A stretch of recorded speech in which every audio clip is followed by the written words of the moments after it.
madness ends now. At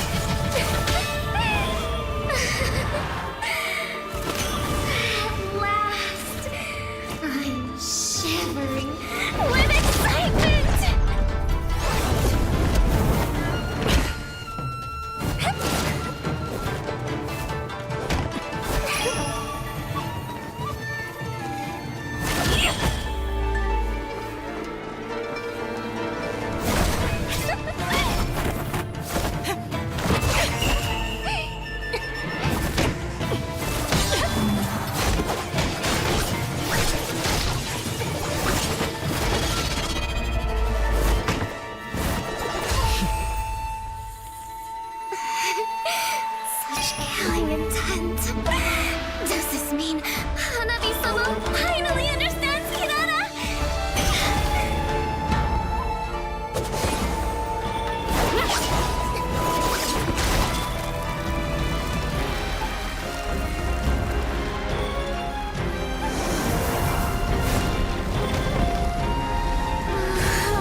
team is banning.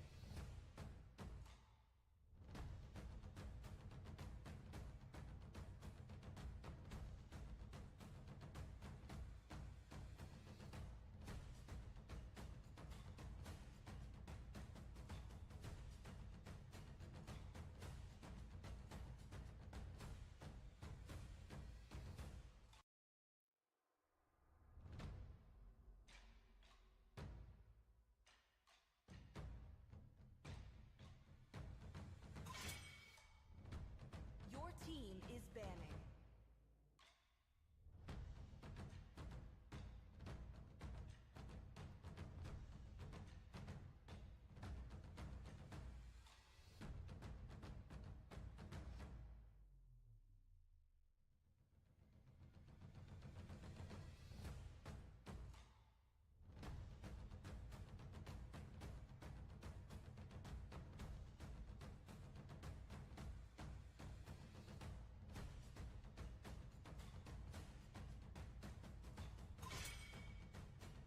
Your team is banning.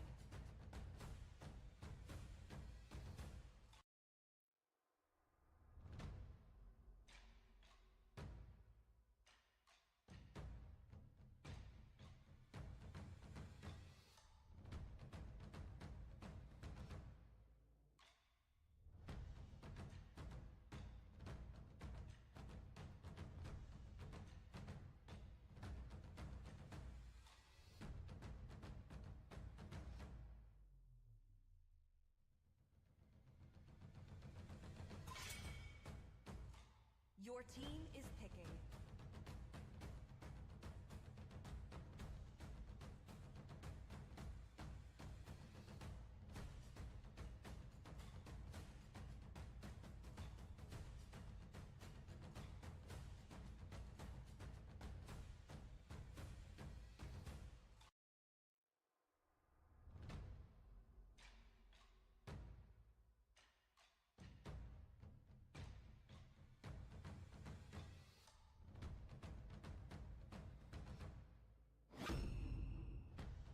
Your team is picking.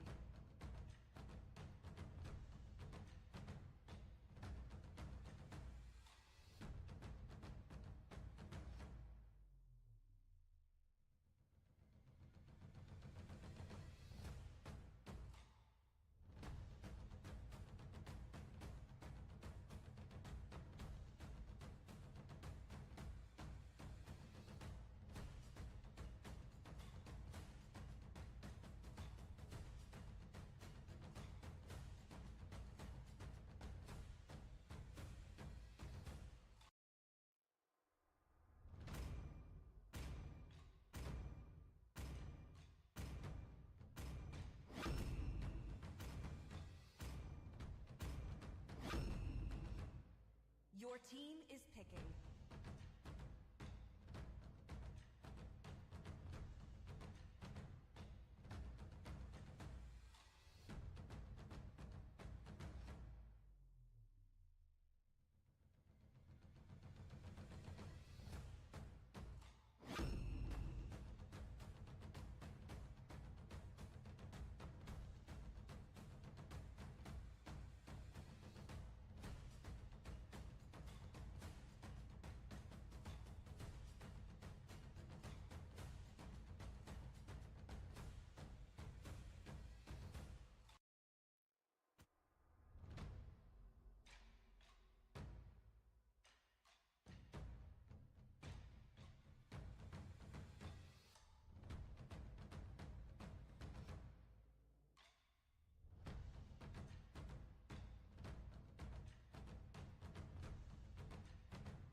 Five seconds till the enemy reaches the battlefield. Smash them! All troops deployed!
have a lot of time, but in terms of round robin, right? Sometimes you only get to play against a certain team once, and you want to make the most out of that game time as well. So whether or not you want to get an early head start or whether or not you are going for that last marathon sprint is going to matter in terms of the points, because only 2 will make it from this group. Now, looking at the band stages coming through, the Phobius, Kalea, and also the Freya stable bands coming out, the Cho, Dusin, and also the Paquito as well. So this leaves the Marcel in the pool as well. So 100% going to be picked up from the side of Team Saudi Arabia. Without a question, right? Team Saudi Arabia will pick that up really fast. Well, in the meantime, Team Oman, they have picked up the Guinevere for themselves as well for the R1 pick.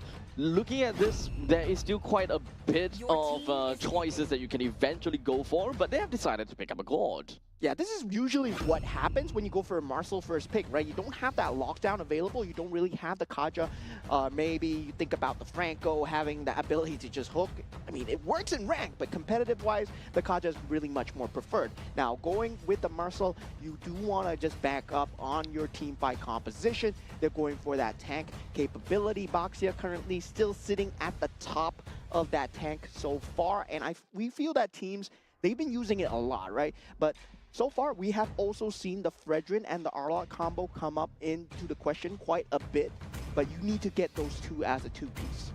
Now, moving on forward, we talked about the Baxia, and now the Moskov joins in as well. Pretty early to be giving out the win condition, but it's not that big of a deal to a certain extent over here.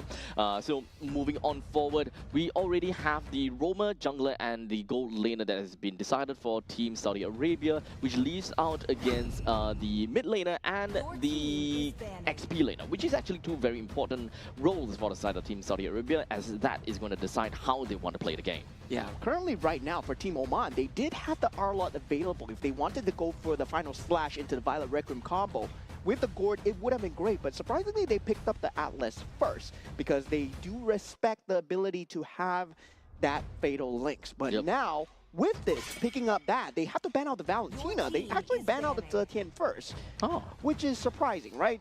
Because right now, Team Saudi Arabia, they are going to pick up the Valentina to get that Fatal Links for themselves no matter what. Do they really want to go for that direction? At this point in time, it kind of seems as though for the side of Coach Hamden, he's looking for artillery or anything that have got very significant range. As such, yes, there we go. Valentina will be taken away. But we also do kind of leak out a bit of an information where anything that allows them to kind of stop Gord is going to be a problem. Yeah, so far, that Gord is going to be a problem if they don't have that mid lane priority, but Dusin already banned out. They can still go for that Eve if they wish to do so. The Farsa, still one of the answers towards the Gord in terms of just having the range, having that mid 1v1, right? In terms of team fight, not going to have that burst capability, but you do have that AoE capability if, let's say, you want to go old school. But now for the side of Team Saudi Arabia, they will be trying to take out much more EXP laners, whether or not the Lapu Lapu looking like a choice here. Ruby, also the Arlot as well. Team Oman still seem as though they like dive. They have got really good ways to jump over to the backlines of Team Saudi Arabia. So as a dive comp, having to pick up R4, and giving Team Saudi Arabia the chance to pick up B4 and B5 is going to be a little bit difficult at this point, right? Because right now, they most likely want to figure out who their gold laner is and then move on to their XP laner for the last pick. Yeah, and I don't like this at all. Still the same direction, I don't like this at all. I don't like this at all. Going with the Irithel against a Marcel, it's just going to be a bad time. Yeah, Irithel, you are known for moving fast, right? You gotta move fast to hit more. But Marcel moves faster. Marcel moves like the wind. Yeah, so Marcel moves faster and oh my god! Oh. What are we seeing here? Okay, nice. Yay. I'm not too sure about that. I'm not too sure how to feel about this. However, Kagura does have Rashu Umbrella Flea that does help her deal with some of these very pesky catch heroes. But in the meantime, you also do have your... What's that? You do have your ultimate deck. Do have a knockback. I'm not very sure if the knockback does anything to Gord in this situation. But if you do have a Kagura, you might very likely be able to burst down the Gord rather than to disrupt the Gord enough. And finally, we do see the Ruby here. The buff to Ruby, mean and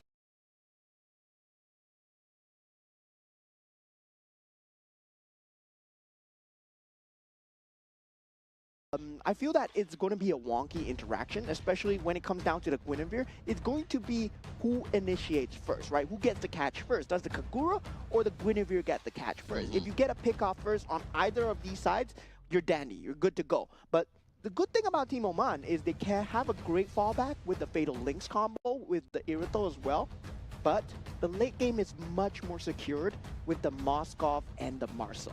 Now, the thing about the early game between these two teams really boils down to who can survive longer in these team fights, right? We don't have someone that particularly is very bursty, albeit the mages are not too bad once they get their level 4s and all that jazz. They are the bursty ones. However, not bursty enough to be instantaneously just clapping someone out of the existence. For example, if you have, for example, a Ruby, a Guinevere, and an Atlas that jumps in, then let's be honest here, there's no burst in that. So it's all about whittling down the opponents long enough, or whose reinforcements or macro play is better.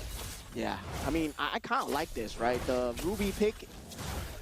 No, I mean, I like the Lapu Lapu pick, not the Ruby pick. Because Lapu Lapu with the Wildest Warrior, I mean, he's going to have a great time. The Bravest Warrior is just going to be control immune the entire time and just going to have a lot of fun. Now, of course, when it comes down to the initial part of the game, we are going to be looking at Lapu versus the Ruby. And both of them, well, let's just call them a, well, anticlimactic fight. They are not going to go anywhere. They are just pool noodles that will be slapping one another. But in the meantime, up above, we have Irithel as well as the Moskov. I don't expect too much out of either one of these two, so this really boils down to the main roaming trio in the middle lane. So having mid lane prio sounds fun. Yeah, now that Marcel is going to become a huge problem, especially when it comes down to these objective fights.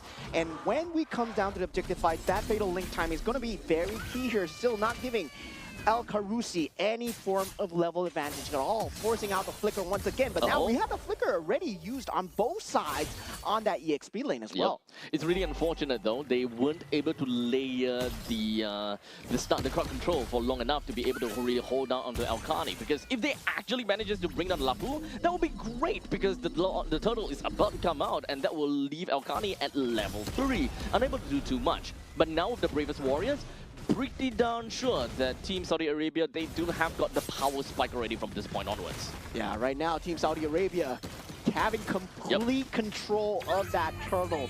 And yeah, without the flickers available from El Alawi, there was no way from the I'm Offended to come through. And that might have been just greatest pull of the trigger from the side of El Carni so far. And this gives them control into that orange buff as well. So Saudi Arabia right now, in terms of just resource management, in terms of just invasions, in terms of just map control, they're just starting to ramp up already. And we can see how strong the Marcel is in terms of that vision game as well. Just look at him. Karava is a problem in game 1 and game 2 as well. Literally just riding the wind as he's just going to be walking past the two heroes from the side of Team Oman.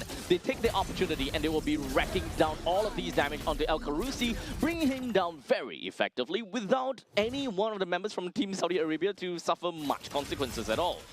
Yeah, so far, very good golden hour, and now we do see El Fadi in a lot of trouble here. Yep, doesn't seem like he's going to get away, but hey, take a look at that. We do have the SOD that will manage to land, but I don't think that that is going to mean too much for the Moskov. He's not going to jump right in. Now, you also need to remember that at this point in time, El Carusi, he does not have got his Fatal Links as of yet. He's still stuck at level 3, one full level behind El Karaba, and this is generally gonna make a very big problem because there is no power spike from Team Oman. Even for the XP laners, there was no power spike. No power spike at all for Team Oman, while in the meantime, Team Saudi Arabia, they can be so oppressive with that Baxia plus Marcel. Let's be honest here, the jungle does not belong to Team Oman at all. Yeah, early game priority still very good for the side of Team Saudi Arabia in terms of just mid management into that EXP lane management, getting that level 4 just way ahead of time. But now we do have a flicker. Fatal Links only onto one though. But it's okay because the rest of the members coming from the side of Team Saudi Arabia, they wanted to go in as a counter and engage from all of that. In the end of the day, quite a lot of them has been dealt quite a bit of damage, but no one has went down yet. it from the side of Team Saudi Arabia. In fact, it is the other way around. It is Team Oman that suffered 3 losses. Yeah, in terms of Team Oman's pickoff comp, if let's say they don't go first, they're doomed. But they don't go last, they're doomed as well. So it's damned if you do, damned if you don't. It's a bad situation, and they had to split up the fight with the Guinevere and El Karousi, but the Fatal Links going first was not something to be expected there for the side of Team Oman. Yep. Now, this kind of boils down to the question that whoever have got the advantage would generally be a lot better because we don't have that power spike from the side of Team Oman. They don't have that burst damage that we could see. In retrospect, technically speaking, you can say that a Lapu Lapu does have a certain level of burst in his Ultimate Warriors, or rather Bravest Warrior, the moment that he has got the lead. So you gotta have to really look out for that. In the meantime, a simple clapback from the side of Team Oman. Very good catch coming out from the side of Team Oman. They need to win battles like this, right? Take out the Moskov, take out the Kagura as much as possible, but now, El Rakati, well, what were you doing still in the lane as an Irito, my friend? I mean, you should have saw that from a mile away. You might be fast, but Marcel is faster. Yep, literally.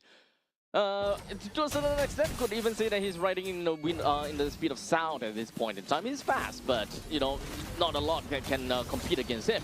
But right now we do have El Kani that just went straight in for the Bravest Warriors, but he suffered a lot of damage coming in from the Mystic Gush. He stood there for an extended period of time. Small little mistakes from the side of Saudi Arabia, which does help Team Oman quite a bit. Yeah, this is huge coming in from the side of Team Oman. This might be the game-defining moment here because Al Fadi, with those 2 kills, just essentially brought them back into the game because that factor, that burst factor that we were talking about that Team Oman lacked, this is going to be their comeback in. But still, right, Kagura has been a problem. El Koraini, I don't know how he's doing it, but he's currently 5-0-2. This means that both teams, they have a very obvious, okay, maybe not for both teams, but for Team Oman, they have a very obvious target board onto Team Saudi Arabia, and that is mostly going to be onto El Koraini, because a very fed and a very snowbally Kagura is not going to be great at all, and is very difficult to handle at this point in time. Yeah, we start to see the damage coming through from the side of El Rakati as well on the Irito. So definitely picking up that Haas Claws is still missing out on that crit build, I think. Yes, he will be going for either the Berserker's Fury at this point, but right now the Holy Trinity is very close from the side of Al Rashidi, and once he pops that up, it's going to be that power spike timing coming through from the side of Team Saudi Arabia. They're still keeping the macro up at 4,000. 4,800 gold lead is the more approximate amount that we're looking out for the side of Team Saudi Arabia at 7 minutes. I would say is a lot of a improvement for the side of Team Oman, because in the previous game, by this point in time, we are roughly looking at 9,000 goal lead already. So definitely, we are looking at some improvements that would help Team Oman a tad a little bit. But we'll see how. Wait, was that a flicker coming from El Breaki? Because okay, no, that's weird. But regardless, there we go. It is gonna be a golden moment. It's exactly down onto El Breaki, but he don't have enough support from anyone to bring him down. In the end of the day, it is just gonna be a simple 1-for-1 trade between 2 members, and the entirety of Team Saudi Arabia, they're going to be focusing down in the middle lane, not quite enough to bring down the T2 though. Yeah, Golden Hour just not able to catch, but still very good zoning coming out from the side of Team Saudi Arabia as they manage to cycle out all the flickers. The ultimate from the Gord is gone. Now they can take the team fight as they wish. Immediately, El Badi is going to go down. That is going to be one of the main damage dealers from the side of Team Oman. Losing them is going to be a very big problem. Purified coming in from El Rashidi, ensure that he gets himself away from the Violet Requiem, but did not proc at all.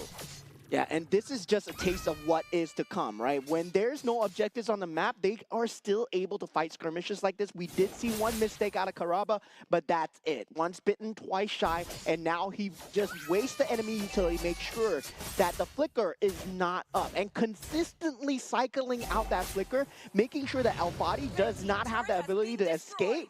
Well, that's just going to be a great team fight for the side of Saudi Arabia, because no repositioning.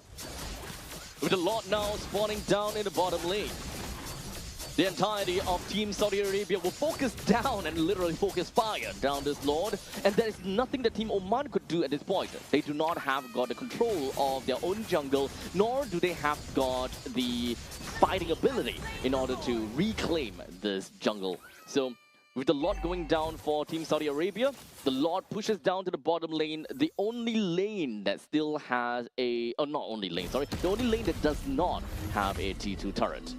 Yeah, so far, Team Saudi Arabia doing a great job of asserting that map control and definitely just keeping Team Oman in check. Right now, Team Oman, they're hoping for a mistake from the side of Team Saudi Arabia, similar to the dive that Karaba pulled in that mid lane. That's their only chance into the game, and now here we go. Immediately jumping over to the back lines. It does seem like LOİI is not going to survive from all of that, but he's going to be fine, actually. But it is just going to be the entire pandemonium that's just going to be happening right underneath of the T3 turret. LOİI all the way deep in, but unfortunately not quite enough to be able to take down anyone at that point in time. He's going to sacrifice himself in the form of greed, while they have already taken down LOİI as well as El-Karousi, pushing down in the middle lane, losing out the holy defense, and so will the bottom lane as the Lord pushes his trusty trident down, bringing both of these two turrets down to lower than 50%. In fact, Al-Rashidi takes down the T3 in the middle lane. This is a great fight, and this is a great tempo for the side of Team Saudi Arabia. Did you see that? The golden hour into the complete meltdown from the side of El-Khoraiani. Man, this man is just insane. Look at that.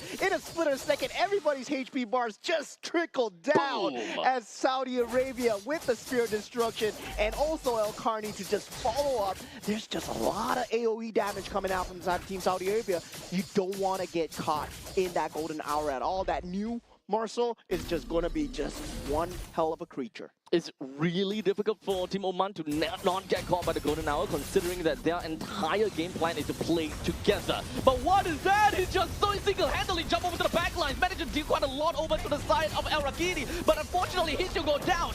And that is going to be a fatal link to connect down on the 3. Doesn't do too much from the side of Team Oman, as now they're just going to be focusing down onto the other side. As Al-Rashidi, he deals a lot of damage. He's going to be one of the main powerhouses. He's pushing the rest of the members from the side of Team Oman away, while the creep wave is just going to be pushing right in. But will they have enough to take this down? Yes, they will, as Team Saudi Arabia will take the first game. Yeah, showing why they're the big brothers of this bracket here, the Team Saudi Arabia, the team with much more international experience. Congratulations to them for taking the series 2-0 and just shortening our series for the day. Yep.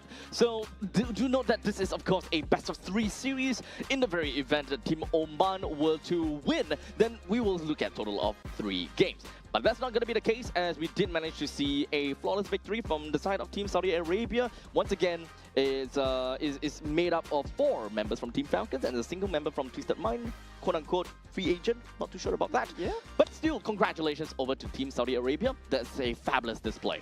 Yeah, fabulous display indeed. We did see a lot of shutdowns coming through, but taking a look, El-Khoraiani, of course, the woman with the umbrella, Kagura, just dealing so much damage. I was so amazed at his early game capability. He was just going left and right throughout the map, and also at the same time, he's able to survive. So he's not dying in these team fights. Yep, he's got a massive bounty onto his head in this little coffin. But in the end of the day, there was just nothing that Team Oman could do to take her down at all. Rashu Umbrella Flea is understandably a very difficult skill to take note of. What's going to be the cooldown on the Rashu Umbrella Flea, and whether they even have enough crowd control for that. Technically, for this lineup from the side of Team Oman, yes, they do.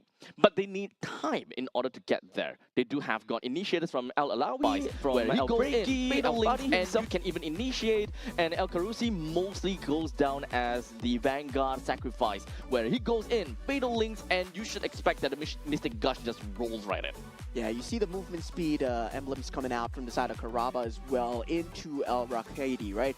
El-Rashidi on that Irithel, I would say, yeah, not really a very good pick coming out from the side of Team Oman, especially going into it so late as well, especially against a Moskov. We saw game 1, game 2, they were going for that Irithel strategies, and yeah, currently I would say just not favored in the meta as well, because you're forced to take sprint as much as possible. So if you take sprint, well, you don't have Purify, you don't have Flicker. well, as an Irithel, you have to take sprint. Yep. You kind of feel like Irithel without a sprint kind of feels like you are lacking a leg or you're missing a leg. So You already have 4, but I mean, not your 4 legs. if you're driving the motorcycle, Okay, Ducati skin, then technically you have 2 legs. No, 2 wheels. No, wait, never mind. But you guys pretty much get where we're coming from. But sprint, definitely important for Irithel. So if you were to pick something along the lines of a Flicker, that's kind of weird. But of course, Purify is nonetheless going to be one of the other best pickup. But in this current matchup, he believed, okay, you know what? Gotta go fast. Yeah, I believe the Irithel and the Atlas combo, it can work very well. Big game. But it does require a lot of farm, right? It does require a lot of greediness. Yeah, they need to be able to hold out in the early games first, which unfortunately was not the case, because the moment that the Lapu Lapu goes online at level 4, you generally lose all form of I would say snowball potential, because that is what a Lapu Lapu could do, just absolutely shat on the Ruby at that point in time. Yeah, the control meta right now, I would say on the EXP lane, it is very favored towards trying to help your jungle as much as possible, trying to get the clear speed. That's why we see Paquito just being so strong right now, right? The ability to clear the lane and ability to join the team fights. But I would say maybe we're on the cusp of a revitalization meta, where the revitalization is going to come back for the side of EXP lane. Definitely for sure. That sustain meta is on the cusp of coming back. With the recent buff notes and everything, the healing meta, revitalization meta, I'm calling it, guys. It's going to come back soon. I sure hope not, because the games are generally a lot longer than that. Yeah, they're going to get longer. Yay! No, because the damage numbers are up. Yep. So with the damage numbers being up as well. So you need to survive. Yeah, you need to survive. So it might not mean longer games. It might mean bigger numbers in terms of just trying to heal and just trying to fight. Yeah. So ultimately, we gotta have to see how the meta is gonna shift, if whether the meta is even going to be shifting at all. Because at least for the very first series that we've seen today, I don't think that anything that is too meta defining or anything that is too wow, boom kind of situation. Yeah. The only thing that kind of, I guess, kind of took us away is the fact that a Kagura is picked. A little bit of throw back in the past, something like that. Yeah, the Marcel pick though, that was not supposed to have come through, because currently I feel that Marcel is just very strong. You don't want to give it as a 1 or 1-2. I don't think there's a way to deal with it, but so far here at AGQ, we're going to find out how they deal with the Marcel, right? Because now it's going to be the new Marcel, and yeah, now teams are going to have to deal with him again. Well, it's all once again back over to the drawing board. If they do have an idea what are they looking for, or there could always be the situation that we just throw Marcel into a never-ending ban. Just ban him and never see him again. If you can't deal with him, that's. I would say so. Just ban out Marcel, man. Ban out Marcel. In our ranked games as well, you should ban out Hirara as well, because make sure that your own teammates don't play him, because that's so sad, dude. That is not a good hero to be playing right now. Is this really a situation where it's kind of like don't blame the game? Don't blame the player. Blame the hero. No, blame the player. No, blame the game. No, don't blame the game. Blame the player. No, I'm not the only one saying it's bad. Okay. I wanted to kind of like cuss you out a little bit.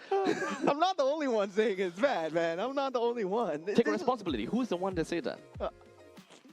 Who else? Who else? There's a lot of research being put into it. There's a lot of research being put into it. I mean, nothing I can do about that. Maybe it's really that bad, but we need a little bit more information or a little bit more time before we'll be able to do that. But speaking about time, this current MSC 2026 and MWI 2026 group draw results will be announced today, and that's the time for you guys to tune in. 18th of June. I don't think any of you guys are time travelers. Well, in the meantime, stay tuned to the MLBB Esports social media channel for all the latest updates. The road to Paris is about to begin, with the MSC 2026 wildcard kicking off on the 1st of July. Oh, that's really soon. Followed by MSC 2026 and MWI 2026 at EWC. And also remember to follow our social media pages, especially if you want to stay updated on the latest MWI 2026 news, teams, and players, and also exclusive content, as you want to follow our queens on the MWI social media pages and be part of the journey as the world's best MLBB female players compete on the international stage. I'm sure that Churros is super stoked for this. Yeah, He's always very stoked for MWI. He loves MWI. He loves MWI. Hint, hint. A bit too much. Yeah, we're kind of helping him. We're kind of helping him as much as we can. But regardless, I hope that you guys enjoyed the very first series of the day. We still got 6 more series to go. A lot of games. We are still in a wee early in the morning. We'll see you all the way to the evening. So, well, you've got the entire day to listen to us, to watch the game, and have some very enjoyable Mobile Legends Bang Bang content. We'll be back in a jiffy. Don't go anywhere too far. We'll be right back.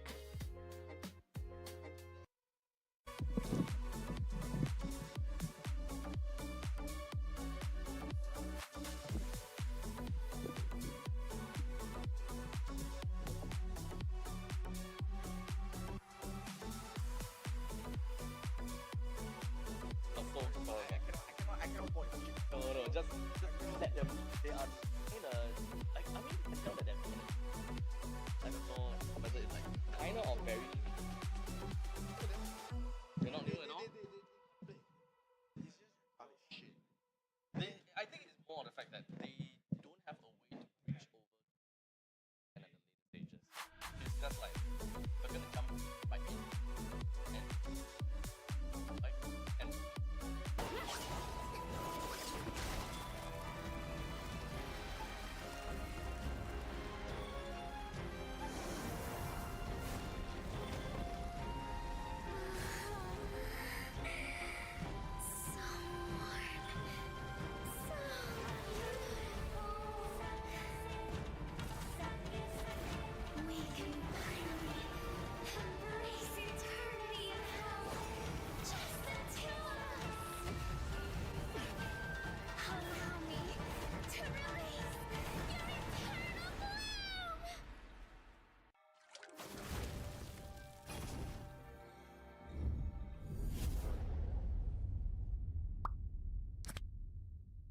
The human body was built to move, not trapped at a desk in one singular posture for 12 hours a day.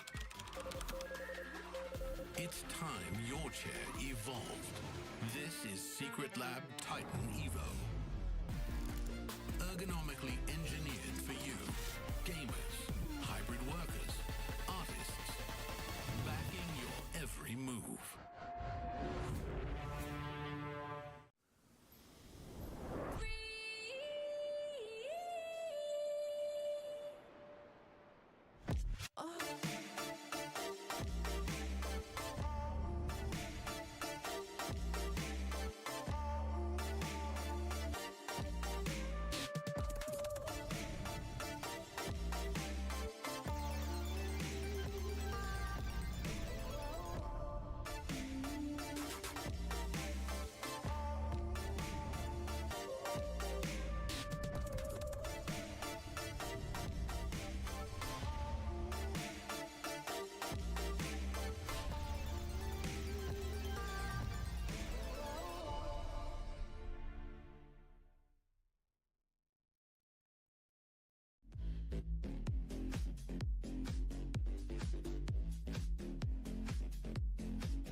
moment. In crimson splendor! Even something so crude can be graced with a splatter of beauty.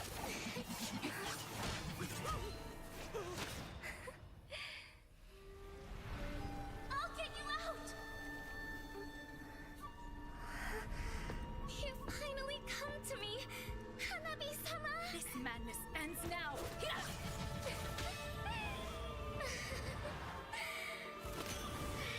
last, I'm shivering with excitement!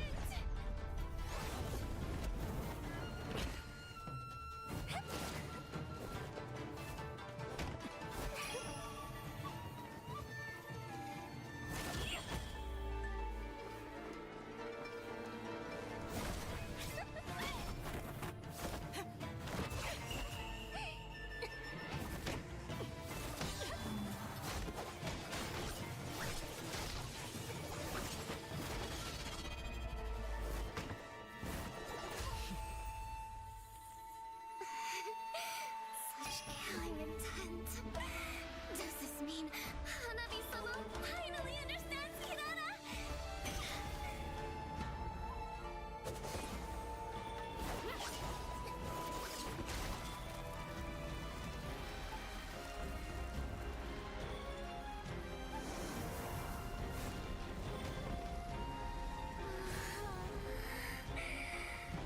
So warm. So beautiful. We can finally embrace eternity in hell. Just the two of us. Allow me to release your eternal bloom.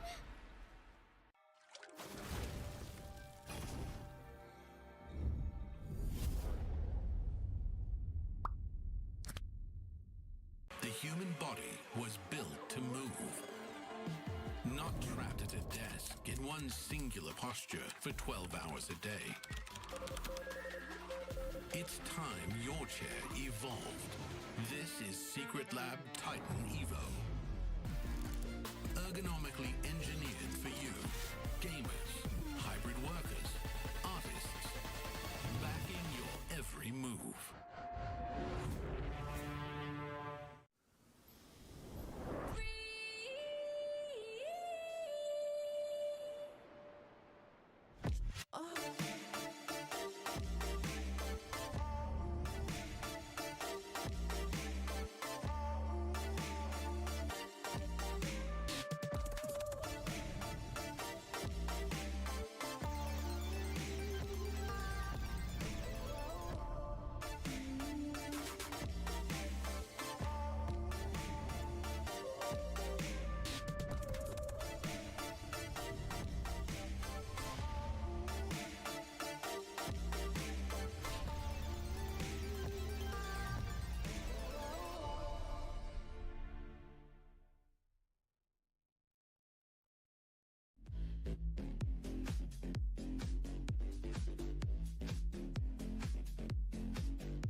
Something so crude can be graced with a splatter of beauty.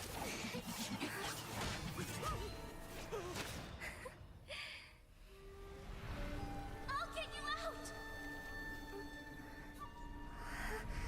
You finally come to me, Hanabi-sama! This madness ends now!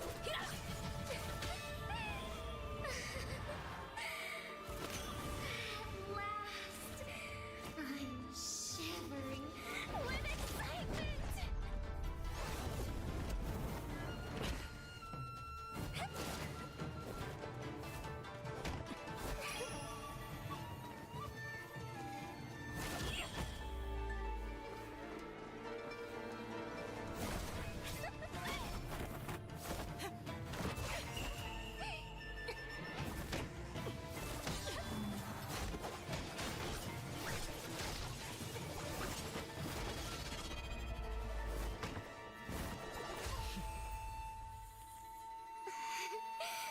Such killing intent. Does this mean Hanabi-sama finally understands Kirara?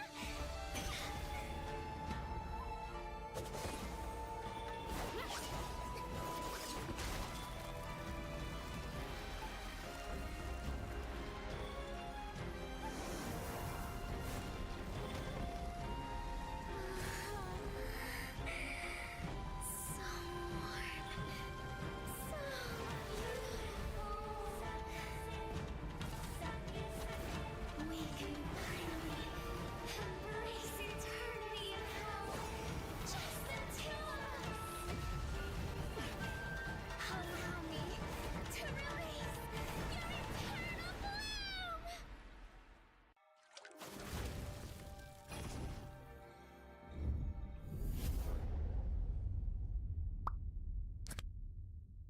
The human body was built to move. Not trapped at a desk in one singular posture for 12 hours a day. It's time your chair evolved.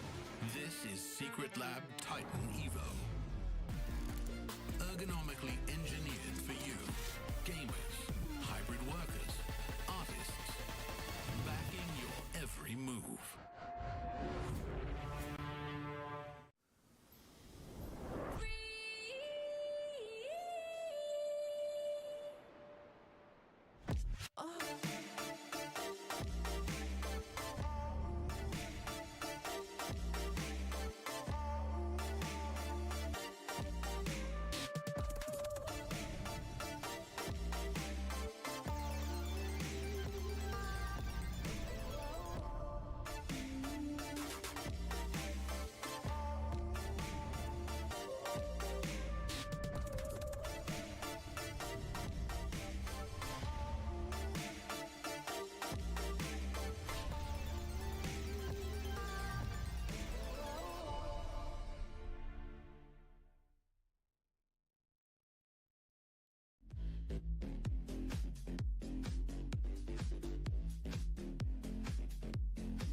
most brilliant moment.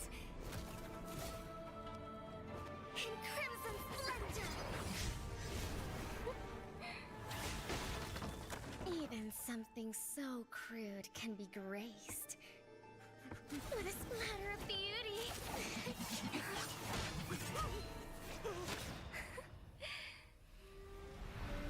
I'll get you out! You finally come to me, Hanabi-sama! This madness ends now!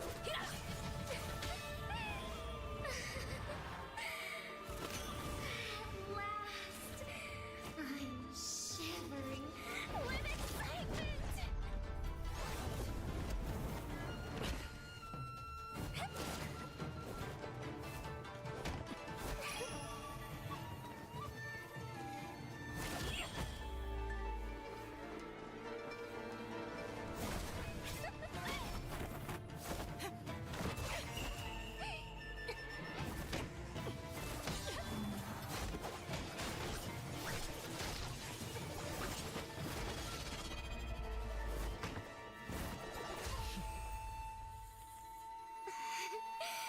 Such killing intent.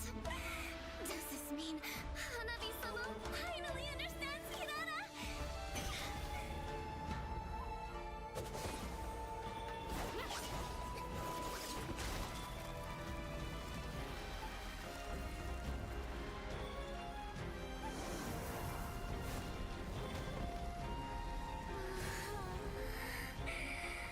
So warm. So beautiful.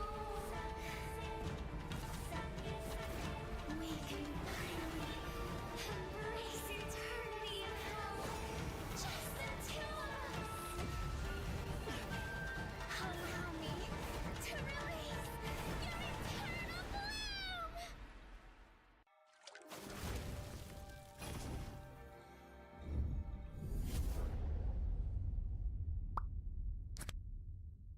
The human body was built to move. Not trapped at a desk in one singular posture for 12 hours a day. It's time your chair evolved. This is Secret Lab Titan Evo.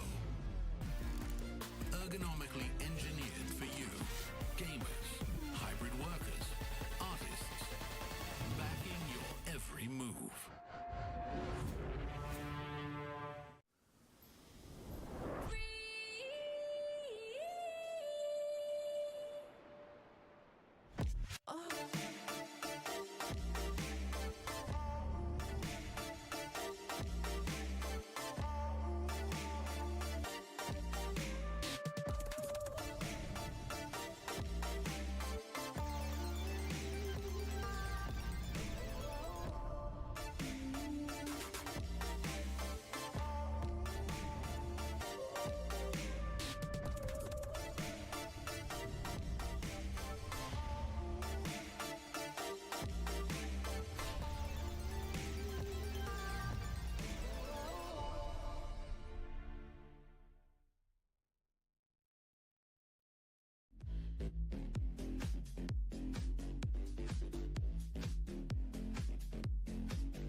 enshrine your most brilliant moment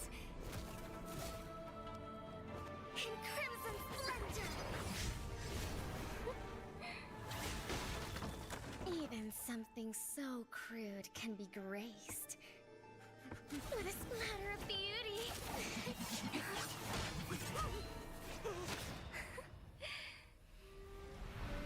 I'll get you out!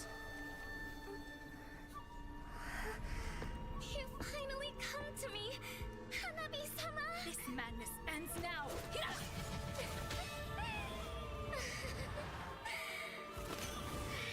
last, I'm shivering with excitement!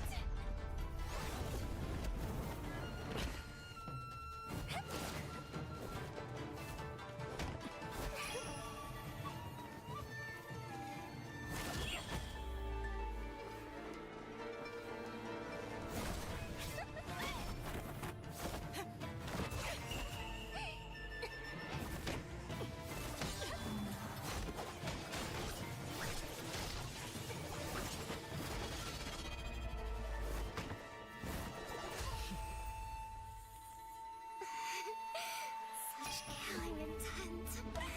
Does this mean Hanabi-sama finally understands Hinata?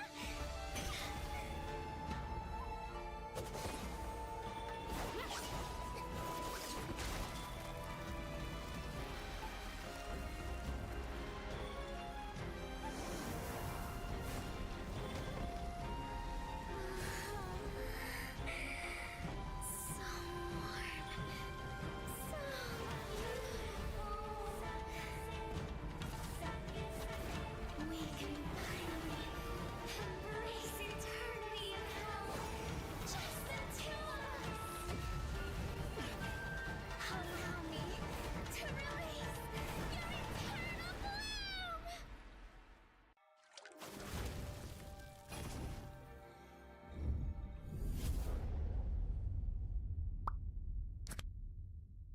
The human body was built to move. Not trapped at a desk in one singular posture for 12 hours a day.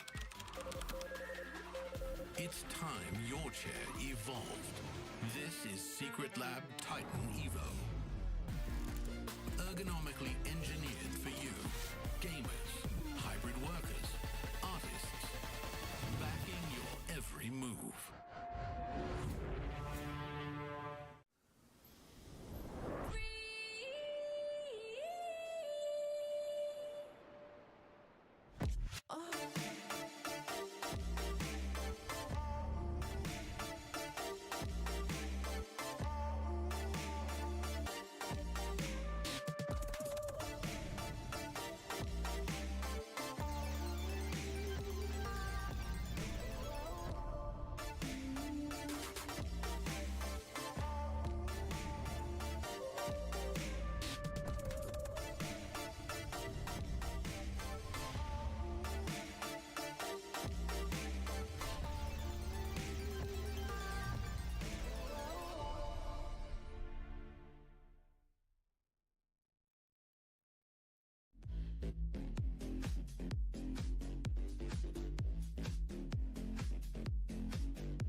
All right, ladies and gentlemen, welcome back once again. Once again, we've got the 2026 Asian Games, and of course, is the esports for Mobile Legends Bang Bang today for the qualifier stage. We have a total of 7 full series that we are going to be covering for the entirety of today, and it's going to be a great fun. My name's Abstract. With me here is Moman. The both of us going to be a caster for today here on the English broadcast. Yeah, so far we had a crazy first series already. Team Saudi Arabia takes the cake, right? Yeah. They did get a 2-0 lead head start in terms of the bracket placement, but now we're going to see Team Iran go up against Team Oman. So Team Oman, we did see them early on in that series number 1. Yep. Now, how will they fare in series number 2? When we talk about Team Iran, maybe we don't have much information when it comes to them as well. So same as Team Oman as well. In terms of Team Saudi Arabia, I would say now the slate is same. Yep. So it's really unfortunate we couldn't dig out anything at this point in time, but hopefully along the next few days, perhaps we'll be able to get a little bit more information as to how they play, a little bit more insights onto their whole team composition or chemistry going up against with some of the other teams in the same bracket. Without a doubt, some of these teams are definitely going to be on the stronger half onto the score leaderboards, and the others, they might suffer a little bit. Yeah, but so far we do have that group available, right? Yep. Where we talk about Group A, there's a lot of strong teams in Group A. That's why we have 5 teams that will go through in Group A. But meanwhile, for Group B, C, and D, only 2 of these teams will make it from each group as well. But Group B and D, they will have that 3rd placement match at the end of the AGQ. So Asian Games qualifiers, we will have the end of that 3rd place of Group B versus 3rd place of Group D to decide that final slot. Indeed. So definitely there are going to be some competition between B and D. A little bit of overlap per se. Not exactly a full-on overlap, but you guys pretty much get the idea. And of course, aside from that, you guys also do need to know that every single one of the teams here, they are playing for qualifications, and they will be chosen to play at the 2026 Asian Games in Nagoya, Japan in September, which literally is pride, prestige, and qualifications all at stake.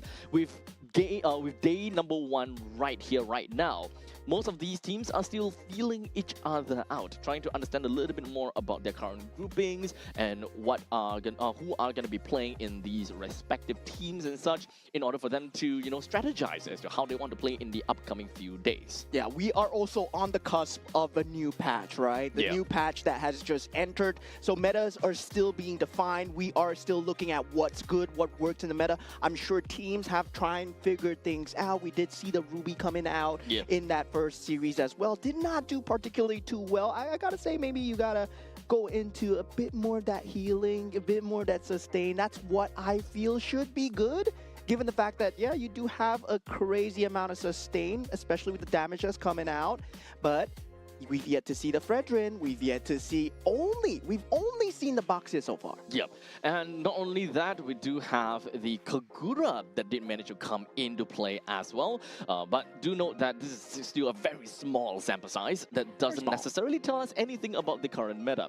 If whether it's still on the previous patch form of meta, or are we slowly reforming into something completely new? A lot of theory crafting, I may say. Yeah, and of course, the games are happening concurrently as well. So definitely in the main stage, you will see certain games play out, but we'll be trying to update you guys the standings as we go throughout the rest of the day to see if your favorite teams, they do make it throughout the end of the journey as well. And I believe right now, are you a sprinter or are you a marathon runner? That kind of placement, that kind of pacing will come through here, because there's going to be 4 days of MLBB here. Indeed. Now, I do want to address to the audience real quickly, because we might be able to see a vast difference in terms of the audience. We might have hardcore Mobile Legends Bang Bang fans, while in the meantime, same time, we also might have the general sports audience. So for those people that are on the latter side, welcome to the stream after all. You might be kind of wondering what the esports stage is really all about, and we're going to break it down to you real quickly, where in the land of Dawn here in Mobile Legends Bang Bang, it is essentially a 5 versus 5 format where we have 5 members from each team going up against one another in a quest to defend their crystal at the end of the map, because your objective is to go through every single one of these barriers, obstacles that come between you and your team, between you and your team with the core or slash the crystal. Destroying the crystal is ultimately going to be the main goal, and the obstacles between that are a couple of turrets that will stand in your way, and of course the opposing team. Yeah, that's the win condition of the game, but of course there are going to be certain roles and each player will fulfill certain roles. We do have 5 different roles in the game, that's why there are 5 different players, and also at the same time resource management into your itemizations and also your creep lane management as well. But now going into Team Iran's lineup here. Now we have Amirali on the gold lane, Ali on the roam, Poria on that mid lane, Mahdi on the jungle, and we have Abu Fazl on that EXP lane.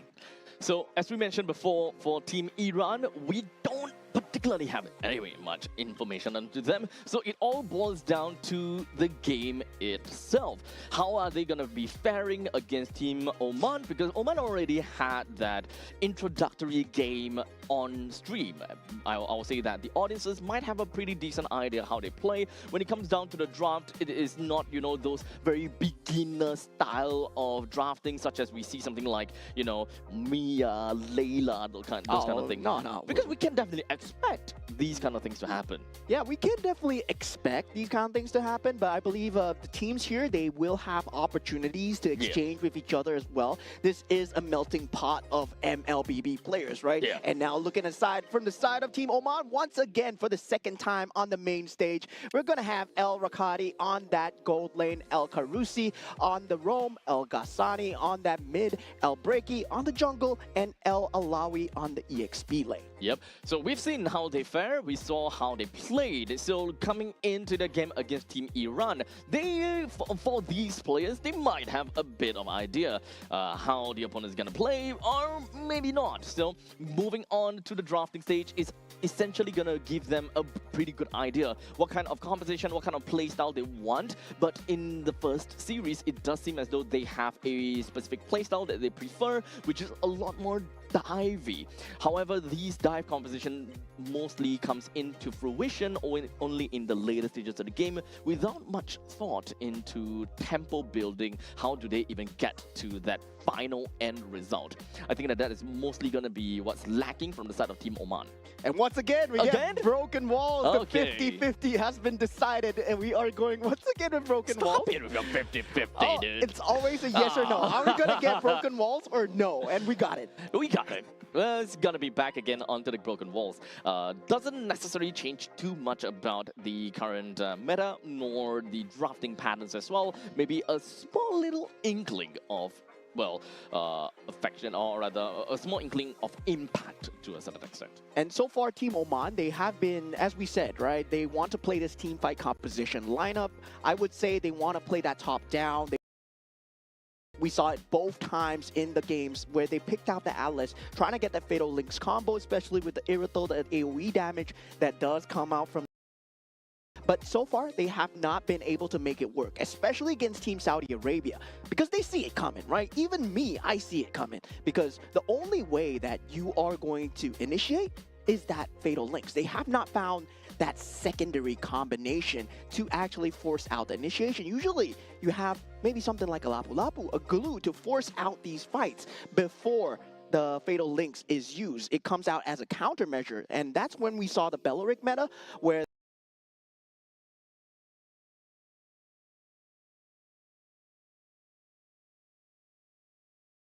instead of you jumping into the enemies, you force your opponents to come into you and just kind of force them to react, you know, give them a very decision to make. Number one, do I want to let this Lapu Lapu just chip us off, or do we want to go and challenge against the Lapu Lapu? Do we have enough information that the opponents have a decent counter engage to come in? Do we have the resources to get ourselves out of that kind of situation, for example? Yeah, now that we have established their playstyles, I'm not too sure about Team Iran though, right? How are they going to respond against Team Oman, right? Given the fact that you know this about Team Oman, but can you do anything about it? Because Team Saudi Arabia, they did a great job at dealing with the Black Dragon form that is the Yuzong as well. Usually we saw the EXP laner, the Black Dragon form was used to try and usher that team fight in, but then they made the great disengage coming out from Team Saudi Arabia. We just don't take the team fight. And then you force out a fatal link on one person, and then that's it. I think we gotta have to remember that some, or if not most of this game for day number one, the pressure is low. Low impact, and it's mostly about, you know, we are in for Asian Games. Let's get excited. Let's kind of get ourselves into the mood and have some fun.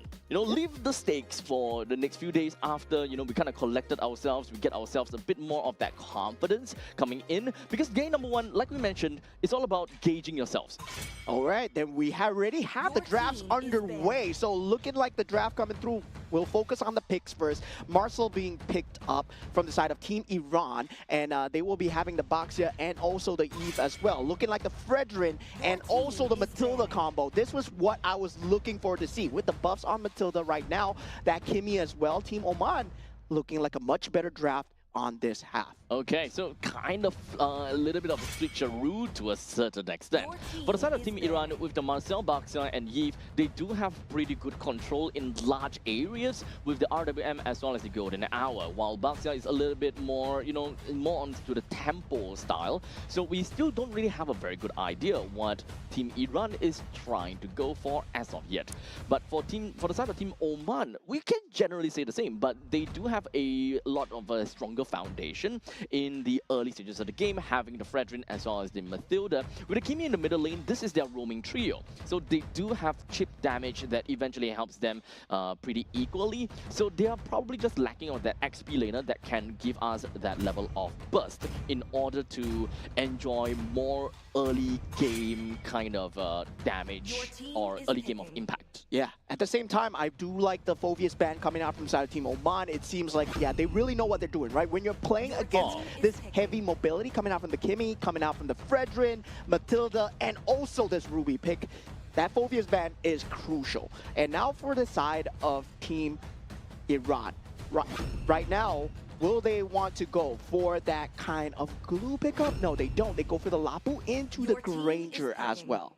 Okay, so at this point in time, this is probably one of the only moments that I'll say, okay, Oman, I think picking up the Irithel is going to be great. But in this case, it's going to be completely different. Okay, wait, hold on a second. Wait, are we looking at a Ruby gold lane? Yeah, it might be. Might be a Ruby gold lane, yeah. This is a Ruby gold lane. Yeah, because Ruby is so good in the gold lane right now.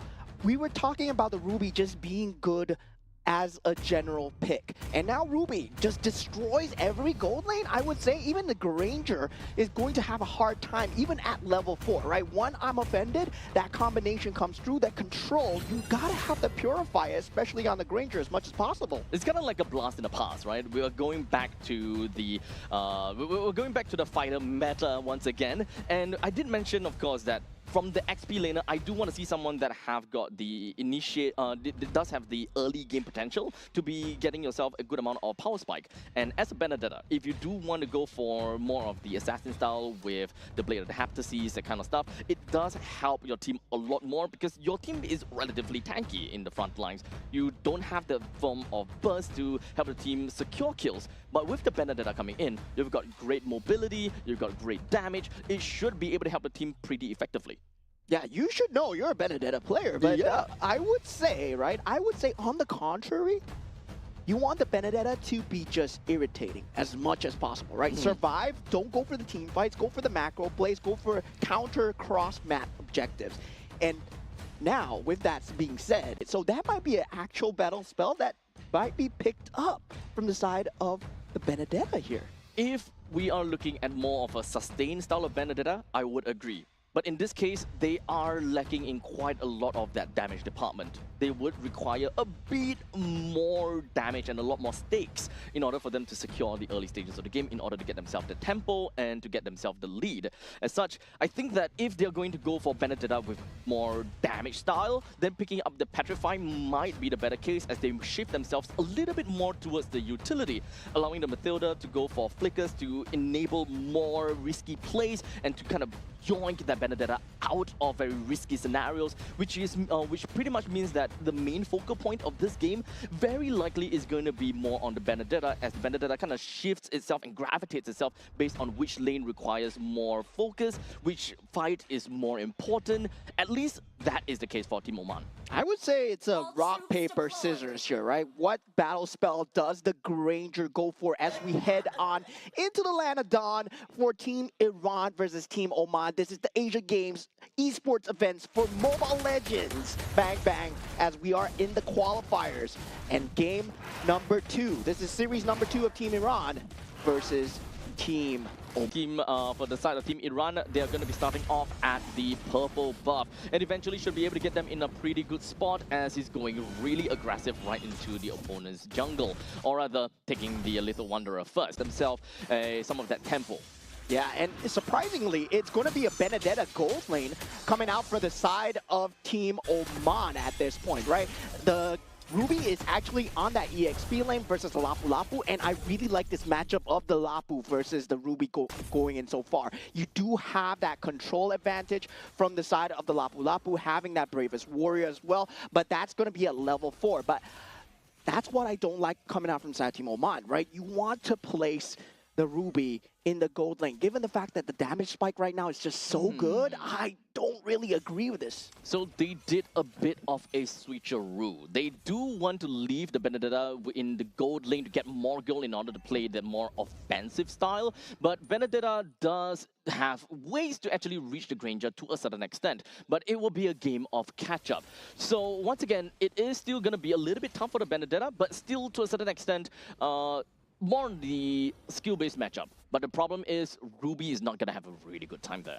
Yeah, that rock, paper, scissors I was talking about, that Purify not being picked up from the side of Amirali, he's going to have a hard time in this game and very reliant on the Marcel as we head on into this first turtle fight here. The Bravest Warrior is just going to be putting himself right onto Elbreaky, breaks him down, and is unfortunately at this point in time, Team Oman, they will have got no retribution to play for against this turtle. As such, the turtle will go over to the hands of Team Iran. Yeah, definitely the clear speed coming slightly faster for the side of Team Iran, especially on this box here at the moment, as we start to see the things ramp up for the side of Team Iran. Currently 1,500 gold advantage so far, and this is only going to get even more pronounced, right?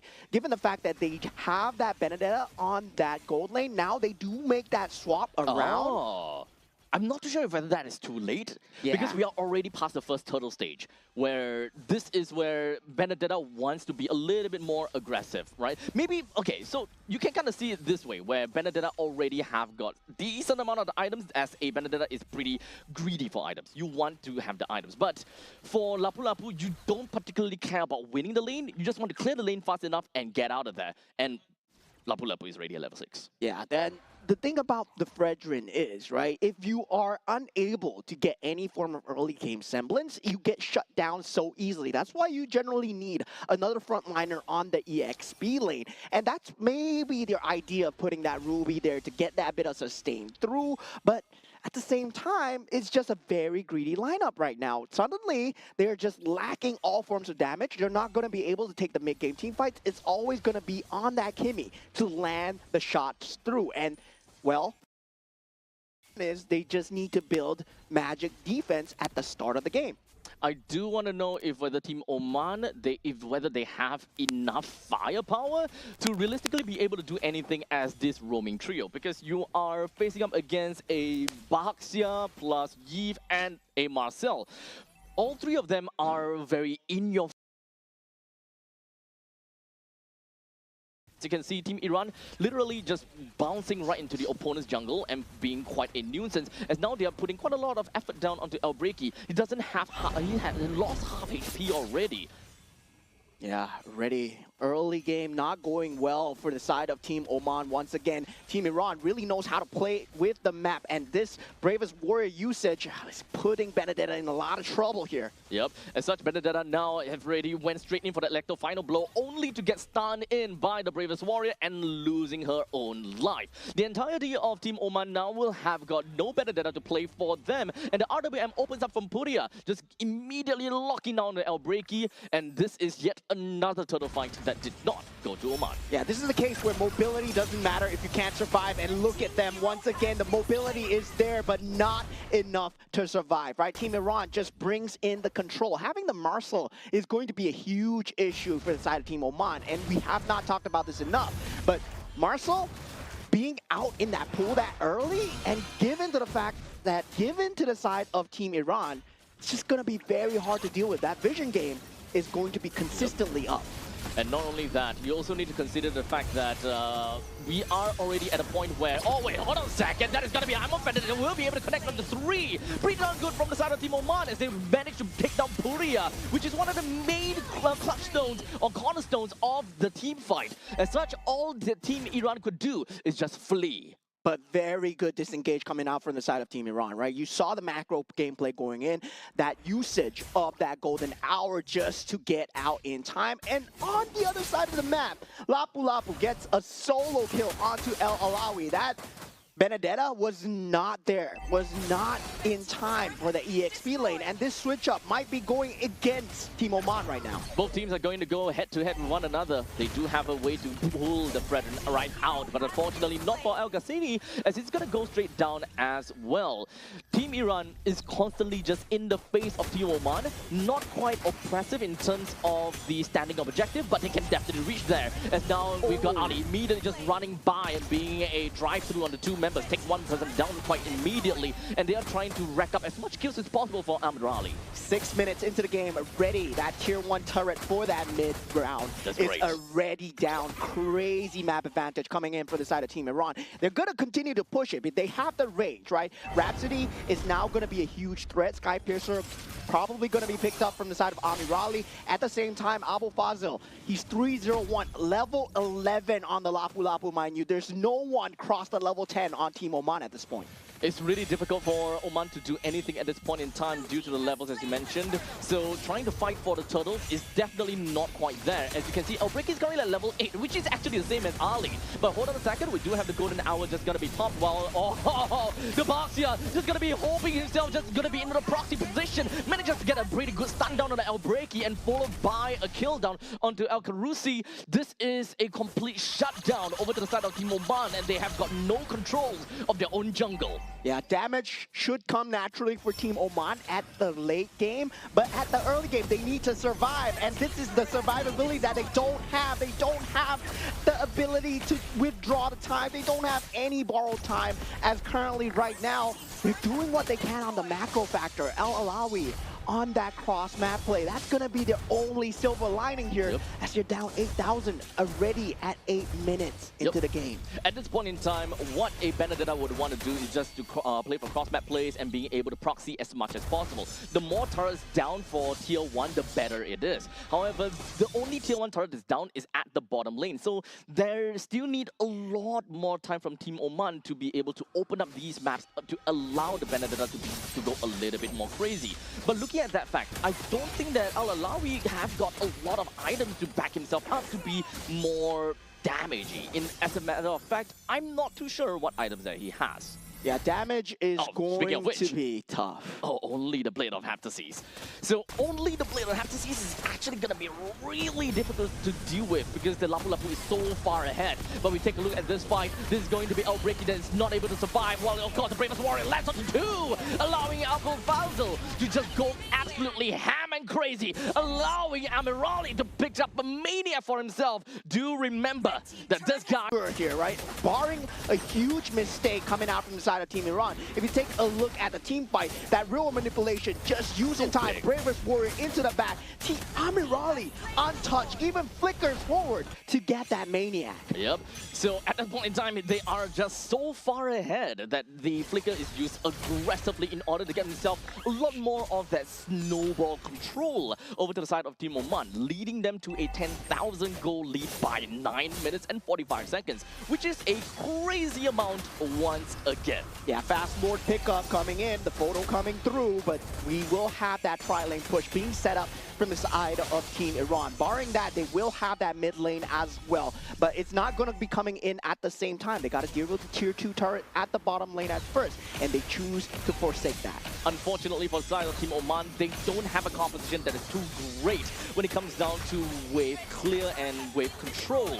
So when it comes down to clearing up these waves, they will take a lot longer of time. And despite the fact that this is only the first Lord, they very likely will lose the T3. As now the members coming from the side of Team Iran is just going to be putting themselves right in the face of Team Oman. And RWM into the golden hour, locked 2-person out of the fight, leaving El Rakadi to just put himself right in the front of the battles. He will lose his life on top of all of that, but that will open up a very good avenue for the rest of the members from Team Oman to push the rest of Team Iran away, or rather Team Iran away. But there is still gonna be another point in time where they can just jump in onto the T3 turret in the middle lane and effectively even the bottom. Yeah, Team Iran right now, they had 3 members on a sliver of HP, and Team Oman could do nothing about it. They were just flaccid as they could only watch because they don't have a marksman. They had a Kimmy, yes, but Kimmy does not have that range. 11 minutes in the game, 14,000 gold behind. It's a very tough spot from Team Oman to get out of. In fact, losing all 3 of the T3 turret at this stage of the game, and the fact that this lineup does not allow them a proper wave clear, it kind of puts them on a really difficult spot. And in fact, I think that they're just surrounded by walls where they couldn't get out of it. Yeah, they did have the game plan coming through for the side of Team Oman, but it might just be falling apart right now as Team Iran are going for it. The golden hour is just going to be popping onto 2. They're just going to be doing everything that they can onto Currency and brings him down pretty effectively. All 5 members from the side of Iran will do what they can as they have a maniac and of course even a savage collected by Amirali as the head from the side of Oman rolls. And there we go, the first savage of the Asian Games Esports events, Mobile Legends Bang Bang qualifiers from the side of that he picks up the savage. Maniac then savage. Wow. Yep. Literally, we've got Amirali that conducted a symphony of death, doing what he can to play all the way from the start to the end. The moment that he picked up the Sky Piercer, he realized, you know, this is my time. With the Benedetta completely out of the game, with only a Blader they had to seize, there really is no threat going to the side of the Granger at all. Yeah, there was no threat indeed. You saw the systematic control that Team Iran had over the side of Team Oman, right? At the start of the game, yes, their game plan should have been to put that Ruby in that gold lane to get that kind of a bit of a lead towards that Granger, right? Yep. Threaten the Granger a bit. And that's something that the Benedetta couldn't do. That level 1, level 2, you're not going to have the range. It's just too far gone. Indeed. You want to have the early game advantage as a Ruby who have pretty innate healing factor coming in from her passive. We do have a little bit of a change from the passive though, but it's still good enough because Ruby is still still pretty tanky in the early games, and you still have healing factor built into your own kit, while for Benedetta you don't. You are more of a poke and run kind of style. You're trying to exchange pokes between a Granger. Whoever can poke more, poke better, will win in that matchup. Versus a Granger that can poke versus a Ruby that can, well, poke and heal. We naturally know where it's going to gravitate towards. Yeah, but the crux of the problem, right? The main problem has still been the Marcel. Letting the Marcel in through that ban pick stage has been the bane of a lot of these teams. Even in the international stages, even in other MPLs, right? Marcel used to be such a heavy threat. Now he's worse of a threat. He's got better. He's got faster. His golden hour is now good for even more because you can target people now. This is kind of crazy and kind of annoying to deal with at this point. But, you know, we're going to have to move on to the MVP, the Savage Holder. We got from Iran, Amirali. Great team, great player. And just like that, 13 is to 0-0. Like we mentioned, 0 threat towards the Granger at all. Yeah, so far, What a stellar showing from the Iranian sniper, Amirali, pulling out the Maniac and the Savage as well. Of course, 1,000 GPM, by the way. 1,000 GPM, yeah, 1,000 GPM. We were that close in kill participation, man. 1% less or 1% more, it would have been a memeable moment. But man, oh man, Amirali, you did such a great job on the Granger, but the team setup coming through on the Marshall was so good. Ali, Poria, I would say, real manipulation into that bravest warrior. Yep. That timing, man, that was just impeccable. Yep, at this point in time, like for Team Oman, the moment that they kind of caught into any of these ultimates, be it the Golden Hour or the RWM, the first thing that they gotta think of is to get a quick runaway. And the moment they get, they try to run away, they're just gonna be locked in, unable to do anything, and that is just free real estate for the side of Team Iran, where they can just pour whatever that they have in terms of damage control and literally any form of impact that they can push Oman further away. Yeah, because the clear speed coming out from the side of Kimmy and also the Matilda in terms of that mid lane versus the Eve into the Marcel, right? It's going to be a wash, but at the same time, the rotations weren't coming through on time. And we saw the early game where they put Rakati on that EXP lane, and that was just all sorts of trouble coming out from the side of Team Oman. Switch came out a little bit too late, but looking at the damage dealt, it's just going to be all Team Iran at this point, because at that point, there is no sustain coming out from the side of Team Oman. They did not have the farm to work with. They couldn't even survive these team fights. In fact, I think that Team Oman did kind of shuffle their players a little bit, if I am not wrong. They might have shuffled themselves in terms of their roles because of because they wanted to play dynamically, right? Maybe some of these players, they are not very sure how to play a very specific hero in their own lane. Like for example, we wanted Ruby in the gold lane. However, the gold laner might not be very good in Ruby. So what happens is that they do an internal swap. A certain player, the player that plays XP lane will go over to the gold lane instead. So that is what we saw in the previous time, and shuffling will be required. Yeah. So maybe because of that, the team chemistry and the way that they play got changed dynamically. Yeah, I would say still, right? Still in terms of meta, still in terms of what you want to place, they need to know where the matchups are going to go, right? Yep. Why do you pick the Ruby? They have to know their win conditions very clear from the start. And, well, the game starts at minute 0. So sadly for Team Oman, the game didn't feel like it started from minute 0. They only felt like they were playing from minute 2 onwards, Yep. and that's just 2 minutes of lost time where Team Iran was just, well. Yeah, that's the point where you could have gotten the lead. So hopefully Team Oman, they will learn a little bit from this experience and learn a bit more about how the matchup would look like in order to get themselves that kind of advantage or that kind of lead. Because in the early stages of the game, you want to take as much lead as possible to make things a lot easier for you to transition over to from the laning phase to the early game to the mid game to the late game. Yeah, the sad thing is that I really love the Fredrin and the Matilda combo. It's so old school, it's so good. Plus the Benedetta as well. It works so well, man. right? On paper, it works so well. Benedetta and then Ruby as well. They use the guiding wind extremely well. If you think about it, on paper, very good in terms of mobility. But mobility at a cost of survivability. That it was the problem for Team Oman, because they could move, but they couldn't survive. Marcel moves faster. Yeah, so it is ultimately gonna set up into a very chaotic team fight. If you can set things up, you need to be able to control the key team fight. And we just all said and done, we are gonna go off and take a look at what game number 2 is gonna be like after this very short break. So make sure you guys don't go anywhere too far though, because game number 2 between Team Iran versus Team Oman will come back to you guys very, very quickly. And of course, this is the 2026 Asian Games qualifiers. You guys are watching the MLBB version. We've got more for you guys. Don't go anywhere too far. We'll be right back with you.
And we are back once again with you guys, and of course we'd like to give a huge thank you to everyone for your very kind patience, and we apologize for the very long technical pause in between of game number 1 to game number 2 between Team Iran versus Team Oman. Yeah, at least you know we weren't yapping throughout the entire Yeah, you break. are welcome for that. You guys had a break, we had a break as well. Okay, we both get one each. But speaking of game 1, that is already through. So we did see already Team Iran take 1 ahead of Team Oman. Right Yep. now, Team Oman are against the ropes. Yep.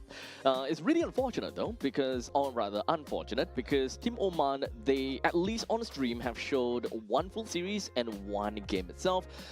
Doesn't really look too good when it comes down to the execution. We can definitely have a slight idea as to what they're trying to do when it comes down to the draft itself, but when it comes down to actually executing the game plan, they don't seem to get a hold of the tempo itself, or maybe it's just about the laning phase. They are not mechanically good enough to be able to get themselves the advantage over the opponents, as much as we see that, you know, the draft or the heroes that they pick should have given them some form of impact. Yeah, definitely. In terms of execution alone, I feel that what? We have broken walls again. We're broken walls again. This 50-50 is going very strong. You know, This is not a 50-50 at this point in time. it's just 100% broken walls throughout the entire time. So yeah, I think it's time to break down these walls. Oh man. Oh man. Well, I'm holding myself back so badly when you say these walls, but you guys, yeah. These walls. Yeah, these walls. But you know what? We're gonna move past that as we're gonna be waiting to see how game number 2 is gonna be like. And of course, Team Iran, they have definitely showed promise, especially when it comes down to drafting. For Team Oman, for sure, they need to start banning out Marcel, because I think that the past 3 games that they have lost is lost to Marcel's. Yeah. Right? Marcel is just so strong in the meta right now. It just feels bad. They that have to stop. They made the golden hour better, and in this patch, it's gonna be a crazy menace. And the fact is, you can just. Yeah, finally they ban it. But it's Team Iran that's that Team banned it. Iran that But banned it. of course, Team Oman is on that side that picks first. So Yes. yeah, definitely. So yeah, they want to ban it out, and surprisingly for Team Oman, choosing to ban out the Yuzong extremely early. So triple EXP lane Your ban coming team out from is side of Team picking. Oman. Oh, that's quite a bit of respect, if you ask me, for the side of Abul Fazl, if Your I'm not wrong. team is But picking. here we go. First pick onto the Juicin. No qualms about that. I think that first pick Juicin is ultimately really good for first picks, because Juicin just fits into any composition like a glove. Yeah, so far, of course, we will be most likely seeing the counter pick Eve, but not at this juncture. Right now, they can still think about what gold lane they want, and they do pick up the Harith for themselves. Right now, if they want to pick up a strong roam as well, they can also pick up the Cho if they wish to do so together with the Harith. So that is still available. In terms of just picking up the Kalea itself together the Harith, that combination is also there. And if they want to pick up, maybe go into that Fredrin, they can also go for it. So there's a lot of options available in that pool right now for the side of Team Iran, and they go for the Grok here. Okay, Grok is not too bad. They don't necessarily show what kind of playstyle they are gonna go for as of yet. Harith can always go for a very divey style, or go for area denial, as such, having Phobias, having the Eve, as well as Gatokacha. They are all gonna be pretty good in that kind of lineup. But you know, it's still pretty early. We don't really have a certain direction as of yet. Team Oman decided to pick up a Claude in the B3 pick. So honestly, right now, if they want to go for a tanky jungler in the name of maybe Frederick, for example, I will say that that's generally a pretty good direction. On paper, Claude is the counter to Harith, right? This is very much expected in terms of that late game pressure, in terms of having that BMI as well. Now they do pick up the Lapu Lapu. Surprising, I would have preferred maybe do pick up the Suyo, but of course with the nerfs that come out to Suyo, maybe in this current meta, not a very good place to pick the Suyo right now, and teams are starting to figure that out. And now for the side of Team Iran, the Eve will eventually come through. It has to come through. The Dusin and the Yve goes hand in hand. Now, right now, they still have that jungle pick available on both sides. Do they want to ban out the options here? The Fredrin is still there. There's still the ability to pick up the Hanzo that we have not talked about, which has been buffed in this patch as well. Oh, but is it a meme pick? That's the question. Is it really meme, or is it actually like legitimate strategy? We did see people use it at MPLSG. Let's not talk about that. But we do have the Hilda and the Sora that will join into the banning pool. At this point in time, having a Gatokacha is still going to be a pretty good pick for either one of these two sides. For Team Iran, picking up a Gatokacha pretty much means that you are playing full-on area denial, and of course, making sure that Team Oman does not pick up one of the answers over to Yve. Yeah, so now both sides, they will have the jungle pick of their choice here. I mean, with the Baxia gone, there is still the ability, if let's say you want to go for the Harley right now, it was very strong in the previous meta, whether or not you want to go into that burst meta for the side of Team Iran here. Of course, I think they do need a utility jungle, so they do pick up the Alice with the EXP lane first, possibly, and for Team Oman, I told you, man, I told you! Okay. Okay, so you got that right. They have also picked up a Cho, so right now they are going for a slightly more of a pick-off kind of game, right? With the Cho for themselves, Hanzo can make full use of the Cho's way of the dragon after all, and aside from that, they picked up a Lancelot from the side of Team Iran for more of that tempo-based game. Yeah, but Lancelot would be a very greedy pick coming out from the side of Team Iran. Of course, they have to secure that early game pressure. That Grok rotation together with the Eve, very strong in terms of that lane pressure, right? Yep. And Alice, Harif, just independent on their own, they will do extremely well. Now, it boils down to that Hanzo rotations in that early game. If they can shut down Hanzo as much as possible with the Lancelot, they secure that mid game, that objective take does not become a problem for them at all. Well, understandably, when you are playing as a Hanzo, you don't particularly have too much that is at stake. You're not too afraid in engaging and all that jazz. But it's more about the chemistry. If whether you are trying to force out a team fight, whenever you are in your ultimate state, those kind of situations definitely happen. And it is also very telegraphic for your opponents. The moment they know that, okay, there is a shadow around here, or rather the shadow has appeared, that means that, do we want to take up a fight? Are we ready? Do we have the resources for all of that? Yeah, that timing becomes very crucial. Clear speed will be slightly favored towards that Hanzo. Of course, that level 4 will be in the hands of Hanzo. One of the fastest clear speeds right now in the entirety of jungle as we head on into the Land of Dawn for Team Oman versus Team Iran. This is game number 2 of series number 2 of the day. Currently 1-0 ahead for the side of Team Iran. So if Team Iran were to be able to get this game down the road, then they are moving on, of course, to find the next opponent, leaving Team Oman with, unfortunately, no series won as of yet. But you know what? We still got quite some time to deal with. Let's take a look more into the laning compositions and how things are going to be. When it comes down to Lapu Lapu versus the Alice, it is always just going to be a crazy fight down at the bottom. No one dies, no one deals enough damage, and they don't care anything. The main thing that they want to look for is to leave the lanes as fast as possible in order to group up and help out in the turtle lanes, or rather in the turtle pit.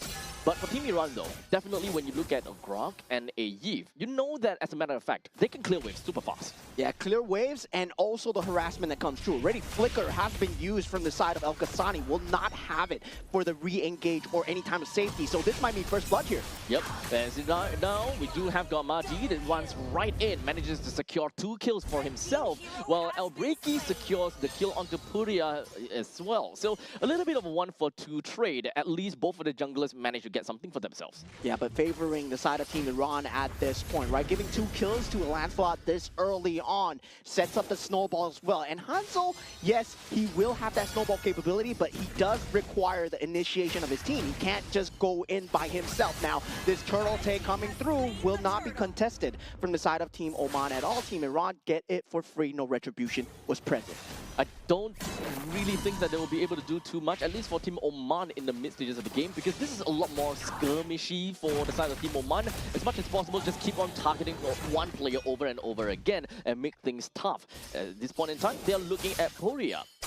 Yeah, now I would say that mid-game really depends on the macro factor that comes through from the side of Rakati. Finally, we do see that Claude pick coming through. That is going to be a huge factor, especially into that mid to late stages of the game, because this puts Team Iran on that clock. But now, already 1,000 gold advantage, and we do have that slight skirmish. Poria eventually does go down, but this is to be expected, not having that flicker out for Poria at this point.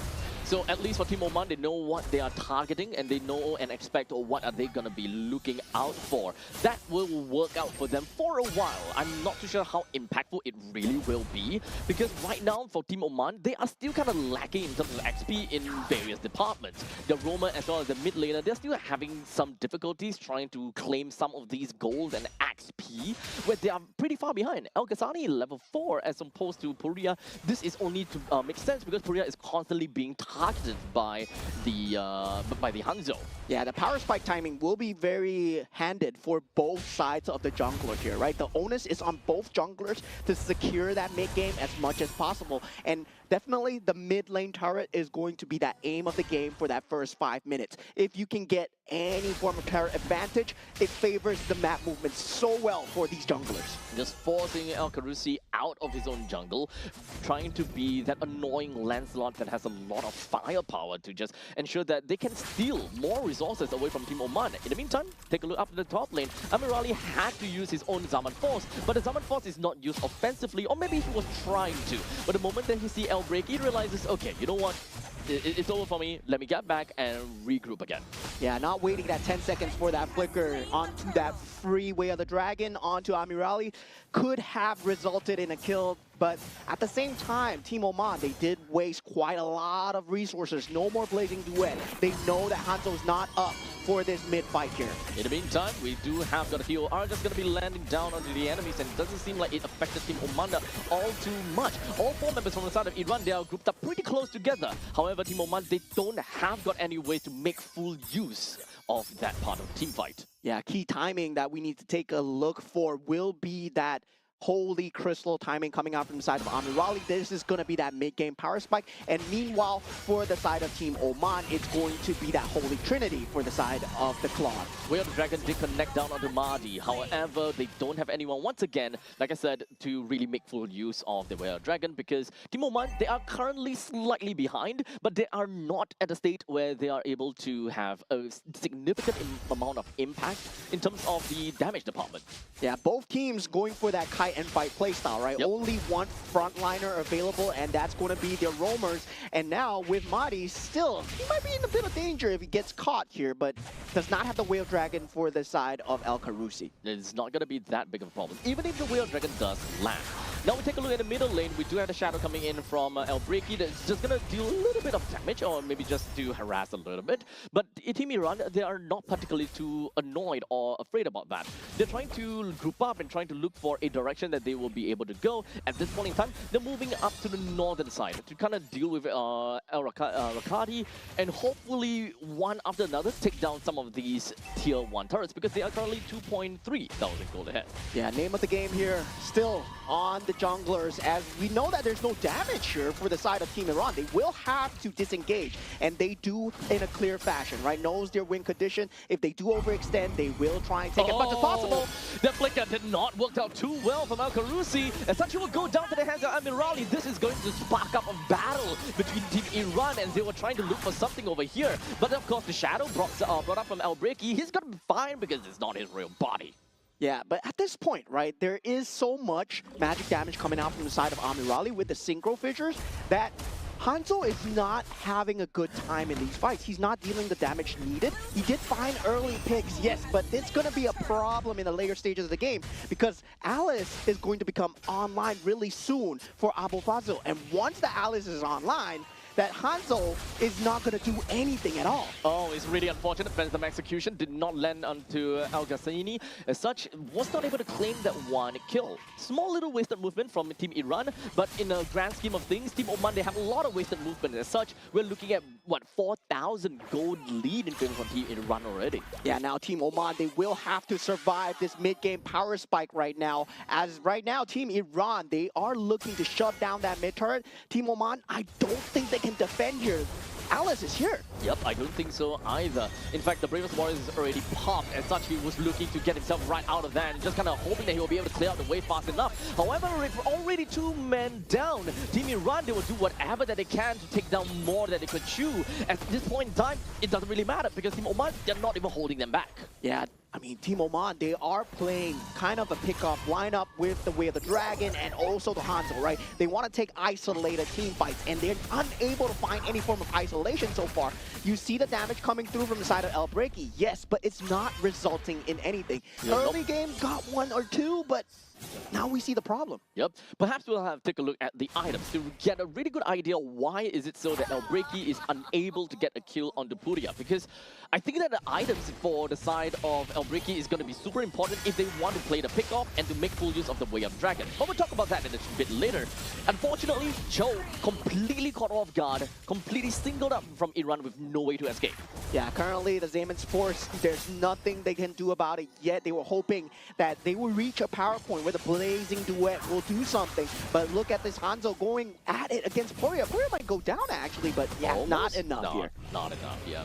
So it's really unfortunate, but at least Team Oman, they know that, okay, the main thing is the RWM is really annoying. If we can take that out, we are going to be good.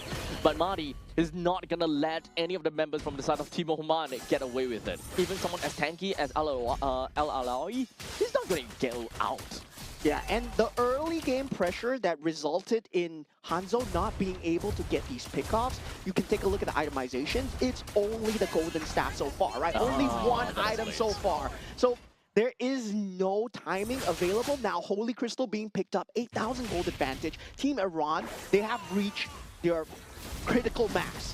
And Mahdi is level 15. So, yeah, he's going to deal a lot of damage. Not only that, there is no way for Team Oman to strategically be able to fight for any of the neutral objectives at all until LOΗI eventually hits level 15. That is the only point in time where there could be any point of contest or challenge for the Turtle or the Lord by this point in time. But right now, we do have most of the members from the side of Team Iran just going to be coagulating together, ensuring that that is not going to do too much. But there we go. When it comes down to tectonic charge and the flicker from, of course, the side of Ali, it did enough. Brought 2 men down with the help of his teammates. And of course, let's not forget about the Lord. They'll be marching down the middle lane with his trusty trident, taking out every single one of these creep waves. Team Iran, they will do whatever they can to take out one of these tier 3 turrets. What a disgusting flicker coming out from the side of Ali, but Amirali still in the thick of things with the Xayman Force still untouched, right? That shield value unable to be just taken away because Blazing Duet at this point, 10 minutes into the game, Claude is not at critical mass. 10,000 gold lead ahead. Once again, look at that. That was a beautiful clash coming through for the side of Team Iran as we had that wild charge into that real-world manipulation. Beautiful layering coming in from the side of Team Oman, but unfortunately it was not quite enough to be able to take Mahdi down. RWM pops up, locks right in onto the Lapu Lapu. LOΗI, unfortunately, will find himself taken down as well. It is going to be 3 versus 5, with the mid lane marching right in. Team Iran will take no chances at all, and rather they will want to end this as much as possible. The Shadow coming in from LOΗI moves right in, doesn't have a lot of HP to work with, goes back to the fountain, and Team Iran, they will split themselves up a tad a little bit,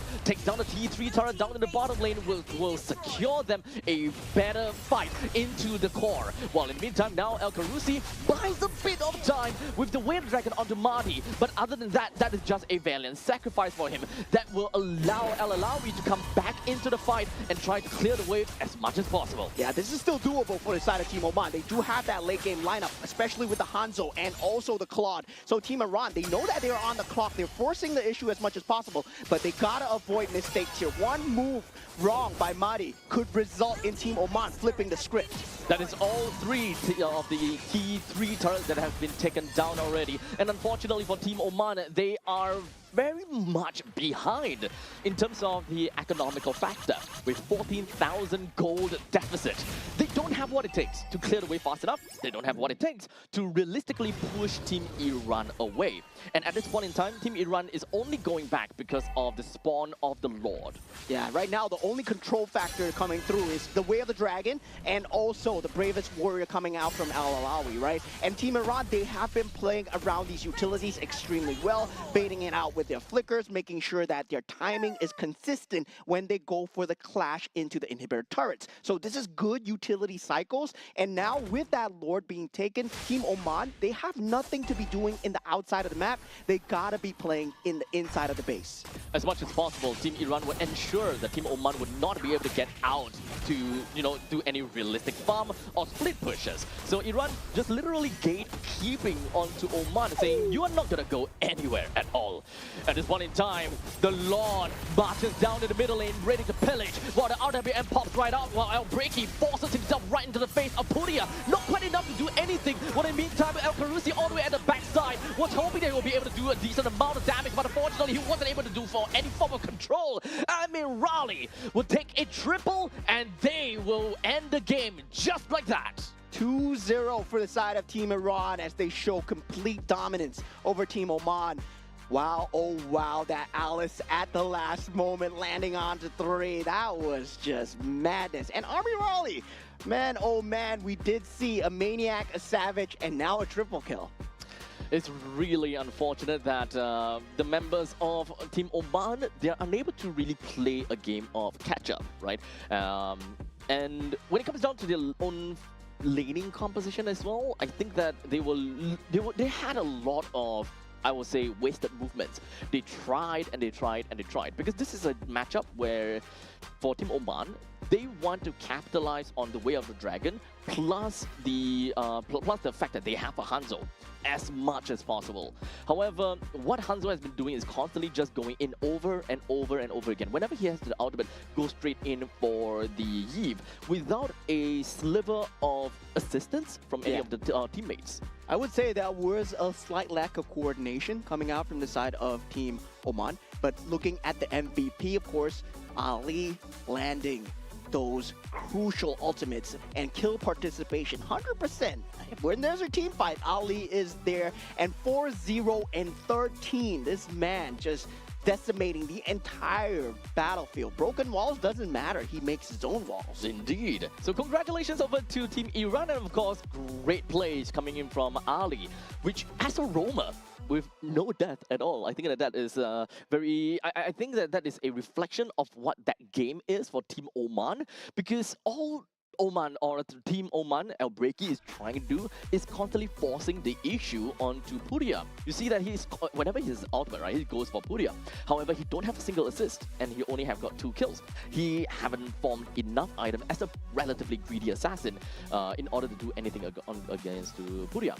It would be great though if he were to, I would say, gang up together with LOΗ, because he's a lapu-lapu after all. Create some chaos, be very tanky, and in the meantime can do really decent damage with the Bravest Warriors too. Yeah, I feel that it comes down to the rotational timings for the side of Team Oman, especially when they fall into that mid-game decision-making, where they did a very good job in that early game, trying to lock down Puria as much as possible, got that 2 kills, but they were unable to capitalize on that goal momentum, right? They were unable to go on to Madi and then Amirali and so on and so forth. That's what they should have been doing with the Hanzo, consistently get that snowball, especially against someone who's weak in that early game. Lancelot at that level 4 without farm, well, he looks like the freest meal ever for Hanzo. Yes.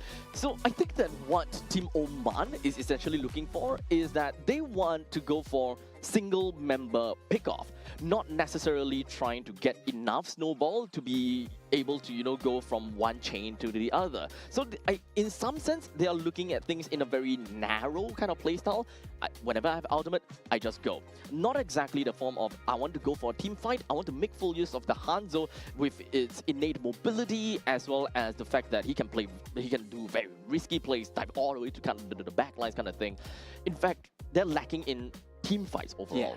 So it feels like, like you said, very telegraphed, right? One target, one play coming out Yes. from side Team Oman. It's never a secondary layered play on top where, yo, I'm a Hanzo, I'm going to jump behind, but you're going to do this at the front with the Whale Dragon while I'm making the space. There was no level 2, no level of contingency behind that. And I believe that's the kind of layeredness, the kind of meticulousness a team needs to kind of make it here at the Asian Games here. Honestly, if you ask me, if I'm trading between my ultimate as a mage versus the jungler's ultimate, I'll take the trade anytime. Yeah. If I'm able to keep my own team, such as the gold laner, active and safe, so be it. Me as a Yeve, without real manipulation, I'm pretty sure my team will still do just fine. Yeah, there was a lot of moments where I felt that they should have gotten the upper hand, especially on the Hanzo. You saw that Poria was extremely low. I believe his death could have been in a double-digit count. To be honest, yeah.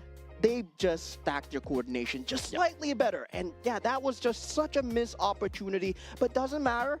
Still day one. We need to reset and we need to go on into that next games as well. I got 3 more days of MLBB here. Yeah, a lot of days, a lot of games. We are currently down at 1:13 p.m. right now, and we have covered 2 series. We've got all the way, I think we have 5 more series to go. So if you guys have any, Mobile Legends Bang Bang craze or itch, this is the place that you want to go, as you will be able to watch so many teams going up against one another. And of course, different regions, different meta, different plays, and I'm pretty sure when it comes down to some of these teams, you guys might already heard of who they are, who is playing, and of course, what team that they are technically from. And currently the standings for Group B, as we see so far, Team Saudi Arabia at the top with 2-0, 100% win rate with 4 points. And also Team Iran following next as 1-0 with 2 points because they only played 1 best of 3 so far. Team Jordan 1-1. And now for Team United Arab Emirates 0-1. And lastly, I believe that was Team Jordan, right? No, Team Oman. Team Oman, 0-2. So technically speaking, we're not too surprised about the fact that Team Saudi Arabia is all the way at the top of that list, because I mean, after all, they are names that we could just Google search, right? And like, Team Falcons, okay. Oh, Twisted Minds, okay. The kind of thing, right? Well, for the rest of the teams out there, it's a little bit more difficult for us to kind of get a hands on. Although I gotta have to say, Team Iran, we have seen 1 game from them. They do look pretty darn good though, so they might be a pretty good rivals to Team Saudi Arabia. Yeah, definitely. Only 2 teams will make it from Group B. Of course, that 3rd place, they will have only 1 slot, so they will have to fight it out with Group D eventually in that last day, where that 3rd place, well, it might look good now, but as we head on into these Asian Games, into the group stages as well, you're going to see much more desperateness coming out from these teams. Now, of course, we do have got games that is running concurrently, right? From Group A, B, C to D. Eventually, at a certain point in time, whenever we have the standings, we will, of course, show it to you guys and tell you guys, let you know how it's faring so far throughout the entire table. But of course, before that, we're going to go off for a short little break. And once we're back, we'll give you guys 3rd series of the day.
one singular posture for 12 hours a day. It's time your chair evolved. This is Secret Lab Titan Evo.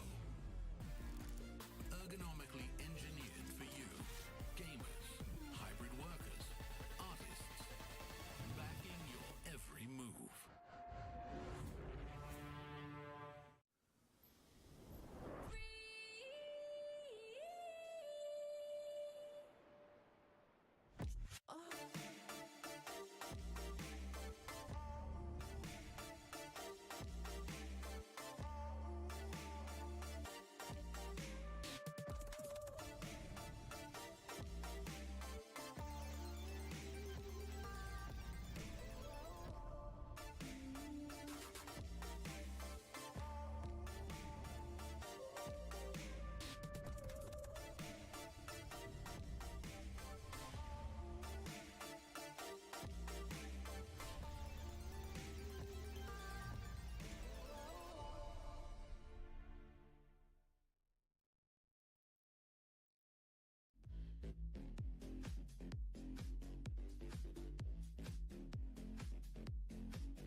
human body was built to move. Not trapped at a desk in one singular posture for 12 hours a day. It's time your chair evolved. This is Secret Lab Titan Evo. Ergonomically engineered for you, gamers, hybrid workers, artists, backing your every move.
Vâng, xin chào mừng toàn thể quý vị và các bạn. Chúng ta đã cùng nhau đến với cả giải đấu ASEAN Game Esports Events Mobile Legends Bang Qualifier.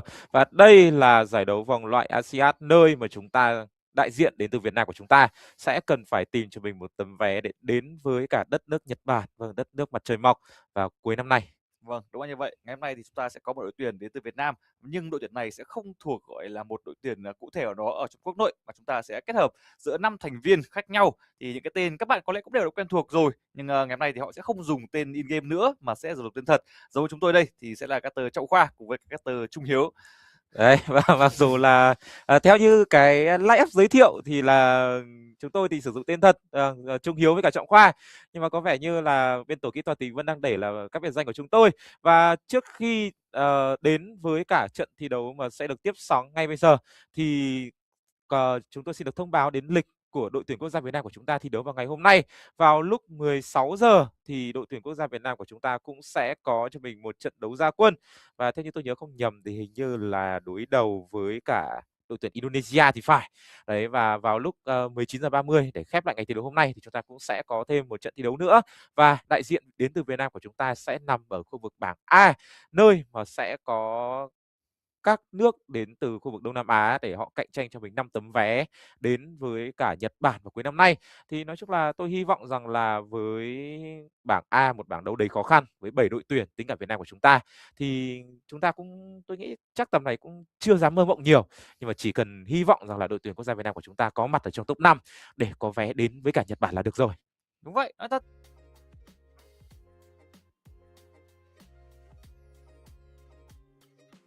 Không có ngoại binh nào cả, toàn bộ đội tuyển đều là 5 thành viên từ chính Việt Nam chúng ta mà thôi. Còn hiện tại chúng ta cùng nhìn về cái bảng đấu B ở đây thì đội tuyển đang có số điểm cao nhất, đang có cho mình 4 điểm. Đứng thứ hai là Iri là 2 điểm. Đội tuyển đang có hòa điểm đó là Jordan với 0 điểm.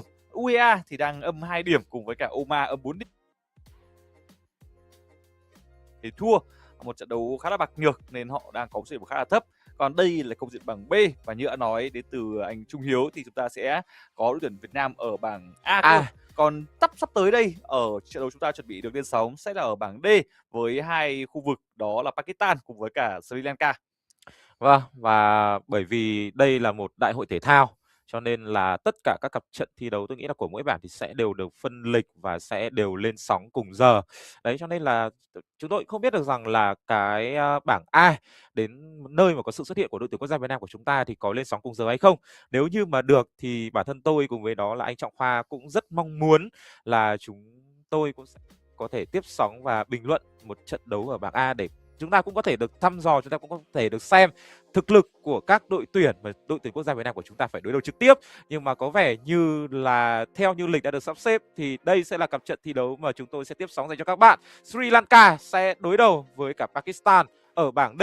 Chúng ta có vị trí của Praven ở khu vực đường vàng, chúng ta có Hassan ở khu vực đảo đường, Nisa, đây là anh chàng Niso ở khu vực đường giữa, Kavindu ở khu vực đi rừng, cùng với đó là Raman Nagyake ở vai trò đi đường kinh nghiệm.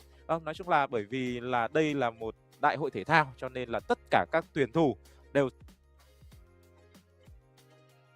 không được sử dụng cho mình bất kỳ một cái biệt danh nào cả. Đấy, ví dụ như là tôi là Hugh hay là anh Trọng Khoa là Sly. Đấy, thì khi mà vào những cái giải mang tính kiểu đại hội thể thao như thế này thì chúng tôi cũng sẽ cần phải dùng tên thật mà thôi.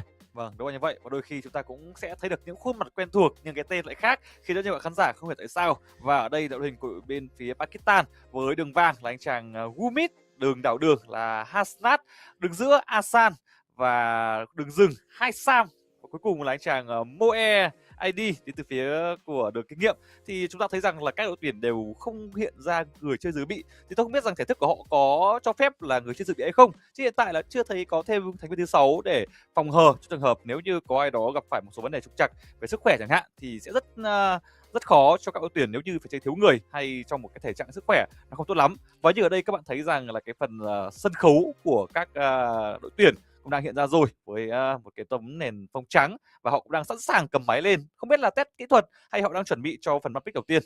Vâng, và thêm một số thông tin nữa dành cho quý vị và các bạn, đó chính là tại ngày thi đấu hôm nay, và tôi nghĩ chắc là xuyên suốt hôm nay là thứ năm, chúng ta sẽ thi đấu 4 ngày. Chúng ta sẽ thi đấu đến chủ nhật là chúng ta sẽ có 4 ngày thi đấu, thì tất cả 4 ngày thi đấu đều sẽ đánh theo bản cập nhật cũ trước thời điểm bản cập nhật mới nhất của mùa giải 41 vừa được xuất hiện ở tựa game Mobile Legends Mobile của chúng ta vào lúc 3 giờ chiều ngày hôm. Đâu bây giờ mà bảo vừa mới update bản cập nhật mới đâu đó là khoảng chưa đầy 24 giờ mà đã bắt các tuyển thủ họ phải thi đấu luôn với cả một cái bản cập nhật mới, thì tôi nghĩ chắc là hơi quá tải và rất khó để giúp cho các đội tuyển, kể cả những cái khu vực lớn, đội tuyển lớn ví dụ như là đội tuyển quốc gia Philippines hay là đội tuyển quốc gia Indonesia, họ có thể bắt kịp được với cả meta. Và map thi đấu đầu tiên của chúng ta cũng đã có rồi, Broken World, tường thành vụn vỡ là map sẽ được thi đấu ở trong map thi đấu này. Và một chút thông tin dành cho các bạn thì chúng ta sẽ có 3 bảng, 4 bảng A, B, C, D, và mỗi bảng sẽ đều đánh theo vòng tròn tính điểm một lượt, và chúng ta sẽ chọn ra các thứ hạng để chúng ta có thể bước tiếp vào, chính xác hơn là tại Nhật Bản vào cuối năm nay. Thì cách chọn đội tuyển và cách chọn thứ hạng thì mỗi một bảng nó sẽ lại có cho mình những cái cách chọn khác nhau. Còn quay ngược trở lại với cả phần bandpick ở trong ván thi đấu này, nhưng mà nhìn vào việc cấm một con Ruby thì tôi đang cảm giác rằng là tôi đang không biết được rằng là thực sự là chúng ta vẫn đang đánh ở bản cập nhật cũ hay là bản cập nhật mới. Bởi vì là con Ruby này sau khi mà bản cập nhật mới được xuất hiện thì Ruby nó đang là một trong những thế lực ở trên khu vực được kinh nghiệm. Paquito mặc dù bị giảm sức mạnh theo bản cập nhật mới nhưng đây vẫn là một trong những cái vị tướng quá áp đảo ở trong giai đoạn đầu game.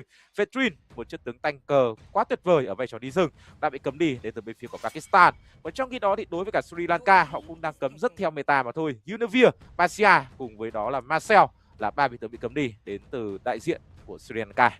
Vâng, như vậy có thể thấy rằng là ngoại trừ Ruby ra thì tất cả các vị tướng được cấm ở trong phase 1 đều khá quen thuộc với các bạn nếu như có chơi bộ môn Mobile Legends bang này. Với Univer, Basia và Marcel thì đây là ba combo thường thấy ở phía đội tuyển thứ hai. Một Marcel đang quá khó chịu và nó vẫn chưa có dấu hiệu giảm nhiệt khi đây cũng đã là một trận đấu tiếp theo mà chúng ta được hướng tới rồi.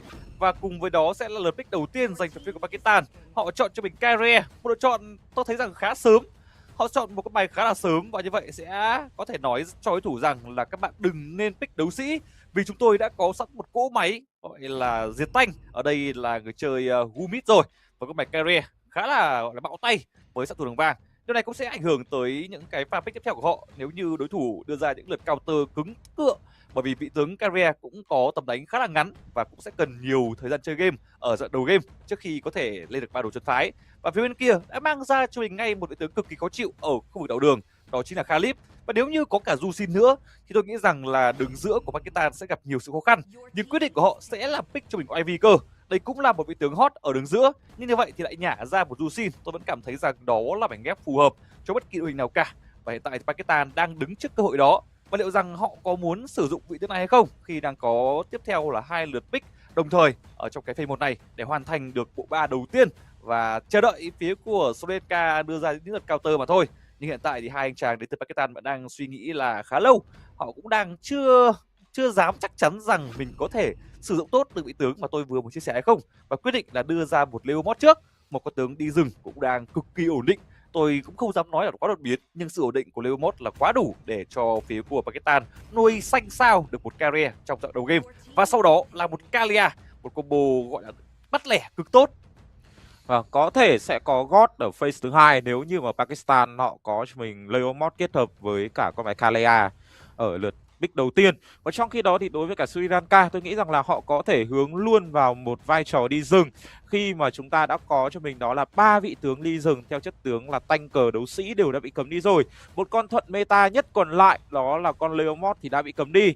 Như vậy thì người chơi đi rừng đến từ Sri Lanka sẽ cần phải lựa chọn cho mình những cái chất tướng theo thiên hướng là sát thủ hoặc là đấu sĩ lai sát thủ, và Soju nó sẽ là lựa chọn khả thi nhất mà bên phía của Sri Lanka họ có thể được lựa chọn mà thôi. Bởi vì nếu như mà không lấy con Soju ở phase đầu tiên này thì rất có khả năng là đến lượt thứ hai thì Pakistan họ sẽ cấm đi, và thật bất ngờ khi mà Jusin mãi đến phase thứ hai nó mới bị cấm đi đến từ bên phía của Sri Lanka. Và nên nhớ rằng là con bài Freya vẫn còn đó và Sri Lanka hoàn toàn có thể đánh một bài Freya đi đường vàng cũng được, để họ sẽ cố gắng sử dụng cho mình đó là bộ ba Freya, Soju kết hợp với cả Khalid để ép nó không cho carry được farm ở trong ván thi đấu này. Thật ra thì nếu như muốn chơi một VIE đường vàng, họ có thể chọn Dioxin trước rồi trong vị trí đi rừng thay cho Suzu. Nhưng hiện tại họ cũng đã cấm nốt đi cả God để ngăn chặn một combo hủy diệt như chúng ta thường thấy ở trong những giải đấu quốc nội, với God cùng với cả Kalia sấy cực kỳ đau với cái mana huyền bí. Nhưng một điều khá bất ngờ là phía của Pakistan cấm đi con bài Clean. Cái bài này thì cũng không quá thường thấy ở trong meta đánh giải. Có chăng thì ở trong meta rank thì chúng ta có thể thấy được nhiều hơn. Và hiện tại thì Pakistan đang có hai lựa chọn rất lạ lùng, từ Ruby cho tới đó là Clean. Sau đó họ cấm thêm cả một cốp nữa với một xạ thủ đã được chọn là Carrier rồi. Và phía bên kia ngay lập tức đáp trả bằng một Obsidia. Họ sẽ có một cái tướng cũng lâu rồi mới được mang ra, nhưng không phải là không khỏe. Và thực sự là Sri Lanka cũng đang có những đối sách khá đặc biệt trước đối thủ của mình là Pakistan sau cái lượt pick đầu tiên ở phase 2. Và hiện tại thì Pakistan cũng sẽ phải hoàn thiện nốt combo của mình. Sau khi mất đi một God thì sẽ còn lại có tướng đường giữa như nào để phù hợp với lối chơi của họ ở đây. Họ sẽ cần phải có những cái tướng thực sự khỏe ở đoạn đầu game. Và Lilia tôi nghĩ rằng vẫn đủ ổn, nhưng quyết định sẽ là một Kadita. Và đây sẽ là một cái combo cũng bắt lẻ hoàn hảo, không kém so với cả God. Chẳng qua là nó sẽ không gọi là... Nhưng thật ra tôi nghĩ rằng nó an toàn hơn God nhiều. Với chiêu cuối nó có thể tự cứu giúp bản thân. Và cuối cùng là ASIAD dành cho người chơi MLBB. Như vậy là Moet sẽ là người chơi lựa chọn cho mình vị tướng Alice ở trên khu vực đường kinh nghiệm. Thực ra thì vẫn còn đó là kể cả Forvius nữa. Nhưng mà Forvius thì nếu như mà bị dính cái truy lùng bạch cốt đến từ vị tướng Obsidia thì cũng sẽ không thể sử dụng được cho mình những cái tình huống địa ngục truy hồn được. Và như vậy thì nó sẽ làm giảm đi cái khả năng có quay đến từ vị tướng Forvius đó. Và trong cái đó thì Alice nó chỉ có đúng một cái chiêu 1 để nó có thể băng ra băng vào thôi. Còn đâu thì cứ đứng im bật chiêu 2 vũ điệu tử thần, và Beleric mới là vị tướng họ lựa chọn ở trong ván thi đấu này đến từ Sri Lanka. Và khả năng cao họ sẽ đẩy cho con bài Khalid lên khu vực đường kinh nghiệm để có thể đối đầu được với cả Alice. Khalid đi đường kinh nghiệm mà, như thế thì nó sẽ làm hơi phế đi cái khả năng đi mở map rất tốt, đi lấy tầm nhìn rất tốt toàn bản đồ đến từ vị tướng Khalid này. Hay là họ muốn lấy Beleric ở trên khu vực đường kinh nghiệm. Nhưng mà lấy Beleric ở trên khu vực đường kinh nghiệm thì để có thể đi lại được với cả một con Alice nó sẽ là một bài toán rất khó khăn. Và thực sự là Khalid sẽ là vị tướng đi đường kinh nghiệm và Beleric là vị tướng đi đảo đường. Nhưng mà tôi đang nghĩ rằng là Beleric ở trong ván thi đấu này nó thực sự không phải gọi là quá mắc binh đến từ khu vực Sri Lanka đâu. Tại bởi vì là con carry nó là một trong những cái vị tướng nó bắn theo phần trăm máu, nó bắn theo sát thương chuẩn và nó gần như là không sợ con Beleric. Bởi vì Beleric là một trong những cái chất tướng counter, những chất tướng xạ thủ đánh tay khá tốt, nhưng mà con carry thì nó lại là một con xạ thủ đặc thù khác, nơi mà kể cả giáp gai, giáp răn đe phản kích hay là Beleric có đứng lại mà để dám đứng im cho carry bắn thì nó cũng sẽ là một bài toán rất khó ở trong ván thi đấu này. Nhưng đó là câu chuyện mà anh Trung Hiếu đang chia sẻ ở đoạn giữa game của cuối game khi mà carry đủ đồ rồi. Còn nếu như là có bắt đầu game thì với Maverick nó cũng sẽ đủ trâu để có thể chống lại sát thương từ một carry hay chăng. Và hiện tại thì giao tranh nổ ra rất sớm từ giữa game, và đó khu vực từ giữa thiếu hơn đó là Hasen. Anh chàng này đã quyết định là lao lên chơi xanh chín với cả Kalia cũng như là Kadita của người chơi Ansan ở đây, nhưng có vẻ là hiệu quả đến từ cái Maverick cũng đang là khá tốt, đội chống chịu đủ trâu. Còn một phía đường trên thì một Khalid đang chưa thực sự là quá ổn, một tình huống trao đổi nhanh với cả Alice phía bên kia, nhưng người thua thiệt lại chính là con bài Khalid này. Đường giữa tiếp tục được chiếu thêm một lần nữa, và lần này thì có thêm Khalid được tung ra rồi, nhưng hình như là sự ăn ý giữa hai bên của họ đang chưa quá chuẩn chỉ. Họ chỉ để một mình Khalid lao vào thôi, sau đó là YV của Nissan hay là một con tướng đảo đường Hasen cũng sẽ không theo kịp nhịp, và tự dưng lại để cho Khalid mất nhiều thời gian di chuyển và không có lợi lộc gì cả. Và hiện tại thì Alice đang có lợi thế hơn về cấp độ khi mà người chơi này cứ dễ dàng được farm thoải mái trong những phút đầu tiên. Bởi vì rõ ràng là con Khalid thì với cái nội tại của vị tướng này thì anh chàng Ramanayake sẽ cần phải đi đảo map rất nhiều. Và trong cái đó thì Beleric nó chỉ là một chất tướng thuần đi bộ mà thôi, và nó hình như chỉ có duy nhất một cái chiêu 1 để giúp cho bản thân vị tướng này tăng một chút lượng tốc chạy, cùng với đó là cường hóa các đòn đánh tường tiếp theo.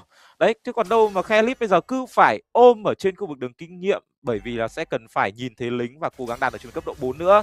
Nó sẽ là câu chuyện hơi khó khăn. Ở đây thì chủ động lao ra tấn công vào vị trí của Moet, đã có cho mình vận lên một cái điện thờ Khai Sơn, nhưng mà quyết định đến từ đại diện chính xác hơn là đến từ khu vực Sri Lanka là họ sẽ cố gắng kiểm soát cho mình cái con cua kinh nghiệm để cố gắng có cho mình level cao hơn so với cả người chơi đi rừng là anh chàng Hai Sam với cả vị tướng Leomot ở phía bên kia. Hai Sam vẫn đang giấu được tầm nhìn nha, nhưng mà Kavindu cũng đã có cho mình cấp độ 4 rồi. Ramanayake cũng là như vậy. Ở đây giao tranh đang nổ ra, đã gọi ra chiếm áp Barbie, bão cát tàn phá không làm choáng được bất kỳ một ai cả, nhưng mà đánh cờ không gian rất đẹp, và đó là đủ để giúp cho Sri Lanka họ kiểm soát được cho mình con rùa đầu tiên ở trong ván thi đấu này. Tôi nghĩ rằng là Sri Lanka họ không chủ động sử dụng cho mình những cái chiêu thức để họ tổ chức giao tranh đâu. và họ muốn sử dụng cho mình những cái chiêu thức, đặc biệt là cái tác dụng thực thể đặt ra vào cái không gian trong tay của Niso để cố gắng có thể ngăn cái nhịp lao vào đến từ Pakistan ở trong khu vực hang rùa đầu tiên. Một trận đấu với map thi đấu là toàn thể bọn vỡ khá thú vị, khiến cho người chơi đi rừng của phía bên Sri Lanka dễ dàng tìm kiếm được khả năng ăn rùa dễ hơn. Họ kéo sang cánh bên trên và nơi đó là nơi mà Khalid cũng đang có lợi thế, và khiến cho người chơi đó là Hai Sam cũng không thể theo kịp được. Và đặc biệt là khi Nissan đã tới, người chơi này đặt ra bàn cờ quá khó chịu và chỉ mất đi một cái tốc biến thôi. Nhưng ngay lập tức thì có một pha đáp trả từ phía của Sri Lanka. Thật ra không phải đáp trả mà đánh nhanh vào người chơi ASIAD. Anh chàng này thì cũng đang có cho mình chiêu cuối, có cả cái hóa đá, nhưng không hiểu vì lý do gì mà anh ta cũng không thể kịp dùng các cái chiêu thức đó để có thể thoát thân được. Như tôi đã nói thì Kadita là vị tướng cũng chạy khá là nhanh, nhưng hiện tại thì đơn giản thôi, là đơn giản thôi hơn. Đơn giản thôi là bị ăn cái chư lùng bạch cốt, ăn chư lùng bạch cốt trong tay của anh chàng Braven, cho nên là Kadita của Aslan gần như là không thể chạy được, và cộng thêm nữa là bị dính cả cái khiêu khích đến từ chiêu cuối của vị tướng Beric trong tay của anh chàng Hasen nữa. Và đó là một cái chiến công đầu, và nếu như mà Kadita đang phải đánh một thế trận mà nó hòa, thậm chí là hơi thua thiệt một chút như thế này, thì người chơi đi đường giữa của Pakistan thì rất khó để có thể tấn công. Trong khi đó thì ở đây tốc biến lên có sóng thần dông tố kết hợp với cả ngọn sóng mạnh mẽ, hai cơn sóng thần cùng ập đến kết hợp với cả một con chiến mã bờ bì, ngay lập tức khiến cho Nissan cùng với đó là Hai Sen đã phải trả giá. Vâng, Nissan, anh chàng này cầm cho mình phép bổ trợ tốc biến và ngay lập tức bị trả giá bởi cái sóng thần dông tố. Cho khi đó thì khóa kết được bật lên. Anh chàng đó là Gumet bắn thẳng vào mặt đến từ vị tướng Obsidian trong tay của Braven luôn. Và tốc độ của trận thi đấu đang bắt đầu được đẩy lên cao hơn. Mặc dù là không có cho mình con rùa đầu tiên, nhưng với việc vừa phản giao tranh đòi lại được cho mình 2 điểm vào gục, nên lượng tiền nó đang quay ngược trở về dành cho bên phía của Pakistan. Một thế trận đang là khá cân dành cho đội tuyển, và hiện tại thì con rùa thứ hai sẽ là nơi mà giúp cho bên đầu đó có lợi thế tuyệt vời hơn. Hình như là Moes đang bị dí vào rất căng từ bão cắt phá của người chơi Ramanake. Sau đó thì anh ta khá đơn độc, không ai vào cùng cả, và hiện tại một mình Khalid đang gặp nguy hiểm. Nhưng khi mà người chơi xạ thủ tới, Braven bắn thoải mái, còn này đáp trả với hóc của mình, dù vẫn đang là còn nguyên, hai bên chưa kiểm soát được cả, chỉ là một pha 1 đối 1 vào thôi. Nhưng Hai San trừng phạt tốt hơn, anh ta có rùa và đòi lại những gì đã mất ở trong thời đấu game. Tự dưng là phía Pakistan lại có lợi thế hơn hẳn với đâu đó khoảng tầm là 600 vàng, nhưng đây chưa phải là con số nguy hiểm. Đổi lại thì Hai Sam đang khá xanh, và thực sự là Leomot khi mà được khỏe ở trong đoạn này, nó có thể càng lướt vào cân 2 tới 3 người là điều bình thường. Thậm chí là Gumet cũng đã có mạng rồi để không có thua thiệt với cả Bravin khi mà đều đang có cho mình là KD 1-0. Và như vậy là một tình huống một đổi một, nhưng mà ít nhất thì khu vực Pakistan họ đã có thể kiểm soát được con rùa đến từ cái nội tại, và cái trừng phạt đến từ vị tướng Leomot cho phép vị tướng này gần như là một trong những cái vị tướng có tỷ lệ tranh cướp thành công mục tiêu lớn tốt nhất ở vai trò đi rừng trong tựa game Mobile Legends Bang của chúng ta. Còn quay ngược trở lại diễn biến ở thời gian thực thì Leomot trong tay của Hai Sam cũng đã có cho mình món trang bị lớn đầu tiên, đó là một cái bách chiến thần diêu rồi. Tốc độ ở trong ván thi đấu này nó lại giảm xuống rồi, hai đội tuyển họ đánh rất cẩn thận. Thực sự để mà nói thì đây là một ván thi đấu mà cả Sri Lanka cùng với đó là Pakistan họ đánh rất cẩn thận, gần như là không có bất kỳ cho mình những cái sai lầm nào được diễn ra cả. Chỉ có duy nhất là Nissan ở đây, Nissan cũng đã có thể chạy ra được rồi, nhưng mà đó là sóng thần dông tố nó gấp lại một ai, và Nissan một lần nữa phải nằm xuống. Vâng, hình như là Nissan đứng ở đằng sau, nhưng mà Nissan đã không thể biết được tầm nhìn của Asan ở đâu. Và khi mà Ahan đến kết hợp với cả cái hóa đá nữa thì ngay lập tức người chơi đi đường giữa đến từ Sri Lanka phải nằm xuống, thậm chí rằng trụ đầu tiên. Và điểm mạo gục của người chơi đi rừng Kavindu cũng là như vậy. Và rõ ràng với một line-up khỏe hơn thì Pakistan họ đang bắt đầu snowball ván thi đấu này rồi. Có thể hiểu được đầu game nhịp độ trận chậm đến từ việc là hai sát thủ cần được farm rất là nhiều, nhưng khi mà có một con tướng mạnh mẽ như là Leomot được xanh thì họ đang bắt đầu đàn áp đối phương. Khi mà Kavindu đang kỳ lực yếu đuối trong khu rừng của mình, một Suzu không có mạng và hiện tại thì đang thua thiệt nhiều hơn hẳn. Song Hai Sam được chiến tiếp tục bị quay vào và Leomot của Hai Sam tiếp tục lập công với chiếc MLBB của mình 4-0-2. Bây giờ thì ai cản được Hai Sam nữa đây? Những thành viên của Sri Lanka đang phải lép vế ở trong chính khu vực trụ của mình và thủ canh xuống cả đường dưới nữa từ người chơi đảo đường cùng với cả Gomet phá đến trụ thứ hai của Sri Lanka. Họ đang dần có được những lợi thế lớn hơn hẳn ở những phút thứ 6 và thứ 7, và giờ lại con ruột thứ 3 cũng sẽ nằm trong tay của Pakistan mà thôi. Họ đang bắt đầu lăn được quả cầu tuyết khi những con tướng đủ mạnh ở đầu game lên tiếng. Và bây giờ thì một Gomet với Carrier không cần phải chờ quá lâu đâu, anh ta sẽ có cho mình ba đồ quan trọng nhất và sẽ là một cỗ máy diệt tanh. Và lúc đó thì Hasen hay là Kavindu cũng như là Ramanake sẽ không thực sự là kiểu có thể đủ sự chống chịu trước những cái khóa kép của Gomet. Một con carry đang bắt đầu quá xanh xao đến từ anh chàng Gomet rồi. KDA là 2-1-0. Trong khi đó thì Obsidian trong tay của Braven thì cũng không hề kém cạnh đâu, nhưng mà một cái điểm yếu cố hữu khác của con Obsidian đó là sẽ cần phải tích cho mình những cái nội tại cốt down. Đấy, cần phải full 25 stack cốt down cơ thì may ra mới có thể khỏe được. Còn trong khi đó thì vừa nhìn vào cái thanh nội tại của Praven thì tôi nghĩ chắc là tầm này anh chàng này mới chỉ tích được đâu đó là khoảng 10 cốt down mà thôi, vẫn còn đến 15 cốt down nữa. May chàng này cần phải tích lũy ở trong trận thi đấu này thì may ra con Obsidian mới có thể solo 1-1 được so với cả với tướng carry. Và trong cái đó thì carry đơn giản thôi, chỉ cần có đồ và chỉ cần có chiêu cuối tôi đã được sóng thần sông tố gấp thẳng khe lít về. Có chiêu cuối ở Beric nhưng mà như mới bỏ biển mà tôi. Vâng, thao thực thể dựng ra bàn cờ không gian và lượng đàn đến từ bên phía của Sri Lanka họ yêu quá, họ cũng đi được vị trí của ở anh chàng Hasnat. Nhưng mà đó là tất cả những gì mà họ có thể làm được mà thôi. Đổi một người chơi đảo đường lấy một người chơi đi được kinh nghiệm, tôi nghĩ là cũng ổn, bởi vì ít nhất là Khalid trong tay của Ramanda Jake thì anh chàng này có thể mở combat tổng được. Và trong khi đó thì Kalia chỉ đơn giản là một vị tướng bắt lẻ mà thôi, một tình huống gọi ra chiến phá Barbie và đây là càn quét lên. Thật may mắn khi mà đó là một cái truy lùng bạch cốt được dựng ra, chính xác là được bắn ra đến từ Obsidian để có thể cứu nguy cho anh chàng Kavindu vẫn có thể lùi về được đến từ combo điện tử Khai Sơn kết hợp với cả kỳ hồn Lăng Vân của mình. Nhưng mà rõ ràng là Pakistan nó cũng không cần phải vội để họ đánh sâu vào những cái trụ bậc thềm của Sri Lanka làm gì cả. Họ sẽ đẩy cao thể lực cả 3 đường và sau đó kiểm soát con lót đầu tiên ở trong ván thi đấu này. Đúng vậy, nhưng đó cũng là áp lực rất lớn dành cho Sri Lanka. Họ đang không biết cách nào để chống trả lại những tình huống tấn công nhanh của Pakistan. Họ đang quá khỏe với một Gumet đã có chừng đa mạng rồi. Như đã nói thì khi mà carrier xanh sớm thì sức mạnh của nó là hoàn toàn áp đảo so với đa phần xạ thủ khác. Dù rằng sải tay đang là khá ngắn, Moes đang lao vào thì cứ tầm nhìn và với một con Alit thì nó đủ độ trâu cũng có thể lùi ra bất cứ lúc nào. Kalia cũng đang sẵn sàng. Chỗ này thì có thể nói rằng là người chơi Nissan anh ta khá tự tin với cái tựa bên của mình. Đáng ra khi đối thủ có một Kalia, họ nên chọn một thạch tẩy giống như là Praven thì anh ta mới có khả năng sinh tồn được. Nhưng bây giờ thì đã là quá trễ, một Nissan không được chơi. Khi đối phương có quá nhiều thứ lao vào từ Leomot, từ Kadita và có thêm một Kalia nữa, tiếp tục mở áo tranh đến từ Pakistan. Tức là quá lớn từ ASIAD và con lốt này dễ dàng nằm trong tay. Hàn đang cố gắng thời gian và Moet đã tới, anh ta tung ra cho mình cái vương quyền hủy diệt nhưng tạm thời là chưa trúng được đích cần thiết và đối phương cũng mất đi khá nhiều những cái phép hỗ trợ từ tốc biến của Rama Nazake. Và lúc đó thì cái bão táp tàn phá của người chơi này cũng không còn nhiều sự đột biến nữa. Lốt nhanh chóng ra ở khung đường trên và đây là nơi mà họ cũng sẽ set up một thế lính làm sao có thể là ủi được cái nhà chính của đối phương khi mà đốc khiên vàng cũng đã mất đi rồi. Một pha mất khiên vàng rất sớm nha, chỉ là phút thứ 10 thôi mà tấm khiên không còn nữa. Khi đó thì Lốt chỉ cần lừng lững đi vào húc nhẹ một hai cái và chỉ cần thêm một vài đòn của Gumet là họ sẽ có được trụ cấp đầu tiên. Và thậm chí ở đường giữa cũng đang bị bèo mòn, họ sẽ muốn lấy thêm cả hai đường hai trăng. Alit được điều xuống cánh dưới để tiếp tục là tạo một thế cộng kìm dành cho Pakistan trước Sri Lanka.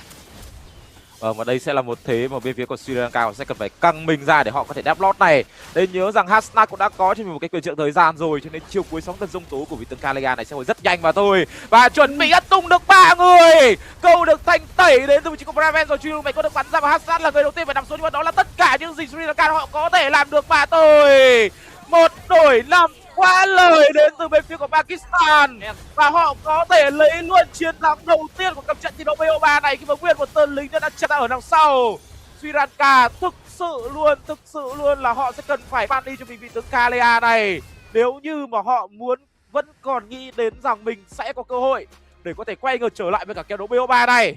Một kèo đấu tôi cứ tưởng chừng như là cân kèo cho những phút đầu tiên khi mà hai bên đã đánh rất chắc và thậm chí là phía của Sri Lanka là người dẫn trước với tỷ số là 1-0 với con rùa đầu tiên. Nhưng chỉ một ít phút sau đó khi mà combo Kalia và Kadeta lên tiếng thì những con bài không có khả năng chạy trốn nhanh như là YV đã liên tiếp phải nằm lại, cùng với đó là sức ép từ một Leomot khi mà nó quá xanh. Anh ta cứ lao vào, anh ta cân 2 cân 3 thì chắc chắn rồi Sri Lanka sẽ cần phải suy nghĩ tới việc cấm cả vị tướng này nữa thay vì là chỉ nghĩ tới mỗi Kalia. Vâng, chính xác là như vậy rồi. Và thực sự thì một ván thi đấu mà tôi nghĩ rằng là cái sai đến từ Sri Lanka là họ đã pick một con Beric mà theo như tôi đánh giá là nó hơi vô thưởng vô phạt ở trong trận thi đấu vừa rồi. Họ hoàn toàn có thể để cho Khalid ở vai trò đi đảo đường và sau đó có thể pick thêm một vị tướng Phobius ở trên khu vực đường kinh nghiệm nữa, hoàn toàn ổn để có thể đối đầu được với cả Alice ở trên khu vực đường kinh nghiệm. Chứ còn đâu giống như những gì mà tôi đã phân tích khi mà ban pick được lựa chọn xong đến từ hai đội tuyển thì rõ ràng là con Khalid đến từ khu vực Sri Lanka, anh chàng này gần như là không thể di chuyển mở map dành cho những người đồng đội của mình được. Beric thì quá thiếu cơ động, và hơn nữa cầm suối sinh lực nữa thì cũng không thể tạo ra bất ngờ với cả cái combo tốc biến kết hợp với cái chiêu cuối khiêu khích được 5 người. Nhưng mà đồng ý rằng là khiêu khích thì có vẻ như là trông đẹp mắt thật đấy, nhưng mà carry thì nó lại là một vị tướng đặc thù không hề sợ Beric, mà nó sẵn sàng đứng im ở trong cái chiêu cuối đấy để có thể bào máu của Beric. Cùng với đó thao túng thực thể dựng ra bàn cờ không gian, trông thì nó cũng có vẻ như là thôi thì cũng được coi là một combo, nhưng cái sai đến từ anh chàng Nisa, đó là phép bổ trợ mà anh chàng này cầm ở trong ván thi đấu này, đó là phép bổ trợ tốc biến. Tốc biến thì bạn có thể chạy được Kadita trong một team mà thôi, nhưng nếu như mà Kadita trong tay của người chơi MVP ván thi đấu đầu tiên Ahan đủ nhanh ấy, anh chàng lại bật hóa đá vào thì bạn cũng không thể tốc biến được ở trong những cái tình huống bạn tẩu thoát. Và hơn nữa rằng khi mà bạn bật cho mình cái thao túng thực thể thì lúc nào bạn cũng sẽ cần phải ở trong một cái tình trạng nơm nớp lo sợ là xem Ahan ở đâu, hay là xem Kalia trong tay của Hasnat ở đâu để có thể sóng thần dông tố gấp mình ngược trở về. Vâng, đó cũng là câu chuyện sát thương của phía Sri Lanka cần phải giải quyết. Họ phải nuôi một con Oxia khá là lâu, và ngoài ra thì IV cũng như là Suzu cũng thực sự là đuối ở đây. Một Suzu 03, anh ta lép vế hoàn toàn trước 2 sao phía bên kia, với lại sát thương từ Suzu với một chất tướng kiểu như đấu sĩ sát thủ như vậy thì họ sẽ không có cơ sở để tranh cướp các mục tiêu lớn, ngoại trừ con rùa đầu tiên. Đó là thời điểm mà họ chiếm tiên cơ, họ có thể gọi là câu được con rùa lên cánh phía trên, và đó là lúc mà 2 sao cũng không kịp trở tay. Nhưng sau khi họ biết được phần nào lối chơi của Sri Lanka rồi, họ bắt đầu đè ép từng khu vực đường ra, những tình huống ganh rất chuẩn xác và có thể là macro đẹp từ các khu vực đường, khiến cho từ xạ thủ cho tới là đường trên cũng không có bất kỳ cửa nào cả. Và thực sự là cái con bài Beric như biên tập viên Trung Hiếu đã chia sẻ, nó không ăn ý lắm ở trong trận đấu này. Tôi nghĩ rằng còn rất nhiều những cái con tướng đấu sĩ khác có thể mang ra ở khu đường trên, nhưng tại sao họ lại chọn vào Beric? Không biết đây có phải là một chiến thuật giấu bài trong một vòng đấu vòng tròn hay không, bởi vì họ vẫn còn phải đối mặt với khá nhiều đội tuyển khác. Họ đang đánh giá cao phía của Pakistan nên họ không muốn mang tất cả những gì họ đang có ở trong trận đấu ra quân để có thể là dành ra cho những trận đấu họ nghĩ rằng họ có cơ sở chiến thắng hơn. Nhưng mà tôi nghĩ rằng là pick một đội hình đẹp như thế này thì kiểu Sri Lanka tôi nghĩ chắc là họ cũng không muốn giấu đi cái bài đánh của mình khi mà họ đánh với cả Pakistan ở trong trận thi đấu đầu tiên đâu. Cái sai duy nhất của họ đó chính là việc mà họ đẩy con Beric ở vai trò đi đảo đường và sau đó nhét Khalid ở trên khu vực đường kinh nghiệm mà thôi. Đấy, như tôi đã nói rồi, Khalid hoàn toàn vẫn có thể đảm nhiệm được vai trò đi đảo đường, và sau đó vị tướng đẹp nhất để có thể đảm nhiệm vai trò đi đường kinh nghiệm ở trong trận thi đấu vừa rồi nó sẽ là con bài Forbius, rất đẹp, rất hoàn hảo đến từ bên phía của Sri Lanka.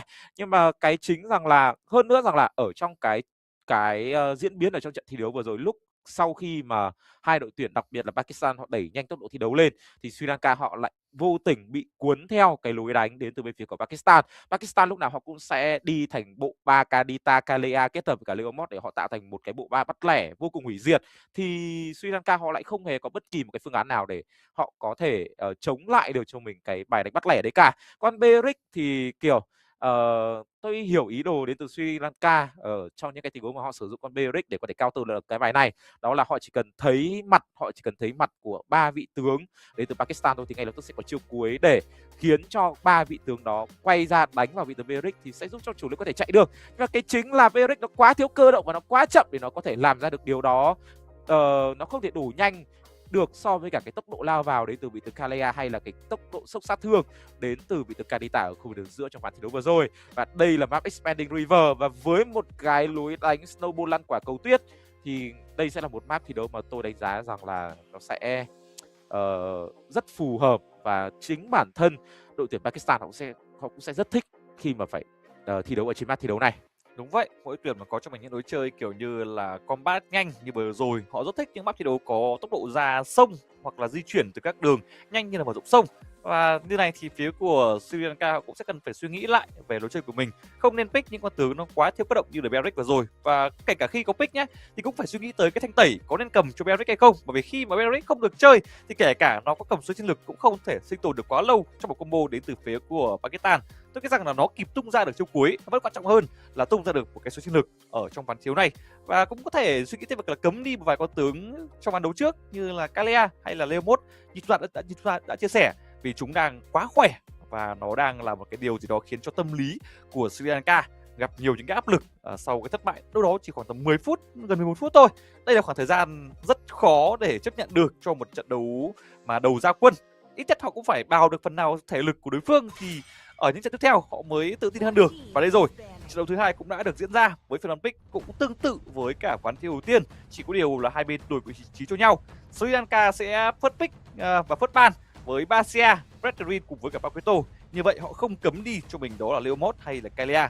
Ngược lại thì Pakistan họ lại tự cấm đi chính con bài Carrier.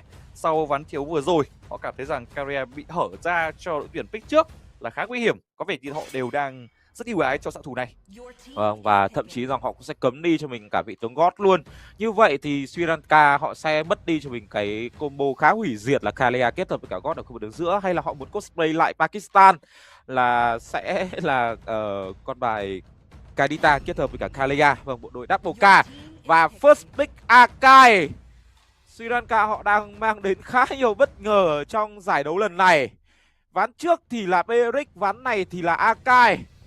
Và con Akai này chúng ta vẫn đã chưa biết, mà con Akai này bây giờ đi đảo đường thì nó cũng khá yếu cơ, mà sẽ cần phải đẩy nó vào vai trò đi rừng. Và cơ bản là vị tướng này đi rừng nó cũng không thực sự là quá in meta, bởi vì là cái vị tướng mà con Akai thường xuyên được pick ở vai trò đi rừng để có thể counter lại là Lancelot thì nó đã biến mất ra khỏi meta đánh giải khá lâu rồi. Bởi vì là sau khi bị giảm sức mạnh thì Lancelot không còn được quá trọng dụng đến từ những người chơi đi rừng của các đội tuyển hàng đầu thế giới nữa. Còn trong khi đó thì đối với cả Pakistan đánh rất chuẩn chỉ, ban pick rất chuẩn chỉ như sách giáo khoa. Harris, một trong những cái chất tướng xạ thủ pháp sư mạnh bậc nhất ở khu vực đường vàng đã được xuất hiện. Cùng với đó, Forvius sẽ là vị tướng được lựa chọn ở trên khu vực đường kinh nghiệm. Thế này thì sure kèo hai cánh là lúc nào cũng sẽ từ hòa đến thắng. Đây từ bên phía của Pakistan rồi. Và có thể là họ sẽ pick thêm cả một bộ ba nó cũng khỏe không khác gì ở trong ván thi đấu trước, hoặc là vẫn có thể chơi một cái bộ ba cổ điển tôn trọng để Chu Xin, Hylos và cả Leomord vẫn còn đó để họ có thể sử dụng được ở trong ván thi đấu này. Và phía bên của Sri Lanka không pick Jusin, họ chọn cho mình Kadita và Clean. Đây chính là con tướng mà trận trước Pakistan đã cấm đi. Chắc hẳn là hai bên cũng đã tìm hiểu về nhau rồi, nên họ biết được rằng người chơi xạ thủ Braven họ đánh được con bài Clean này khá chắc tay. Và lần này thì thôi, thả cho đối phương được mang ra con bài này và chính họ mang ra một Harris để có thể là đối đầu với xạ thủ của đối phương. Cùng với đó là combo Hylos và Forvius. Đây sẽ là một combo có vào không cần ra. Họ chỉ cần đặt được đại đội di vọng đủ đẹp, sau đó là đệ cục truy hồn kết hợp thêm cường công của Harris là họ cứ thế xả đam trong một góc nào mà thôi. Đối phương cũng là như thế, nhưng với một Akai có thể sẽ là một con tướng phá giao tranh ổn và họ có thể đẩy tất cả ra khỏi cái con đường danh vọng này. Nhưng đó chỉ là lý thuyết mà thôi, còn thực tế thì vẫn phải xem là đối phương khỏe tới bao nhiêu. Nếu như mà chỉ cần gọi là vài đòn đánh là đủ kết liễu Akai rồi thì câu chuyện là con quay ngàn cân này cũng chưa thực sự là đủ sức nặng đâu. Ở phe cầm thứ hai, cấm đi cho mình Atlas. Đây cũng là một con tướng có thể nói là xuất hiện gần đây khá là nhiều với những combo khó chịu, gấp về, khống chế, làm chậm. Nói chung là khá là ổn, chỉ có điều nó cũng hơi tù giống như là Beric thôi. Tốc độ của nó cũng sẽ phụ thuộc nhiều vào cái tốc biến để tạo ra những pha bất ngờ. Và một lần nữa thì Jusin bị cấm đi ở phase 2. Nhưng mà ít ra thì con Atlas thì nó sẽ là một vị tướng chủ động mở giao tranh được hơn so với cả con Beric là khá nhiều. Và Clue sẽ là vị tướng cuối cùng bị cấm đi đến từ bên phía của Pakistan. Họ đang nghĩ rằng là con Akai này sẽ nằm ở vai trò đi rừng trong tay của anh chàng Kavindu. Và cả Chu Xin cả YV đều đã bị cấm đi rồi. Như vậy thì bể tướng đường giữa đến từ Pakistan họ sẽ hơi khó để họ có thể được suy nghĩ ở trong ván thi đấu này. Kimmy để đánh một bài hai xạ thủ phép không? Nhưng mà như thế thì con Kimmy với việc tầm tay của nó khi mà chưa kích được cái nội tại thì con Kimmy nó cũng sẽ khá ngắn.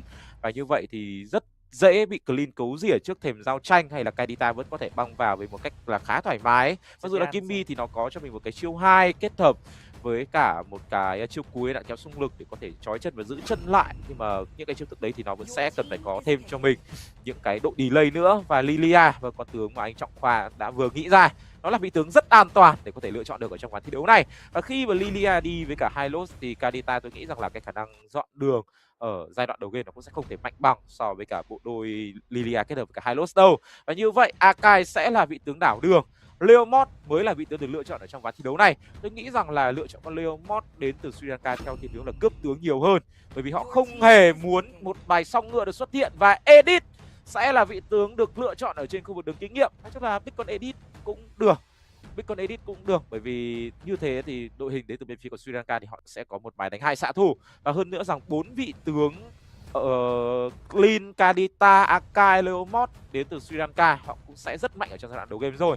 Và nếu như mà có kéo đến ván thi đấu này cuối game thì Edit sẽ là người đảm nhiệm và gánh phần sát thương lẫn chống chịu đến từ bên phía của Sri Lanka. Bởi vì con Edit đây là một vị tướng mà kể cả bạn thon, nhưng chỉ cần bạn đủ đồ thôi. Vị tướng này điều kiện của nó rất đơn giản thôi, bạn chỉ cần farm được và bạn sẽ có được cho mình đâu đó khoảng 4 món đồ, thì đó sẽ là thời điểm mà con Edit nó sẽ được lên tiếng rất mạnh mẽ. Nhưng ở đây thì tôi nhận thấy đội hình của phía bên Pakistan thì không hề muốn đánh muộn một chút nào cả. họ không hề muốn kéo lết, pick cho mình một tham mất ở đây. Một combo phải nói là rất khỏe đầu game, từ những con tướng xạ thủ đường vàng cho tới đường trên hay đường giữa, chúng đều có khả năng đè ép đường của đối phương một cách cực kỳ kinh khủng. Và liệu rằng Sri Lanka có thể vượt qua được phút thứ 11 như ván đấu đầu tiên hay không, tôi cũng không chắc nữa, bởi vì họ cũng đang mang ra những con bài nó khá rời rạc. Để mà nói thì combo Kadita với cả một con bài Akai nó chưa đủ độ cứng, chưa đủ độ giữ chân. Akai thì cần phải dí được vào tường của đối phương với cái con quay bàn cân cơ, nhưng Kadita thì nó cần nhanh hơn thế nữa. Thì những con tướng kiểu như là Châu hay là Kalia hay Kaza đôi khi nó sẽ phù hợp hơn để có thể là tạo ra combo đẹp, tuyệt đẹp với Kadita. Nhưng ở đây thì họ đang cho chúng ta thấy rằng một lối chơi mới lạ, không để cho người xem phải thấy nhàm chán. Và tôi cũng mong rằng sẽ có những cái luồng gió mới từ đội tuyển này và kéo cho chúng ta tới trận đấu thứ 3 để tiếp tục gọi là nhìn thấy những lối chơi khác lạ ở các đất nước xa xôi. Vâng, nhưng mà có một cái điểm nữa đó chính là đội hình đến từ bên phía của Sri Lanka họ khá thiếu những cái hiệu ứng kiểu khống chế mạnh, cho nên là Thamus trong tay của hai Sam thì cũng có thể chơi được ở trong ván thi đấu này, nhưng mà nó sẽ cần phải là một con Thamus vào sau, chứ còn đâu Thamus mà cứ bật lên cho mình chiều cuối địa ngục rực cháy xong rồi lao thẳng vào thì cũng sẽ hơi khó nhá. Bởi vì mặc dù là không có những cái hiệu ứng khống chế quá mạnh đến từ Sri Lanka, nhưng mà nó là những cái mini stun rất khó chịu đến từ hai cái hóa đá của hai Sam và Nisa, đến từ chiêu hoài của Kadita và đặc biệt là đến từ con quay ngàn cân của cái tướng Akai. Và trong khi đó đấy, như tôi đã nói rồi, Big Lilia với cả hai Lost thì không có cách nào để cho Akai cùng với đó là Kadita có thể dọn lính nhanh hơn được bộ đôi đường giữa đảo đường đến từ khu vực Pakistan. Và thậm chí rằng Thamus trong tay của hai Sam cũng đã bắt đầu di chuyển vào khu vực phần rừng để có thể cướp đi cho con người đá này. Nói chung là tôi thấy rằng là cả hai người trên đi rừng đều khởi động cho mình những con bùa tím cùng với đó là bùa cam trước. Vậy thì như vậy là chúng ta vẫn đang đánh ở bản cập nhật cũ, bởi vì là khi mà bạn bắt đầu thi đấu ở bản cập nhật mới rồi thì bạn sẽ không cần phải nhất thiết ăn cho mình hai con bùa lớn đầu tiên ở hai cánh rừng, bạn chỉ cần ăn cho mình những cái con bọ để có thể đạt được cho mình cấp độ 2 và để có đủ chiêu thức để chống việc đối phương làm vào cấp rừng. Vâng, vào đây thì một tình huống giao tranh ở khu vực đường trên, quay trở lại khu vực đường giữa, hai bên đang liên tục những pha thăm dò, đơn giản chỉ là thăm dò thôi, cũng chưa có pha nào đâm quá sâu cả. Họ biết rằng sức mạnh của Sri Lanka đang là khá yếu ở đầu game và phía Pakistan họ đang rất muốn đè ép ở khu vực thời điểm hiện tại. Hai sen đang bị tìm thấy bởi người chơi Hanas và có vẻ sẽ là không có giao tranh đâu nhở. Và hiện tại là nếu như chỉ để một hai lốt kết hợp với cả Harit thì sát thương ở cấp độ 3 là chưa đủ. Họ chỉ đơn giản là nhìn nhau mà thôi, chỉ cách me nhau và chờ đợi cho con rùa tiếp theo được gọi là sinh ra một cách gọi là dễ dàng nhất, và lúc đó họ mới tìm kiếm cách đẩy lính chuẩn chỉ và về với cái khu vực này, giao tranh khu vực đầu tiên để tìm kiếm cái lượng kinh nghiệm cũng như là tiền để con rùa. Và hiện tại thì tất cả đang di chuyển xuống như đã thấy, là kể cả từ Thamus, từ Lilia và cả hai lốt ở đây, nhưng hai lốt cấp độ hơi thấp nha. Hai lốt hiện tại mới chỉ có cấp độ 2 thôi, đang thua thiệt một chút nho nhỏ so với cả con lại Akai phía bên kia, nhưng cũng không ảnh hưởng quá nhiều. Gọi ra cho mình chính MLBB, tốc biến đi đó là Moes, nhưng con rùa đang nằm trong tầm kiểm soát của Pakistan. Họ đang ăn rùa một cách thoải mái và cái con chiến MLBB này đi quá xa mất rồi. Và giờ để có thể là quay ngược trở vào cái khu vực thang rùa làm điều khó nói. Giữa đó đi sàn, lao vào hóa đá kết hợp với cái trung của mình, cướp đi con rùa trong tay của người chơi hai Sam. Cái hóa đá này có công lao thực sự tốt, và thực sự lần này thì Sri Lanka vẫn đang là đội kiểm soát cho mình con rùa đầu tiên, giống như ván đầu tiên. Và một lần nữa con rùa đầu tiên của một ván thi đấu thuộc về bên phía của Sri Lanka, và đó là cái hóa đá rất nhạy cảm đến từ vị trí của Nisa để có thể giữ lại được con rùa đến từ khu vực dành cho bên phía của Sri Lanka. Còn trong khi đó thì Pakistan bây giờ họ vẫn tràn vào đánh ở khu vực hang búa cam, nhưng mà họ nên cẩn thận bởi vì Sri Lanka họ đã có lớp giáp rùa và ít nhất thì cái ngưỡng máu và cái lượng máu của họ sẽ trâu hơn trong một combat tổng so với cả bên phía của Pakistan. Và hơn nữa rằng thì những cái bộ chiêu thức đến từ bên phía của Sri Lanka thì họ sẽ ngồi khá nhanh, họ chỉ mất đi cho mình hai cái hóa đá thôi, còn nguyên cả 4 cái chiêu cuối ở thời điểm đó, cho nên là Pakistan họ sẽ cần phải lùi về thôi. Và rõ ràng là một cái hóa đá nó đủ sự tinh tế để cho hai Sam không thể sử dụng được cho một cái trừng phạt thẳng vào đầu của con rùa. Trong khi đó thì ở đây Hasnat đang là người đang bị tấn công đến từ 4 thành viên của Sri Lanka. Và chúng ta đang bắt đầu có cho mình những tình huống đánh nhau ở khu vực đường giữa, đang bắt đầu chết đam ở khu vực đường giữa rồi. Đó là hai Sen và đó là Hasnat, nhưng mà vẫn đang chưa có bất kỳ chiến công đầu nào cả đến từ của cả hai đội tuyển. Nói chung là hai đội tuyển thì họ vẫn đang có cho mình một cái lối đánh khá chấp ở trong giai đoạn đầu game, chỉ trừ khi nào mà họ có cho mình một cái lợi thế thực sự là rõ rệt ở giai đoạn giữa game thì họ mới bắt đầu đẩy nhanh cho một cái ván thi đấu này lên. Vâng, và hiện tại thì vẫn chưa có điểm số ở cuộc đầu tiên dành cho cả hai đội tuyển. Họ vẫn đang rất thăm dò nhau, dù rằng là như đã nói là Pakistan đủ khỏe ở trong trận này, nhưng khi mất đi con rùa đầu tiên thì họ lại hơi rụt rè một chút. Họ cảm thấy rằng là mình sẽ cần phải cướp được con rùa thứ hai, và đó vẫn là nơi giao tranh tổng tốt hơn hẳn so với việc là đi bắt lẻ, khi họ cũng không có những mảnh ghép khác như là Kalia ở trong màn thiếu trước. Và này thì rùa cũng chỉ cần hơn 10 giây nữa thôi, họ sẽ cướp được con cua kinh nghiệm một cách dễ dàng và gia tăng thêm cái sức ép từ người chơi rừng. Hai bên tập trung rất nhiều người và giờ thì chỉ cần một mồi nổ thôi, một ngoài nổ nào đó như là Hana Chăng và lao vào đó là chịu Akai, dí được anh chàng đó là Moes đang vào tường rồi. Ngay tức thì Hasam tới, Hana tới, một pha phảo tranh từ phía của Pakistan Thanh Chăng, nhưng ngay tức thì người chơi kinh nghiệm của phía đối phương đã bật lên cái chiến giáp của mình rồi, bắn rất đau từ Edit và 2 mạng dành cho Sri Lanka. Lần này không còn là lợi thế dành cho phía của Pakistan nữa, một người chơi rừng không còn đủ khỏe với level 1 và ngược lại có vẻ Edit đang lên tiếng. Và nếu như mới đi đủ đồ giống như bên Trung Hiếu cũng đã chia sẻ thì nó sẽ rất khỏe. Và con rùa thứ hai này cũng đang nằm trong tay của Sri Lanka, nhưng ở đâu đó thì người chơi xạ thủ lại thua trong tay của Gumet và đem về một điểm số dành cho Pakistan. Họ vẫn đang có thể níu kéo được phần nào cái lợi thế ở những cái giây phút đầu tiên. Nhưng mà ít nhất thì khi mà Edit có cho mình 2 điểm vào cuộc từ rất sớm như thế này thì đó sẽ là một mối nguy mà rõ ràng là Pakistan nó sẽ cần phải để ý đến, và tôi nghĩ rằng là nên cần phải bắt đầu hướng thêm người xuống khu vực đường dưới để bắt vào con Edit này trong tay của anh chàng Ramanajake. Và trong khi đó thì Thamus vẫn đang chưa thể tỏ ra được bất kỳ hiệu quả nào trong tay của hai Sam cả. Hai Sam anh chàng này vẫn đang chưa biết là thời điểm nào mình nên bắt đầu lao vào với cả vị tướng Thamus này, một tình huống sử dụng luôn cho mình cái trừng phạt để có thể cướp được con bọ trước cái lưỡi kiếm đến từ anh chàng Kavindu. Và đang bắt đầu có một tình huống như là đánh nhau ở khu vực đường giữa thì phải, một tình huống 3 đánh 3 giữa hai người chơi đường giữa, hai người chơi đi rừng và hai người chơi đảo đường. Còn trong cái đó thì Harry trong tay của Gomez cũng đã có cho mình một điểm vào cuộc đầu tiên rồi. Gomez bị cố đi, chỉ còn lại cho mình một nửa cái bóng thời đại lộ dây vòng bọc đầu kết ra với cả phát trận tay không. Và Braven khi mà cánh dưới của khu vực Sri Lanka đang lên tiếng thì ngay lập tức đường trên đang bị khai thác lên là rất nhiều.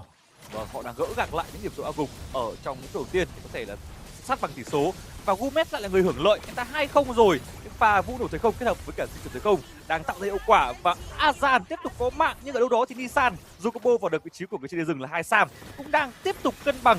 Và ở đây thì người chơi Kavidu đã tới gọi cho chiến MLBB nhưng cũng chưa hiệu quả thực tế nào cả. Anh ta để vượt khỏi tay cái miếng mồi ngon của Gomez rồi. Và tự dưng là con MLBB này nó đang khá là phế, khác hẳn với cả hai Sam ở trận trước. Mỗi khi mà Leomod tới thì nó thường xuyên sẽ có những cái điểm chiến công. Như lần này thì Kavindu gần như chỉ là một cái chơi phụ trợ dành cho Ramanajake mà thôi.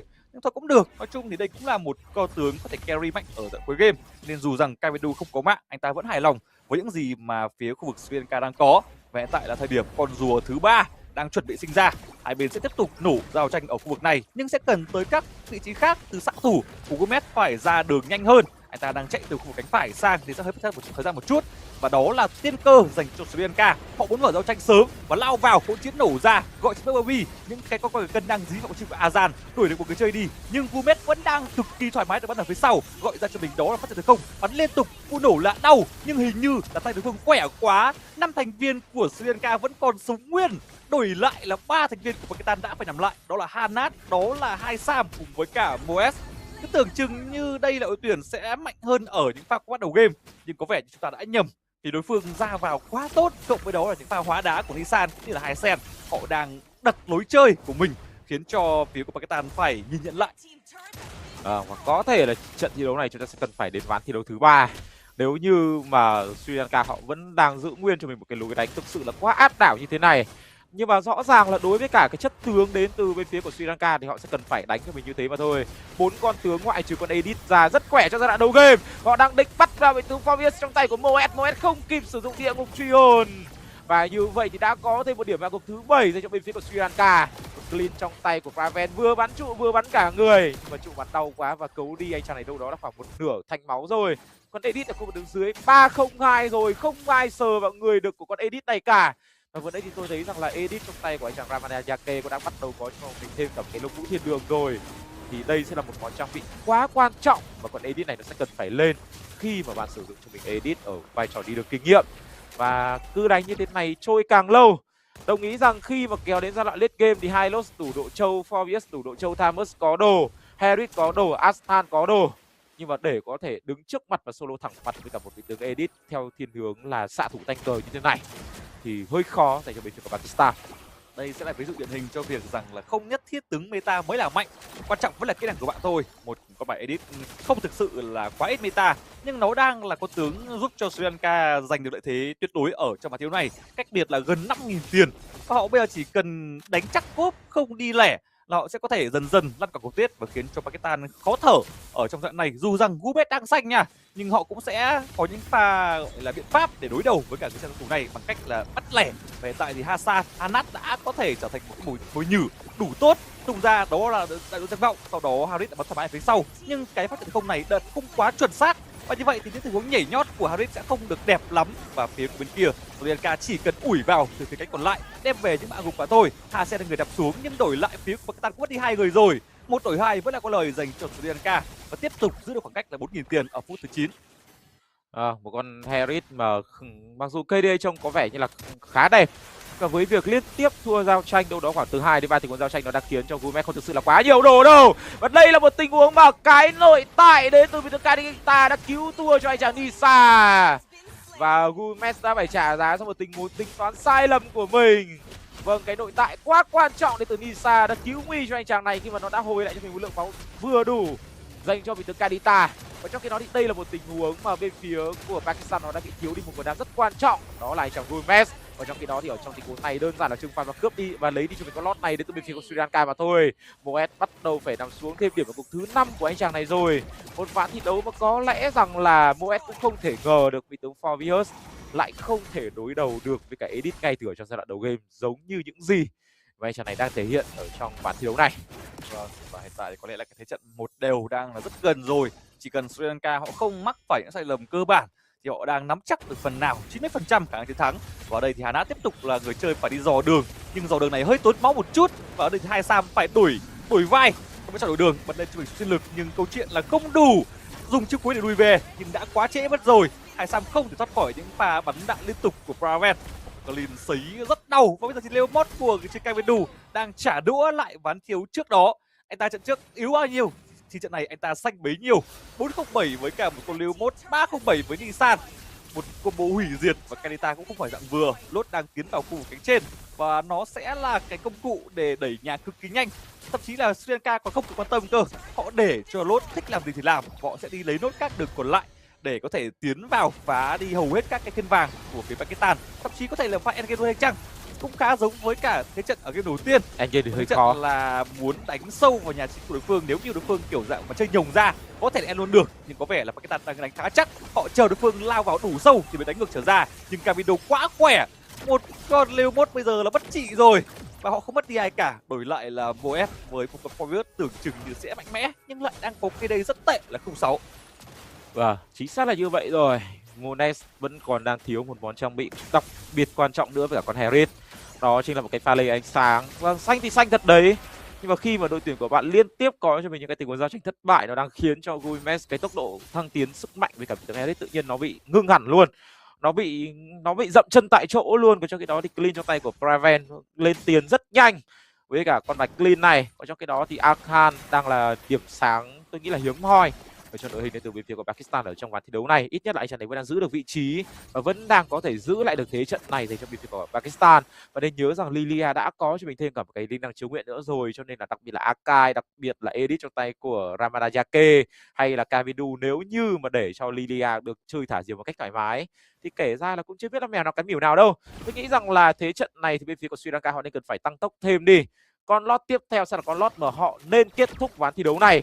Họ bôi càng lâu thì có thể họ sẽ chính là người gặp bất lợi với những cái thế trận họ đang được giặc bẫy sẵn ra. Vâng, 9.000 tiền là con số khá an toàn, nhưng nó chỉ an toàn ở phút thứ 13 mà thôi. Còn nếu kéo dài tới phút thứ 15, 16 hay 17 thì tôi không chắc nữa. Chỉ một pha có bắt sai lầm của phía bên Sri Lanka cũng có thể khiến cho họ gặp phải tình cảnh là thua trắng ở trong cặp đầu giao quân. Lốt sẽ còn lại 6 giây và đây là thời điểm hai bên cần phải chiếm những vị trí quan trọng ở khu vực sông. Nên nhớ rằng đây là map thi đấu mở rộng sâu nên khả năng di chuyển của các con tướng là rất nhanh. Họ chỉ cần chạy qua chạy lại thôi là cũng có thể bao quát được cả cái khu vực hang Lốt rồi. Và ăn Lốt cũng là rất nhanh luôn, từ Praven cũng như là Kavindu chỉ mất đâu đó khoảng tầm 10 giây là có thể là xử lý xong con lốt thứ hai này rồi. Và phía Pakistan phải nhanh chóng lùi về trước khi là bị một ai đó bắt được vào với cái khả năng khống chế của người chơi Edit hay là khoa đá của Nisan. Và ở đây thì đó là người chơi Hanat, một con ngựa đã bị dí vào bởi con quay cân, sau đó hất tung vào vị trí của Hassan. và họ đang rất nỗ lực lùi về, hết tung liên tục được tung ra nhưng vẫn chưa có hiệu quả nào thực sự đem về mạng hùng cả. Moes suýt nữa phải làm số mạng thứ 7, anh ta phải mất tốc biến để lùi về nhà, nhưng như vậy cũng là đủ để khiến cho Pakistan không còn nhiều công cụ để thoát thân ở pha combat tiếp theo. Lốt đang là thứ đang chuẩn bị tiếp cận vào trò chính của đội hình này. Chắc chắn là Cloud sẽ hút vào được thôi, thậm chí là có thể sẽ là một đường lý siêu cấp đầu tiên đến từ bên phía của Sri Lanka. Cái chiến mã Burby được gọi ra rồi, các thành viên đến từ bên phía của Pakistan nó đang bị dồn vào nhà chính rồi. Moes chỉ còn lại cho mình rất thấp máu mà thôi. Còn Lord đã bắt đầu có thể tiếp cận được vào nhà và quyết định là đánh người hay là đánh nhà đến từ bên phía của Sri Lanka đây. Họ quyết định là lùi về đến từ con quay ngàn cân của Akai. Một con Akai đi đảo đường tưởng chừng như là nó không quá mạnh ở trong meta, thậm chí rằng nó còn là first pick đến từ bên phía của Sri Lanka, nhưng mà có vẻ như là Hasen đã chuẩn bị rất kỹ cái vị tướng Akai này để có thể mang ra và đối đầu với cả các đối thủ cùng bảng cùng với bảng D, nằm cùng với cả bảng của Sri Lanka. Và rõ ràng khi mà Pakistan họ có cho mình những cái tình huống mà họ muốn nhồng ngược trở lại lên để họ phản giao tranh, thì ngay lập tức con quay ngàn cân nó sẽ giải quyết tất cả những cái vấn đề đó, không thể đi theo ở trên cái đại lộ danh vọng được, bởi vì chỉ cần một cái con quay ngàn cân thôi thì tất cả những người chơi đến từ Pakistan nó sẽ đều bị lùa ra khỏi cái đại lộ danh vọng đó. Và bây giờ thì họ sẽ phải làm gì đây? Họ đang khá là bất lực trước tình huống tiến công của Sri Lanka rồi, và con búa tím này cũng khó mà giữ lại được. Nên có vẻ là phía Sri Lanka họ cũng đang không muốn có mạo hiểm, họ đang quyết định lùi lại một nhịp để cho đối phương ăn con búa này. Cũng không phải là vấn đề gì đó quá lớn, và đang chờ một thời cơ tốt lao vào tiếp tục là con quay ngàn cân. Hắn đang đứng giữ chân lại, sau đó là người chơi đầu tiên làm xuống hay không đây? Không phải, đổi lại là đội danh vọng tung ra. Raven được bắn thoải mái và người làm xuống sẽ là Moes ID. Hắn cũng phải dừng chân và sau đó đuổi theo người chơi. Đây là Gumet với sát thủ đường vàng, mất đi với 3 vị trí thì liệu rằng họ còn đủ khả năng để ép nhà hay không nữa?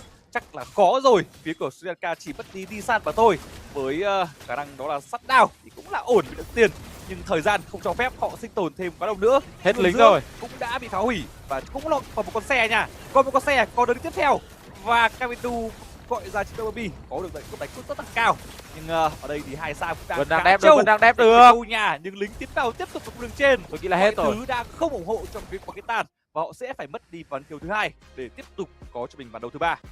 Vâng, một đều là kết quả hiện tại của cả trận thi đấu BO3 giữa hai đội tuyển Sri Lanka cùng với đó là Pakistan.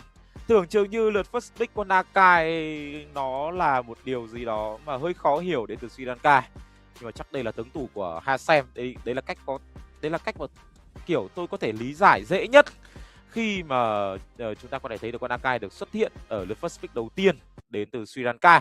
Và thực ra thì tính ra là ở trong ván thi đấu này Akai đã làm rất tốt nhiệm vụ của mình, có nghĩa là cứ lúc nào thấy cái đại lộ danh vọng được dựng ra đến từ Pakistan thì ngay lập tức sẽ có con quay ngàn cân đi thẳng vào trong cái đại lộ danh vọng đó, và không có bất kỳ thành viên nào đến từ Pakistan họ có thể đứng ở trên cái đại lộ danh vọng đó được một cách thoải mái và để họ có thể thực hiện cho mình những tình huống phản giao tranh và đánh nhồng ngược trở lại được. Và có lẽ là đối với cả nhiều người thì MVP ở trong ván thi đấu này không ai khác cả sẽ thuộc về dành cho vị trí của Hasen, với một màn trình diễn quá hoàn hảo với cả vị tướng Akai này. Và trong khi đó thì edit trong tay của Ramanajake thực ra là một con edit tự nhiên lại được mớm cho 2 mạng ở trong giai đoạn đầu game. Nó trở thành một con edit quá xanh xao, và khi mà bên phía của Pakistan họ nhận ra rằng giờ họ không thể ganh vào được vị trí của edit nữa, họ dồn người lên họ ganh vào vị trí của clean, nhưng mà họ chỉ làm được thành công điều đó chỉ khoảng 2 lần ở trong ván thi đấu này mà thôi, và sau đó là vụn vỡ hoàn toàn đến từ Pakistan.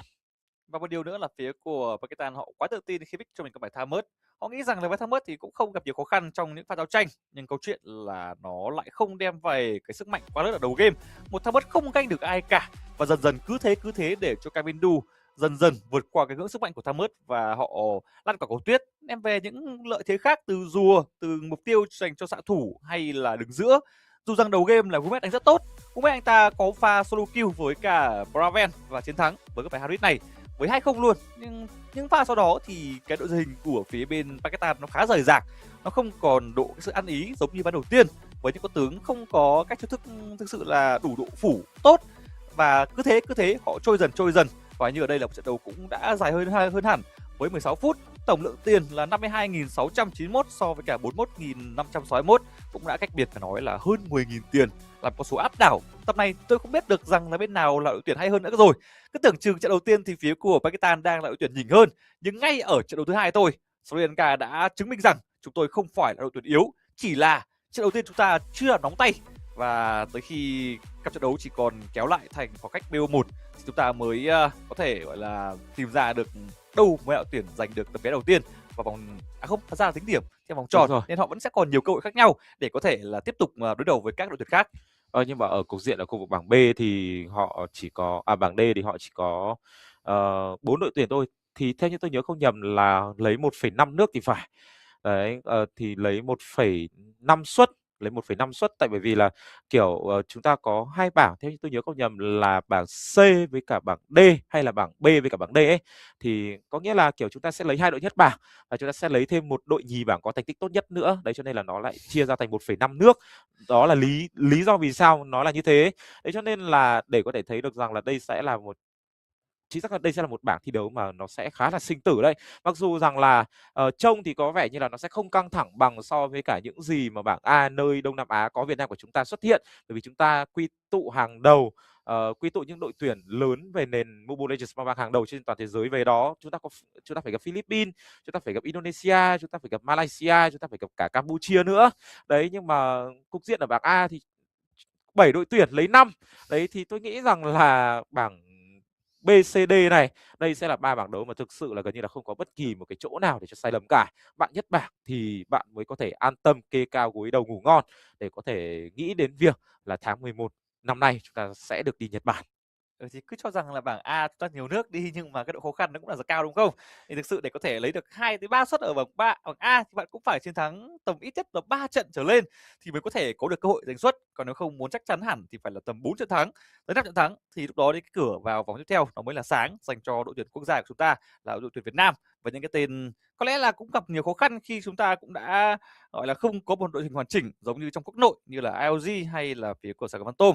Thì nói chung đó cũng là một câu chuyện chúng ta mong chờ vào thời điểm 4 giờ chiều ngày hôm nay, lúc mà chúng ta ra quân thì mới biết được. Còn hiện tại thì cứ tập trung vào cặp thi đấu đầu tiên giữa Sri Lanka cùng với cả Pakistan thôi.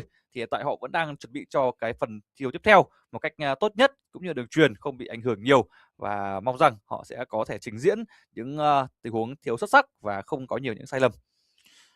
Và đây rồi, chúng tôi cũng đã có thông tin chính xác về việc các bảng đấu thì chúng ta sẽ có 22 quốc gia và vùng lãnh thổ tham dự vào cái vòng loại ASIAD này.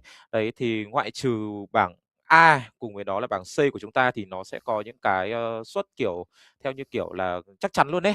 Thì ví dụ như là bảng A chúng ta có 7 đội tuyển thì chúng ta lấy 5 suất, bảng C chúng ta có 4 đội tuyển chúng ta lấy 2 suất, nhưng mà bảng B và bảng D thì chúng ta lại có đến 5 đội tuyển và chúng ta lấy 2,5 suất. Có nghĩa là top 1, top 2 thì bạn sẽ chắc chắn là có suất để bạn có thể được đi vào Nhật Bản.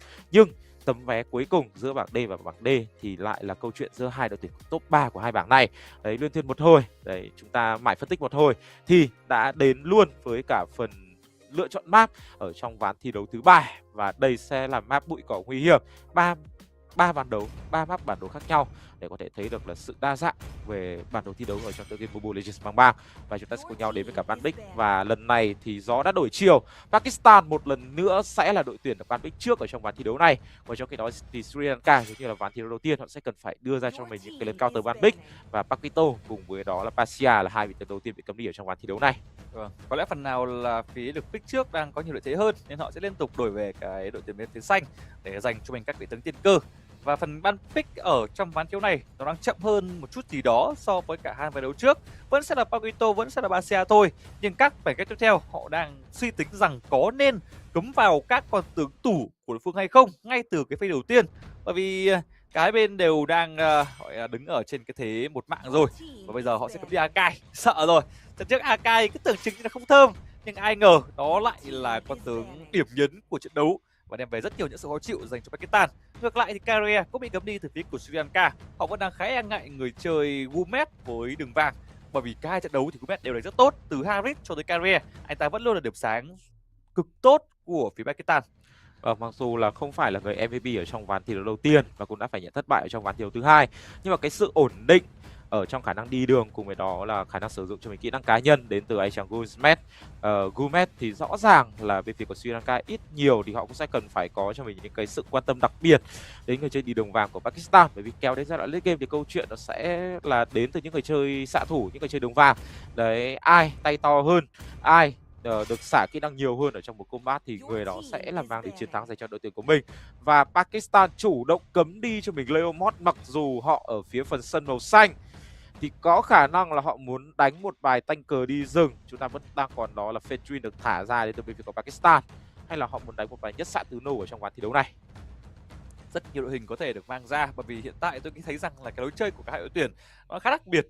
Không phải ở những bài đấu in meta mà có những sự kết hợp đặc sắc từ Clean này, từ Kadita, rồi là từ cả một con bài Beric nữa. Nên tầm này để có thể đoán được ý đồ của các hai đội tuyển là một điều gì đó khá là khó nói. Và hiện tại thì lượt cướp cầm cuối cùng ở phase 1 dành cho Sri Lanka vẫn đang suy nghĩ là khá lâu. Sau khi cấm đi cho mình Carrier và Basia, đối thủ cũng đã cấm đi LOµi rồi. Và con tướng đã đều mang về chiến thắng ở trong 2 trận đấu đầu tiên. Nhưng quyết định cuối cùng vẫn sẽ là phải cấm đi con bài Marcel thôi. Con bài này vẫn là cái thứ tất cả các đội tuyển đều e ngại, với sự khó chịu nhờ cái khoảnh khắc hoàng kim khống chế tốt và chỉ cần bồi thiếu sát thương vào cái khu vực của khoảnh khắc hoàng kim thôi, lúc đó là một combo chết chóc. Và bây giờ sẽ là first pick dành cho Pakistan. Anh chàng Hanat vẫn sẽ, bây giờ thì tôi vẫn đang không hiểu tại sao mà các đội tuyển họ lại không có cái sự chú ý vào Jusin. Đấy mà họ đều cấm ở Freya. Đấy, Freya cũng có thể được. Jusin Freya, hay là muốn đánh một bài Kadita kết hợp với cả Kalia đến từ bên phía của Pakistan đây. Và Fedrin, đấy cấm LOµi thì khả năng cao là sẽ muốn đánh Fedrin rồi. Chứ có đâu tính ra thì con Soju thì cái khả năng tranh cướp mục tiêu lớn đến từ sự cơ động của vị tướng này thì tôi nghĩ rằng là nó cũng không đến mức mà bạn phải ban đi cho mình con bài LOµi làm gì cả. Và Fedrin sẽ là vị tướng được lựa chọn, và trong khi đó thì Sri Lanka, đấy, bây giờ bạn không lấy Kadita thì tôi lấy thôi, và có khả năng là sẽ lấy luôn cả thêm một con Kalia ở trong ván này nữa. Thì đây sẽ là khả năng cao, đây sẽ là hai lối đánh hoàn toàn khác nhau đến từ của cả hai đội tuyển. Pakistan họ đang muốn đánh xoay quanh một người chơi chủ lực nào đó, khả năng cao sẽ là Guimes, và trong khi đó thì Sri Lanka, đấy thì họ sẽ đánh một bài kiểu đa dạng về mặt sát thương, kiểu cả 3 đường, đường giữa, đường kinh nghiệm và cả đường vàng, ai cũng có thể trở thành được một người gánh team nhờ lượng sát thương đầu ra đến từ những cái vị tướng mà họ đang lựa chọn ở trong ván thi đấu này. Nhưng hiện tại thì không còn LOµi nữa thì lượng sát thương vật lý ở đường rừng hay Soju đường thôi. vàng nó sẽ gặp nhiều vấn đề nếu như bị cấm đi. Thì hiện tại là vẫn đang trong đợt pick đầu tiên thôi, nên là phía của bên Pakistan họ có các lựa chọn cũng khá tuyệt vời. Và Jusin này rồi, sau 2 ván thiếu bị cấm thì đợt này anh chàng ASIAD sẽ không để mất đi cô gái đường giữa mạnh mẽ nhất hiện tại nữa, và sẽ mang ra ở trong phase 1. Cộng với đó là Hanat, thì bây giờ anh ta đã có được một sát thương duy trì tốt, thì có thêm sát thương sốc từ xạ thủ nhiều Ranger cũng là khá phù hợp. Một combo khá là cổ điển thôi, một combo Fedrin, Ranger và Jusin nó cũng đã rất cũ rồi, nhưng cổ điển nó cũng hiệu quả và tôn trọng. Còn phía bên kia Sri Lanka họ sẽ mang ra tiếp theo là thứ gì đây? Có thể là Kalia như chúng ta đã từng dự đoán, hay là Kaza, có thể là Châu cũng được. Rất nhiều các mảnh ghép có thể bắt lẻ cùng với cả con bài Kadita được, nhưng thực sự là combo với Kalia là dễ nhất, hiệu quả cũng có thể nhất luôn, bởi vì con tướng này nó cũng rất dễ chơi, nó không quá khó khăn như là Châu, hay không cần phải tốc biến nhiều như là một con Kaza. Nhưng họ vẫn đang suy nghĩ nhiều hơn thế, họ đang vẫn tính về một cái tương lai xa xôi để có thể làm sao phù hợp với hai con tướng còn lại. Tôi nghĩ là phải lấy Soju. Tôi nghĩ là phải lấy Soju, bởi vì là lượng sát thương phép của họ đang hơi dư thừa trong đội hình rồi. Nếu như mà họ không lấy Soju ở trong phase này thì có khả năng là Pakistan nó sẽ cấm vào cho mình vị tướng này thôi. Và đó là Gatot Kaka. Tôi đang không hiểu ý đồ lắm đến từ bên phía của Sri Lanka, bởi vì là con Kadita thì nó lại là một chất tướng theo thiên hướng là bắt lẻ nhiều hơn, còn con Gatot Kaka thì nó lại là một vị tướng phục vụ cho giao tranh tổng. Đang hơi khó ăn khớp với nhau đến từ bộ đôi đường giữa và đảo đường của Sri Lanka. Và trong khi đó thì Pakistan, kể cả ván trước thì họ có phải nhận thất bại với cả con Hylos, thì tôi nghĩ rằng là ván thi đấu này pick con Hylos nó vẫn là ngon, bởi vì là mất Akai rồi thì không còn một con nào để có thể cản lại các thành viên đến từ bên phía của Pakistan họ sải bước chỉ cái tay lộ danh vọng đấy nữa. Và hơn nữa rằng con Hylos kết hợp với cả Jusin thì nó là một bài quá cổ điển rồi. Và bên phía của Sri Lanka thì có thể là lượt cầm cuối cùng họ đang hướng đến vào vai trò đi đảo đường này. Khalid họ đã hướng đến rồi thì cũng không có lý do gì mà họ không nhắm đến nốt vào con Hylos cả, hay là họ vẫn muốn suy nghĩ vào một vai trò đi đảo đường khác, ví dụ như là Hilda hoặc là Glue chẳng hạn. Nhưng mà tôi nghĩ rằng là Glue thì ván thi đấu này Sri Lanka họ cũng không sợ đâu, bởi vì là những cái vị tướng mà họ lựa chọn thì có cái khả năng đào tẩu là rất nhanh và rất khó để cho Glue có thể sử dụng cho mình chiêu cuối cho vào cái coi và kéo một đối phương đến từ Sri Lanka về để giúp cho Pakistan họ có thể thực hiện một bài bắt lẻ được. Và trong cái đó thì Clean tiếp tục một lần nữa bị cấm đi. 2 ván thi đấu, ván 1 và ván 3 đều cấm đi cho mình Clean. chắc là khả năng cao cũng đã có cho mình thông tin rằng là người chơi đi đường vàng của Sri Lanka là anh chàng này sử dụng cho mình vị tướng clean này là khá nhiều. Với trận trước đấy, trận 2 vừa đúng mang rồi, clean ra rồi. đúng rồi. Nên là cái việc phải cấm tiếp clean cũng là điều dễ hiểu thôi. Khi mà anh chàng Braven trận trước bắn cũng tuy rằng không phải là quá sáng sủa nhưng cũng đủ hay để có thể là duy trì sát thương dành cho Sri Lanka. Nên đây là lý do khiến cho Pakistan họ sẽ cấm đi con tướng này ở trong phiên cấm thứ hai. Song song với đó là Kalia và Motkov nhanh chóng được đưa ra ở những lựa chọn cuối cùng. Và bây giờ thì họ sẽ tiếp tục mang ra lượt pick thứ 4 dành cho Sri Lanka. Kalia không còn nữa, rồi Khaled cũng không còn nữa thì họ sẽ cần, thật ra là có đỏ đường rồi, họ đã có cá tốt rồi, nhưng cũng không thể xoay chuyển được khi Edit cũng đã chốt cho mình đường kinh nghiệm. Như vậy sẽ chỉ còn xạ thủ đường vàng và đường rừng thôi. Suzu là còn nguyên, một Suzu là còn nguyên để có thể bổ sung cho lượng sát thương vật lý họ đang thiếu, bởi cũng đã có sẵn Kadita cùng với cả Edit là sát thương phép rồi. Chứ bây giờ mà lại bồi thêm một quả sát thương phép nữa thì đối phương sẽ chỉ cần đóng những trang bị tanh phép thôi là có thể hủy diệt đội hình của Sri Lanka. Tôi nghĩ Soyu sẽ là vị tướng hoàn hảo nhất mà bên phía của Sri Lanka họ có thể lựa chọn ở vai trò đi rừng ở trong ván thi đấu này rồi. Chứ còn đâu những con sát thủ khác thì thực sự là nó cũng hơi khó sử dụng, và Lucas mới là vị tướng mà Sri Lanka họ đưa ra ở trong ván thi đấu này. Thôi thì ít ra thì vị tướng này kiểu nó sẽ kiểu giao tranh thẳng mặt được hơn so với cả Soyu thì liên tục là phải đi tìm góc lao vào và vòng ra tuyến sau. Và trong khi đó thì đối với cả bên phía của Pakistan, Atlas mới là vị tướng mà họ đưa ra lựa chọn ở trong ván thi đấu này. Một con Atlas nhưng mà tôi đang cảm giác rằng là đội hình đến từ bên phía của Pakistan giao tranh tổng cũng không thực sự là quá mạnh, đặc biệt là con Ranger. Tôi đang không nghĩ rằng là con Ranger trong ván thi đấu này nó có thể được xanh sao sớm đâu, bởi vì là đội hình đang hơi nhiều sức chống chịu đến từ bên phía của Sri Lanka, và điểm yếu cố hữu của Ranger thì chúng ta đã hiểu quá rõ rồi. Đó là vị tướng này nó bị giới hạn số lượng đạn ở trong một nhịp giao tranh. Cùng với đó là nếu như không có những cái stack thêm phạt kiếm sớm ở trong giai đoạn đầu game thì sẽ rất khó để cho con Ranger này có thể phát huy được sức mạnh. Cho nên tôi nghĩ rằng là phần lớn ngưỡng sức mạnh ở giai đoạn đầu và giữa game có thể là sẽ nằm trong tay Chusin, trong tay của anh chàng ASIAD. Nếu như mà Chusin xanh sao sớm, đóng thêm phạt kiếm sớm thì có thể kéo Ranger đến cái ngưỡng mà Ranger có thể đủ đồ và có thể chơi được ở trong ván thi đấu này. Nhưng trước khi để có thể là tìm ra ai là người carry thì chúng ta sẽ phải gặp một chút trục trặc về vấn đề kỹ thuật. Tôi đã thấy một thành viên từ phía bên Pakistan đã giơ máy lên và có sự hỗ trợ từ ban tổ chức rồi, nhưng không biết là vấn đề gì, liệu nó có lâu hay không. Mong rằng nó sẽ không kéo dài quá lâu để cho các bạn khán giả cũng không mất nhiều thời gian và mất đi cái lục cảm xúc đang có ở trong cặp trận đấu cũng đang khá cân kèo này. Và đây là phía bên của Sri Lanka thì phải. Đây, phía bên Pakistan đây thì cũng đang chỉnh sửa phần kỹ thuật dành cho người chơi thứ hai. Và đấy, đang chắc là đổi máy hoặc là đang làm gì đó, chúng ta không được nhìn, không biết được. Thì cũng sẽ phải chờ và đợi những tín hiệu từ ban tổ chức mà thôi. Và phân tích một chút về line up đến từ bên phía của cả hai đội tuyển thì rõ ràng là con Lucas ở trong ván thi đấu này nó khiến cho bên phía của Pakistan họ ngay lập tức họ sẽ cần phải nghĩ ra một con gì đó nó có một cái chiêu thức kiểu khống chế nó đủ lâu để có thể giữ chân cái con thần tú này đâu, chứ còn đâu để thần tú mà lao vào càn thì nó cũng sẽ là một câu chuyện khá nguy hiểm ở trong ván thi đấu này đến từ bên phía của Pakistan. Nói chung là con Atlas thì tôi nghĩ là cũng được, nhưng mà họ đang hơi thiếu những cái chiêu thức diện rộng để có thể phối hợp và để có thể cover được với cả Atlas. Chusin thì nó cũng chỉ là sát thương theo thời gian và nó cũng sẽ cần phải tích nội tại thì bạn mới có thể nhấc đối phương về hướng của mình được. Còn trong cái đó thì Ranger thì đây chỉ là một vị tướng theo thiên hướng là bắn đơn mục tiêu nhiều hơn là một vị tướng có thể bắn đa mục tiêu. Vậy nên là con tướng được kinh nghiệm của Pakistan là rất quan trọng, nhưng lại đang gặp vấn đề về kỹ thuật nên chúng ta vẫn chưa thể biết được mà cái cuối cùng là gì. Có thể là một Atlas như họ đã từng làm ở trong ván thi đấu đầu tiên với khả năng khống chế diện rộng, và sau đó Atlas lao ra và gấp về cũng sẽ là khá ổn.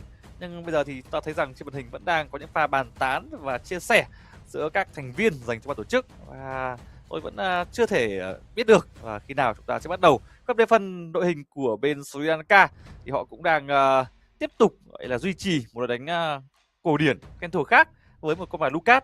Đây là một con tướng cũng rất khỏe, đã từng là mưa làm gió khi mà mới ra mắt sau khi kết hợp cùng với cả cái bộ truyện anime Naruto nữa. Nhưng hiện tại thì không có nhiều đội tuyển dám mang Lucas ra đi rừng hay được kinh nghiệm. Thực sự nó cũng đang là một con tướng đa dạng đường, đôi khi đem đảo đường cũng được không? Lucas đảo đường thì nó lại hơi dị, nó lại hơi dị với cả cái giáo án này.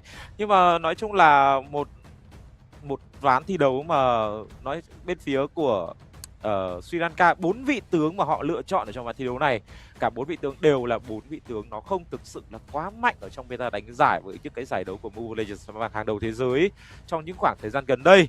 Lucas thì sau khi bị giảm sức mạnh, đặc biệt là đến từ cái nội tại của vị tướng này, nó khiến cho việc tích nội tại để sử dụng cho mình chiêu cuối phóng thích thần thú nó bị lâu hơn, cho nên là con Lucas nó cứ từ từ biến mất ra khỏi meta thôi. Mặc dù là đam của Lucas rất khỏe nha, đam đầu ra của Lucas rất khỏe và nó băng càn cũng rất mạnh, nhưng mà cái thời gian để nó có thể tích đủ cái nội tại hào khí thì nó lại quá lâu. Và đi rừng thì bạn là một người chơi đi rừng thì bạn làm sao bạn có thể gọi là chủ động đi đánh nhau nhiều để bạn có thể tích cho mình cái nội tại hào khí đủ nhanh được. Còn trong khi đó thì Edit cũng cần phải farm cả Kadita cùng với đó là cả Gatukaka, thì nó cũng không thực sự là những cái vị tướng quá in meta. Tôi đang cảm giác rằng là con Kadita cùng với đó là Edit thì nó đang mang theo thiên hướng là thuận tay nhiều hơn, là một chiến thuật đánh cụ thể nào đó hợp với cả meta thuộc hiện tại đến từ bên phía của Sri Lanka. Trong cái đó thì Pakistan, tôi nghĩ rằng là vị tướng cuối cùng họ có thể lựa chọn được ở trong ván thi đấu này để có thể kết hợp với cả Atlas thì Alice vẫn còn đó, và một cái liên kết tử mệnh mà gấp đủ đẹp tất cả các thành viên đến từ Sri Lanka về, sau đó bồi thêm cái vương quyền hủy diệt thì cũng rất khó chạy đến từ bên phía của Sri Lanka. Hoặc là chơi quả kẹp thêm du rông bọc đầu gọi là vòng sau và ngăn cản không cho đối phương chạy về. Atlas lao tới gấp về cũng là ổn, nhưng đó nó sẽ là hơi khó. Thay vì ta dùng một Alice nó sẽ dễ khởi động hơn, và bản thân Alice cũng là một tướng tanh, nó đủ trâu bò giúp cho Jusin và Ranger được duy trì sát thương trong một combat. Kể cả khi mà Ranger có hết đạn đi chăng nữa thì độ trâu bò từ Alice vẫn có thể bọc hậu ở phía sau và giúp cho xạ thủ của phía Pakistan có thể lùi về dễ dàng được. Và hiện tại thì thời gian mà gọi là ghi cái phần lỗi lầm cũng đã kết thúc rồi, và chúng ta cũng sẽ có đủ 5 vị tướng, đó chính là Sora dành cho Pakistan. Đây là tướng mà chúng ta đã từng thấy rất nhiều rồi, không có gì là quá xa lạ cả. Còn về phía bên kia, cái chơi Praven mang ra con bài Nathan sau khi mất đi vị tướng Clean, nhưng đây sẽ là mảnh ghép phép thứ 3 rồi, thứ 4 luôn rồi. Con Gatukaka nó cũng gây sát thương phép, 4 con phép ở trong đội hình rồi. Thế này thì biết đồ đầu tiên mà những người chơi tanker đến từ bên phía của Pakistan họ lên là đồ gì luôn. Giáp hoàng kim đôi lên một cái dây tường xong rồi đóng thẳng giáp hoàng kim thôi là coi như là đánh quá thoải mái đến từ bên phía của Pakistan rồi. Đồng ý rằng là Nathan nó đã từng làm mưa làm gió ở khoảng thời gian cuối năm 2025.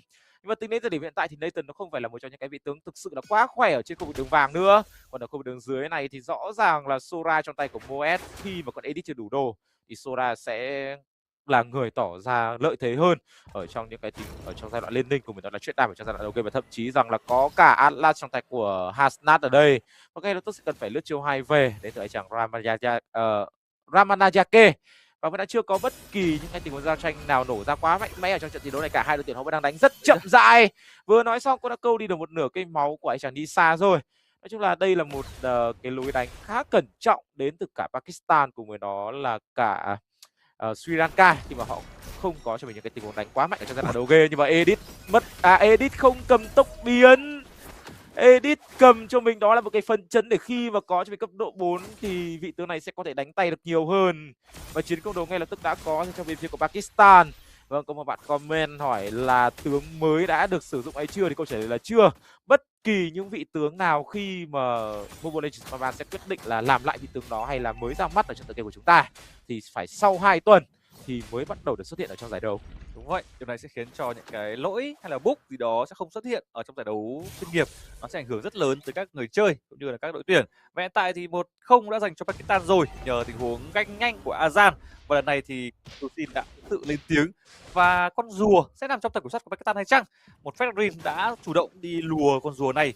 Còn phía của Sri Lanka họ cảm giác rằng là mình chưa đủ khỏe, và một con Lucas cũng sẽ cần phải tích đủ hào khí. Hiện tại đủ rồi, nhưng cấp độ 4 đang cận kề 5 là một điều anh ta đang khá đáng tiếc, và sẽ tạm thời muốn lùi lại một nhịp dành cho phía của Pakistan có con rùa. Và ở đâu đó thì xạ thủ Gumet lại chiến thắng rồi. Xạ thủ Gumet lại có một pha solo kill trước Praven và đem về một mạng tự làm tự ăn, không cần gì nhiều cả. Praven anh ta sau khi gọi là mất đi Clean thì anh ta cũng đang khá là yếu tay. Đấy, và kể cả trận trước có Clean cũng thế thôi, còn bây giờ lại canh đội chịu ít nữa rồi. Họ đang muốn hủy diệt cả hai cánh của phía Sri Lanka, và thực sự họ đang làm được.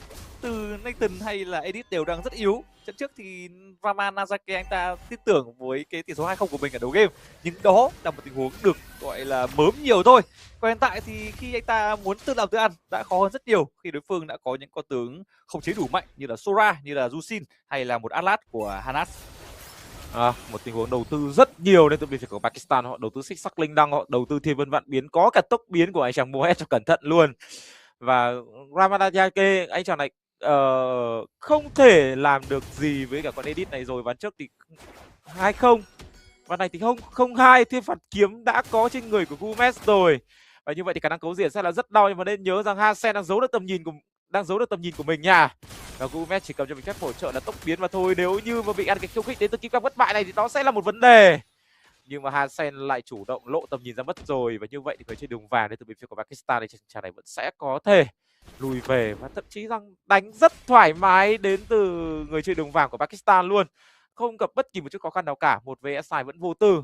Và trong khi đó thì Ramanayake ở đây, ui, tốc biến liên kết tử mệnh, bọc đầu bọc đuôi đến này thì đỡ kiểu gì đây. Pakistan chắc là họ đã hiểu ra vấn đề khi mà ở trong ván thi đấu trước họ không ganh edit để cho trận đầu game và đã thả ra một con quái vật. Thì ở trong ván thi đấu này họ đẩy nhanh cái tốc độ để họ làm điều đấy lên là rất nhiều. 4 phút bị ganh 3 lần đến từ Ramanayake. Thực sự là anh chàng này không thể làm gì được nữa rồi. Và bây giờ anh chàng này nằm xuống mất trụ rồi. Thì các thành viên còn lại đến từ Sri Lanka cũng không thể ăn nhanh được cho mình con lót này cơ. Con rùa thần này cơ.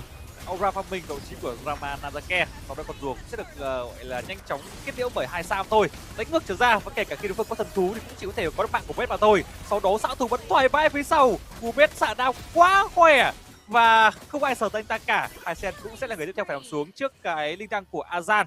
6-1 là cái đây ở phút thứ 5 dành cho hai đội tuyển. Thực sự là Pakistan cũng đang tìm lại được cái bản ngã của mình sau trận đấu thứ 2, một trận đấu mà họ đang có thể nói là khá tệ với một trận thua bạc nhược, nhưng hiện tại họ đang sửa sai rất tốt từ những khu vực khác nhau. Và ASIAD đặc biệt với các bản Jusin này, anh ta đã có 3-0 rồi. Một Jusin tập này thì cũng có thể là không lo lắng Razer có nằm xuống hay không. Kể cả khi Razer nằm xuống thì Jusin vẫn còn sống và anh ta vẫn sẽ có sát thương duy trì, đôi khi còn tốt hơn cả xạ thủ cơ.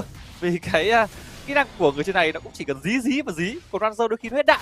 Đấy, và thực sự là Kavindu sau khi pick cho mình con bài Lucas thì nó đang chưa hiệu quả lắm. Một Lucas không ganh được nhiều. Ở phút thứ 5 anh ta mới chỉ có một cây đây đầu tiên sau cái pha có bắt tổng vừa rồi và ăn được mạng của Moed thôi, chứ còn cũng chưa thể tìm vào vị trí của người chơi Azan hay là Gomez. Đó mới là nơi mà Lucas cần tìm tới. Vì sức mạnh của Lucas dành cho những con tướng tanh nó khá là phí phạm. Tiếp tục bị ganh và Preven phải tốc biến về nhà. Lucas đã tới phá thần thú nhưng không thể làm được thêm điều gì cả. Nó khá là vô nghĩa với cái bài Lucas này. Chính xác hơn là một tình huống sử dụng cho mình không gian hỗn loạn đến từ anh chàng Preven để có thể lùi về với cả vị tướng Nathan. Chứ còn đâu quả đấy chưa hồi thanh tẩy mà bị gấp lại với cả liên kết tử mệnh là chắc chắn Preven, anh chàng Preven sẽ phải nằm xuống điểm ở cuộc thứ 2 ở trong ván thi đấu này. Trong khi đó thì ở đây làm choáng được 3 người, có kim càng giáng lâm vẫn tung được 2 người, và đó là thiên vân vạn biến ra cua ngải của Sora. Và bây giờ Lucas phóng hết đi cho mình cái phóng thích thần thú rồi. Thì bên phía của Sri Lanka họ chỉ là một tình huống 1 đổi 1 mà thôi. 1 đổi 1 không lời cũng không lỗ đến từ cả hai đội tuyển, nhưng mà rõ ràng là Sri Lanka họ có thể làm điều này tốt hơn. Họ có thể ăn được nhiều điểm ăn cục hơn ở trong tình huống combat vừa rồi nếu như mà Kavindu còn nguyên cho mình phóng thích thần thú. Một tình huống mà Hashtag anh chàng này sử dụng cho mình liên kết tử mệnh không thực sự gom được quá nhiều người. Và trong khi đó thì ở đằng sau cùng với đó là edit được đến sau đến từ anh chàng Ramanayake đã được chơi kết hợp với cả cái thanh với cả cái phân chấn của mình đã giúp cho về việc của Sri Lanka họ không bị thua thiệt ở về tỷ số điểm ăn cục ở trong tình huống giao tranh vừa rồi. Nhưng tổng thể thì họ vẫn đang thua khá nhiều thứ, thua 4.000 tiền, thua 5 điểm ở gục và thua rất nhiều trụ ở trong phút thứ 6, phút thứ 7 thôi. Và đây là lúc mà phía của Pakistan cần sẽ gọi là đi chung với nhau để tiếp tục bào mòn đi các công trình quan trọng của đối phương. Chứ nếu như họ đi lẻ thì sức mạnh sẽ bị xé đi là rất nhiều. Nên nhớ rằng đây là đội hình combat và một đội hình cổ điển tôn trọng và rất khỏe. Và hiện tại thì phía của Sri Lanka họ cũng sẽ phải làm như vậy, một cái tương tự để có thể là bảo toàn mạng sống của mình. Một tướng lao ra bởi vị trí của Nissan nhưng không tìm được vào Gomez, và tất cả chỉ là một sự chống trả gọi là bạc nhược mà thôi. Đánh ngược trở ra đó chỉ có Lucas lao vào gom tốt, nhưng đó là gom của Moed cơ. Một pha cuồng hải của Sora đã khiến cho đội hình của Sri Lanka tan vỡ hoàn toàn và triple kill dành cho Gomez. 5-0 rồi. Ranger mà đã 5-0 ở phút thứ 7 thì cái lượng stack thiên phạt kiếm của anh ta cũng đã gần đạt tới con số cuối cùng. Và khi đó những con tướng tanh từ phía của Sri Lanka rất khó để chống lại được. Nhưng thực sự để mà nói thì họ cũng đâu có tanh đâu. Họ có tanh như là Gatotaka cũng chỉ là dạng nửa nạc nửa mỡ, khá yếu đuối với khu vực đảo đường. Một Lucas là dạng đấu sĩ và khi nó lên đồ tanh thì sát thương của Lucas cũng không còn sự uy hiếp nữa. Chúng ta cùng xem lại pha replay vừa rồi khi mà phía của Pakistan còn chấp cả trụ của đối phương, chấp 2 trụ là đằng khác. Họ vẫn đang dạo chơi như trong chính cái ngôi nhà của mình vậy và tiếp tục kéo dài khoảng cách là 6.300 tiền. Như tôi đã nói rồi, ván thi đấu này thì những người chơi tanh cờ của Pakistan họ chỉ cần đóng thẳng cái giáp hoàng kim thôi là cái bài toán về sát thương đầu ra của Sri Lanka họ sẽ đau đầu hơn rất nhiều. Bởi vì Lucas mà không được xanh sao, Lucas mà không được snowball thì đó sẽ là một Lucas rất khó chơi. Và hơn nữa rằng đây là một con Lucas đi rừng nữa và nó sẽ tích hào khí rất lâu. Kavindu, đấy, Kavindu nếu như mà anh chàng này sử dụng cho mình cái pháo tích thần thú không thực sự là quá cẩn thận và quá cần thiết thì những tình huống mà Pakistan họ ép giao tranh tổng thì đó sẽ là một con Lucas gần như là vô hại của người chơi đi rừng bên phía của Sri Lanka. Tính ra cái tình huống giao tranh ở khu vực đường giữa trụ đầu tiên mà có pháo tích thần thú thì Sri Lanka họ sẽ giải toán được họ sẽ giải quyết được rất nhiều vấn đề. Và trong khi đó thì Hasnat ở đây liên tục có cho mình những cái tình huống check bụi rất khó chịu với cả với tướng Alas này. Và có lẽ là Sri Lanka họ sẽ cần phải bỏ đi cho mình con lót đầu tiên này mà thôi. Không thể ra để có thể tranh cướp và kiểm soát được, không ai mở mắt cho họ cả. Hasen thì cũng không dám lao ra với cả một vị tướng Gatot Kaka bởi vì quá thiếu thông tin và quá thiếu tầm nhìn. Họ đang chỉ cố gắng làm cách nào để giúp cho Nathan có thể đẩy lẻ ở cả hai cánh mà thôi. Nhưng tôi nghĩ là cái nỗ lực đấy thực sự nó là không đủ bởi vì đây là thời điểm mà con lót nó đã xuất hiện ở khu vực đường giữa rồi. Và 4 thành viên còn lại của Pakistan họ sẽ ép thêm một tướng lính nữa ở khu vực đường dưới lại câu được cái pháo tích thần thú trước thời điểm giao tranh tổng rồi. Thế này mà Hasnat lao vào với cái liên kết tử mệnh thì tôi đang không biết được rằng là Sri Lanka họ sẽ có thể chống đỡ được kiểu gì đây. Đây là thú ở trong vườn bách thú rồi, chứ không phải là một con thần thú nữa. Nó khá là yếu và mỗi lần thì bị rượt đuổi nhẹ thôi cũng đã phải chạy về nhà. Và cái con lốt này cũng không mất đi nhiều máu để có thể hạ gục được cái trụ tiếp theo. Và sau đó sẽ là mục tiêu tiến tới nhà siêu cấp của phía Sri Lanka.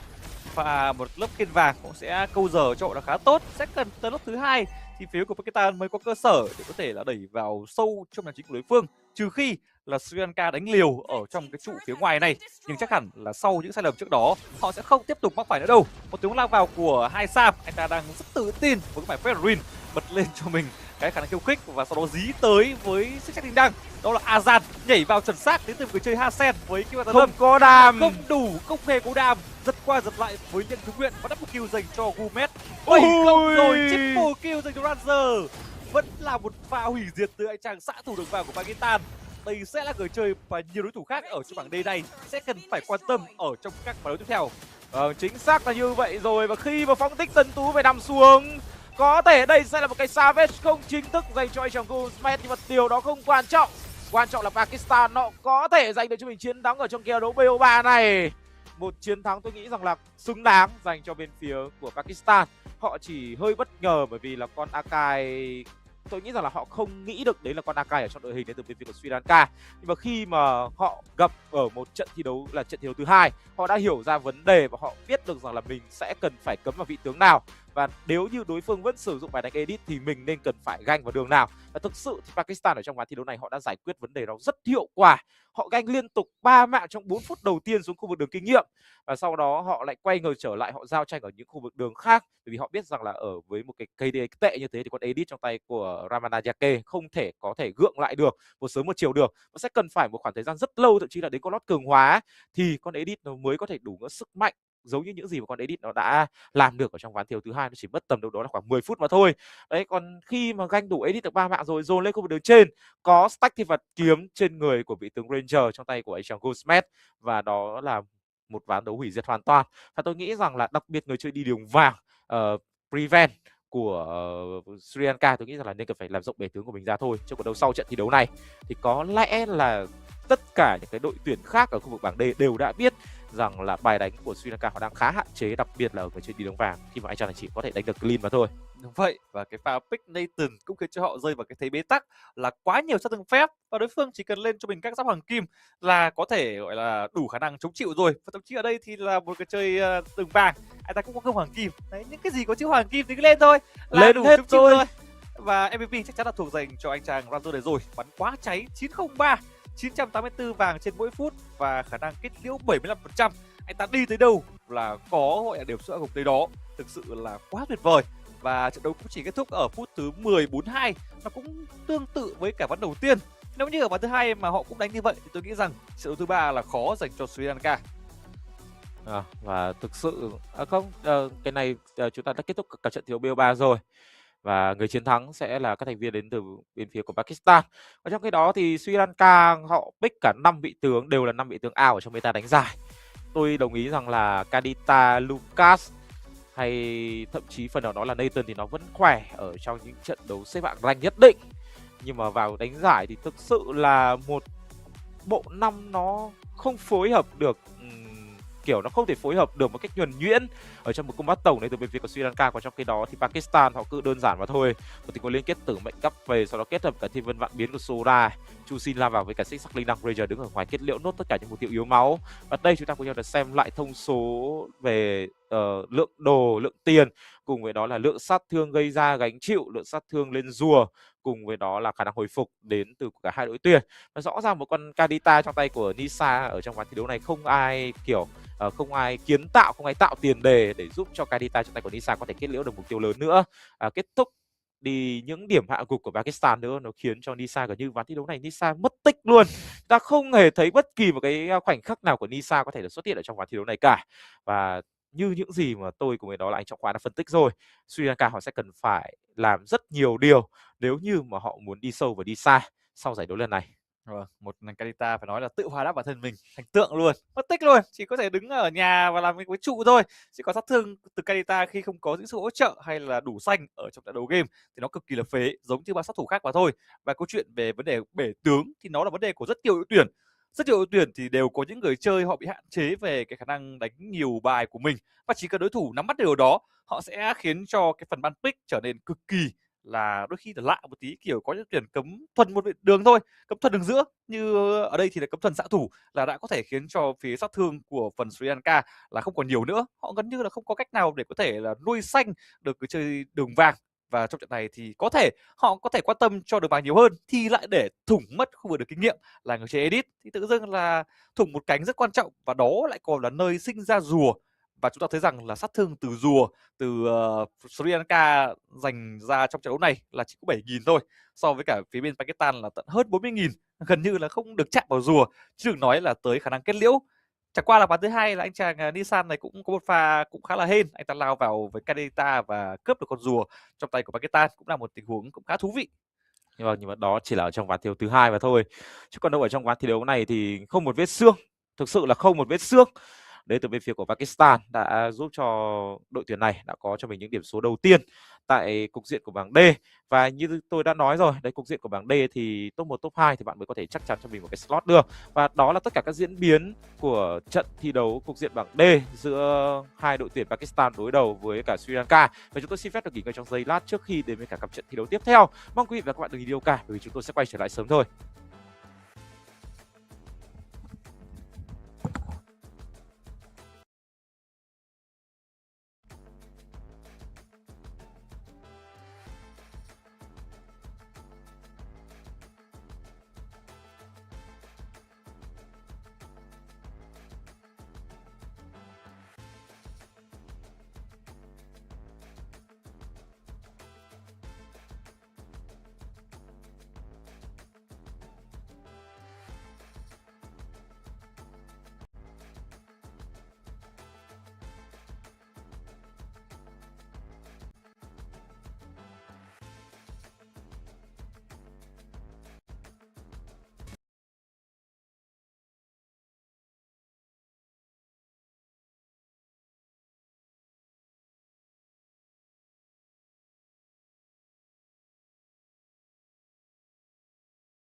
moment. In crimson splendor. Even something so crude can be graced with a splatter of beauty.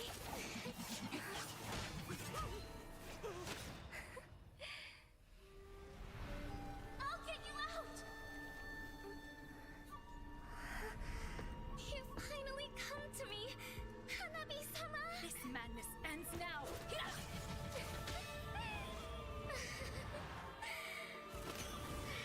last, I'm shivering with excitement!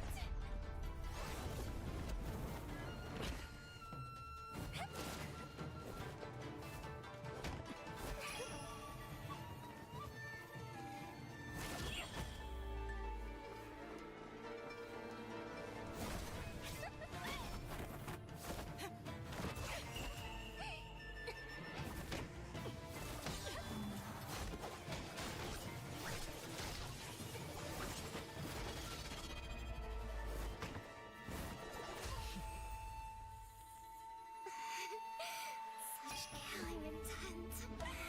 Does this mean Hanabi-sama finally understands Kirara?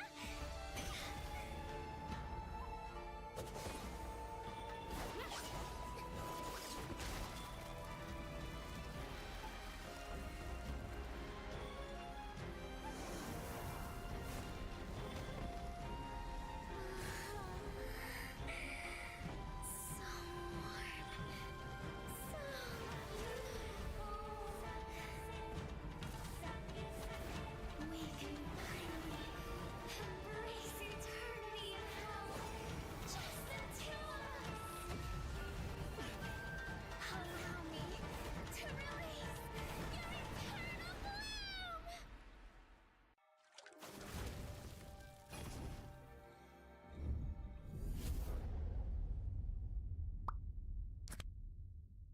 The human body was built to move, not trapped at a desk in one singular posture for 12 hours a day.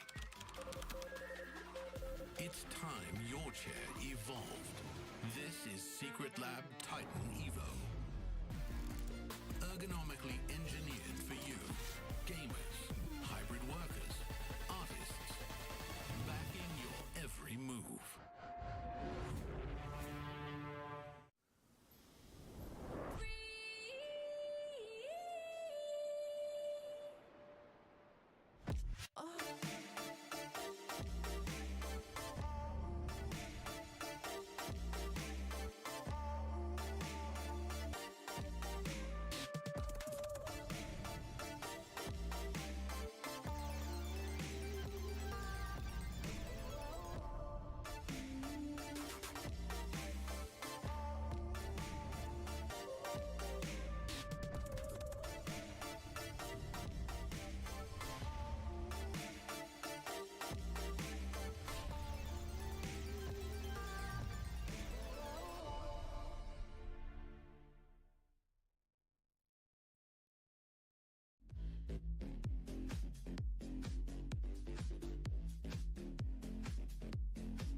Lại với vòng loại ASEAN Game Esports dành cho bộ môn Mobile Legends Bang năm 2026, và chúng ta sẽ cùng nhau chuẩn bị đến với trận thi đấu thứ tư ở trong lịch trình thi đấu của ngày thi đấu hôm nay, trận thi đấu giữa hai đội tuyển quốc gia Kazakhstan và Tajikistan. Rõ ràng là trong những trận đấu mà chúng ta đã theo dõi từ buổi sáng nay tới giờ thì chúng ta cũng đã được thấy khu vực Trung Á cũng như là khu vực Tây Á cũng có các đội tuyển tương đối chất lượng với cái đội hình mà họ có thể thi đấu có vẻ như là chưa gọi là hoàn toàn phù hợp với meta, nhưng cái cách mà họ vận hành ở trong các trận đấu là tương đối ổn. Và ở trong trận đấu trước đó thì chúng ta đã thấy đội hình của Pakistan họ đã thi đấu Mobile Legends Bang tương đối hay, và hy vọng là ở trong trận thi đấu tiếp theo này thì Kazakhstan cùng với Tajikistan cũng sẽ cống hiến với chúng ta một cái trận đấu phải nói thực sự là hấp dẫn. Bảng đấu của Tajikistan và Kazakhstan thì cũng sẽ là một bảng đấu bao gồm 4 đội, và rõ ràng là họ cũng sẽ cần phải có một sự cạnh tranh rất lớn ở trong từng trận đấu để có thể tìm ra tấm vé đi tiếp đến với ASEAN Games Esports tại năm 2026 của Mobile Legends Bang. Và đối với bảng B chỉ có 4 đội mà thôi. Đây sẽ là cái cơ hội mà hai đội tuyển top đầu cần phải cố gắng rất là nhiều. Và rõ ràng thì với cặp chiến thắng đầu tiên, tuy mà nói BO3 nhưng nó cũng đã kết thúc với tỷ số trọn vẹn là 2-1. Nó không hề bị nhanh quá hay là cho chúng ta thấy được bị một chiều. Rõ ràng là các đội tuyển đến với giải đấu lần này, ngoài cái sự chuẩn bị ra, họ cũng có thêm rất nhiều các bài đánh mới với các cái dự bị, đặc biệt là các cái bài đánh out meta nhưng lại có hiệu quả ở trong meta, đặc biệt là đến từ các kỹ năng của các tuyển thủ và các cái vận động viên đến từ các đội tuyển quốc gia. Chúng ta cũng đã có được cho mình ngày thi đấu hôm nay. Vào chiều ngày hôm nay, đội tuyển quốc gia Việt Nam chúng ta cũng sẽ ra quân với 2 cặp trận đấu lúc 16 giờ chiều, tức là 4 giờ chiều nay với đại diện của Singapore, và vào lúc 19 giờ 30 tối ngày hôm nay chúng ta sẽ có một cặp trận đấu nữa với đại diện của Indonesia. Và đây thực sự mà nói, bảng đấu A, đại diện Việt Nam chúng ta cũng sẽ gặp rất nhiều khó khăn, nhưng điều mà chúng ta mong chờ nhất đến từ cái line-up trẻ kết hợp với kinh nghiệm dày dặn của các tuyển thủ cũ đã thi đấu rất nhiều các giải đấu lớn, thì đó hoàn toàn mong chờ là chúng ta có thể vào được trong top 5. Chính xác như vậy. Đối với riêng trường hợp của bảng A thì chúng ta sẽ có là bảng nơi mà có sự xuất hiện của đội tuyển quốc gia Mobile Legends Bang Việt Nam, thì chúng ta sẽ có tổng cộng là 7 đội, và trong 7 đội đó thì sẽ lấy 5 suất. Tính ra thì cũng có cái tôi nghĩ là cũng có cái lợi ở trong cái việc mà chúng ta thi đấu với chúng ta sẽ được cọ sát với nhiều đối thủ, nhưng mà cũng là một cái thuận lợi khi lấy top 5 thì cái khả năng chúng ta cạnh tranh với các đội tuyển khác chúng ta có thể hứa hẹn những sự bất ngờ. Ở trong cái khu vực bảng A của chúng ta thì có những nền Mobile Legends Bang rất mạnh ở trên thế giới ở thời điểm hiện tại, như là Philippines, Malaysia hay là Indonesia. Ngoài ra thì còn có Myanmar nữa. Bây giờ thì chúng ta cùng nhau đến với đội hình của Kazakhstan. Chúng ta có Akhambayev, Kusepov, Salamat, Serik và Mamilen. Đây là đội tuyển quốc gia Mobile Legends Bang của Kazakhstan, và chúng ta cũng đang được thấy các tuyển thủ cũng đang xuất hiện trên hình, nụ cười rất tươi. Có vẻ như Kazakhstan họ rất tự tin vào cái lối chơi, họ rất tự tin vào cái năng lực của mình. Kazakhstan cũng là một trong những quốc gia mà Mobile Legends Bang cũng xuất hiện khá sớm. Ở đây là đội hình của Tajikistan. Chúng ta có Nemazoda, Tolibov, Omudorov, Kabilov và Nuralis Ozoda. Và phải nói là những cái tên mà cũng làm khó đội ngũ bình luận viên của chúng tôi. Thật sự đây là những cái tên mà tôi nghĩ rằng là cả tôi và Văn Trung cũng sẽ phải rất chú ý ở trong quá trình bình luận ở trong cái trận thi đấu này. Chính xác là như vậy rồi. Với giải đấu ASEAN lần này thì rõ ràng là các vận động viên tuyển thủ đến từ các quốc gia họ sẽ sử dụng tên thật, và chúng tôi cũng tương tự là như vậy. Chúng tôi cũng sử dụng tên thật. Huấn luyện viên Văn Trung và huấn luyện viên Sơn Hải rất vui khi được có mặt ở đây sau cặp trận đấu đầu tiên để tiếp tục truyền sóng tới các bạn với cặp trận đấu thứ hai giữa Kazakhstan cùng với lại Tajikistan. Để mà nói thì đều rất mong các tuyển thủ và các vận động viên đến từ đội tuyển quốc gia sẽ thi đấu hết sức hết mình với nhiều bài đánh mới, và đặc biệt là sẽ đem đến sự bất ngờ với tính đột phá trong cái lối chơi, đặc biệt là có thể cho chúng ta trong ngày thi đấu hôm nay với các cặp trận đấu được lên sóng ở luồng sóng Việt Nam, full trận đấu theo thể thức là BO3, trọn vẹn là 3 game. Chính xác như vậy. Với thể thức BO3 thì về cơ bản thì tôi nghĩ rằng là có nhiều cơ hội. Quay trở lại với câu chuyện về bảng đấu của Việt Nam. Đấy, chúng ta có lẽ là ngày hôm nay có lẽ chúng ta sẽ quan tâm rất nhiều đến bảng đấu của Việt Nam. Thì với bảng đấu Việt Nam thì cũng đã có những cái nhận định tới từ đội ngũ chuyên gia về Mobile Legends Bang rằng hai đối thủ chính cạnh tranh với chúng ta đó là đội tuyển quốc gia Lào và đội tuyển quốc gia Singapore. Ở thời điểm hiện tại thì có lẽ rằng tôi nghĩ rằng là thực lực của đội tuyển quốc gia Việt Nam của chúng ta hoàn toàn có thể thi đấu tốt khi mà đối đầu với hai đội tuyển này.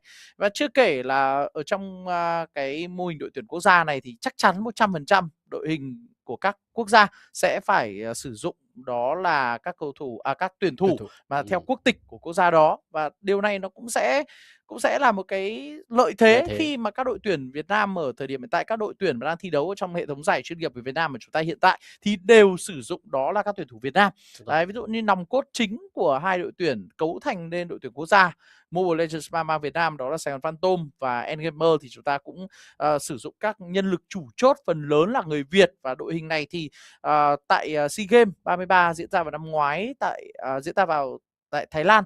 Đấy, thì chúng ta cũng đã thấy rằng là đội tuyển quốc gia Mobile Legends Bang Việt Nam chúng ta đã có thể thi đấu tốt, và có thời điểm nhá là chúng ta đã thi đấu ngang ngửa với cả một trong những đội tuyển rất mạnh ở thời điểm đó là đội tuyển Myanmar. Và thậm chí là chúng ta còn quay trở lại với SEA Games thì chúng ta còn thắng cả đội tuyển quốc gia Indonesia một ván đấu. Chúng ta thắng một ván đấu trong một trận đấu BO5. Thì đó là những cơ sở để cho chúng ta thấy rằng khi thi đấu dưới màu cờ sắc áo, khi thi đấu dưới gọi là màu áo của đội tuyển quốc gia Việt Nam thì rõ ràng là Mobile Legends Bang, đội tuyển quốc gia Mobile Legends Bang của Việt Nam chúng ta có thực lực để có thể vượt qua được những cái đối thủ ở cái bình diện đội tuyển quốc gia. Và đây cũng sẽ là một cơ sở để chúng tôi có thể tin được rằng là trong cặp thi đấu đầu tiên của ngày hôm nay giữa đội tuyển quốc gia Mobile Legends Bang Việt Nam và Singapore thì chúng ta sẽ đâu đó có những cơ hội, có những lợi thế để có thể trở thành người chiến thắng và giành lấy điểm số quan trọng ở trong cặp thi đấu này. Chúng ta chưa cần biết là tỷ số của chúng ta ở trong giải đấu như thế nào, nhưng nếu chúng ta đánh bại được hai đối thủ ở trong bảng thì gần như là chắc chắn chúng ta sẽ có cho mình đó là vị trí top 5, đúng không? Thì chắc là như vậy rồi. Đấy là một cái điều mà chúng ta sẽ hoàn toàn mong muốn tới, và bắt buộc sẽ có một cái phần chuẩn bị chỉn chu hơn trước khi đến với cặp trận đấu mà ra quân vào chiều ngày hôm nay. Còn đối với cặp trận đấu hiện tại, Kazakhstan cùng với lại Tajikistan đang sắp sửa đến với cái phần giao lưu ở ngay cái khu vực ban pick rồi.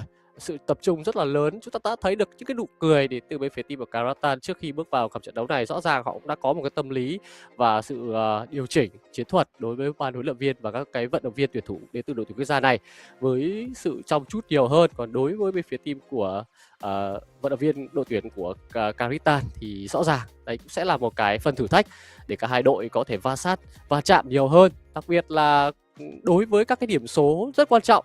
Họ sẽ cần làm sao có được cho một cái trận thắng, đặc biệt là trận thắng 2-0 càng tốt. Nếu 2-1 cũng được, nhưng mà 2-0 chắc chắn sẽ là luôn luôn là một cái lợi thế tốt hơn rất là nhiều để có thể giữ được cái vị trí top 2 tại bảng B. Và chỉ cần trong top 2 thôi, đó, cái cơ hội ở lại giải đấu ASIAD Esports Event lần này của Mobile Legends Bang Warriors sẽ rất là cao. Chúng ta sẽ cần thêm một khoảng thời gian nữa để đến với phần ban pick. Nói về cặp trận đấu đầu tiên đi, với chiến thắng là 2-1 đi, thì rõ ràng bên phía team vận động viên của Pakistan họ cũng đã có những cái sự lựa chọn mới, và Sri Lanka cũng có những cái bài đánh, đặc biệt là vị trí của Edit khá bất ngờ khi Edit đã quay trở lại ở trong một cái ván thi đấu, và đặc biệt có cả first pick trước là vị trí của Akai. Thường chúng ta sẽ thấy được Akai sẽ thời điểm hiện tại không còn xuất hiện ở vị trí Ram nhiều nữa, nó sẽ đi rừng nhiều hơn. Và cái việc mà bên phía team của Sri Lanka họ lấy con Akai này đi Ram, nó đồng thời nó tạo được sự bất ngờ. Thứ hai, nó vừa đem lại một cái sự hiệu quả nhất định khi để đẩy lui được cái bộ đôi hai lốt kết hợp với lại con bài Thamert đến từ bên phía team của đối phương ra khỏi cái giao tranh. Và như vậy đã có những cái phần ban pick đầu tiên đến từ bên phía team của Kazakhstan cùng với lại Tajikistan. Và đây sẽ là cấm đi cho mình Fire Universe và Faya đến từ Kazakhstan. Rõ ràng là họ cũng nghiên cứu khá nhiều về các cái chất tướng meta ở khu vực đường trên để có được cho mình cái kèo đánh Baguito, Suyu và cả God sớm đến từ bên phía team Kazakhstan. Thì sao như vậy? Phía Kazakhstan họ pick một đội hình phải nói là cực kỳ hợp meta, chuẩn meta luôn. Và rõ ràng là việc mà Kazakhstan họ có được mình một đội hình chuẩn meta này sẽ là một lợi thế để cho họ có thể thi đấu tốt. Nhưng mà nói thì phía của Tajikistan họ cũng pick một đội hình cũng không kém phần gọi là chuẩn xác, khi mà có Lapu Fedrin, những vị tướng đang rất mạnh ở thời điểm hiện tại, cùng với cả carry.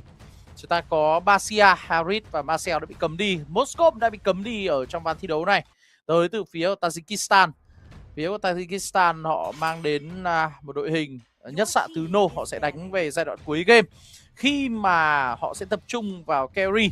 Trong khi đó thì phía Kazakhstan, và với việc họ pick carry sớm nha, thì có lẽ Kazakhstan sẽ cần phải suy tính về việc là có nên pick những chất tướng chống chịu ở trong ván thi đấu này hay không, bởi vì đó sẽ có thể trở thành con mồi dành cho carry ở trong tình huống giao tranh. Jusin cũng là vị tướng đã bị cấm đi tới từ phía đội tuyển quốc gia Kazakhstan. Kazakhstan họ cũng đang hướng tới việc kiểm soát tốt khu vực đường giữa, và việc cấm đi cho mình đó là Jusin là một trong những yếu tố quan trọng. Tương tự như vậy YV cũng đã bị cấm đi. Như vậy thì phía ở bên Tajikistan họ sẽ chỉ có sự lựa chọn với Zetian nếu như họ muốn sử dụng ở trong cái bài hỗ trợ cho Fedrin và Lapu Lapu lao lên. Atlas cũng đã bị cấm đi. Phải nói là ở những thời gian gần đây thì Atlas đang nổi lên như là một vị tướng nổi lên trở lại ở trong lối chơi của Mobile Legends Bang Bang, thì là một vị tướng có khả năng kiểm soát rất tốt những cái tình huống băng cắt vào tới đối phương. Quyết định sử dụng cho mình đó là Kimmy, nhưng Tajikistan họ đang tạo ra một cái gánh nặng bắt phía của đội tuyển quốc gia Tajikistan phải nuôi tới 2 xạ thủ ở trong giai đoạn đầu game. Beleric một sự lựa chọn tương đối thú vị tới từ Kazakhstan. Ngày hôm nay Beleric xuất hiện ở cặp trận đấu đầu tiên rồi, và nó đang chưa có một cái tỷ lệ thắng đủ đẹp, bởi vì cái việc mà Beleric ở thời điểm hiện tại nó không còn quá nhiều cái khả năng gọi là cơ động cao nữa. Nó sẽ cần phụ thuộc rất nhiều việc bạn mở đẹp hay không, và có thể là chống chịu được dành cho đồng đội của mình với góc tạo combat đủ ổn. Bên phía team đối phương thì họ có các cái chất tướng thả diều và diệt tanh rồi. Carrier cùng với lại Kimmy rõ ràng là sẽ cần phải farm rất là nhiều và nuôi cực kỳ lâu để có được cho mình một cái chỉ số đồ đủ ổn. Ui, Fedin kết hợp với Matilda, một cái bài đánh sách giáo khoa rất lâu chúng ta đã thấy quay trở ngược lại để tạo sắc bảo và tăng khả năng cơ động và kiểm soát đường dành cho bên phía mục tiêu dành cho bên phía team của Tajikistan đã được lấy. Như vậy thì họ sẽ có một cái bộ khung vòng ra sau và bắt vào vị trí của God rất dễ, hoặc thậm chí là cả Bruno đến từ bên phía team Kazakhstan nhé. Đó sẽ là một cái bài đánh mà bắt buộc God cùng với Bruno sẽ cần phải giữ vị trí khá là nhiều. Còn đối với giai đoạn đầu tiên thì Suzu sẽ là một cái vị tướng mà có đủ áp lực để có thể cạnh tranh mục tiêu được với bộ kỹ năng cơ động của anh ta, và Beleric sẽ phần nào đó hạn chế được cái khả năng lao vào đến từ Fedin cùng với Lapu Lapu. Thật ra tôi vẫn đánh giá cao đội hình của Tajikistan hơn ở trong cái cặp thi đấu này, khi mà thực tế thì Beleric cũng là một vị tướng đủ ổn ở thời điểm hiện tại. Tuy nhiên thì cái tác động của Beleric ở trong tình huống giao tranh trước khi mà nó đặt cho mình đó level 4 sẽ là một dấu hỏi, và điều này có thể khiến cho phía Kazakhstan nó mất đi khả năng kiểm soát ở khu vực đường giữa trong giai đoạn đầu game. Và bây giờ thì chúng ta sẽ cùng nhau đến với ván thi đấu đầu tiên trong cặp thi đấu giữa hai đội tuyển quốc gia Kazakhstan và đội tuyển quốc gia Tajikistan, bộ môn Mobile Legends Bang Bang nằm trong vòng loại của ASEAN Games 2026. Ta sẽ đến với khu vực đi rừng. Như vậy là thay đổi vòng rừng. Như vậy đây là bản cập nhật mới. Đây là bản cập nhật Hirara mùa 41 của Mobile Legends Bang Bang. Vừa mới cập nhật một ngày thì đưa vào thi đấu ngay. Rõ ràng đây cũng sẽ là một trong những cái điều mà khiến cho các đội tuyển họ sẽ cần phải tính toán về vòng rừng. Tổng lượng kinh nghiệm ở trong rừng sẽ không thay đổi. Tuy nhiên thì cái hành trình đi rừng nó sẽ thay đổi một chút, khi mà búa tím và búa cam ở thời điểm hiện tại sẽ được giảm bớt đi cái lượng kinh nghiệm được nhận. Trong khi đó những con quái rừng còn lại thì sẽ tăng lượng kinh nghiệm lên. Điều này sẽ khiến cho việc tính toán xem ăn cho mình đó là con quái nào trước sẽ là một điều quan trọng. Mà vừa rồi thì Fedrin trong tay của Kabilov quyết định sẽ lấy cho mình đó là con thằn lằn trước, thay vì là đi một đường bùa quen thuộc như là vòng rừng thông thường. Đây là một điều chỉnh và sẽ khiến cho các người chơi sẽ cần phải tính toán. Bây giờ ăn bất kỳ một con quái rừng nào ở trong phần rừng trong giai đoạn đầu game chắc chắn sẽ lên cho mình đó level 2, và bạn không nhất thiết phải ăn cho mình con bùa trước. Nếu như đi rừng theo kiểu của Seric này thì anh ta sẽ bị lỡ mất đi con thằn lằn, và anh ta sẽ bị lỡ đi một lượng kinh nghiệm tương đối đáng kể. Và Fedrin đã di chuyển sang đây. Chúng ta nhìn thấy cách đi rừng của Fedrin, anh ta ăn từ con thằn lằn và anh ta ăn đến con bọ cánh lửa nhanh hơn so với cả Suyu. Mặc dù về mặt lý thuyết thì Suyu sẽ là vị tướng đi rừng nhanh hơn so với cả Fedrin, nhưng rõ ràng là Tajikistan đã nghiên cứu rất kỹ cái bản cập nhật mới này và đã dẫn về một lượng level tương đối đáng kể tới từ phía của Fedrin so với cả Suyu ở trong giai đoạn đầu game. Đây có lẽ là một trong những thứ mà khiến cho chúng ta sẽ cần phải rất chú ý. Ví dụ sao thì bản cập nhật mới cũng mới chỉ ra được có một ngày thôi. Và bây giờ thì đó là một pha chiếu đẹp rất tốt tới từ God. Salamat ép đối phương phải lùi về. Nhưng vừa rồi thì Kabilov anh ta có một vòng rừng đẹp, anh ta lên level 4 trước, nhưng anh ta lại quyết định là không di chuyển ra rùa và vẫn tập trung ăn cho mình đó là mục tiêu. Điện thờ Cái Sơn lao vào một tình huống tìm kiếm của Kimi, nhưng đó là một cái pha giật ra một cách an toàn đến từ bảo kê của gió thiêng mở đường Mathida. Có được vòng rừng đầu tiên kinh nghiệm vượt trội hơn đến từ Camilo, nhưng anh ta lại không tận dụng nó để tiến ra khu vực hàng rùa, và cũng là một cái tình huống mà sử dụng bộ kỹ năng tốt đến từ God trong tay của Salamas, và nó đem đến cái khả năng câu kéo đi 2 phép bổ trợ, trong đó có một tốc biến đến từ Mudoron, và đã là con rùa thần đầu tiên gỡ gạc lại một chút cái bất lợi ở vòng rừng đầu đến từ bên phía team của Karatan. Và bây giờ thì họ cũng đang đợi cơ hội để có thể quay trở ngược lên khu vực cánh đường trên, nơi mà con rùa thần thứ hai sẽ xuất hiện sau khoảng tầm 70 giây nữa. Áp lực phần nào đó sẽ được đặt lên vị trí của hai người trên đường vàng, khi rõ ràng đây là một cái hướng đi mà có thể nói là can thiệp vào cánh sớm này, đang có tín hiệu đèn đỏ đến từ bên phía team của Tarikitan, và dường như cảm nhận được cái việc mà nguy hiểm đến từ Bruno đã rút lui về rất an toàn. Xạ thủ của Karatan sẽ bỏ qua đi một khoảng thời gian rất là nguy hiểm nếu anh ta đánh cao. Đây là chiêu cuối, Beric trong bụi giữ chân được Fredin lại, sát thương là quá nhiều. Camilo ngay lập tức nằm xuống với sát thương được trả ra đến từ con gôn trong tay của Salamas. Và đó sẽ là một tình huống mà rình rập rất có ý đồ với tình huống lao vào trước dụ kèo của Cyrix. Và bên phía team của Karatan vươn lên dẫn trước về 1.400 tiền, đang có khóa kép bật lên đến từ Kare.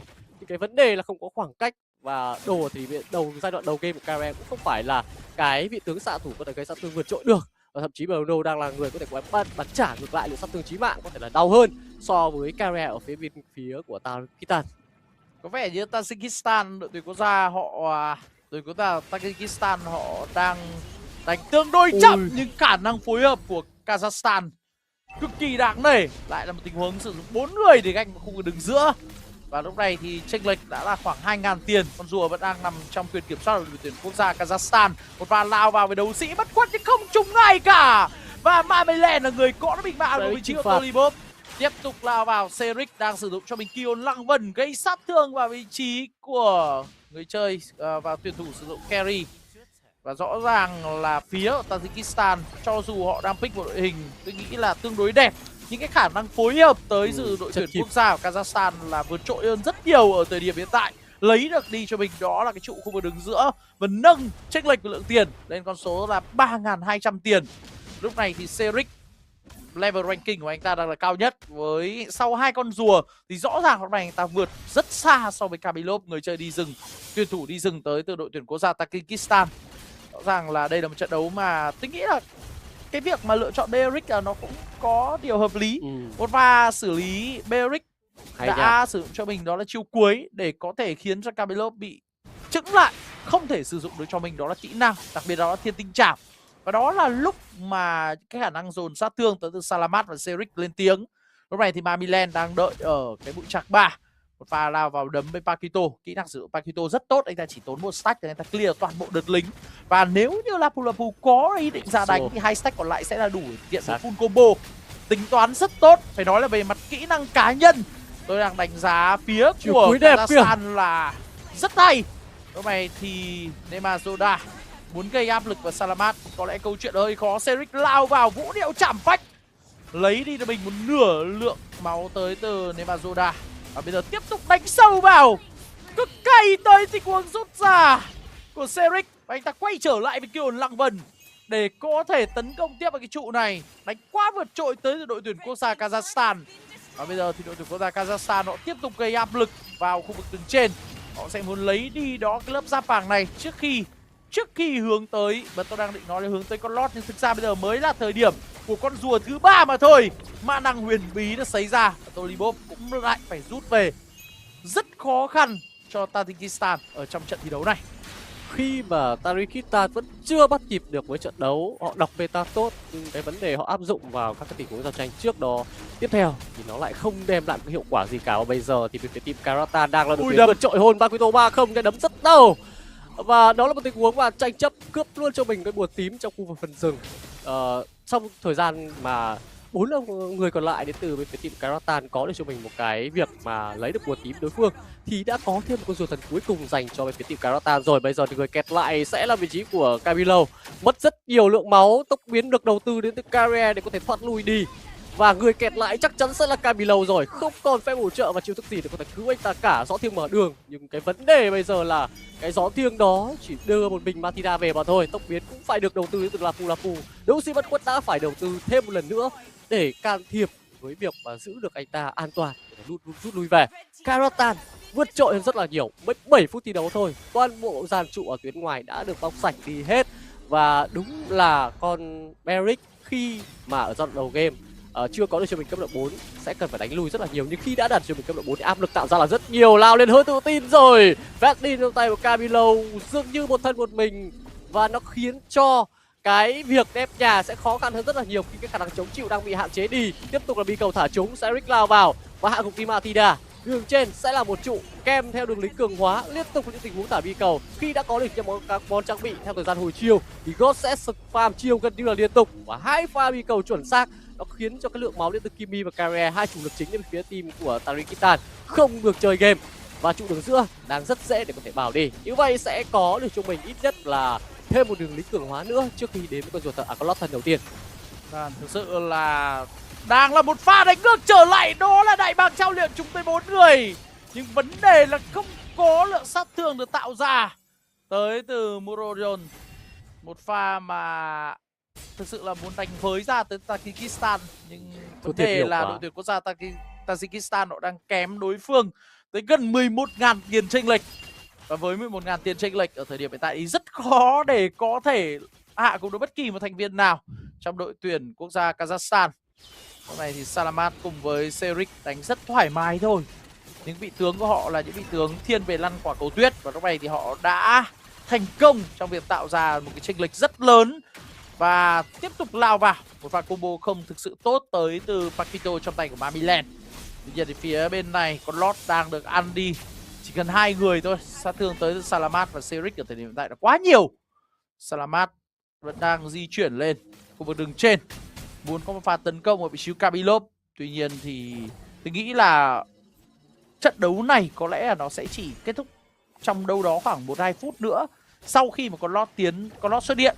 Có thể cũng chẳng cần con Lord, với là tiền chênh lệch như thế này và với chất tướng mạnh ở trong giai đoạn đầu game thì có lẽ là đội tuyển quốc gia Kazakhstan họ sẽ nhanh chóng hạ gục những thành viên của đối thủ, cùng với việc là phá hủy đi nhà chính và lấy đi cho mình đó là điểm chiến thắng đầu tiên ở trong cặp thi đấu này.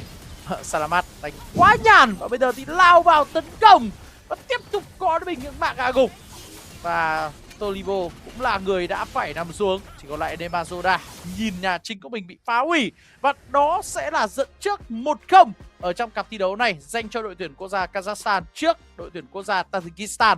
Chúng ta được nhìn thấy sự vượt trội tới từ phía của đội tuyển quốc gia Kazakhstan, rõ ràng về mặt kỹ năng cũng như về mặt chiến lược chơi và cái khả năng phối hợp team 3, team 4 ở trong tình huống tổ chức tấn công, thì những thành viên của đội tuyển quốc gia Kazakhstan họ đã làm quá tốt ở trong ván thi đấu này, và chỉ mất hơn khoảng 10 phút để có thể mở điểm ở trong cặp thi đấu này.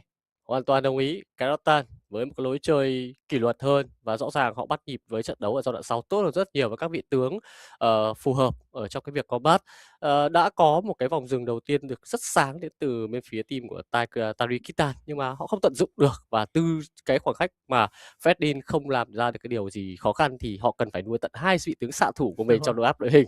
Rất thiếu lượng kinh tế và rất thiếu nguồn trang bị đến từ hai chủ lực này, không thể bắn qua được Beric, và dường như là gót bên phía bên kia lại quá xanh. Cái khả năng thả diều trở ngược lại hay là một con siêu hưu trong tay của người chơi rừng với phía team Kazakhstan nó lại là vượt trội hơn rất là nhiều. Và đây sẽ là MVP trong ván thi đấu vừa rồi, vâng, đó là Beric trong tay của Kusepron. Và đúng thực sự là như vậy, anh ta có những cái tình huống chiêu cuối trúng được ít nhất là 2 đến 3 người và tạo ra cái cơ hội giao tranh cực kỳ lớn trong những tình huống quyết định đến từ Kazakhstan.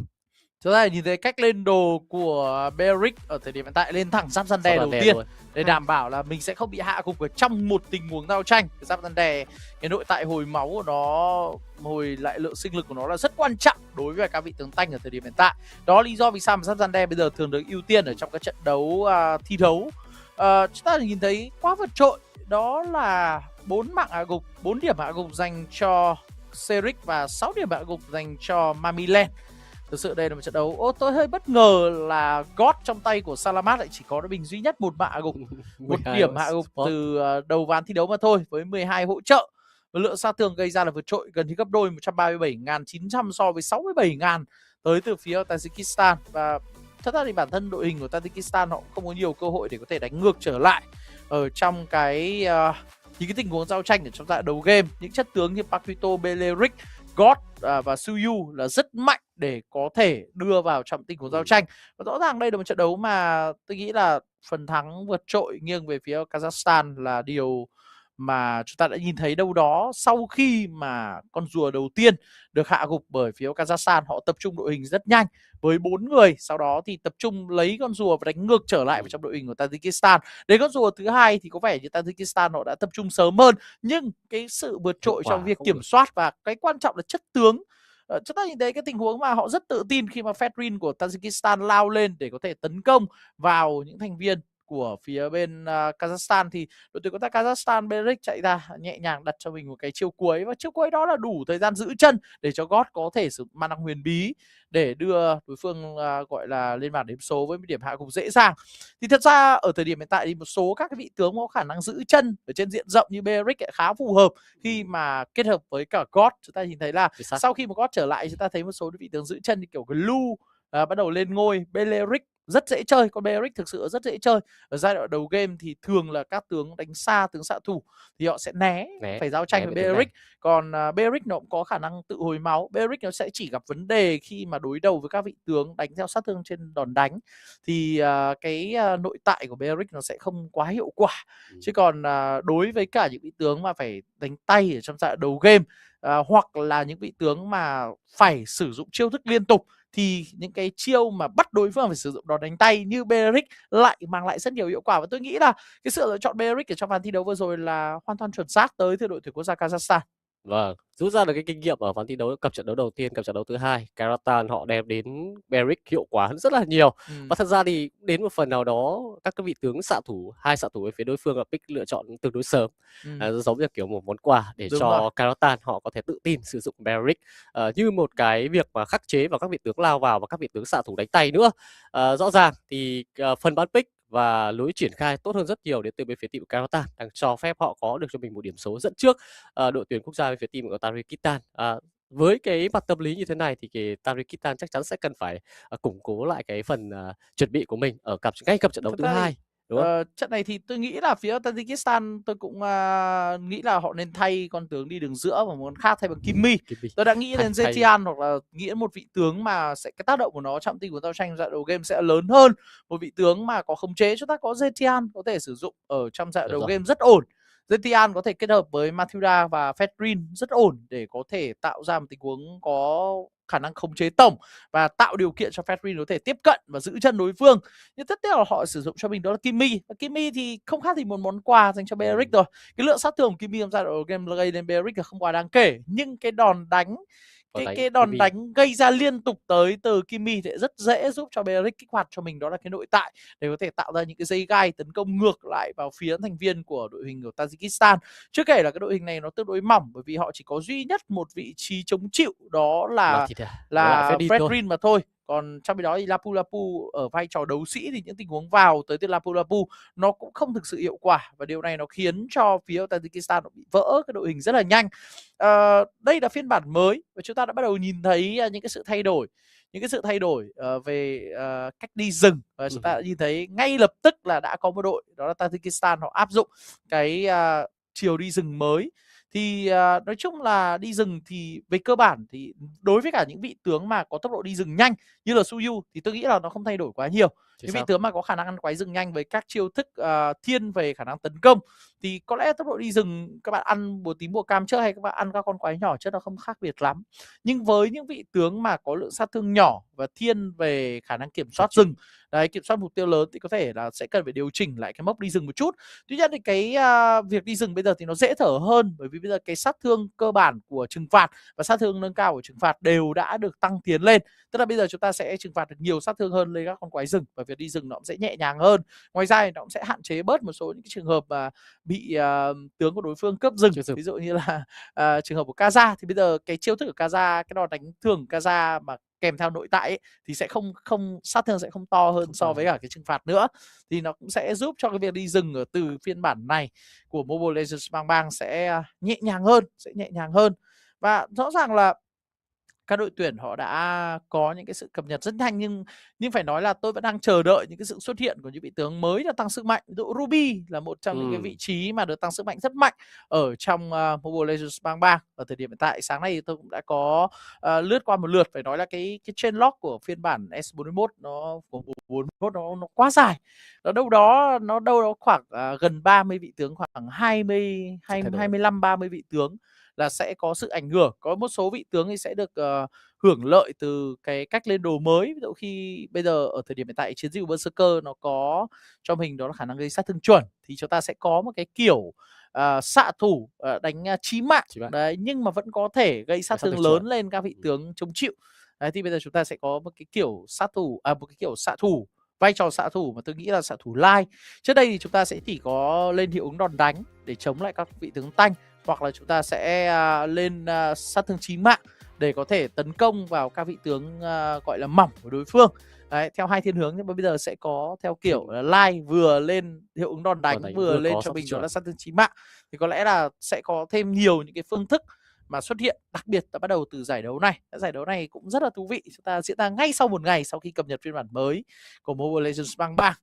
Map thi đấu tiếp theo sẽ là mây bay, và đây sẽ là một map thi đấu mà tôi nghĩ là nó có lợi cho đội tuyển quốc gia Kazakhstan. Cái khả năng tập hợp của họ tốt và khả năng ra đường của họ nó sẽ được cải thiện hơn rất là nhiều. Vâng, họ luôn luôn chú ý tới các cái việc kiểm soát cái vòng dừng đầu và cái lối triển khai di chuyển rất là nhanh theo cái hướng giao tranh 3, 4, 5 người. Và các vận động viên đến từ đội tuyển quốc gia Kazakhstan họ lại tận dụng cái việc combat nó hiệu quả nhiều. Đâm ra là cái map bay bay này cho phép là các đội tuyển sẽ di chuyển ở phần đường giao tranh được nhiều nhịp hơn. Và bên phía team của Tajikistan sẽ là một cái việc mà họ sẽ cần phải thử thách và đưa ra các lựa chọn mới dành cho các cái triển khai về vị trí đường giữa, đặc biệt đường giữa của họ.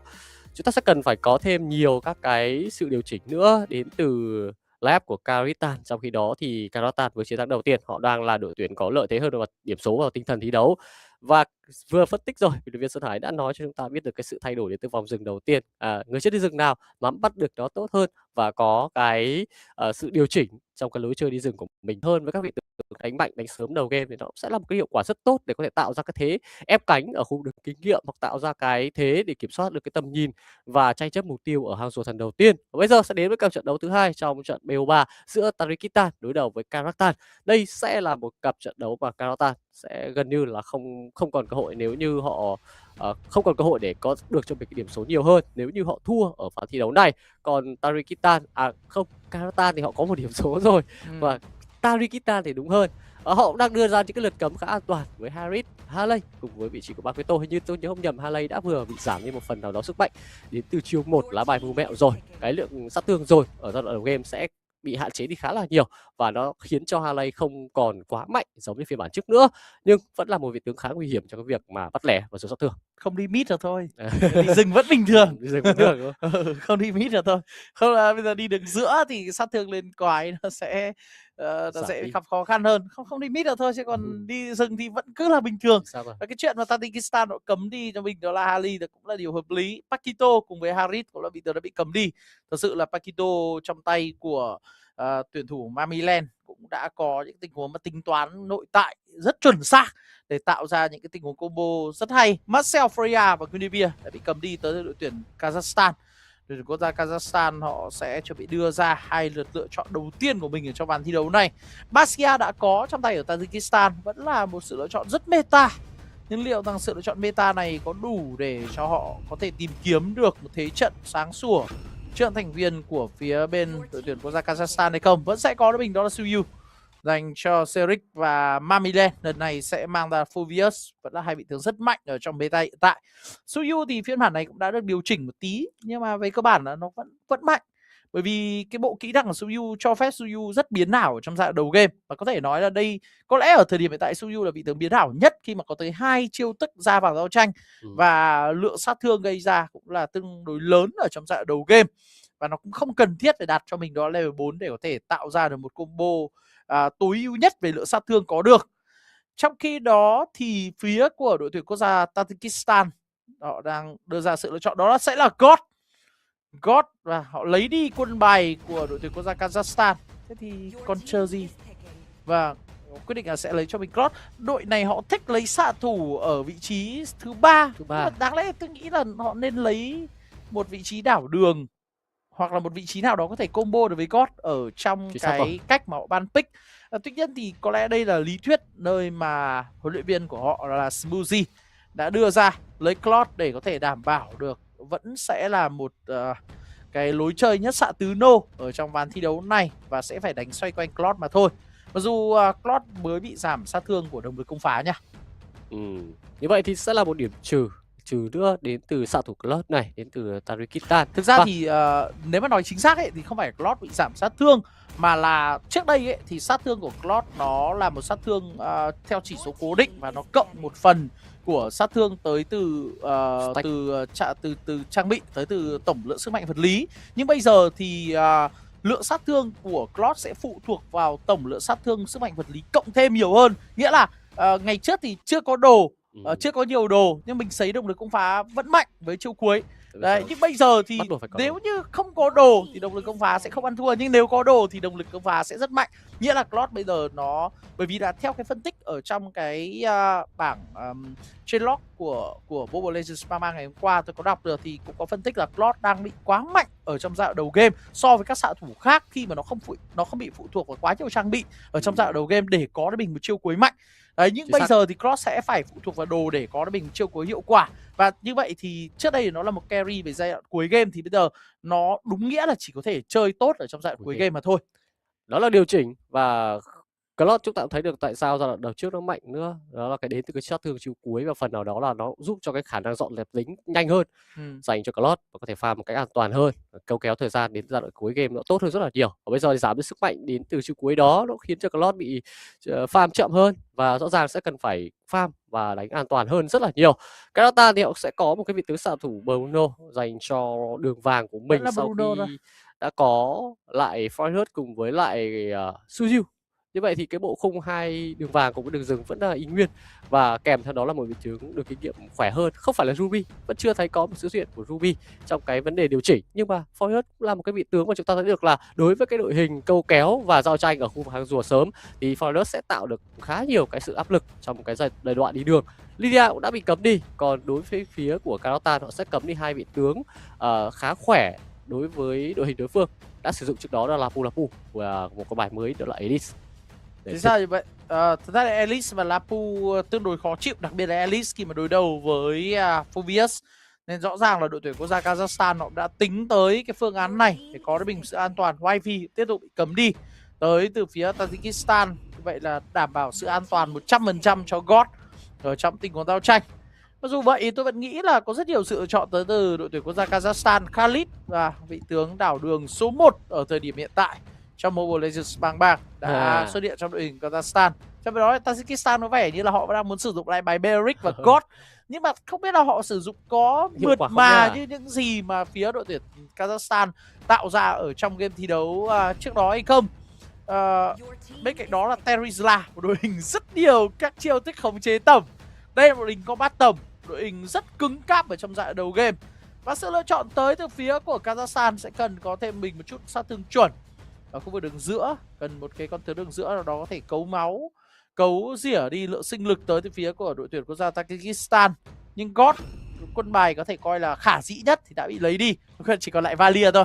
Đúng là chỉ còn lại Valia, một vị tướng sẽ chuyển đổi lượng sát thương, lượng máu của đối phương trở thành sát thương phép, lượng máu gây ra trở thành sát thương phép, và sẽ là một quân bài phần nào thôi, phần nào khắc chế được những pha lao vào tới Basia và Terizla. Tuy nhiên thì có hiệu quả hay không thì cần phải được chứng minh tới từ Salamat ở trong ván thi đấu này. Chúng ta sẽ chuẩn bị đến với ván thi đấu thứ hai trong trận đấu của đội tuyển quốc gia Kazakhstan và đội tuyển quốc gia Tajikistan nằm trong khuôn khổ của vòng loại ASIAD Game Esports 2026 bộ môn Mobile Legends Bang. Trận đấu của chúng ta có lẽ sẽ đã bắt đầu rất nhanh thôi. Tôi nghĩ là đội hình phía của đội tuyển quốc gia Kazakhstan họ pick cái này cũng tương đối hợp lý. Chỉ giá mà họ có con God thì sẽ là hoàn hảo. Còn Valia thì giai đoạn đầu game nó hơi bị kém cơ động và nó hơi bị yếu ở trong tình huống đánh 2 vs 2 hoặc 3 vs 3. Valia sẽ là một cái vị tướng thòng vào để chống lại cái việc lao vào mà có bát đến từ con Tesla cùng với Beric. Và giống như là một cái cách nói khác là con bài tẩy vậy chung cuối của Salamat Valia cũng sẽ đem đến cái khả năng thoát ra một cách an toàn hơn trong những tình huống bị stun lại. Bây giờ sẽ là cái phần kiểm chứng cái độ hiệu quả đến từ con bài Valia đến từ Salamat khi mất đi trung bình gót rơi vào phía bên kia. Những cái bước di chuyển đầu tiên, Khalid rõ ràng một vị tướng Ram đang được đánh giá là mạnh khá số 1. Thì tại phiên bản hiện tại thì nó vẫn đang tạo ra khá nhiều cái áp lực. Lính đã được clear đi và đã là cấp độ 2 tiến qua support hỗ trợ dành cho Camilo có được cho một cái vòng rừng farm một cách an toàn và nhanh hơn. Rõ ràng thì ASIAD đi rừng cũng khá là phụ thuộc vào cái việc mà sẽ có cái chiêu 2 và có đồng đội support nhiều hơn nó sẽ tốt. Ui, từng lao vào rất tự tin. Và bây giờ thì nhận thờ Khai Sơn không được chuẩn xác lắm, nhưng Camilo mới chỉ là cấp độ 2 mà thôi. Anh ta đang đi bộ, anh ta bị trưởng liên tục đến từ Valia. Và đây sẽ là chiến công đầu dành cho Karatan. Sự hiệu quả đã có, nhưng cái vấn đề đó là đến từ cái sự tự tin. Phần lớn là cái lỗi tự tin của Camilo. Đã có điểm 2 gục đầu tiên cho ván thi đấu này. Và bây giờ thì Mamiland đang cố gắng là trao đổi sát thương với Tolibo. Cả hai bên vẫn đang đánh tương đối cẩn thận trong ván thi đấu này. Chúng ta nhìn thấy là đội tuyển quốc gia Kazakhstan họ có sự tự tin rất là lớn nhá. Sẵn sàng lao lên trade sát thương, sẵn sàng lao lên trao đổi sát thương với đối phương mà không ngần ngại điều gì. Ở ngay trong cái tình huống mà giao tranh, tôi nghĩ là phía của Kazakhstan họ cũng chưa thực sự hoàn hảo ở trong tình huống mở giao tranh đâu. Nhưng đây là một pha đánh ngược trở lại. Kuzepov rất tự tin, trong khi người đảo đường của Tajikistan là Murozon vẫn còn đang chần chừ ở phía bên trong bụi xem nên làm gì, thì Kuzepov người ta chạy cắt mặt đối phương, người ta chạy thẳng vào tấn công ở vị trí của xạ thủ. Cái này nó là đến từ sự tự tin về mặt kỹ năng.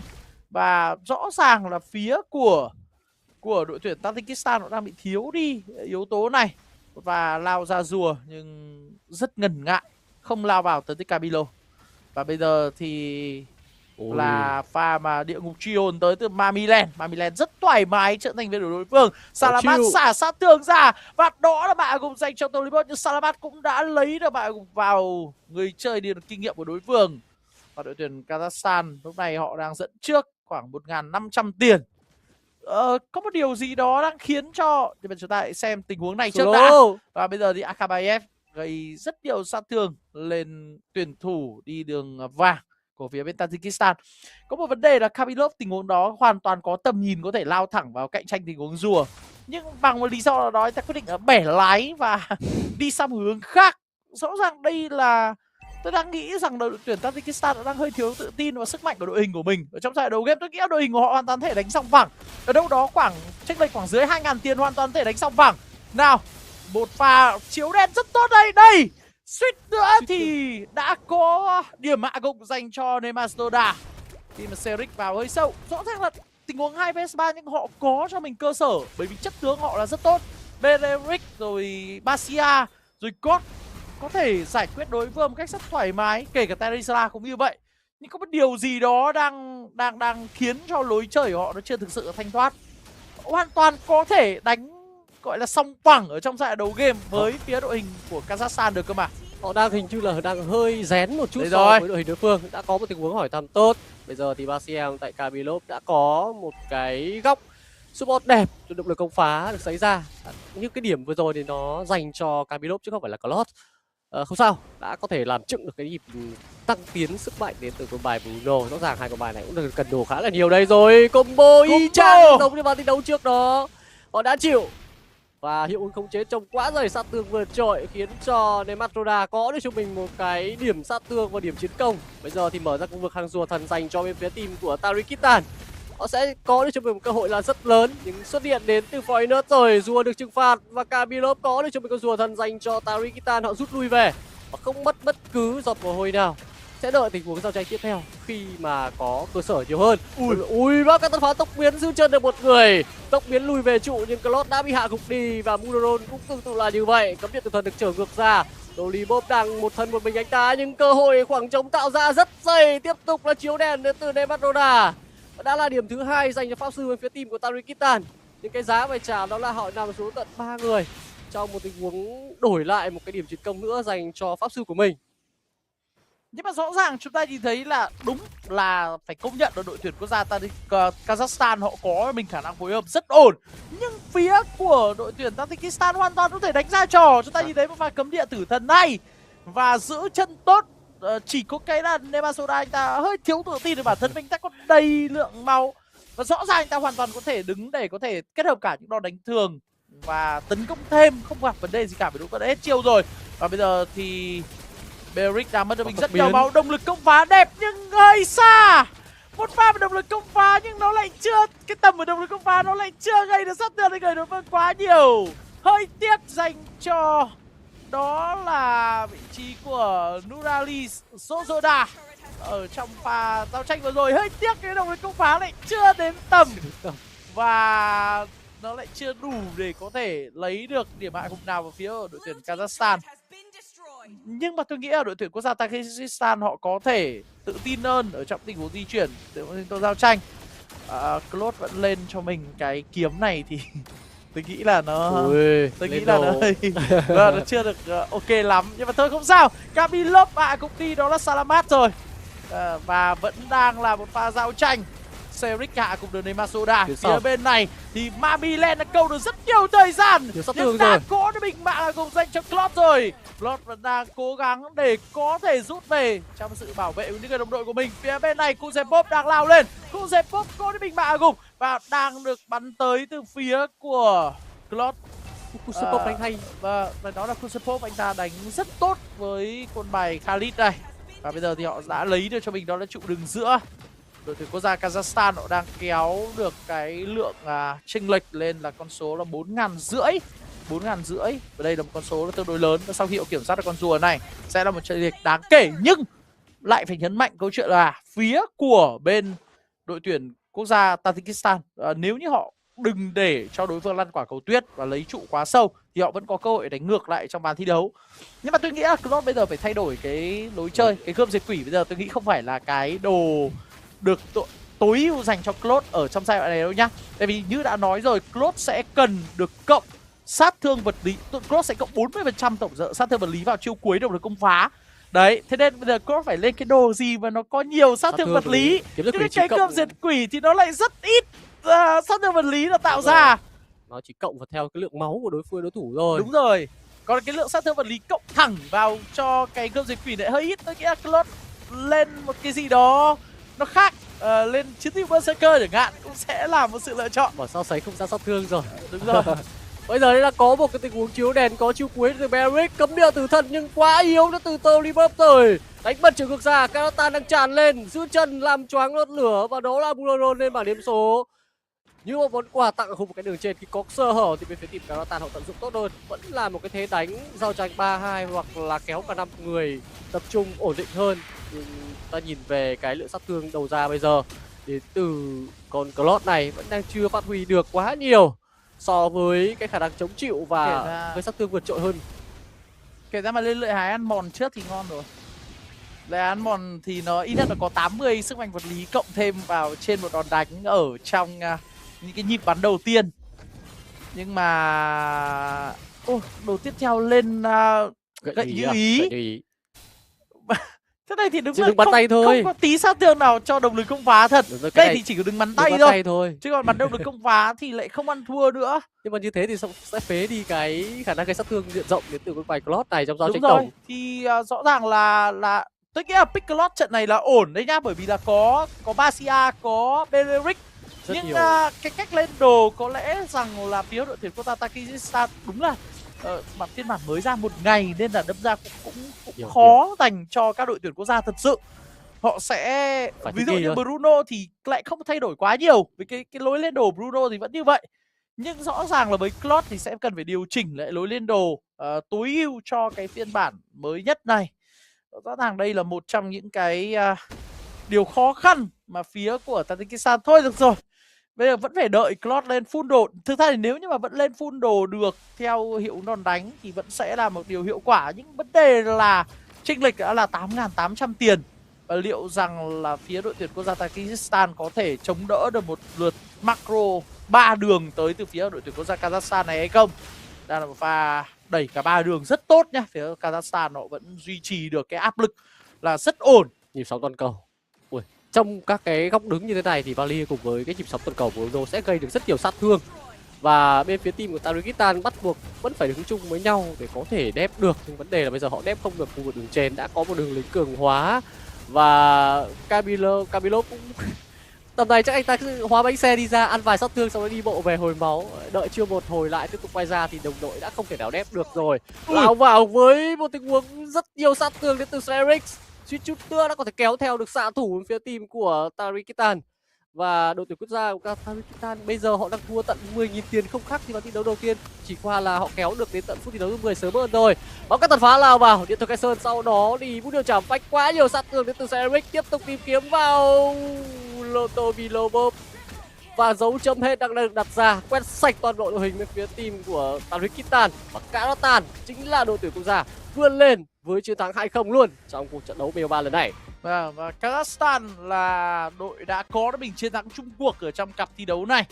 Đội tuyển quốc gia Kazakhstan phải nói họ rất mạnh, họ có cho mình khả năng gọi là kiểm soát. Và rồi thì đây hiển thị winner là chính xác, đó là đội tuyển quốc gia Kazakhstan. Chúng ta được thấy là đội tuyển quốc gia Kazakhstan họ đã đánh tốt đến như thế nào, khả năng phối hợp, khả năng ra vào giao tranh là rất tuyệt vời. Tôi chỉ tiếc là phía của đội tuyển quốc gia Tajikistan trong trận đấu này họ hoàn toàn đã có thể có được mình thế trận thuận lợi hơn. Đấy, chỉ có hai điều đáng tiếc là giai đoạn đầu game họ lại không tự tin để thực hiện những tình huống giao tranh khi chất tướng của họ đang là tốt hơn. Điều thứ hai nữa là có lẽ là lối lên xạ thủ của họ sẽ cần phải cập nhật chuẩn xác hơn. Meta rất là khó, mới một ngày thôi. Và sẽ cần phải điều chỉnh về cách lên đồ. Ở thời điểm hiện tại thì bởi vì meta mới cũng chỉ mới áp dụng một ngày nên đôi khi chúng ta cũng chưa biết là cách lên đồ tối ưu dành cho Claude ở trong thời điểm hiện tại là như thế nào. Là rõ ràng là sẽ cần phải có những cái sự thể nghiệm, sẽ cần có những cái sự gọi là nghiên cứu hơn thêm đến từ ban huấn luyện của các đội tuyển quốc gia ở thời điểm hiện tại để xem là cách lên đồ cho Claude như thế nào mới là tối ưu ở trong cái phiên bản mới ở Mobile Legends Bang 3 mới ra từ 17 tháng 6 mới ra từ ngày hôm qua. Và rõ ràng là ở thời điểm hiện tại nhá, quay trở lại câu chuyện là bởi vì rất nhiều thứ mới được thay đổi. Thế nên quay trở lại câu chuyện là thế bây giờ có khi là phải pick những cái xạ thủ mà họ không bị thay đổi quá nhiều, không bị ảnh hưởng quá nhiều bởi lối lên đồ. Các xạ thủ lên theo phong cách chí mạng ở thời điểm hiện tại thì sẽ không bị ảnh hưởng nhiều bởi cái meta này. Và tôi nghĩ là cái chiến lược chọn tướng như thế nào trong trận đấu cũng sẽ là một điều rất quan trọng. Đội tuyển quốc gia Tajikistan có được mình MVP trong ván thi đấu này. Người chơi hay nhất đó là Serix 804 KDA. GPM lượng vàng kiếm được trên mỗi phút là 914 và tỷ lệ tham gia trong một tình huống có mạng của 71%. Một ván thi đấu tuyệt vời tới từ Suyu. Và phải nói là cả hai trận thì Serix đánh Suyu đều rất hay, đều rất khéo léo. Và đây vẫn đang là vị tướng đi rừng hàng đầu ở trong bộ môn Mobile Legends Bang Esports ở thời điểm hiện tại. Kazakhstan họ đã có cho mình đó là một ván thi đấu chậm hơn ván thi đấu trước một chút. Ván thi đấu trước họ hoàn thành trong đâu đó khoảng 10 phút hơn, còn trận này là gần 11 phút. Nhưng về cơ bản thì đây vẫn là hai ván thi đấu tương đối chóng vánh. Và đây cũng là một trận đấu mà tôi nghĩ rằng là phía của đội tuyển quốc gia Tajikistan họ cũng đã phải đụng độ với một đối thủ gọi là có thực lực cao hơn và thực sự là rất mạnh ở bảng B này. Chính xác rồi, một cái bảng B đang được căng thẳng, đẩy lên căng thẳng hơn rất là nhiều. Và Tajikistan là một đội tuyển đang bắt đầu để có thể là khai thác lại cái meta thôi. Họ sẽ cần thêm cái thời gian để có thể thích nghi lại. Và với thất bại đầu tiên này chưa phải là dấu chấm hết, vẫn còn đó là các cơ hội trong ngày thi đấu hôm nay và thứ hai. Còn đối với phía team của Kazakhstan, họ có phần thể hiện quá vượt trội hơn so với đối thủ của mình. Và đội tuyển quốc gia của Kazakhstan cũng đang có được cho mình 2 điểm số trong cặp trận đấu MLBB này, với các thông số luôn luôn đến từ người chơi đi rừng. Người chơi một lần nữa cũng phải dành một lời khen dành cho anh chàng Rammer phía team của Kazakhstan, đó quá là Kusepov. Anh ta luôn luôn là người xé lẻ và tìm kiếm được các cái cơ hội. Đặc biệt là ván thi đấu đầu tiên anh ta cầm Beric, anh ta mở ra cái chiêu cuối cứ mỗi lần là sẽ trúng 2-3 người. Còn ván thi đấu thứ hai thì anh ta có bão cát tàn phá, tốc biến lần nào cũng thế, tìm kiếm được vị trí của Neymar Soda hay là xạ thủ Claude nữa, và nó khiến cho cái thế đánh 3-2 đến từ bên phía team Kazakhstan luôn luôn có để cho mình cái độ hiệu quả nhiều hơn. Tôi chỉ hơi tiếc ở trong trận này là Nurari Sozoda ở trong cái tình huống mà thật ra anh ta lên cái lưỡi hái ăn mòn đầu tiên là ok rồi. Cái lưỡi ăn mòn là trang bị mà có sát thương vật lý cộng thêm ở ngay giai đoạn đầu game rất lớn. Tức là lên thay đổi một tí thì đúng là bình thường thì Claude đánh sẽ lên cho mình đó là gươm diệt quỷ. Đấy, và lấy cho mình đó là gậy như ý. Nhưng mà giá như trận này thay đổi lại một chút đi, lên lấy ăn mòn ở trong cái tình huống anh ta sấy động lực công phá mà vào 4 người của đối phương ấy. Tình huống đó nếu như có lấy ăn mòn tôi nghĩ là phải lấy được khoảng 2 cho đến 3 điểm hạ gục. Câu chuyện nó sẽ rất khác. Nhưng mà bởi vì anh ta cầm cái gươm diệt quỷ và cái đó nó bởi vì bây giờ cái sát thương từ cái gươm diệt quỷ cộng vào cho động lực công phá là không đáng kể, dẫn tới việc là đối phương đứng đấy mỗi người còn lại một chút lượng HP nhưng không ai phải nằm xuống cả. Và đó là một bước ngoặt. Sau khi mà phía của bên đội tuyển quốc gia Kazakhstan phát hiện ra là Claude không có sát thương gây ra ở trong tình huống giao tranh tổng như vậy, thế thì họ cứ lên thôi, họ cứ tràn lên và họ đánh một cách rất thoải mái ở trong cái trận đấu này và họ có được mình đó là hiệu quả ở trong cái ván thi đấu. Và đúng là trận này thì chúng ta phải nhìn nhận rằng là đội tuyển quốc gia Kazakhstan là một đối thủ rất đáng gờm, và nếu họ thi đấu với phong độ như thế này ở bảng đấu này thì tôi nghĩ là một suất đi tiếp, một suất đến với giải đấu, đến với ASEAN Game Esports và 2026 giải đấu chính thức sẽ nằm trong tay họ thôi. Thực sự là đội tuyển quốc gia Kazakhstan nhìn cái cách mà họ ban pick này, họ phối hợp này, họ macro trong tình huống giao tranh rất chuẩn chỉnh. Nhìn họ macro chúng ta nhìn thấy là họ macro cả 3 đường ở trong cái tình huống unlock rất đẹp.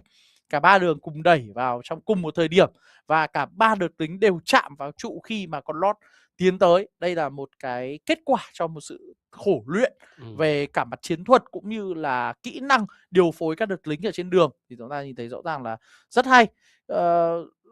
Tajikistan thì đội tuyển Tajikistan thì tôi nghĩ là họ cũng đã có những cái nghiên cứu nhất định về meta mới, về cái bản cập nhật vừa rồi. Chúng ta nhìn thấy họ đi cái vòng rừng rất là đẹp. Đi vòng rừng rất là chuẩn. Đấy, nhưng mà có lẽ là một phiên bản cập nhật quá nhiều thông tin. Từ thay đổi về trừng phạt quái rừng, thay đổi về trang bị đảo đường, trang bị về rất nhiều các vị tướng đã thay đổi và có lẽ là cũng hơi khó. Và bây giờ chúng tôi sẽ nghỉ ngơi trong chốc lát trước khi quay trở lại với cặp trận thi đấu tiếp theo. Các bạn đừng đi đâu cả vì chúng tôi sẽ quay trở lại ngay.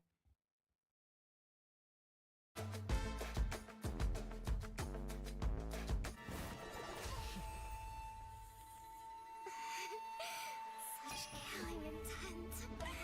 Does this mean Hanabi-sama finally understands Hinata?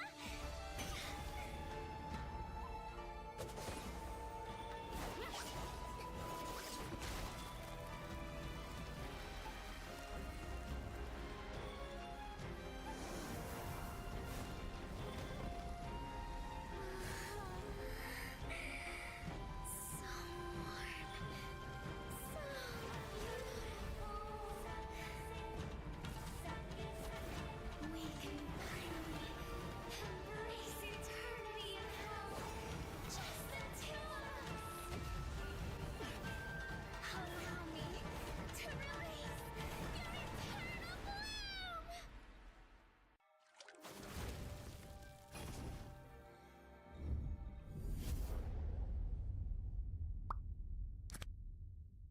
The human body was built to move, not trapped at a desk in one singular posture for 12 hours a day. It's time your chair evolved. This is Secret Lab Titan Evo. Ergonomically engineered for you, gamers, hybrid workers, artists, backing your every move.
moment. In crimson splendor. Even something so crude can be graced with a splatter of beauty.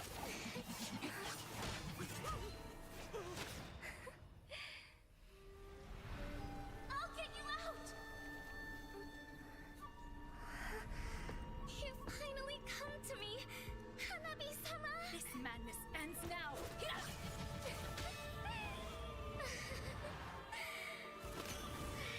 last, I'm shivering with excitement!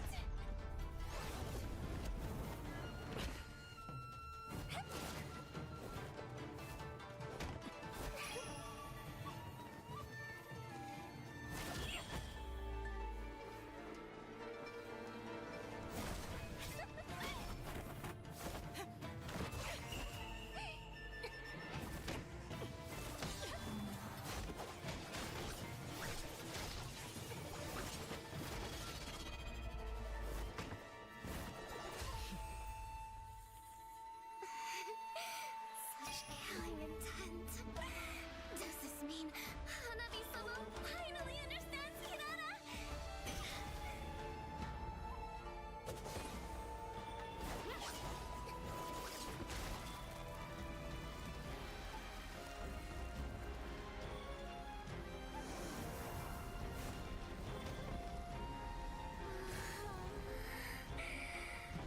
So warm. So beautiful. We can finally embrace eternity in hell. Just the two of us. Allow me to release your eternal bloom.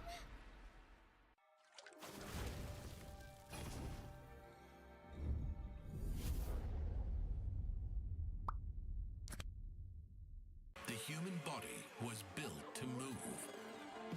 Not trapped at a desk in one singular posture for 12 hours a day. It's time your chair evolved. This is Secret Lab Titan Evo. Ergonomically engineered for you, gamers, hybrid workers, artists, backing your every move.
it can be graced with a splatter of beauty.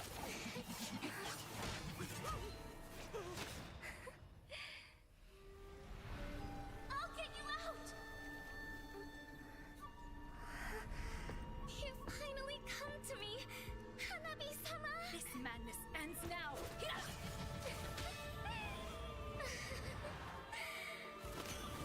At last, I'm shivering with excitement!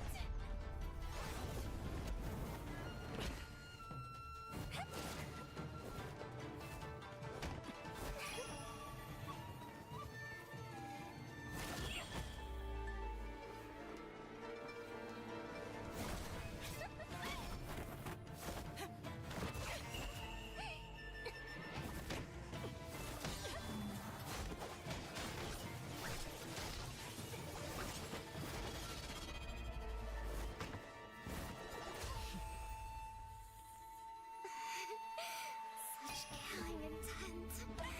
Does this mean Hanabi-sama finally understands Hirana?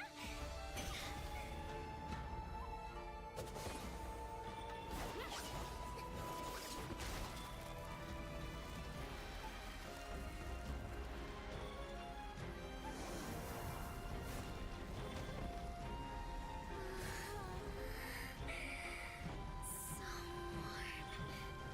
So beautiful.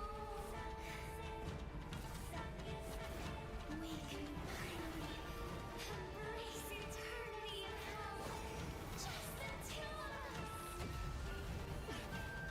Allow me to release your eternal bloom.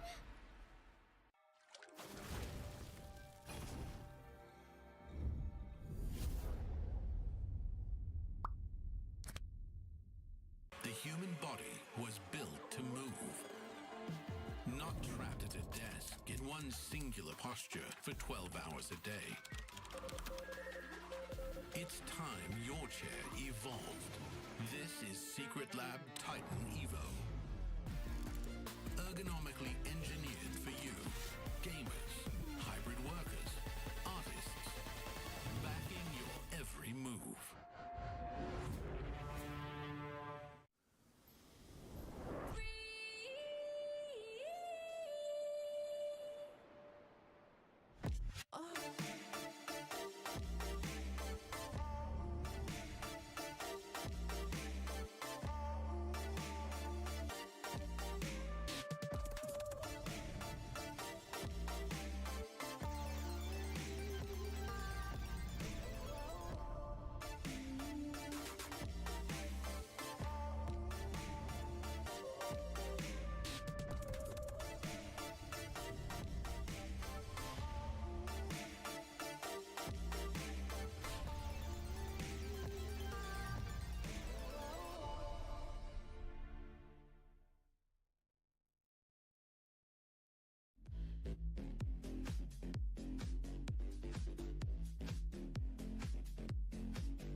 moment.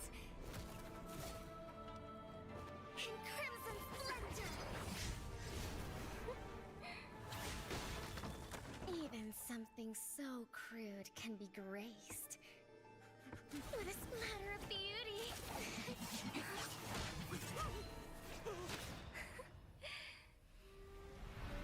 I'll get you out! You finally come to me, Hanabi-sama! This madness ends now! At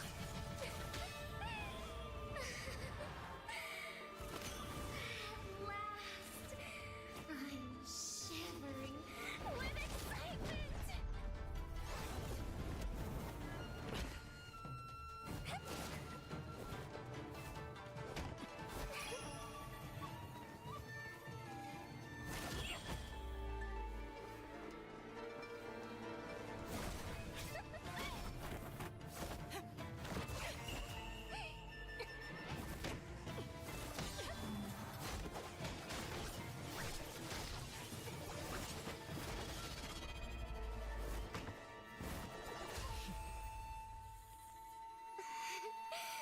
Such killing intent. Does this mean Hanabi-sama finally understands Kirara?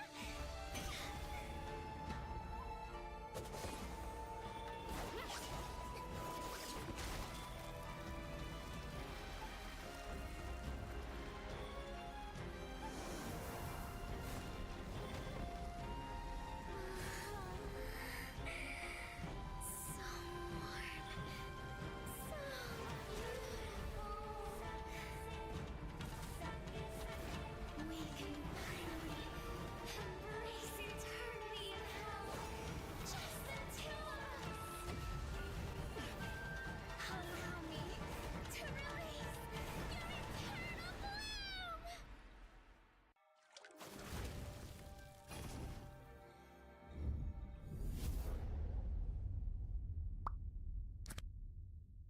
The human body was built to move, not trapped at a desk in one singular posture for 12 hours a day.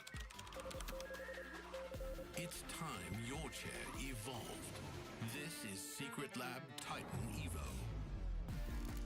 Ergonomically engineered for you, gamers, hybrid workers, artists, backing your every move.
moment. In crimson splendor. Even something so crude can be graced with a splatter of beauty.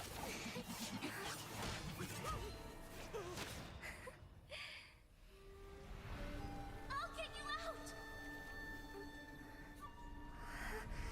You finally come to me, Hanabi-sama! This madness ends now. At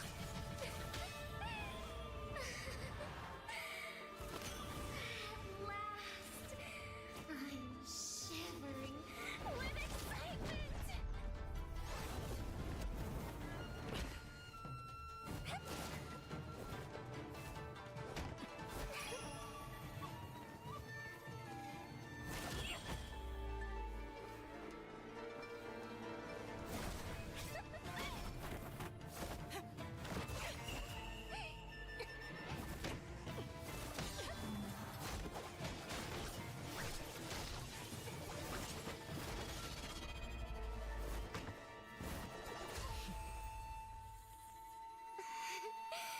Such killing intent.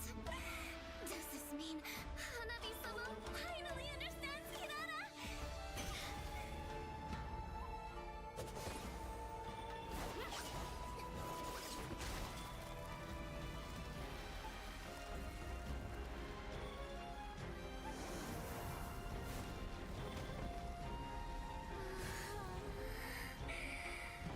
So warm.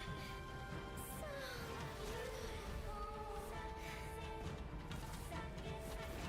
We can finally embrace eternity in hell.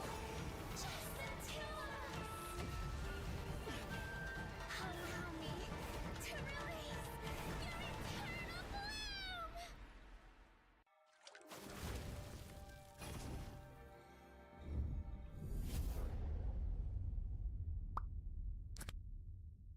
The human body was built to move, not trapped at a desk in one singular posture for 12 hours a day. It's time your chair evolved. This is Secret Lab Titan Evo. Ergonomically engineered for you, gamers, hybrid workers, artists, backing your every move.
moment. In crimson splendor. Even something so crude can be graced with a splatter of beauty.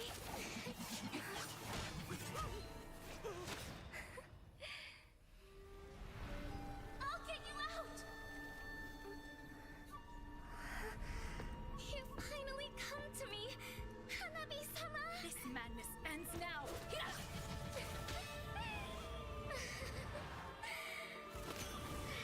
last, I'm shivering with excitement!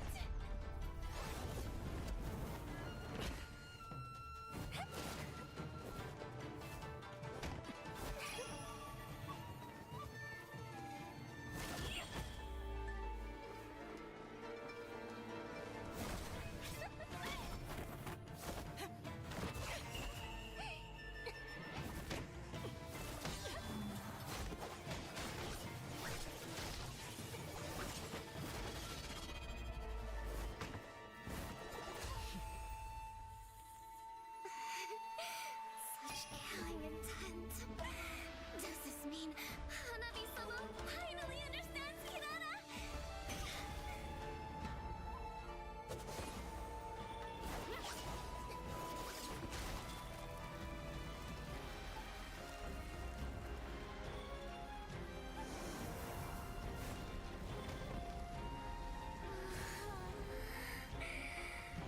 So warm.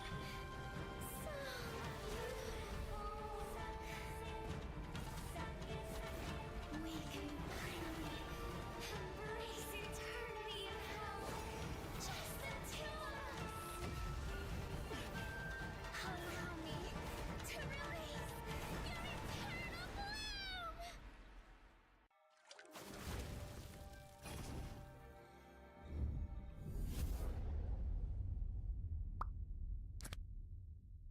The human body was built to move, not trapped at a desk in one singular posture for 12 hours a day.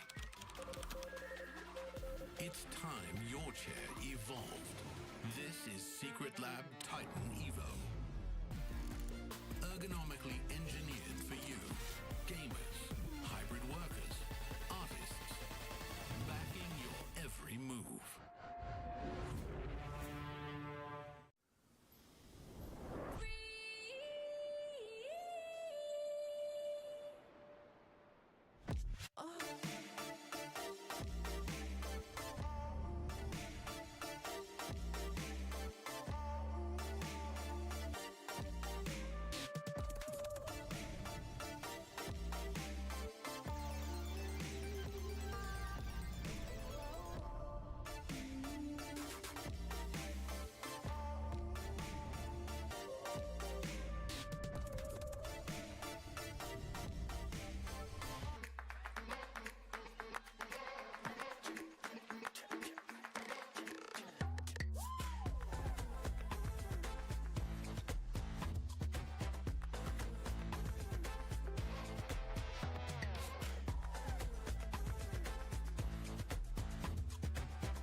human body was built to move.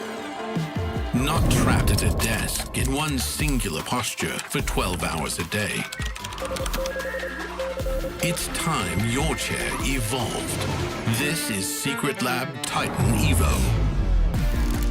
Ergonomically engineered for you, gamers, hybrid workers, artists, backing your every move.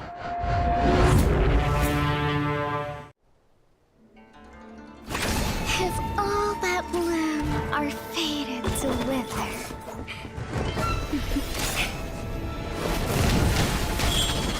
then I'll enshrine your most brilliant moment in crimson splendor. Even something so crude can be graced with a splatter of beauty.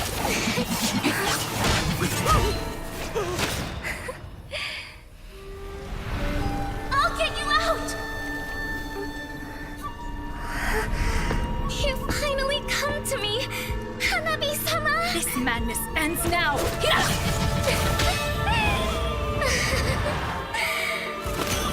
At last, I'm shivering with excitement!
Chào mừng các bạn đã quay trở lại với vòng loại của Asian Game Esports bộ môn Mobile Legends Bang năm 2026 và chúng ta sẽ cùng nhau chuẩn bị đến với cặp thi đấu rất quan trọng, trận đấu mở màn của đội tuyển quốc gia Mobile Legends Bang Việt Nam đối đầu với đội tuyển quốc gia Singapore trong khuôn khổ của bảng A.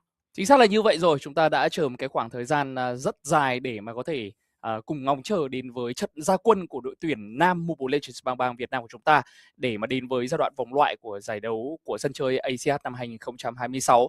Thì góp mặt ở trong giải đấu lần này thì chúng tôi xin được nhắc lại là line-up đội hình ra quân của đội tuyển Việt Nam của chúng ta sẽ bao gồm 3 thành viên đến từ Pro Team Sun Phantom. Ngoài ra chúng ta sẽ có lấy thêm những cá nhân đến từ các đội tuyển khác như là đội tuyển Endgamer.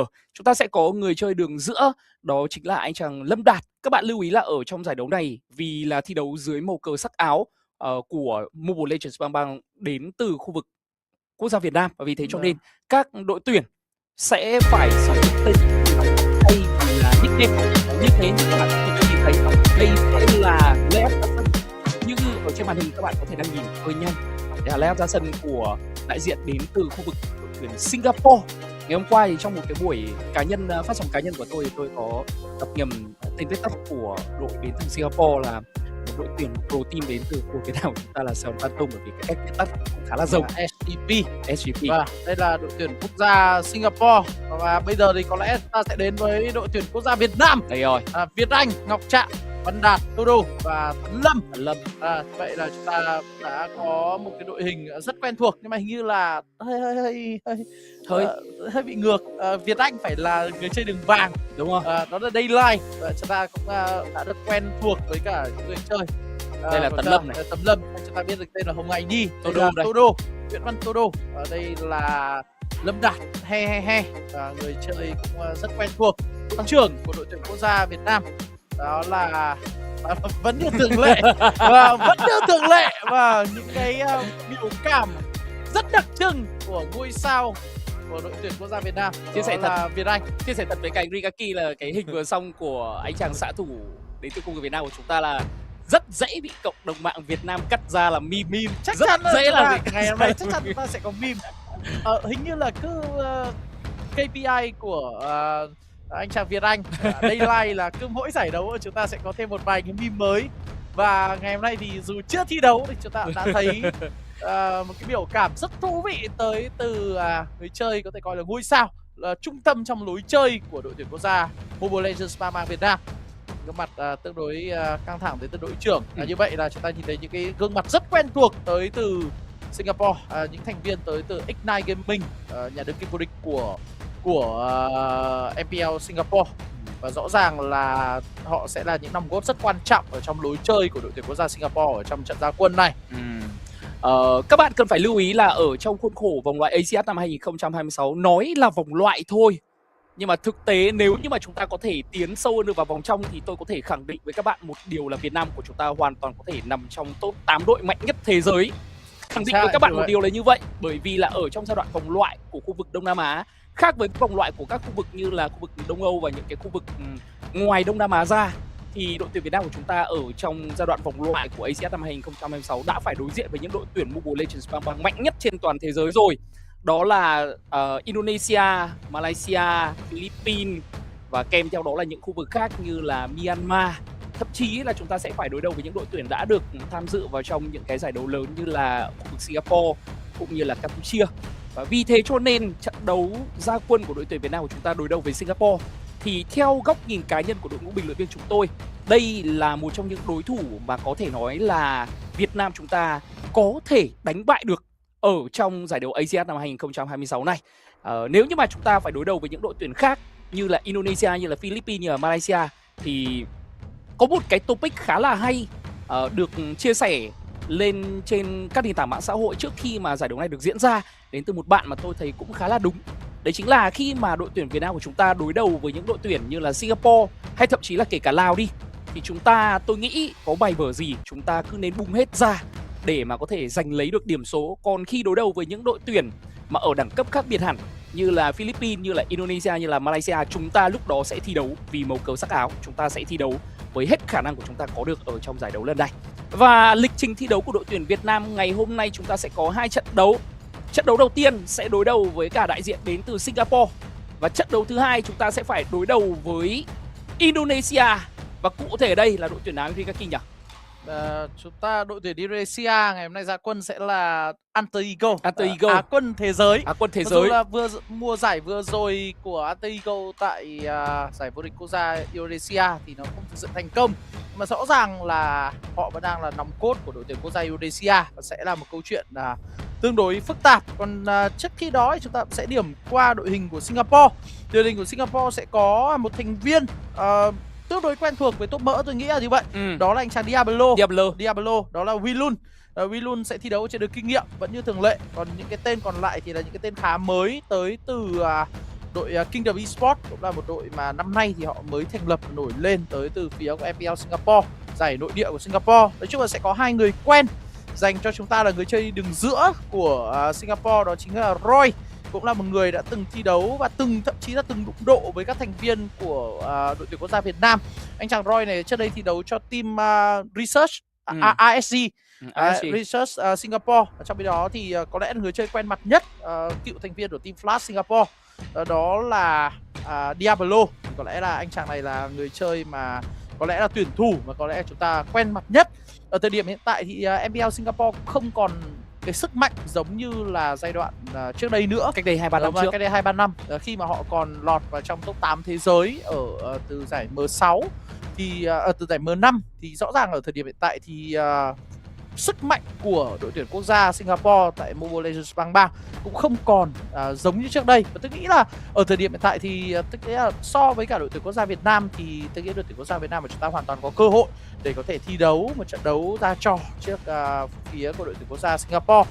Và vẫn là gương mặt hết sức gọi là rất thoải mái, gọi là nở một nụ cười hết sức thoải mái đến từ Việt Anh. Để chúng ta biết Daylight.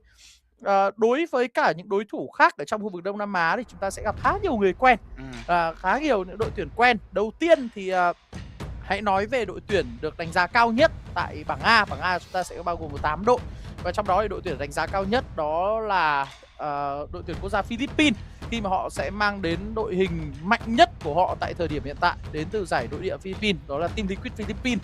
Và vẫn sẽ là những cái tên rất quen thuộc mà chúng ta cũng đã được theo dõi họ ở trong suốt những năm qua, ví dụ như Counter Z, Nepu Museno hay là trường hợp của Van Sanford Inuya.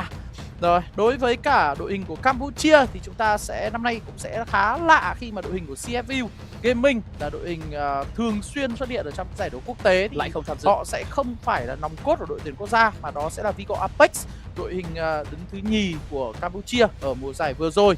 Đối với Indonesia chúng ta sẽ có nhà Á quân thế giới, đó là Untitled. Đủ cả 5 thành viên của Untitled sẽ xuất hiện ở trong đội hình đội tuyển quốc gia của Indonesia. Mà tối nay vào lúc khoảng 19 giờ thì chúng ta sẽ đối đầu với đội tuyển quốc gia Indonesia. Chúng ta sẽ đối đầu với nhà Á quân thế giới, đội tuyển thi đấu cực kỳ ấn tượng tại M7. Đối với đội tuyển Lào thì chúng ta mới gặp họ cách đây khoảng nửa tháng thôi. Nhưng đây sẽ là một đội tuyển quốc gia Lào không có cho mình đó là hai ngoại binh. Đó sẽ là đội hình của MLBB Esports, nhưng sẽ không có hai ngoại binh là Nom và Idit, mà chúng ta sẽ có những thành viên của MLBB Esports bao gồm đó là tôi xin được phép đưa tên nickname của các tuyển thủ để cho các bạn có thể dễ gọi là nhớ hơn.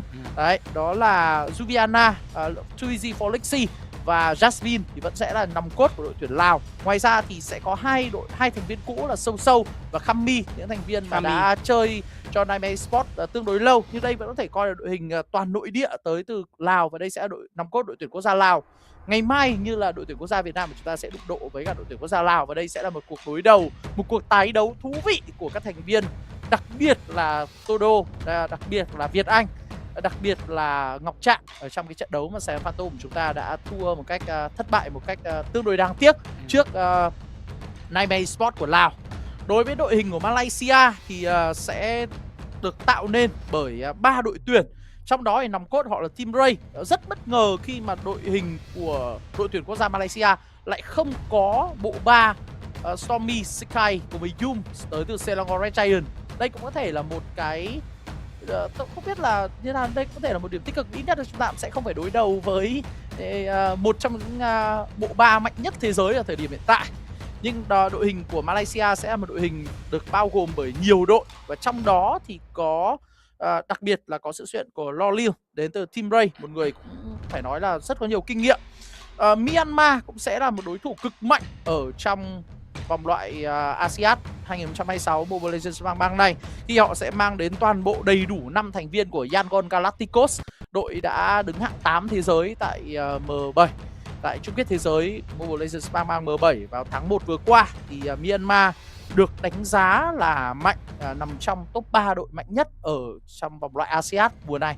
Thì đây cũng sẽ là một đối thủ mà có lẽ chúng ta sẽ phải khá là chú ý. Trong khi đó đội hình của đội tuyển quốc gia Việt Nam của chúng ta thì xin được phép nhắc lại, chúng ta sẽ có Võ Tấn Lâm, đó là Hồng Hải Nhi, người chơi của Endgamer, tuyển thủ đến từ đội tuyển Endgamer của Việt Nam. Chúng ta có Nguyễn Văn Tô Đô là Joga tới từ đội Sài Gòn Phantom. Chúng ta có tuyển thủ Lâm Văn Đạt he đến từ đội tuyển Endgamer, và chúng ta có Nguyễn Việt Anh là Daylight đến từ Sài Gòn Phantom. Phạm Ngọc Trạng Ginat, đội trưởng đội tuyển quốc gia Việt Nam đến từ Sài Gòn Phantom. Và chúng ta còn một thành viên dự bị nữa là bạn Nhật Z. Đấy là Nhật Z. Và rõ ràng thì tôi nghĩ là đây là đội hình có lẽ ở thời điểm hiện tại là tốt nhất tới từ các tuyển thủ được kết hợp bởi hai đội tuyển mạnh nhất của Mobile Legends bang Việt Nam nội địa ở thời điểm hiện tại. Thật ra nếu như mà chúng ta có cho mình một cái đội hình như thế này thì về cơ bản là chúng ta vẫn đang có được cho mình những cái lợi thế về mặt kết nối, như chúng tôi đã nói rồi, để mà có thể xây dựng một cái đội hình nòng cốt, cũng như là một cái đội hình mà theo thiên hướng của chúng tôi là đi về lâu về dài, và để mà có thể phát triển ở cộng đồng Mobile Legends bang của chúng ta, thì với một đội hình full nội địa nó cũng sẽ luôn luôn là tốt và phục vụ cho một cái chiến thuật dài hơi hơn. Đồng ý là khi mà chúng ta có ngoại binh, chất lượng của chúng ta sẽ được nâng tầm lên, nhưng tôi nghĩ đó không phải là một cái lựa chọn theo thiên hướng dài hơi, đặc biệt là ở trong những cái giải đấu mà cần đến màu cờ sắc áo và cần đến những cần đến sức mạnh của những tuyển thủ nội địa, ví dụ như là sự kiện sân chơi SEA Games vừa mới được diễn ra, hoặc là sự kiện ASIAD năm 2026 đang được tổ chức ở giai đoạn vòng loại là như thế này. Và vì thế cho nên đó chính là cái lý do mà đội ngũ biên luyện viên chúng tôi cũng có nói rằng là hai đội tuyển được đánh giá là đối không quá cứng, đối tương đối mềm, và đội tuyển Việt Nam của chúng ta có thể hy vọng có điểm ở trong sự kiện vòng loại ASEAN năm 2026, đó là Singapore và kèm theo đó là Lào. Như đã nói rồi, Lào với ASIAD và Nôm thì đấy là hai ngoại binh, và họ đã sử dụng với hai ngoại binh này để có được cái sức mạnh vượt trội và giành được chiến thắng trước đội tuyển quốc gia Việt Nam của chúng ta. Tôi xin lỗi, để giành được chiến thắng trước Sài Gòn Phantom. Còn ở trong trận đấu ở trong giải đấu ASIAD năm 2026, lineup của đội tuyển Việt Nam của chúng ta với 3 thành viên đến từ Sài Gòn Phantom và 2 thành viên đến từ bên phía của Endgamer, chúng ta hoàn toàn có thể thoải mái để đôi công với cả đại diện đến từ Lào. Nhưng đó là câu chuyện vào ngày mai.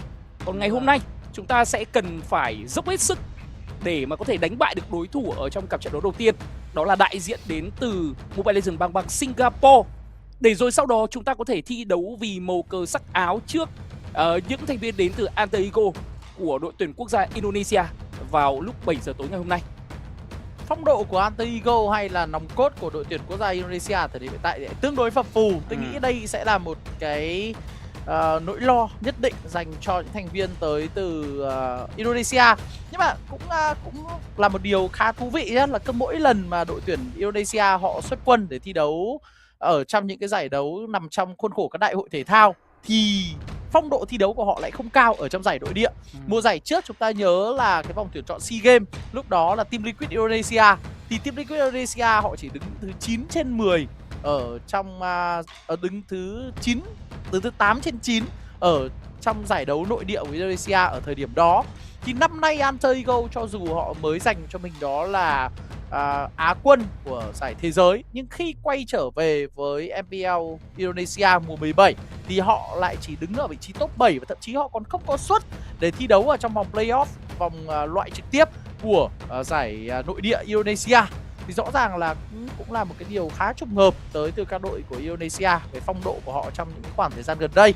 Quay trở lại với cả Singapore thì ở thời điểm hiện tại thì Có lẽ là tôi nghĩ là sau những cái sự chuyển dịch nhất định khi mà các tuyển thủ rất nhiều các tuyển thủ tới từ MPL Singapore cũ thì họ đã bắt đầu chuyển ra thi đấu tại MPL Malaysia sau khi mà cái hệ thống giải đấu của Malaysia được tái cơ cấu, nên phía của Singapore lúc này có lẽ đội hình của họ cũng đang là những tuyển thủ tốt nhất mà đội tuyển quốc gia Singapore có thể mang tới tại ASIAD lần này. Nhưng mà tôi đang thấy có một cái điều, tại vì tôi cũng phải chia sẻ với cả anh Rigaki và các bạn khán giả đang xem, tôi cũng là một người cũng mắc hội chứng OCD. Cho nên là tôi cảm thấy hơi khó chịu một chút với cái góc cam của tuyển thủ Ginat đến từ đội tuyển Việt Nam của chúng ta. Trong bối cảnh mà tất cả những góc cam của các tuyển thủ khác đều rất mượt và rõ nét nhá, nhưng mà góc cam của anh chàng Ginat thì nó lại kiểu hơi mờ. Đấy, vừa mới nói xong, không hiểu kiểu gì nhưng mà chúng ta vẫn đang thấy một cái góc ngồi rất là quen thuộc, một góc ngồi khoanh chân ở trên chiếc ghế gaming. Đấy, nhưng mà dù gì đi chăng nữa thì với cái việc cầm màn hình điện thoại lên như thế này thì có vẻ như là các đội tuyển đang bắt đầu test ping rồi. Huấn luyện viên của đội tuyển Việt Nam của chúng ta, nếu như mà tôi nhớ không nhầm, cũng là huấn luyện viên của Sài Gòn Phantom, anh chàng John LCBO. Tên thật, nickname của anh ta là Theo thì phải. Đó. Đúng rồi. Đây là Theo, và chúng ta đã nhìn thấy Theo xuất hiện ở phía đằng sau. Như vậy là vẫn đang trong giai đoạn test ping thôi. Khi mà các tuyển thủ họ đã vừa vào và thực hiện một vài thao tác, sau đó thì lại đặt máy xuống. Như vậy là vẫn đang thực hiện việc test ping ở trong cái giai đoạn này. Có lẽ là không biết là phía ban tổ chức có thể sửa lại cam của Ginat được hay không. Tôi nghĩ là có lẽ là cam của Ginat gặp một vấn đề gì đó và nó nằm ở một cái góc cũng không được tối ưu về cái sự bắt nét ở trong cái khu vực thi đấu này. Và như vậy là chúng ta đã đến với chọn map, và đầu tiên sẽ là Flying Clouds, mây bay. Một trận đấu mà cả hai đội sẽ cần lựa chọn những quân bài đánh chủ động ở trong giai đoạn đầu game để làm sao có thể kiểm soát được ván thi đấu một cách hiệu quả nhất. Nói một chút về meta đi. Ngày hôm nay thi đấu phiên bản mới, bình luận viên Phan Khánh thì anh có nhận xét gì về phiên bản cập nhật mùa thứ 41? Điều mà sẽ ảnh hưởng rất lớn đến meta thi đấu, đặc biệt là bắt đầu từ ngày hôm nay. Meta mùa này thì chúng ta có thể thấy được, điểm đầu tiên các bạn cần phải lưu ý đến đấy chính là cái rotation, tức là cái vòng rừng của game. Quan trọng nhất là các bạn sẽ cần phải nắm được cái vòng rừng để mà mang đến những cái lợi thế dành cho những người đồng đội của mình, bởi vì bây giờ farm bất kỳ con quái rừng nào các bạn đều cũng đã có thể lên được đến level 2. Và đã có những vị tướng được xuất hiện ở trong meta mới để phục vụ cho cái lối chơi đấy. Chúng ta có thể thấy được là có khá nhiều những cái vị tướng có thể được xuất hiện ở giai đoạn đầu game của meta, như là Suyu các bạn cũng đã có thể thấy rồi. Và ngoài ra là tôi chưa thấy có sự xuất hiện của Hirara. Hirara cũng là một cái vị tướng mà đúng kiểu meta hiện tại sinh ra dành cho cô nàng sát thủ này. Khi mà chỉ cần đến level 2 là Hirara đã có đầy đủ tới 4 kỹ năng để mà có thể đi tham gia giao tranh cùng với mình rồi. Và cái điều chỉnh thứ hai đấy chính là những tuyển thủ sẽ cần phải thích nghi với những vị tướng hot pick ở meta vừa qua đã bị giảm sức mạnh. Những cái tên như là Suyu, như là Leomod, như là Yusin đều đã bị giảm sức mạnh, thậm chí là cả Paquito đã giảm đi khả năng dọn lính và kèm theo đó là khả năng chống chịu đến từ cái vị tướng đấu sĩ này rồi. Và vì thế cho nên chúng ta kỳ vọng rằng là đội tuyển Việt Nam của chúng ta đã thích nghi được với meta hiện tại, và tôi nghĩ là đối đầu với những đội tuyển như là Singapore, chúng ta có thể không biết là cái khoảng thời gian vừa qua có đủ để cho huấn luyện viên Theo mang đến những cái bài vở phù hợp dành cho một layup full đội tuyển Việt Nam với 3 thành viên đến từ Sài Gòn Phantom và 2 thành viên đến từ bên phía của Endgamer hay chưa. Chúng tôi kỳ vọng rằng là ngày hôm nay đội tuyển Việt Nam của chúng ta sẽ lựa chọn những cái vị tướng mà có thể chủ động tham gia giao tranh và chủ động kiểm soát những mục tiêu lớn ở giai đoạn đầu game. Bởi vì như đã nói rồi, cái meta hiện tại nó sẽ tạo thành một cái quả cầu tuyết rất mạnh ở giai đoạn đầu game và nó sẽ lăn rất sớm. Và vì thế cho nên với một đội hình mà kéo game về late, nó sẽ hoàn toàn không có lợi cho cả tâm lý cũng như là cho cả lối chơi đến từ đội tuyển Việt Nam của chúng ta. Và vì thế cho nên chúng ta sẽ cần phải lấy được lợi thế ở giai đoạn đầu. Như vậy là đội tuyển Việt Nam của chúng ta sẽ có được cho mình đó là sự phục vụ của con bài Harris trong tay của xạ thủ Việt Anh với nickname là Daylight. Harris ở phiên bản vừa qua thì không bị thay đổi sức mạnh gì cả. Đây vẫn là một trong những chốt chặn ở vị trí đi đường vàng cực kỳ đáng kể. Và quan trọng nhất là trong bối cảnh là Claude bị giảm sức mạnh đi thì bây giờ chắc chắn kèo đầu giữa Claude và Harris thì bên phía của đại diện đến từ Singapore sẽ cần phải cực kỳ cân nhắc. Bây giờ không first pick được Claude đâu, trừ khi là người chơi xạ thủ đến từ bên phía của Sài Gòn Phantom họ nghĩ đến hướng lên đồ của một con Claude lên đồ chí mạng. Chính xác như vậy. Phía của bên Singapore, đội tuyển quốc gia Singapore thì có vẻ như là họ vẫn đang thiên về ban pick theo kiểu của meta trước đây. Khi mà Paquito và Freya vừa rồi bị giảm sức mạnh tương đối nhiều nhá. ở trong cái bản cập nhật vừa rồi. Ulti ngắn chế. hơn. Đúng rồi. Tay ulti, cũng ngắn tay hơn. ngắn hơn, thời gian ulti cũng ngắn hơn. Đúng rồi. Và đây sẽ là một trong những cái giảm sức mạnh rất lớn của Freya để khiến cho Freya đi đường vàng khó khăn hơn. Nhưng sẽ là bài Jushin Atlas. Jushin cũng bị nấp sức mạnh. Thực ra thì Jushin không hẳn là bị nấp sức mạnh, nó bị tốn mana hơn. Nhưng cái phụng điệp của nó thì sẽ trả về cái hồi mana 5% theo kiểu cũ. Tức là về cơ bản thì nói chung là bây giờ cái việc bấm sẽ phải suy nghĩ hơn. Sẽ phải nhấp nhả. Bấm thì mất 75 mana. Không giữ được nhá. Đúng rồi, bây giờ giữ là chỉ có thể hất tung được một lần thôi. Đúng rồi. Còn phải nhấp nhả. Bây giờ phải nhấp nhả. Nhưng mà không biết là phía của bên Sài Phantom thì Royven, tuyển thủ này đã nắm được cái cập nhật này chưa? Atlas được tăng thêm một chút sức mạnh ở phiên bản này. Hầu hết các vị tướng đỡ đòn đều được tăng giáp và tăng máu và tăng HP tăng trưởng. Đúng rồi. Tức là trải qua thời gian thì càng lúc nó sẽ càng cứng hơn. Chúng ta sẽ sử dụng bộ đôi Gatot KK và Terizla. Như vậy là nhất xạ tứ nô sẽ là hướng chơi của đội tuyển quốc gia Việt Nam ở trong ván thi đấu này. Vẫn sẽ đánh xoay quanh Daylight thôi. Thật ra thì cái việc mà đánh xoay quanh Daylight nói gì nói lại vẫn an toàn luôn là một cái sự lựa chọn an toàn. Và Việt Anh sẽ là người được đặt niềm tin trong ván thi đấu này. Vẫn sẽ có được bình đó Claude. Cả hai bên đều đánh nhất xạ tứ nô luôn. Đây sẽ là một trận đấu nếu như không có gì đặc biệt thì đây sẽ là một ván thi đấu mà cả hai đội sẽ kéo trận đấu về giai đoạn cuối game, về giai đoạn rất dài. Và tôi nghĩ rằng là những sự bùng nổ nó sẽ đến ở cái lượt lựa chọn thứ 4 và lượt lựa chọn thứ 5 của cả hai đội. Bây giờ thì sẽ là lượt cấm tiếp theo tới từ phía của đội tuyển quốc gia Singapore và họ sẽ đưa ra sự lựa chọn ở đây. Có thể là họ sẽ cấm đi các vị tướng đi đường giữa của chúng ta. Ví dụ như là YV có thể là vị tướng sẽ bị cấm đi ở trong cái lượt lựa chọn này khi đây là vị tướng kết hợp rất tốt với Terizla và Gatot KK.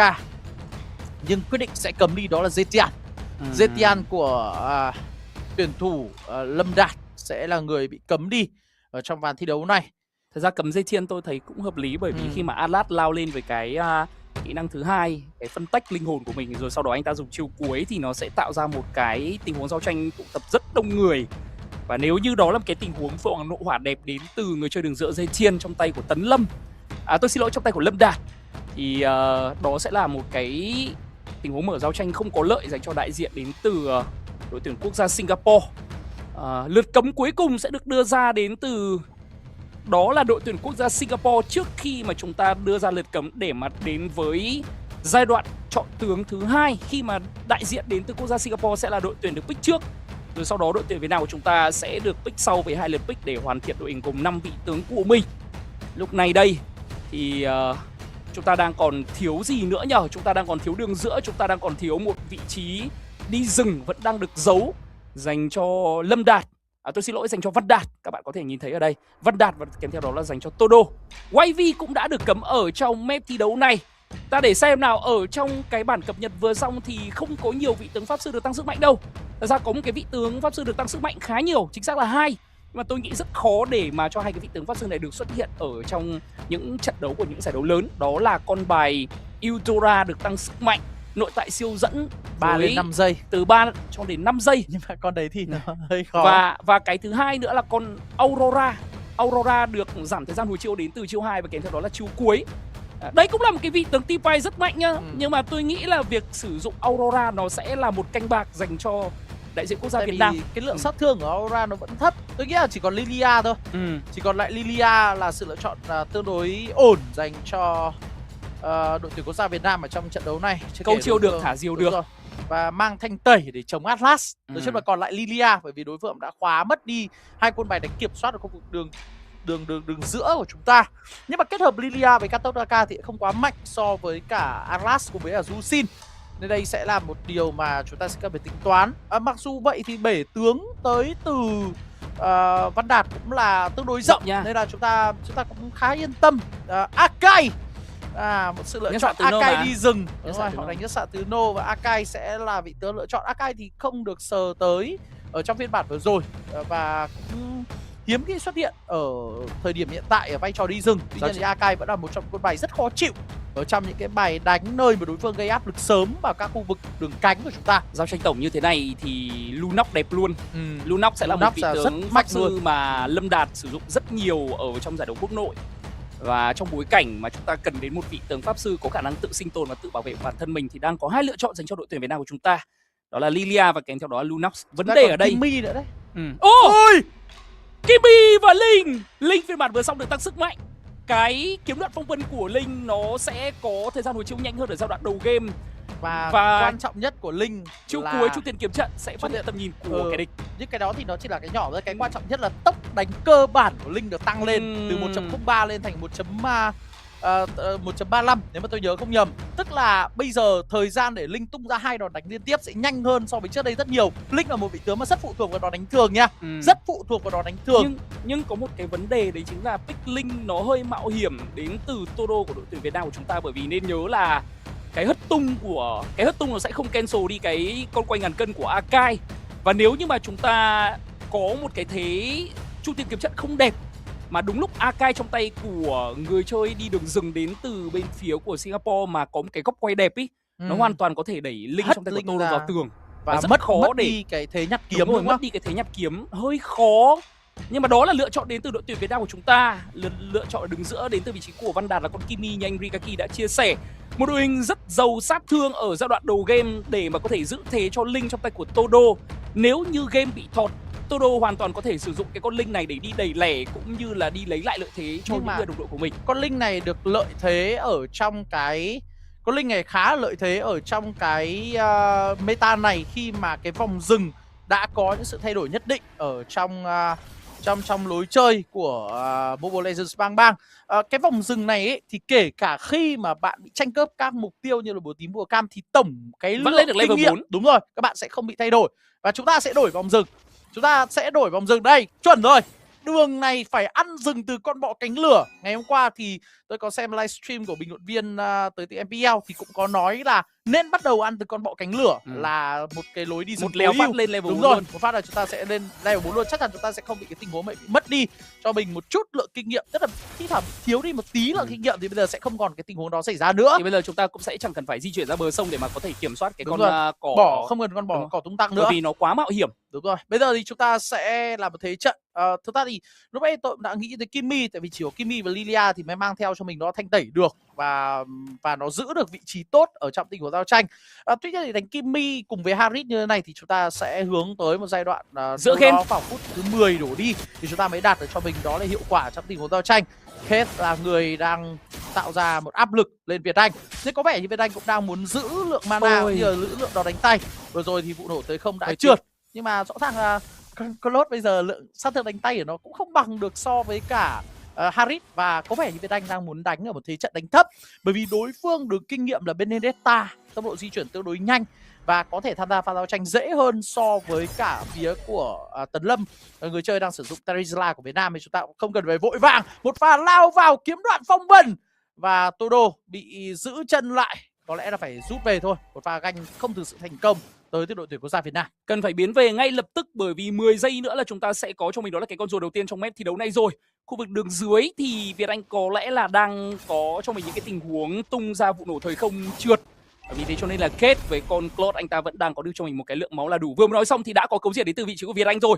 Khu vực đường giữa thì Ngọc Trạng khiêu kích về, có chói chân đến từ vị trí của Bellamy. Chúng ta đang dồn sát thương vào một con Atlas không có chiêu cuối và ép đi phép bổ trận tốc biến đến từ người chơi đảo đường của đại diện đến từ Singapore. Trong khi đó thì ở đường dưới vẫn đánh rất hổ báo đến từ vị trí của Kate nha. Anh ta đang muốn dọn lính để đi ra tham gia giao tranh cùng với những người đồng đội của mình.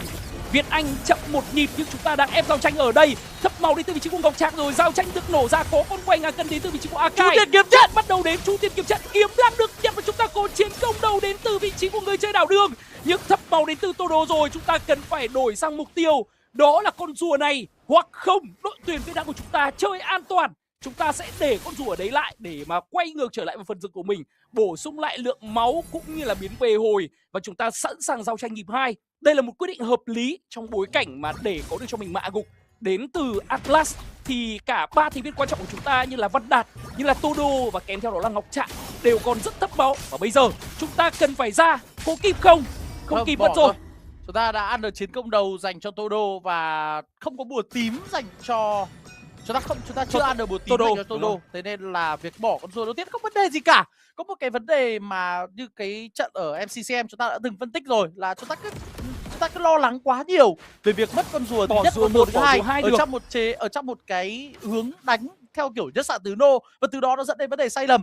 Linh bây giờ đi rừng khá vượt nhá, vì tốc độ đánh cơ bản của Linh nó tăng lên. Linh nếu như mà Linh sử dụng cho mình đó là chiêu thức quá nhiều thì nó sẽ gặp vấn đề trong cái tốc độ cái việc đi ganh đối phương. Nhưng bây giờ khi mà tốc độ đánh cơ bản của Linh được tăng lên thì Linh có thể sử dụng đòn đánh thường để farm rừng hơn, đúng không? Đúng rồi, và chúng ta tiết kiệm nội năng cho tình huống đi ganh hơn rất nhiều. Đây cũng là một cái cập nhật mà tôi nghĩ là phía của Theo cùng với cả Todo hay huấn luyện viên cùng với người chơi đi rừng của chúng ta đã tính toán rất kỹ. Có Kim đang Cang bị Giang tấn Lâm công cả. và thậm chí là Ngọc Trạng có thể đánh ngược trở lại ở trong giao tranh này. Chênh lệch tiền không quá đáng kể giữa hai bên, mặc dù đối phương có mình đó là con rùa thật, nhưng chúng ta cũng chỉ cần đợi đối phương hết cái giáp rùa thì chúng ta có thể tổ chức một tình huống tấn công. Và một pha Atlas tách ra nhưng không thực sự thành công. Linh và đang farm rừng rất nhanh nha. Chúng ta đang nhìn thấy là Todo đã đạt được cho mình đó là level 7 rồi. Chúng ta đang farm rừng rất tốt với Linh của Todo. Và chúng ta đang đợi một tình huống đột biến. Đây rồi, một pha lao xuống của một đường dưới, nhưng chưa thể có pha bắt được vào vị trí của Claude. Chúng ta cũng chưa lấy đi được đó là phép bổ trợ tốc biến tới từ Kết. Kết trận này anh ta không mang cho mình đó thanh tẩy, mà anh ta mình đó tốc biến để có lẽ là nối tình huống giao tranh và sử dụng chiêu cuối nó mượt mà hơn. Trong đó ở khu vực đường kinh nghiệm thì Tấn Lâm không gặp vấn đề gì khi mà đối đầu với Benedetta. Thật ra tôi nghĩ ở trong ván thi đấu này con bài Claude nó cũng không cần phải lên những cái phép bổ trợ thanh tẩy làm gì cả, bởi vì hiệu ứng khống chế đến từ đội tuyển Việt Nam của chúng ta phải thật sự là rất chuẩn xác thì chúng ta mới có thể khiến cho Kết bị bốc hơi. Kiếm diệt quỷ đã có đến từ con bài Claude trong tay của Kết rồi, nhưng nên nhớ là cái động lực công phá ở thời điểm hiện tại của Claude nó bị yếu đi rất nhiều. Lượng sát thương cơ bản của kỹ năng này đã bị giảm đi lên tới gấp 3 lần, và bù lại bằng việc sẽ cộng thêm 30% sát thương đến từ đồ cho cái chiêu cuối, chính xác là 40% tổng đến từ cái chiêu cuối động lực công phá của Claude ở giai đoạn late game. Nhưng đó là câu chuyện về lâu về dài. Còn bây giờ thì đội tuyển Việt Nam của chúng ta sẽ làm gì với cái con rùa này đây? Đã có bùa tím đến từ vị trí của Todo nhưng chưa có bùa đỏ, hơi đáng tiếc cho Linh. Lúc này giao tranh sẽ được nổ ra, một pha cấm địa tử thần quá đẹp đến từ vị trí. Đây rồi, hủy diệt nổ ra. Benedetta lên bảng điểm số, chúng ta đang có một pha combo Kim Cang Giáng Lâm đẹp. Quét sạch công, chúng ta quét 3 người và Singapore bị hủy diệt trong tình huống vừa xong. Một tình huống sử dụng cho mình cấm địa tử thần quá đẹp kết hợp với Kim Cang Giáng Lâm của Ngọc Trạng. Tấn Lâm và Ngọc Trạng tạo ra một cái thế để cho chu tiền kiếm trận của Todo giáng xuống. Và sau đó là những tình huống nhặt kiếm cực kỳ chuẩn xác tới từ Todo. Chúng ta lấy được rùa, chúng ta lấy được 3 mạng tới từ đội tuyển quốc gia Singapore. Và bây giờ chênh lệch được nâng lên là 3.000 tiền, ta lấy luôn. Đó là trụ khu vực đường kinh nghiệm. Quá đẹp, quá nhiều lợi thế, quá đẹp. Việc lựa chọn Linh ở trong màn thi đấu này là cực kỳ chuẩn xác với meta mới của Mobile Legends Bang. Vấn đề Linh cần cho mình đó là bùa tím để farm rừng đã được loại bỏ với việc tăng tốc độ đánh của Linh. Và Linh hoàn toàn có thể farm bằng đòn đánh tường một cách dễ dàng. Chưa kể là vòng rừng thay đổi, vòng rừng này rất có lợi cho Linh. Linh bây giờ sẽ không cần phải sử dụng cho mình phi tiềm tẩu bích chiêu 1 để có thể di chuyển qua quá nhiều những bức tường nữa, hoàn toàn có thể đi bộ, đi một vòng rừng. Và đó là cái lý do mà tôi thấy là đáng nhẽ ra ở trong những cái trận đấu mà đội tuyển Việt Nam của chúng ta ra thế giới. Nhưng khoan, ở đây là một tình huống gấp vào đến từ vị trí của Atlas. Văn Đạt đang gặp nguy hiểm, anh ta lên hơi cao. Kim lên bàn điểm số rồi nhưng có Kim Cang Giáng Lâm đến. Còn quay ngàn cân được đặt ra. Hay ơi! Bạn của Kết. Claude lúc này là rất yếu, liên tục đến từ vị trí của Việt Anh. Và xạ thủ Daylight của chúng ta sẽ có được cho mình không? Đó là double kill đến từ Tấn Lâm. Một lần nữa con Terisla trong tay của Tấn Lâm aka Hồng Hải Nhi đang thực sự là tỏa sáng để mang về những lợi thế dành cho đội tuyển Việt Nam của chúng ta. Và lúc nãy tôi cũng đang có ý định nói nối lời của anh Hải, đấy chính là nếu như đội tuyển Việt Nam của chúng ta được trên lại có solo kill. Thoải mái luôn. Tốc độ đánh thường vượt trội của Linh ở thời điểm hiện tại. Tức là qua thời gian thì theo mỗi level tốc độ đánh sẽ còn tăng trưởng thêm. Nhưng cái tốc độ đánh cơ bản của Linh bây giờ là một trong tường đánh cận chiến rất nhanh trong Mobile Legends Bang. Cái vấn đề của Linh là nó chỉ có duy nhất một chiêu để gây sát thương là kiếm đoạn phong vân là chiêu 2. Nhưng bây giờ khi mà đòn đánh thường của nó đủ nhanh thì rõ ràng là nó có hoàn toàn có thể solo với một vị tướng cũng thiên về những đòn đánh thường như là quân bài Benedetta của Ilun. Và rõ ràng là chúng ta đang có một lợi thế rất lớn. Atlas lao ra nhưng không thể xích kịp được, đó là vị trí của Kim Mì. Văn Lâm không, Tấn Lâm đang bị kẹt lại, không gặp vấn đề gì cả. Một pha Kim Cang Giáng Lâm ra phía đằng sau, có sự xuất hiện không? Văn Đạt là người đã phải nằm xuống rồi, nhưng Việt Anh có mặt ở đây, vẫn đang đánh cực kỳ thoải mái. Việt Anh quay trở lại tấn công ở vị trí của Kết. Kết đang là người bị tấn công theo, đã có cho mình Kim Cang bất bại, kéo được lại vị trí của Kết. Và chúng ta tiếp tục gia tăng về lượng chênh lệch lên thành 6.000 tiền ở trong màn thi đấu này. Chúng ta có thể thấy được rằng là vị trí của Tấn Lâm ở khu vực đường kinh nghiệm của đội tuyển Việt Nam là vô cùng quan trọng những tình huống cấm địa tử thần đến từ con Terisla này, dù là mở giao tranh hay là lao vào chống chịu. Đội tuyển Việt Nam của chúng ta đang cần một người chơi đi đường kinh nghiệm đánh những vị tướng như thế này. Quá chủ động. Ở trong những cái giai đoạn trước đây khi mà chúng ta tham dự vào những cái giải đấu ở khu vực gọi là Đông Nam Á cũng như là khu vực Mekong ấy, chúng ta thường hay sử dụng những cái chất tướng theo thiên hướng đỡ đòn câu kéo ở đường trên nhưng lại không có hiệu ứng khống chế như Terisla. Thì ở trong ván thi đấu này, Tấn Lâm đã làm tất cả những gì mà đội tuyển Việt Nam của chúng ta cần. Và bây giờ chỉ cần một tình huống cấm địa tử thần đẹp đến từ Tấn Lâm thôi, chúng ta hoàn toàn có thể coi Singapore là đối mềm ở trong ván thi đấu đầu tiên. Và lúc này thì AK trong tay của Chun Siang không chịu nổi lượng sát thương đến từ 3 búa đập tạ đến từ con bài Terisla này.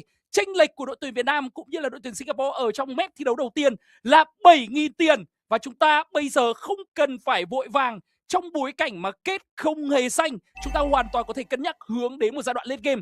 Vì kết với con bài Claude, anh ta cầm tốc biến thì anh ta sẽ không dám lao vào giao tranh. Và lúc này thì Huy luôn lúc này anh ta đổi thành Ti luôn cũng được. Và anh ta Ti luôn rồi. Mạng thứ 11 dành cho đội tuyển Việt Nam của chúng ta. Tình huống bắn đạn kéo xung lực quá tốt tới từ Văn Đạt. Và chúng ta có được bình mạng của thứ 11 ở trong bàn thi đấu này. Chênh lệch đã gần 8.500. Và bây giờ thì một mình Tấn Lâm có thể đứng ở đây để câu kéo thời gian. Chúng ta tổ chức đẩy ở khu vực đứng trên và sẽ tiếp tục gia tăng thêm một lượng tiền ở trong bàn thi đấu này. Đây là một trận đấu mà kể cả có đánh về giai đoạn cuối game thì đội hình của chúng ta vẫn mạnh hơn, khi mà những quân bài như là Atlas hay là con bài Akai trong tay của Yun Seang nó sẽ bị giảm bớt đi sức mạnh. Đây là một trận đấu mà phía của đội tuyển quốc gia Singapore họ cũng muốn kéo về giai đoạn giữa cho đến late game, nhưng muốn tập trung vào khả năng khống chế. Nhưng vấn đề bây giờ đội tuyển quốc gia Việt Nam của chúng ta khả năng chống chịu đã là vượt trội so với khả năng dồn sát thương tới từ phía đội tuyển quốc gia Singapore, và chúng ta cứ đánh bình tĩnh cẩn thận, tận dụng từng con lót một ở trong cái khâu đẩy đường là chúng ta sẽ có được mình lợi thế. Todo đây là một trận đấu mà đã có được mình 404 về KDA, quá đẹp ở đối với cả một vị trí linh đi rừng. Thế này là quá tuyệt vời rồi. Bây giờ thì đội tuyển Việt Nam của chúng ta có rất nhiều những mũi nhọn để mà chúng ta có thể triển khai ván thi đấu. Chúng ta có thể ép team bạn ăn lót hoặc là đẩy lẻ đến từ vị trí của Todo với một con linh KDA 404. Nên nhớ là ở trong ván thi đấu này kết với con bài Claude, anh ta sẽ không dám lao vào liều, bởi vì có rất nhiều công cụ để mà có thể hủy đi cái chiêu cuối động lực công pháo của Claude, đó là cái kim cang sáng lâm của KK. Và đây là một tình huống mà bên phía của đại diện đến từ Singapore muốn bắt lẻ vào AD, bắt lẻ vào Lâm Đạt, đúng không? Văn Đạt đứng rất cẩn thận, ngọc trạng kim cang bất bại. Anh ta đang có một cái tình huống biết đội tuyển Việt Nam của chúng ta biết là trong đây có người rồi, và một tình huống gọi là dình để gọi là có một cái pha gọi là xử lý đến từ bên phía của Singapore. Họ bị bắt bài, buộc phải lùi về đến từ bên phía của Singapore thôi. Bên phía của đại diện đến từ Singapore họ đang muốn ép giao tranh trước thềm con lót tiếp theo, nhưng họ không làm được điều đó. Và bây giờ thì chúng ta chỉ cần di chuyển ra để ép đối phương giao tranh ở hàng lót mà thôi. Con lót này team bạn không bỏ được. Thì sao như vậy? Nếu như chúng ta có được bình con lót này thì đây sẽ là một lợi thế rất lớn. Một pha Việt Anh chủ động rút về rất tinh tường khi chớm thấy vị trí của Atlas trong tay của Bellamy đã tách ra và di chuyển vào bên trong bụi. Bây giờ thì Todo vẫn đang rình rập để đẩy lẻ cái áp lực của khu đứng trên. Đẩy lẻ là nghề của chàng. Chính xác là như vậy. Lên tường Linh thôi. là nghề đẩy lẻ, đó là công việc mà Linh sẽ cần thực hiện. Chúng ta sẽ câu kéo trong bối cảnh đợi Todo ăn xong cho mình đó là con bùa tím và di chuyển ra. Lâm mất hơi nhiều máu nha. Và chúng ta sẽ cần cẩn thận. Nhưng Terisla có khả năng hồi phục khi mà có được mình đó là bách chiến thần dịu trong tay. Chúng ta vẫn đang chưa vội vàng trong việc kích cho mình đó là con lót này, một pha đạn kéo xung lực, và như vậy lấy đi được cái ảo ảnh 3 chiều tới từ vị trí của Kết. Chưa cần phải quá vội vàng. Đây là một thế trận mà chúng ta đang có thế lính tốt ở cả hai đường, và một sự điềm tĩnh nhất định sẽ là điều mà chúng ta cần ở thời điểm hiện tại để buộc những thành viên tới từ đội tuyển quốc gia Singapore cần phải đánh ở trong một thế bất lợi dành cho họ. Đội tuyển quốc gia Singapore từ nãy giờ họ không farm được thêm một chút nào. Từ 8.500 chúng ta lại chênh thêm 1.000 tiền nữa dành cho, và bây giờ chính thức là con số 10.000. Tốc độ ăn lót tới từ phía đội tuyển quốc gia Singapore cũng không nhanh, nhưng đây là một pha của Việt Anh đang bị bắt. Nhưng làm sao bắt được Việt Anh? Việt Anh sát thương gây ra quá lớn, Việt Anh đánh ngược lại vị trí của Bellamy, có giảm sát thương nhưng Atlas vẫn phải nằm xuống. Quê luôn hạ còn vị trí Văn Đạt, cái con lót thuộc về Todo. Và bây giờ thì chúng ta đang đuổi theo. Todo đang tìm phi nhầm đầu bích, đã phát hiện đối phương, kiếm đoạn phong vân đánh tường, có cho mình mạ gục double kill dành cho Todo, và chúng ta mở toang cánh cửa của đường giữa. Đối phương chỉ còn lại đó là hai vị tướng không có nhiều sát thương, đó là bắn chung luôn đến từ Việt Anh, là vị trí Việt của Anh. Việt Anh unstoppable, không thể cản lại ở trong ván thi đấu này, và chúng ta chắc chắn sẽ vươn lên dẫn trước 1-0 ở trong cặp thi đấu với đội tuyển quốc gia Singapore. Không cần lốt nữa, bởi vì lốt là quá thừa thãi. Đội tuyển Việt Nam của chúng ta chính thức là cần cái con lốt này để mà có thể kết thúc ván thi đấu. Khi mà hết lính mất rồi, chúng tôi xin lỗi, chúng tôi ăn mừng hơi vội. Nhưng với mà khoảng về cách, cơ bản thì đúng rồi, với khoảng cách 13.000 vàng như thế này thì thật sự là rất khó để cho đại diện đến từ bên phía của Singapore có thể làm nên được điều thần kỳ. Nhưng nên nhớ là lúc này lượng máu đến từ vị trí của Ngọc Trạng cũng như là Tấn Lâm đang không đầy đủ nhau. Chúng ta vẫn sẽ đánh chúng ta một cách macro cẩn đường thận. dưới. Chúng ta không cần phải vội vàng làm gì cả. Benedetta trong tay của anh chàng Wilun đang có một cái tình huống proxy lính, nhưng lúc này thì có về được không? Linh trong tay của Todo đang đứng ở trên tường, thấp máu đến từ Benedetta. Và có lẽ là Benedetta trong tay của Wilun sẽ cần phải lên bàn điểm số trong cái tình huống này mà thôi. Godlike! Lâu lắm rồi chúng ta mới thấy được một Todo với con bài Linh ở trong rừng. Anh ta hủy diệt đối thủ kinh khủng đến là như vậy. Và không chờ đến Linh, Kim Cang sáng lâm nhảy vào đến từ Gaston Kaka trong tay của Ngọc Trạng có ultimate là đẹp. Nhưng Chu bị vỡ mất rồi. Và lúc này thì phần đàn hạ cũng đi được, đó là Bellamy. Chúng ta đang tràn vào trong nhà chính đến từ đội tuyển quốc gia Singapore. Và tỷ số lúc này là 1-0 dành cho đại diện Việt Nam của chúng ta. 17-3 chênh lệch 15.400 tiền. À, có lẽ là lâu lắm rồi. Lâu lắm rồi, có lẽ là lâu lắm rồi. Kể từ SEA Games 33 tôi mới có cơ hội để ăn mừng lớn đến như vậy. 7-0 dành cho Todo, cá nhân Todo, và là một chênh lệch quá lớn tới từ đội tuyển quốc gia Việt Nam với đội tuyển quốc gia Singapore trong bàn thi đấu này.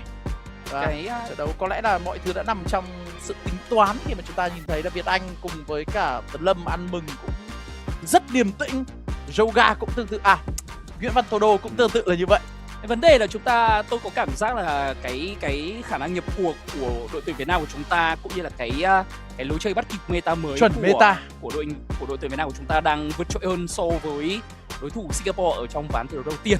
Singapore họ cũng đã đưa ra những cái vòng rừng cũng như là những cái lối chơi cũng khá mượt, và họ có được cho mình một cái concept chơi, một cái gọi là cái lối chơi cũng giống như đội tuyển Việt Nam của chúng ta là nhất xạ tứ nô. Nhưng câu chuyện ở đây là chúng ta có thể thấy rõ lượng sát thương đến từ đội tuyển Singapore nó cực kỳ thua thiệt ở giai đoạn đầu cũng như là giữa game.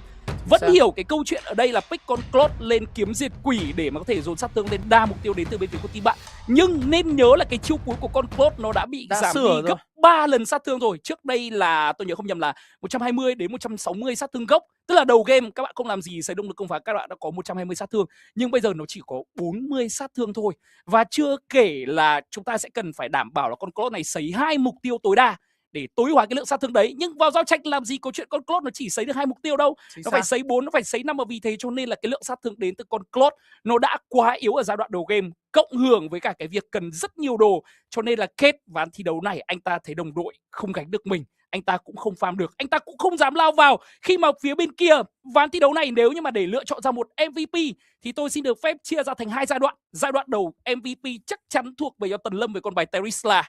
Một pha mở giao tranh quá tuyệt vời ở khu vực rùa để tạo ra điều kiện và lấy lợi thế. Và MP ở phần sau của ván thi đấu thì các bạn có thể cân nhắc chọn giữa Todo cũng như là Việt Anh. Nhưng ván thi đấu này thì bởi vì Linh quay trở lại với được tăng sức mạnh, cho nên là tôi nghĩ có thể là một vote dành cho Todo với con bài Linh. Tôi vẫn sẽ đánh giá đó là Todo, bởi vì thay đổi cả vòng rừng, thay đổi cả cách đánh của Linh. Bây giờ Linh, bởi vì bây giờ tốc độ tấn công nhanh nên là Beretta có múa thế nào thì Linh chỉ cần đánh thường, chỉ cần đánh thường là đã có thể có được bình mạ gục vào người chơi có thể gọi là quan trọng nhất trong lối chơi của đội tuyển quốc gia Singapore, đó là Wilun. Rõ ràng đây là một trận đấu mà đội tuyển quốc gia Singapore họ đã không lường trước được, tôi nghĩ không lường trước được độ biến nào tới từ Linh ở trong giai đoạn đầu game. Ngay khi đặt cho mình đó level 4 thì Todo đã có mình một tình huống múa ở khu vực hàng rùa rất đẹp. Và tiếp tục sẽ là Flying Cloud. Flying Cloud thì rất có lợi cho tình huống kiểm soát được mục tiêu lớn tới đội tuyển quốc gia Việt Nam. Và ngay lập tức phía của đội tuyển quốc gia Singapore họ đã bước vào trong phần ban pick của game thi đấu thứ 2. Đổi bên rồi, cả hai bên sẽ đổi bên, họ sẽ lên người được ban pick trước. Nhưng thật ra thì với lối đánh xoay quanh Việt Anh và lối đánh xoay quanh xạ thủ thì ở team xanh hay team đỏ về cơ bản nó không ảnh hưởng quá nhiều đến lối chơi. Cách quan trọng là bể tướng của đội của chúng ta ra sao và cách mà chúng ta tìm được ra những cái chìa khóa, tìm ra những quân bài mà phù hợp với meta mới như thế nào Vì như đã nói rồi, tính đến thời điểm này thì meta mới chỉ mới xuất hiện có 25 tiếng đồng hồ thôi. Chúng ta mới bắt đầu vào meta mới vào 15 giờ chiều ngày hôm qua. Và bây giờ mới là 17 giờ, chúng ta chỉ có hơn 25 tiếng đồng hồ để tìm ra những chìa khóa đánh bại đối thủ ở vòng loại ASEAN Game Esports lần này. Và bây giờ thì Phobius là vị tướng đã bị cấm đi. Chúng ta vẫn cấm đi, đó là Marcel. Marcel là vị tướng sẽ có thể... Marcel cũng được chỉnh sửa tương đối nhiều ở trong cái bản cập nhật lần này, với cái cách thức hoạt động hoàn toàn khác tới từ chiêu 1 và chiêu cuối tới từ Marcel. Và rõ ràng là việc cấm đi Marcel là một điều vô cùng quan trọng. Basia đã bị cấm đi, một vị tướng có thể cản lại những cái pha tấn công tới từ đội tuyển quốc gia Việt Nam. Trong khi đó thì Glue đã bị cấm tới từ Singapore. Nếu như mà cấm đi Basia như thế này thì đội tuyển Việt Nam của chúng ta có lẽ vẫn sẽ hướng đến một team giao tranh tổng mạnh ở giai đoạn đầu và giữa game, với những vị tướng gây sát thương phép đi đường vàng hoặc là đi đường kinh nghiệm, tôi xin lỗi, đi đường giữa hoặc thậm chí là đi rừng ở trong ván thi đấu này. Và bên phía của, xin được nhắc lại với các bạn là tôi xin lỗi, đội tuyển quốc gia Singapore sẽ là đội tuyển được cấm trước và sẽ được chọn trước ở trong ván thi đấu này. Và nếu như mà họ tiếp tục chơi với một đội nhất xạ từ nô thì có lẽ họ sẽ ưu tiên để lựa chọn cho mình đó là cái con bài Harris, một vị tướng xạ thủ mà Việt Anh đã chơi rất tốt ở trong ván thi đấu trước đó. Jusin cũng đã được họ cấm đi. Trước đó Glue họ cũng cấm đi ở ván thi đấu này. Glue meta hiện tại cũng đã bị giảm sức mạnh nhá. Cái lượng sát thương đến từ ván tung đập tóe bị mất đi 50 điểm ở giai đoạn đầu game. Và khi ngồi lên đầu của kẻ địch thì lại tiếp tục bị mất đi 5% cái lượng máu tối đa mà vị tướng này 5%. Trước là 30%, bây giờ là 20%. Thì mất đi một cái lượng máu hồi tối đa ở trong cái giai đoạn chiêu cuối ngồi lên đầu. Nhưng mà vì về cơ bản đây vẫn là một trong những vị tướng rất khó chịu và đại diện đến từ Singapore nghĩ là đội tuyển Việt Nam của chúng ta có thể sử dụng, cho nên là chúng ta sẽ quyết định cấm đi. Chúng ta chủ động cấm đi Harris trước luôn. Trong bối cảnh nếu như mà bên phía của team bạn có định tiếp tục nhất xạ từ nô cho Kate thì bây giờ ông chỉ còn con Claude thôi, ông có chơi không? Paquito sẽ được pick đến từ người chơi đi đường kinh nghiệm của đội tuyển Singapore trong ván thi đấu này. Nhắc lại một chút nhá, Paquito ở phiên bản hiện tại cũng đã bị giảm sức mạnh. Theo đó thì khả năng dọn lính và khả năng chống chịu của Paquito đã bị giảm đi. Nhưng Paquito vẫn còn đó là cái khả năng dồn sát thương cũng như là cái khả năng tạo giáp ảo đến từ cái vị tướng đấu sĩ này. Vì thế cho nên bây giờ Paquito mạnh hay yếu, chúng ta sẽ cùng chờ xem màn trình diễn của người chơi đi đường kinh nghiệm đến từ bên phía của Xoắn Phantom. Đấy là anh chàng đi luôn, ai chàng đi luôn như thế nào? Đội tuyển quốc gia Singapore. Quốc gia Singapore. Tôi xin lỗi. Và chúng ta sẽ đánh đấu sĩ đường vàng ở trong ván thi đấu này. Thế như vậy là khả năng cao đường giữa chúng ta sẽ có thể lấy God. God ở khu vực đường giữa. Tôi vẫn đang suy nghĩ xem là phía của đội tuyển quốc gia Việt Nam mà chúng ta sẽ lựa chọn lối chơi nào ở trong ván thi đấu này, có tiếp tục đánh xạ thủ hay không. Nhưng sau khi tự cấm đi cho mình đó là Harris, và chúng ta đánh giá là ở thời điểm hiện tại các xạ thủ chưa thể thích nghi nhanh với cả meta mới, khi mà cái chiến hiệu Berserker đã được thay đổi. Và cách nói thẳng ra là cách lên đồ cho các xạ thủ ở trong phiên bản này sẽ phải tính toán lại rất nhiều. Và 25 tiếng từ mùa giải mới là chưa đủ để cho có một cái hướng lên đồ tối ưu. Nhưng Freya mới bị giảm sức mạnh nhưng vẫn được lựa chọn tới từ đội tuyển quốc gia Việt Nam. Liệu đây có phải là một điều mạo hiểm hay không? Đối phương đã lấy mất God của chúng ta rồi. Ở trong lối chơi này thì rõ ràng God đóng một vai trò rất quan trọng. Và God của Mugidevia, hai quân bài có thể coi là để phản kháng lại những tình huống đánh đấu sĩ đường vàng tới từ đội tuyển quốc gia Singapore đã được đưa ra. Chưa chắc nhá, đây có thể là một con Freya đi đường kinh nghiệm trong tay của Tấn Lâm. Bởi vì chúng ta đã thấy được cái việc switch con Freya lên đường kinh nghiệm để mà có được một cái lựa chọn mở, khiến cho bên phía của team bạn bị không trở tay kịp. Tôi vẫn nghĩ là đấu sĩ đường vàng, tại vì chúng ta lại lấy Valia đi khu vực đường giữa. Nếu như mà chúng ta để cho Freya lên khu vực đường kinh nghiệm thì chúng ta sẽ có 3 vị trí cần phải farm, tức là bao gồm thêm cả xạ thủ. Đây sẽ là một cái điều tương đối mạo hiểm, tại vì thật ra Freya vẫn là một vị tướng phụ thuộc vào trang bị. Cái cấp độ của Freya ở thời điểm hiện tại nó không còn đóng vai trò quá quan trọng như là ở trong phiên bản trước nữa, bởi vì cả chiêu cuối của Freya cũng đã bị giảm bớt đi sức mạnh. Tất nhiên là chúng ta vẫn sẽ phải xem là phía của đội tuyển quốc gia Việt Nam sẽ ban pick như nào trong hai lượt sau sẽ đóng một vai trò quan trọng hơn. Carry cũng đã bị cấm đi, như vậy là tôi càng tin vào việc là chúng ta sẽ đánh đấu sĩ đường vàng trong ván thi đấu này. Cấm đi Carry, cấm đi Harris và có thể cân nhắc cấm luôn con bài Claude để cho người chơi xạ thủ đến từ bên phía của đội tuyển quốc gia Singapore là anh chàng Kate bị mất tay. Và chúng ta sẽ cùng chờ xem. Atlas cũng đã được đưa lên bàn cấm đến từ bên phía của Singapore. Đội tuyển Việt Nam của chúng ta sẽ đứng trước lượt cấm tướng cuối cùng ở trong map thi đấu này. Xin được nhắc lại với các bạn, map thi đấu này là map thi đấu mây bay. Như vậy là Zalen sẽ nhanh hơn. Với sự xuất hiện của con bài Valia trong tay của là Lâm Văn Đạt đi đường giữa thì chúng ta có thể thấy đây sẽ là một cái vị tướng để ngăn những cái pha lao vào đến từ cả Genevieve cũng như là cả Paquito. Khi mà hai vị tướng này đều là những vị tướng sở hữu cho mình kỹ năng lao vào, nhưng nếu lao vào không khéo thì sẽ bị hiệu ứng khống chế, kèm theo đó là làm chậm rất khó chịu. Đến từ một con Verlier, một trong những vị tướng pháp sư đang rất được ưa dùng và được sử dụng ở trong một số trường hợp cực kỳ hiệu quả đến từ những giải đấu MPL hàng đầu trên thế giới như là Philippines cũng như là Indonesia. Chúng ta cấm đi cho mình đó là Kalea, một vị tướng có thể đánh cộng hưởng cùng với Paquito cùng với Genevieve để mang đến cái khả năng hồi máu rất mạnh ở giai đoạn đầu game. Phiên bản hiện tại nếu như mà tôi nhớ không nhầm thì Kalea bị giảm sức mạnh. Đúng. Kalea bị giảm sức mạnh đến từ cái lượng Tăng sát thời thương gian của hồi nội tại chiêu. và tăng Hồi thời chiêu gian 2. hồi chiêu đến từ chiêu 2. Nhưng rõ ràng chúng ta có thể thấy được rằng là mặc dù bị giảm sức mạnh như vậy, nhưng những vị tướng bị giảm sức mạnh vẫn đang xuất hiện một cách tràn lan và rất nhiều đến từ cả hai đội tuyển Singapore cũng như là đội tuyển Việt Nam. Bên phía của Singapore họ lấy Paquito đã bị giảm sức mạnh, còn trong khi đó thì bên phía đội tuyển Việt Nam của chúng ta lấy Freya đi đường vàng cũng đã bị giảm sức mạnh. Nếu bạn nào mà chưa nắm được giảm sức mạnh cái gì thì Freya bị giảm sức mạnh đến từ cái chiêu cuối 12 giây hậu duệ võ thần bây giờ chỉ còn là 10 giây mà thôi. Và tầm đánh nó ngắn hơn. Tầm đánh ngắn hơn nhưng mà nó sẽ bằng với cái cú lướt đến từ chiêu thứ hai Alien Kick của Freya. Lượt cấm cuối cùng bên phía của đội tuyển quốc gia Singapore vẫn không tin rằng đây là một con Freya đi đường vàng và họ cấm nốt vào Moscow. Vì thế cho nên chúng ta sẽ có lượt pick thứ 4 đến từ Ginat. Lâu lắm rồi không thấy anh già chơi châu đảo đường nhở? Hay là châu đường Hay vàng? là châu đường kinh nghiệm? Châu đường châu vàng. đường vàng.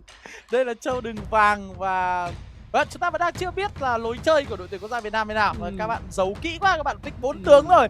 Chúng tôi vẫn chưa đoán ra được. Trong khi đó phía Singapore họ pick 3 con tướng đầu tiên cũng giấu rất nhiều bài trong bàn thi đấu này nhá. Guinevere cũng có thể là Guinevere đảo đường hoặc là Guinevere đi rừng. Nhưng với cái việc pick sớm này thì khả năng cao là Guinevere đi rừng và họ sẽ quay về một bài đánh cổ điển tôn trọng. Và họ sẽ quay lại bài đánh cổ điển thôi, một bài đánh giữ chân để build cho Granger lên.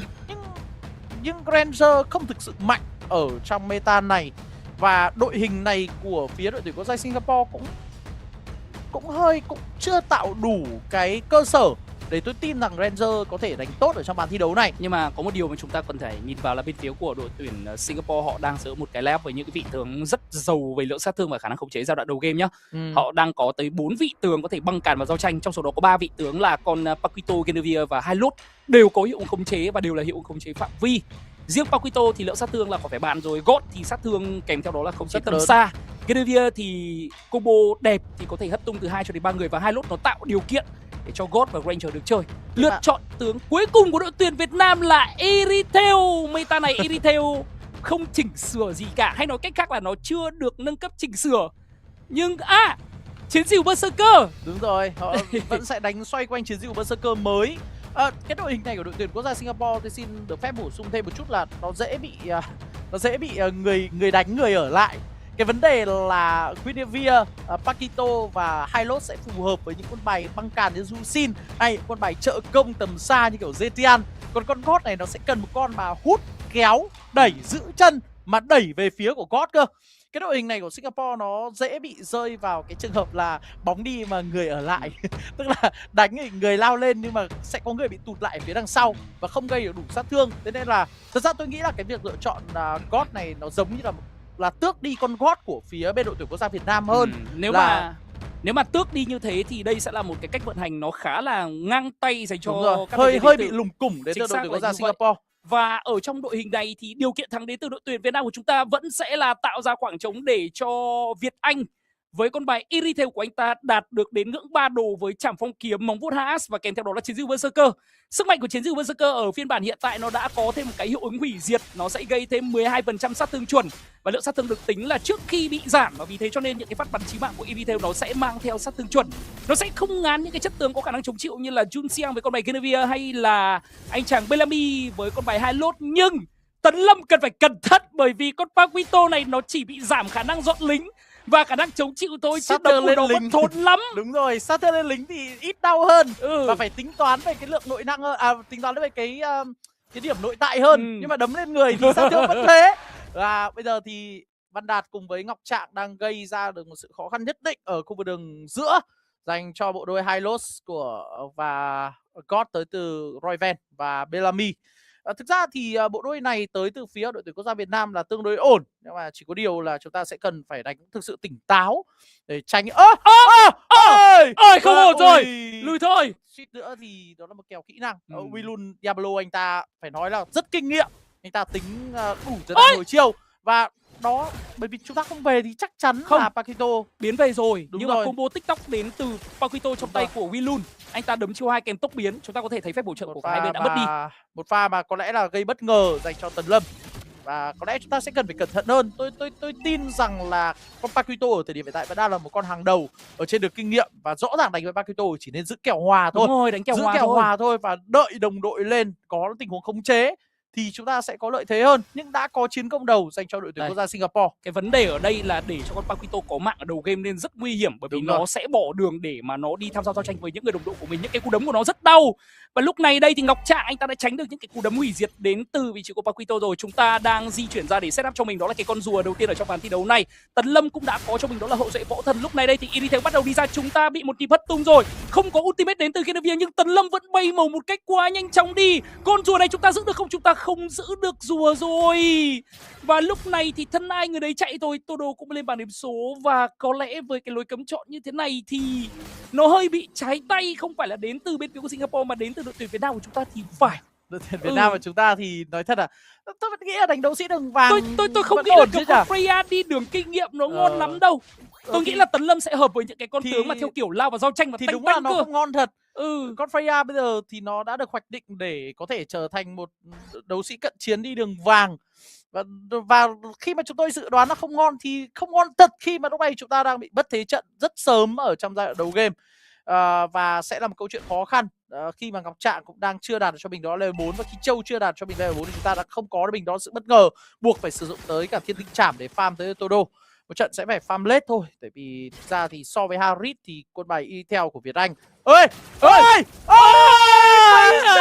từ Việt Anh. Ôi Khi mà đối phương mất miss tới 3-4 người trên bản đồ thì Việt Anh vẫn đi vào trong rừng. Nhưng mà di chuyển không cần thiết tới từ xạ thủ của đội tuyển quốc gia Việt Nam ở trong ván thi đấu này. Nhưng mà đi ra đấy có giải quyết được vấn đề gì đâu. Không có con gì để ăn cả. Không có gì để farm, không có gì để ăn. Một tình huống mất tập trung đến từ người chơi xạ thủ Việt Nam của chúng ta. Và cái con Irithel ở giai đoạn đầu game mà chúng ta bị lên bảng điểm số một lần là khổ lắm luôn ý. Bởi vì đây không phải là một vị tướng sở hữu tốc độ farm nhanh so với những cái vị tướng xạ thủ đang có ở meta hiện tại. Và vì thế cho nên là chúng ta đang để mất rất nhiều lợi thế đến từ bên phía đội hình team bạn. Nên nhớ đội hình bên phía của team bạn họ không mạnh ở giai đoạn late game, nhưng để nói về khả năng lăn cầu tuyết thì họ rất mạnh ở giai đoạn giữa game. Và họ hoàn toàn có thể kết thúc ván thi đấu này ở khoảng phút thứ 12 và phút thứ 13. Chúng ta nên hạn chế có những cái tình huống để cho team bạn có được lợi thế đến là như vậy. Thua giao tranh tổng, ok, không sao cả. Bởi vì đó là những cái tình huống team fight của cả team. Nhưng có những cái tình huống mà lên bảng điểm số lẻ như thế này nó là điều không cần thiết. Bỏ con rùa thứ hai thôi đội tuyển Việt Nam ơi, không cần phải cố gắng mở giao tranh đâu. Nhưng vừa nói xong chúng ta lại đánh. Nhưng chúng ta có được mạng. Chúng ta hạ gục được chút xeo, chúng ta hạ gục được đi luôn. Tôi xin lỗi, đó là Huy luôn. Và đó là gỡ gạc hai lạ. Kèm theo đó là con rùa thứ hai trong ván thi đấu này. Đội tuyển Việt Nam của chúng ta bất ngờ lấy lại được thế trận trước đại diện đến từ Singapore. Một pha nơi mà cả Jun Seang và Wilun có vẻ như họ hơi tự tin vào sức mạnh của hai vị tướng này. Và chúng ta đã giành lại một chút lợi thế, nhưng ở đường giữa thì Ngọc Trạng cũng đã vừa phải nằm xuống. Không sao cả, nhiều lợi thế lắm nhưng rồi. mà chúng ta cũng đã tận dụng được cái tốc biến của Roy Ven. Như vậy là bây giờ Roy Ven trong đâu đó từ giờ cho đến con rùa tiếp theo thì anh ta sẽ là một đối tượng mà chúng ta có thể hướng tới trong tình huống tổ chức ganh. Phía của đội tuyển quốc gia Singapore thì có vẻ như họ lại hơi tập trung vào khu vực đường vàng và họ đang muốn thực hiện một tình huống tấn công hay chăng. Hôm nay thì Việt Anh đã có thể rút về được, hất tung tới từ Winnipeg nhưng không có quá nhiều sát thương. Chúng ta đang níu lại đối phương ở trong tình huống này, nhưng mà Việt Anh hãy cẩn thận với lượng máu còn khá ít của mình. Và tạm thời thì cứ để cho đối phương múa trong tình huống này đi. Thật ra team 3 đến từ đội tuyển Việt Nam của chúng ta bị đấu sát thương nhá. Đúng rồi. 3 Petrin, Châu với cả Valier không có nào có sát thương mất cả. nhiều máu quá. Chỉ có hiệu ứng khống chế mà thôi. Còn trong khi đó thì nguồn sát thương vẫn sẽ phụ thuộc vào Irithel trong tay của Việt Anh cũng như là con bài Freya trong tay của Tấn Lâm. Trận này tôi có một thắc mắc là tại sao không pick Hilda? Hilda rõ ràng ở thời điểm hiện tại con trâu nó không được thay đổi quá nhiều. Cái lần tăng sức mạnh gần đây của nó từ phiên bản trước, nhưng mà thực tế nó cũng không ảnh hưởng quá nhiều đến khả năng đi đường. Nhưng Hilda bản này được tăng cái giáp lên rất mạnh nhá, 30% tạo giáp ảo. Nhưng không biết tại sao Ngọc Trạng lại quyết định là sẽ không giữ Hilda. Chắc lấy trâu để make play thôi. Trong khi đó thì Hilda đánh lại với Guinevere cùng với cả Paquito ở trong những tình huống mà chúng ta cần thêm nhiều khiên thịt là rất tốt. 1-3 và chúng ta bắt được vào đối phương. Và đây rồi, dồn sát thương rất đẹp. Luôn được người nó phải lên bảng điểm số. Chạy đâu đây, chạy đâu đây. Luôn thì Hylos cũng sẽ không có cơ hội nào để thoát ra. Chúng ta đánh combat tổng vẫn hay hơn. Hay hơn là rõ, bởi vì chúng ta có sự xuất hiện của cả Freya và cả Irithel. Vì như đã nói với các bạn rồi, 3 vị tướng mid rừng đảo đường của đội tuyển Việt Nam của chúng ta đều là những cái chất tướng làm nền. Và khi mà bộ ba này làm nền đẹp thì bộ đôi Freya trong tay của Tấn Lâm cũng như là Irithel trong tay của Việt Anh được thoải mái xả đam. Không biết là lúc này Việt Anh đã cố được cho mình đó là cái chiến dư Berserker chưa? Bởi vì với một cái con Irithel ở thời điểm hiện tại cầm trả phong kiếm lên thẳng chiến dư Berserker thì lúc đó sát thương sẽ lan đến nắp. Và lúc này thì bộ đôi Benedetta kèm, tôi xin lỗi, đó là con bài Guinevere thì vừa mới nói xong. Châu trong tay của Ngọc Trạng lên bảng điểm số rồi, chúng ta kiểm soát được con số cuối cùng trong ván thi đấu này. Và chúng ta đang đánh cùng nhau. Tấn Lâm hóa thành hậu duệ vỗ tấn dồn vào, MLBB mất rất nhiều máu. Thiết Tinh trả bổ xuống và team bạn mất hỗ trợ. Lấy 1 đổi 1, 2 hỗ trợ lên bảng điểm số. Nhưng người lời là đội tuyển Việt Nam của chúng ta. Chắc chắn là như vậy rồi. Và bây giờ thì Todo vẫn đang giữ chân lại được, đó là Guinevere. Guinevere đã rút về. Chúng ta vừa rồi có lẽ là một tình huống đánh tôi nghĩ là thắng lợi rất nhiều khi mà chúng ta vẫn giữ lại cho mình đó là con rùa. Ở đây một trận đấu mà Văn Đạt xử lý những tình huống gây choáng với tường lửa con Valia rất chính xác nhá. Con Valia khó chịu mà. Một tình huống mà cái này thì phải là một người chơi rất kinh nghiệm tới từ Valia để biết chọn cái thời điểm mà căn khoảng cách của cái tường lửa để có thể gây được cái tình huống choáng lên nhiều mục tiêu của đối phương. Nhưng phải nói rằng là cái khả năng sử dụng con Valia tới từ Văn Đạt này cũng làm cho tôi cảm thấy tương đối bất ngờ. Khi mà đối phương có rất nhiều những mục tiêu có thể lao vào như là Junxiang hay là Wilun đấy, nhưng Văn Đạt anh ta vẫn bình tĩnh để có thể sử dụng cho mình các chiêu thức, và bây giờ thậm chí dùng luôn cả thiên tinh chảm để có thể clear lính thật nhanh tới từ Todo. Cái câu chuyện ở đây là bên phía của Singapore lúc này họ đang bị vội. Đúng bởi rồi. vì cái ngưỡng sức mạnh của những vị tướng họ đang có trong tay đang bắt đầu yếu dần đi theo thời gian. Kết lúc này tôi không biết là anh ta có được mạ hạ gục nào không, nhưng mà với một cái con Ranger ở thời điểm hiện tại KDA như thế này thì tôi nghĩ đến lúc này Kết anh ta bắt đầu cảm giác bị hối thúc, bị ép và bắt đầu cảm giác hơi lo rồi. Trong bối cảnh mà cả Việt Anh lẫn Tấn Lâm với con bài Freya và Irithel đang dần mạnh lên, chúng ta không phải đánh vội làm gì cả. Kèo tới Việt Anh. Tình huống dụ kèo đi từ Việt Anh thật nổ đến kết quả chúng ta đang có góc đánh rất đẹp. Có một những phát tung đến từ Guinevere, sát thương đang được nhồi vào và Ngọc Trạng chạy được, vẫn bị kết liễu đến. Đấy rồi, Freya đến, chúng ta cầu hết chiêu rồi. Freya đang múa Wilun lên bảng điểm số. Freya double kill trong tay của Tấn Lâm. Gót sấy nhưng lướt lên đến từ Todo, thiên tinh chạm bổ xuống shutdown được người chơi đi đường giữa của Singapore. Và đại diện Việt Nam chúng ta hủy diệt Singapore ở phút thứ 9. Quét giờ đến từ đội tuyển Việt Nam của chúng ta. Vâng, đúng là chắc là chỉ có mỗi đội tuyển quốc gia Singapore chúng ta mới lấy xạ thủ ra để đi câu chiêu ở trong tình huống vừa rồi. Việt Anh đứng ở một cái góc trông rất sơ hở và ngay lập tức thì anh ơi, anh ơi, búc em đi, em đây. Và Bellamy cùng với cả Sosia ngay lập tức lao vào. Anh đến đây. Nhưng Việt Anh đã kịp sử dụng cho mình đó thần nỏ nhảy qua tường và sau đó thì cử ngay đội trưởng là Ngọc Trạng ra để hứng hết tất cả mọi nguồn sát thương. Và khi đối phương dùng hết chiêu thì sao ạ? Đó là lúc mà Tấn Lâm xuất hiện với hậu duệ võ thần. Đúng là đội tuyển quốc gia Singapore đang bị vội ở trong trận đấu này. Hơi đáng tiếc là chúng ta không có replay, nhưng lúc này đây thì ôi vào hơi sâu đến từ Todo và chúng ta bị shut down một tình huống lên bảng điểm số. Đội tuyển Việt Nam của chúng ta cần phải tập trung ở trong những giờ phút tiếp theo nhá, bởi vì tình huống lên bảng điểm số này nó đang hơi có một chút gì đấy nó làm cho chúng ta bị chậm đi trong cái nhịp đẩy nhà khi mà chúng ta có lót ở đường trên, nhưng rất may đây là có lót ở đường trên. Và vì thế cho nên chúng ta có thể set up được thầy lính. Với cả đây là map mây bay, nên là tí nữa Todo sẽ quay lại kịp với những người đồng đội mình mà thôi. Có lẽ con lót nó sẽ chưa đi đến quá nửa đường. Cái điều quan trọng là chúng ta delay cái khoảng thời gian mà đối phương di chuyển ra để đép lót. 4 vs 5 mình chúng ta vẫn có thể câu kéo trong khoảng thời gian khi mà chênh lệch của chúng ta hôm nay đang là khoảng 2.000 tiền. Todo sẽ ra kịp và có lẽ là không kịp rồi. Kịp. Vẫn sẽ ra kịp. Tôi nghĩ là nếu như mà phía của đội tuyển quốc gia Việt Nam mà chúng ta tổ chức một tình huống đánh thì sẽ là kịp. Chúng ta sẽ hướng đến khu vực đường giữa nhiều hơn. Và bây giờ thì bắt lại được đó là một người. Nhưng bắt Junxiang thì Junxiang hơi dễ để có thể chạy được. Chúng ta sẽ tập trung vào khu vực đường giữa. Lâm Đạt đứng rất cao. Và đó là một tình huống mà Văn Đạt của chúng ta đang gây áp lực để cho đối phương không thể di chuyển ra đép đường giữa. Có lẽ là tận dụng con lót Cái này này là ổn nhỉ? Đúng rồi, có lẽ lấy được một trụ khu vực đường giữa là ổn. Kể mà Todo không phải 5 số thì chúng ta sẽ lấy thêm trụ đường dưới nữa. Đúng rồi, Nhưng mà có lẽ là lấy một trụ như vậy là ok rồi.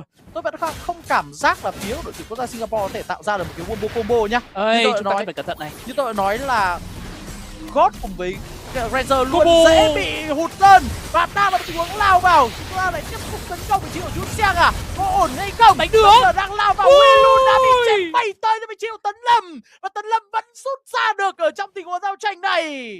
Quá kinh khủng, rất kinh khủng tới từ đội tuyển quốc gia Việt Nam ở trong tình huống vừa rồi. Chúng ta đang có được bộ đôi đi đường đơn đang rất khủng khiếp ở trong trận đấu với đội tuyển quốc gia Singapore. Khi mà Tấn Lâm đang xử lý tốt với một cái tình huống mà anh ta bị solo kill giai đoạn đầu game, nhưng tâm lý của Tấn Lâm ngày hôm nay quá vững vàng. Một con Freya la vào hủy diệt đội hình để tạo ra khoảng trống cho Iritail trong tay của Việt Anh được bắn. Và chỉ cần bộ đôi cánh của đội tuyển Việt Nam của chúng ta đang bay rất cao như thế này thì bộ ba mid rừng đảo đường của chúng ta đang chỉ cần đánh xoay quanh và tạo ra khoảng trống để cho Freya và Iritail được chơi thôi. Lúc này đây thì đội tuyển quốc gia Singapore họ đang rất vội rồi. Thời gian càng trôi theo từng giây, ngưỡng sức mạnh của những vị tướng họ đang sở hữu càng ngày càng yếu dần. Những vị tướng như là Genevieve, như là Paquito hay thậm chí là cả Ranger lúc này sẽ không còn đủ sát thương để mà có thể xuyên qua cái lớp giáp đến từ Fedri trong tay của Todo, hay là Ginat với con bài hay là Ngọc Trạng với con bài Châu nữa. Và khi mà mất quá nhiều thời gian để kết liễu bộ ba mid rừng đảo đường đến từ đội tuyển Việt Nam thì vẫn còn đó là Việt Anh với Iritail và một con Freya trong tay của Tấn Lâm sẵn sàng chờ. Và lúc này đây, con lốt đã xuất hiện ở phút thứ 12. Cơ sở gì để cho đại diện đến từ Singapore có thể cạnh tranh được mục tiêu lớn này đây? Và lúc này thì đội tuyển quốc gia của chúng ta vẫn đang kiểm soát được mình, đó là con lót một cách cực kỳ hiệu quả.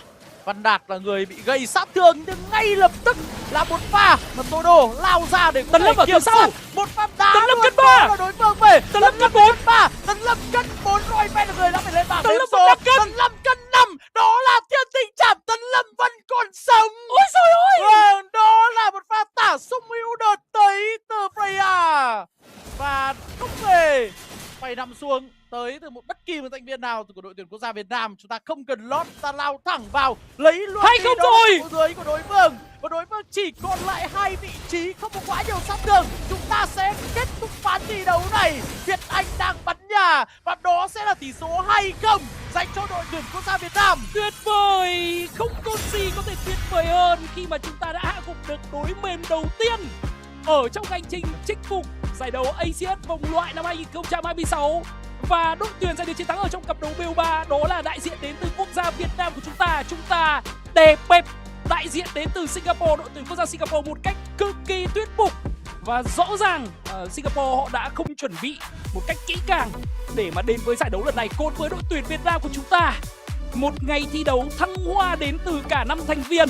Và chúng ta có thể thấy ở ván thi đấu đầu tiên, chúng ta có thể, tôi xin lỗi lại một lần nữa, chúng ta đang có lẽ là ở trong ván thi đấu này thì cả 4 thành viên của đại diện quốc gia Việt Nam của chúng ta dồn hết spotlight dành cho Tấn Lâm rồi. Và thi đấu trước đó là anh ta đánh một con Terisla trong chịu, những ván thi đấu này anh ta cầm một con Freya bị giảm sức mạnh và anh ta lao vào cân 4 thành viên đến từ đội tuyển quốc gia Singapore luôn. Phải nói đây là một trận đấu mà Todo, Ngọc Trạng, thậm chí là cả Việt Anh đã tạo ra những cái tình huống bết và thả mồi rất tốt ở trong lối chơi. Và để cho Tấn Lâm, sau khi mà Tấn Lâm anh ta đếm được đối phương đã tung ra hết tất cả những chiêu thức quan trọng, đó mới là lúc bật cho mình, đó là chiêu cuối và vào giao tranh tới từ Freya. Nhưng mà có một điểm mà chúng ta được nhìn thấy là đội tuyển quốc gia Việt Nam chúng ta bắt meta mới rất nhanh. Vòng rừng, cách chúng ta lên đồ, cách chúng ta kiểm soát mọi thứ đều đang là cực kỳ ổn. Và rõ ràng đây là một trận đấu mà tôi nghĩ là đội tuyển quốc gia Việt Nam của chúng ta đã chơi một cách hoàn hảo. Chính xác là như vậy. Và đó là những diễn biến ở trong trận thi đấu mở màn của đội tuyển Việt Nam của chúng ta. Chúng ta có được chiến thắng 2-0 trước đại diện đến từ Singapore. Còn bây giờ thì có lẽ là chúng ta sẽ cùng nghỉ ngơi trong ít phút trước khi mà đến với cặp trận đấu tiếp theo của giải đấu vòng loại ASIAD năm 2026.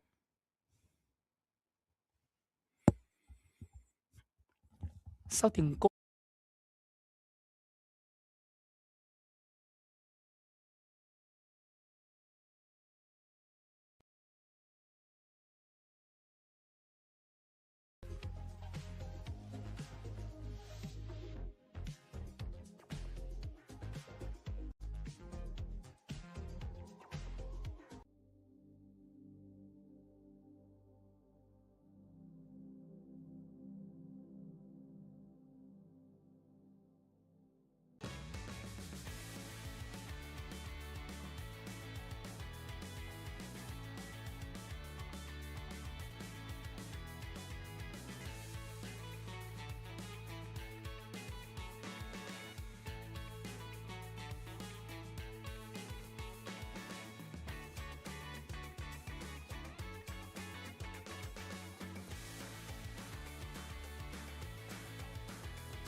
crude can be graced with a splatter of beauty.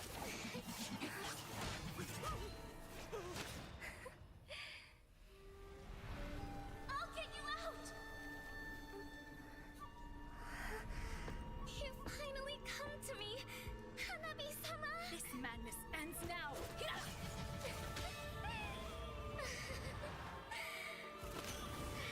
last, I'm shivering with excitement!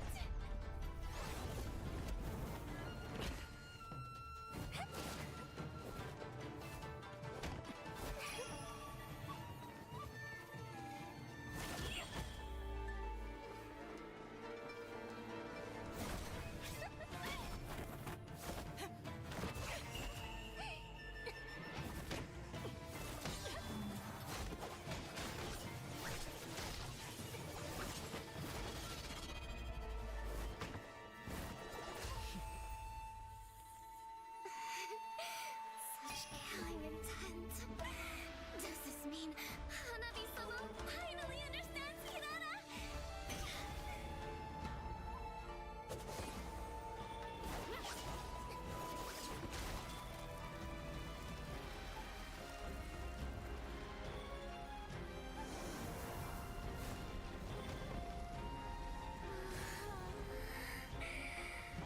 So warm. So beautiful. We can finally embrace eternity in hell. Just the two of us. Allow me to release your eternal bloom.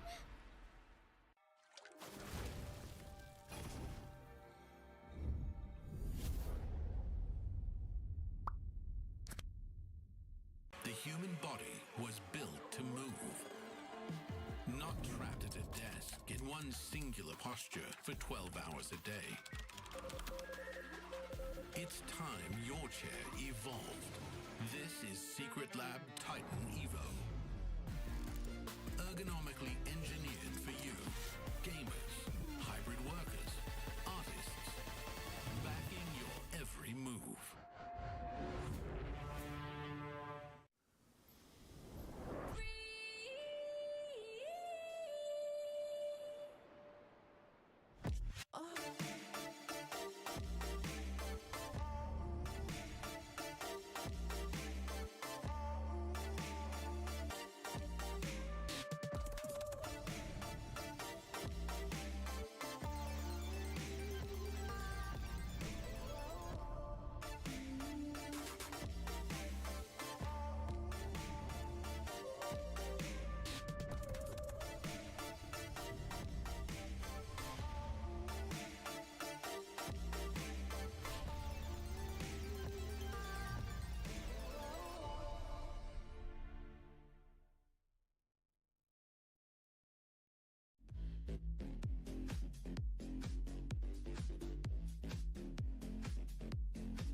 enshrine your most brilliant moment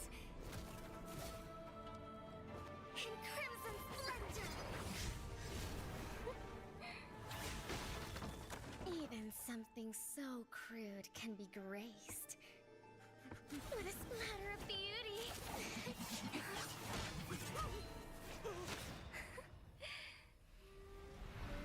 I'll get you out! You finally come to me, Hanabi-sama! This madness ends now! At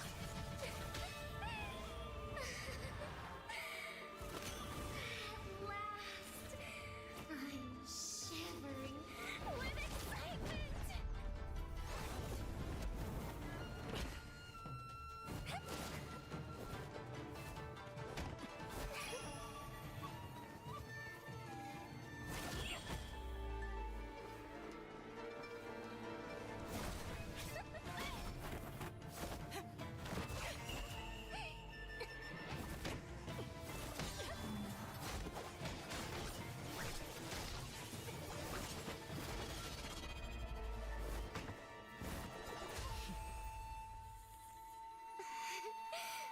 Such killing intent. Does this mean Hanabi-sama finally understands Hinata?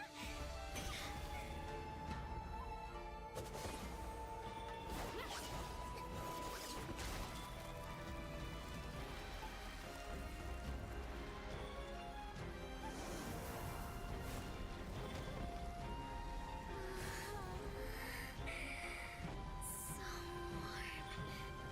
So beautiful. We can finally embrace eternity in hell. Just the two of us. Allow me to release your eternal bloom.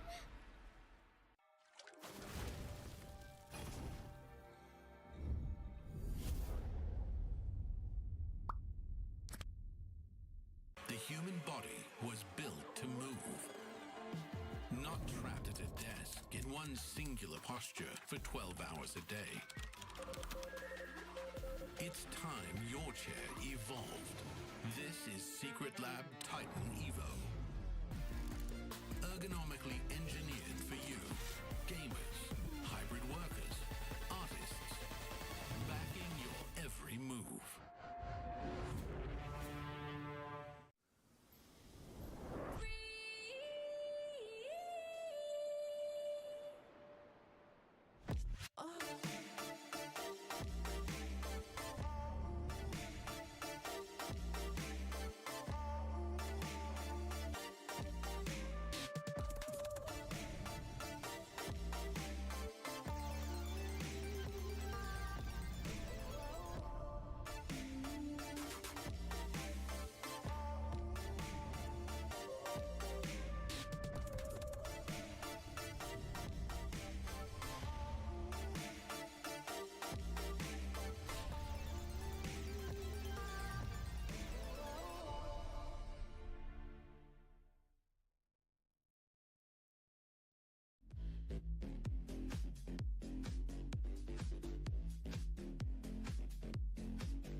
moment.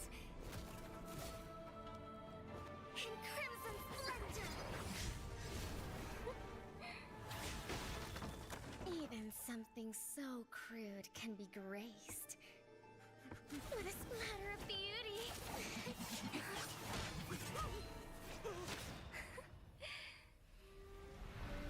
I'll get you out! You finally come to me, Hanabi-sama! This madness ends now. At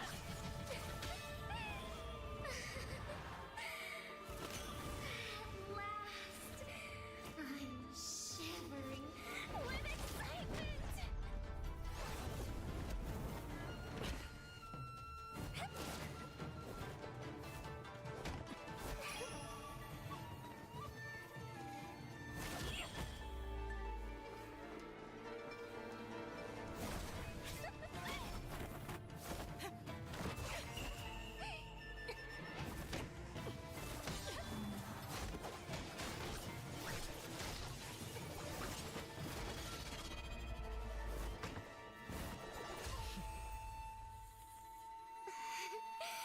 Such killing intent.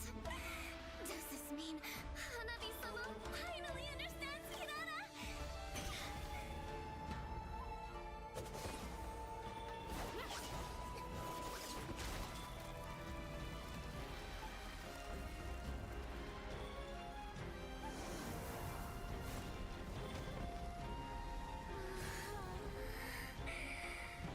So warm.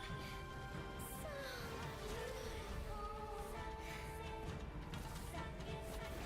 We can finally embrace eternity in hell. Just the two of us. Allow me to release your eternal bloom.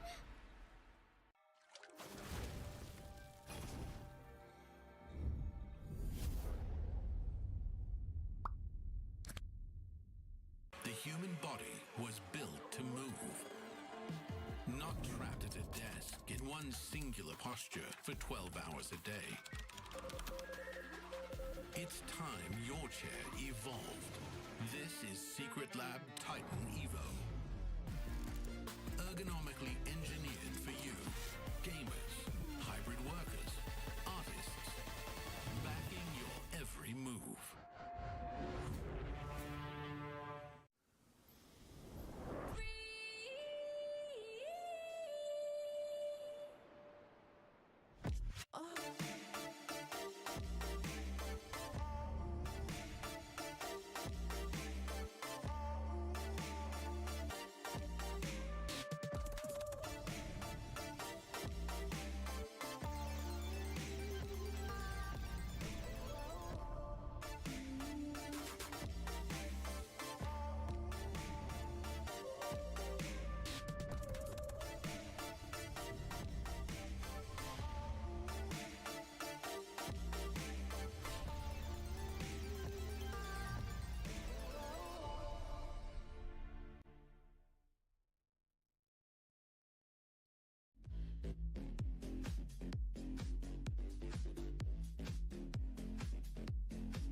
bạn đã quay trở lại đối với diễn biến ở trong giai đoạn giải đấu Mobile Legends Bang Bang tại sự kiện ASIAD năm 2026. Và chúng ta sẽ tiếp tục đến với cặp trận đấu tiếp theo. Bây giờ thì có lẽ là chúng ta sẽ quay trở về đối với đối với luồng livestream chính thức để mà đến với một trong những cái cặp trận đấu hấp dẫn ở giai đoạn vòng loại ASIAD của khu vực Đông Nam Á. Đó chính là cuộc so tài giữa hai đội tuyển đến từ Malaysia đối đầu với cả bên phía của Philippines, một cặp trận BO3. Trước đó chúng ta đã có cho mình một cái cặp trận đấu hết sức tuyệt vời và cực kỳ bùng nổ đến từ đội tuyển quốc gia Việt Nam của chúng ta, khi chúng ta đã có được cho mình một cặp trận đấu BO3 đầy mãn nhãn, đánh bại đội tuyển Singapore thuyết phục với tỷ số là 2-0. Chính xác là như vậy rồi. Đây là một phần ăn mừng chiến thắng dành cho đội tuyển Việt Nam khi mà biên tập viên Xuân Khánh cùng với lại Sơn Hải đã có một phần bình luận quá bùng nổ luôn để cùng với chúng ta có được cho mình chiến thắng 2-0 trước đại diện đến từ Singapore. Và như đã nói rồi, chúng ta sẽ cần phải cố gắng nhiều hơn để có được cho mình sát top 5. Nhưng với chiến thắng ở cái trận đấu vừa rồi ra quân thì đó thực sự giống như một cái khích lệ tinh thần thi đấu vậy, giúp cho đội tuyển quốc gia Việt Nam chúng ta vững tin hơn ở các cái cặp trận đấu tiếp theo. Dù rằng chiều nay chúng ta sẽ còn một cặp trận đấu nữa vào lúc 19h30 đối với đại diện của Indonesia nha. Đây thực sự mà nói đây là cái bài toán khó nhất, nhưng không sao. Chúng ta đã có cái phần thưởng ở ngay cái cuộc ra quân rồi. Và bây giờ sẽ đến với cặp trận đấy giữa Malaysia đối đầu với đại diện của Philippines. Và như chúng ta có thể nói sơ qua một chút đi, đến từ đại diện đến từ Philippines thì đội tuyển quốc gia Philippines của họ đang đem đến line-up thi đấu gần như là full 5 thành viên đến từ đại diện của Liquid Philippines. Chính xác là như vậy rồi. Những chú ngựa đến từ Liquid Philippines, một line-up mà chúng ta không có bất kỳ một cái trở ngại nào trong cái việc giao tiếp, cũng như là cái lối chơi luôn luôn được đánh giá là xứng đáng với đẳng cấp là đội tuyển mạnh nhất ở trong khuôn khổ giải đấu MPL Philippines mùa thứ 17, cũng như là đội tuyển được đánh giá là mạnh nhất thế giới ở thời điểm hiện tại. Team Philippines họ sẽ mang đến một line-up như những gì mà anh Văn Trung có chia sẻ. Và khi mà chúng tôi check ở trong cái đội hình ra sân đến từ bên phía của team Liquid Philippines thì chúng ta có thể thấy những cái tên rất là quen thuộc. Ví dụ như là anh chàng Vinuya, tức là Sanford ở bên phía của team Liquid ở đường kinh nghiệm. Tiếp đến ở vị trí đi rừng chúng ta có Nepomuceno, tức là anh chàng Kautuzi, GOAT của Mobile Legends Bang Bang của chúng ta ở vị trí đi rừng. Meta này chúng ta có thể học hỏi được rất nhiều đến từ cái lối chơi của Nepomuceno nhé, bởi vì rõ ràng meta hiện tại cái vị trí đi rừng, cái vòng rừng nó đã thay đổi rất là nhiều rồi. Ở vị trí đi đường giữa chúng ta sẽ có Pabico, đây là Sanji ở vị trí đi đường giữa. Tiếp đến chúng ta sẽ có Viana ở vị trí đi đường vàng. Anh chàng này là Teddy Cutie, nickname của anh ta là Teddy Cutie. Và chúng ta sẽ có một cái vị trí cuối cùng ở vị trí đi đảo đường, đó chính là De La Cruz. Và đây là line-up đến từ bên phía của đội tuyển quốc gia Malaysia với Ethan, Aquif, Anma, Nazan và Razib. Với những cái thông tin mà chúng tôi nhận được ở trên những cái trang tra cứu thông tin ý, thì họ lúc gửi đi thì họ gửi đi cái tên nickname của họ. Nhưng mà đến lúc thi đấu dĩ nhiên rồi, bởi vì đây là thi đấu vì màu cờ sắc áo của đội tuyển quốc gia, cho nên họ sẽ sử dụng tên thật ở trong cái giải đấu lần này. Chính xác là như vậy rồi. Chúng ta sẽ có được cho mình line-up thi đấu đến từ đại diện của Malaysia. Và với các tên thật của họ, chúng ta cũng đã biết được rằng là nếu nhắm qua một vài thông tin thì bên phía team Malaysia cũng có các thành viên đến từ một vài cái tên như là Big Echon, và có cả đại diện của Vamos nữa. Như vậy thì bên phía của Malaysia đến với giải đấu ASEAN lần này cũng không phải là đem đến một cái line-up đội hình mà không có quá nhiều các cái thông tin, đúng không? Và chúng ta biết được rằng họ đã có thi đấu với rất nhiều cái thành viên gọi là chuyên nghiệp trở lên. Và như vậy thì đây cũng sẽ là một cái cuộc chiến mà khá căng thẳng giữa cả hai đội tuyển quốc gia, và đem đến cho chúng ta thấy được rằng là đây cũng chính là một trong hai đội tuyển có thể nói là đối thủ tiếp theo của đội tuyển Việt Nam. Đây sẽ là line-up ra quân đến từ đại diện của Philippines. Và chính xác là như vậy rồi, những cái tên rất là quen thuộc. Đó là Viana, De La Cruz, Pabico, Nepomuceno và kèm theo đó là Vinuya. Các bạn có thể làm quen lần lượt những gì mà chúng tôi đã chia sẻ. Sanji đi đường giữa, đúng không? Kautuzi đi rừng. Tiếp đến là Sanford đi đường kinh nghiệm. Chúng ta sẽ có người chơi đi đường vàng, đó chính là Viana, Teddy Cutie. Và cái tên cuối cùng ở vị trí đảo đường De La Cruz với cái tên rất là quen thuộc đó là JP. Một line-up mà chúng ta đang thấy được cái sự tham vọng đến từ đội tuyển quốc gia Philippines trong hành trình để giành lấy cái chức vô địch tại giải đấu ASIAD Game năm 2026 này. Và chúng ta đang có thể nhìn thấy ở trên màn hình những cái gương mặt rất là quen thuộc. Trước khi mà cái giải đấu này được diễn ra thì tôi cũng đã gọi là lướt xem những cái kênh truyền thông mạng xã hội. Ví dụ như là ở trên kênh truyền thông mạng xã hội của tài khoản MPL Philippines thì họ cũng đã đưa ra một cái lời thách thức trước khi mà đến với cặp trận đấu này. Đó chính là thách thức đến với line-up của Malaysia. Có anh chàng Kelra, đến từ bên phía Onyx Indonesia đứng cạnh. Thì anh chàng Sanford, người chơi đi đường kinh nghiệm của team Liquid Philippines, có nói rằng là đội tuyển Malaysia cẩn thận đấy, bởi vì chúng tôi sẽ mang Kelra tiêu chuẩn đường vàng của Philippines ra quân ở trong giải đấu lần này. Nhưng đó vẫn là một cái chia sẻ theo thiên hướng gọi là vui đến từ bên phía của nó gọi là behind the scene, tức là cái giai đoạn hậu trường trước khi mà cặp trận đấu này diễn ra thôi. Còn dĩ nhiên khi mà bước chân và đối đầu với một đội tuyển mạnh được đánh giá cao đến từ quốc gia Malaysia thì chắc chắn là bên phía của team Liquid Philippines, dù gì đi chăng nữa thì họ đây mới chỉ là, hình như đây là cái trận đấu đầu tiên của họ trong ngày tối hôm nay, vì thế cho nên là họ rất muốn có được điểm số mở màn và kèm theo đó là giành được chiến thắng. Ở thời điểm hiện tại thì theo như những thông tin mà chúng tôi nhận được thì đang có 2 đội tuyển có được cho mình đó là cái điểm số đang cực kỳ vượt trội so với những đội tuyển khác ở tại bảng đấu Đông Nam Á của ASIAD, đó là đội tuyển Việt Nam và Indonesia. Khi mà chúng ta cũng như là đội tuyển Indonesia đều đã có được cho mình những điểm số đầu tiên. Và xét theo thứ hạng hiện tại nhá, chúng ta đang chỉ đứng dưới Indonesia mà thôi. Chúng ta đứng dưới có lẽ là đến từ hiệu số thời gian kết thúc trận đấu. Và tất cả những đội tuyển còn lại thì đều đang chưa có được điểm số. Lào cũng đã thua, Singapore cũng đã thua.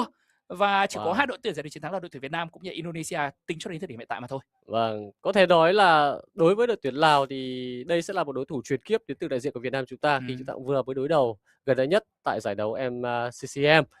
Tuy nhiên thì lần này đối với đại diện của Lào thì họ cũng có thay đổi một vài line-up, tức là họ sẽ cần phải quay trở lại với các thành viên mang quốc tịch Lào. Đúng rồi, chính không xác phải là như có vậy. các cái ngoại binh nữa. Và đối với đại diện Việt Nam chúng ta thì có 4 trên tổng số 5 thành viên, ngoại trừ Hồng Hoài Nhi là mới thôi, thì đều đã từng thi đấu với nhau rất lâu rồi trong một màu áo và thậm chí là với nhiều màu áo của các đội tuyển. Nhưng thi đấu gọi nói là xuyên suốt với các cái line-up kỹ năng chuẩn chỉ.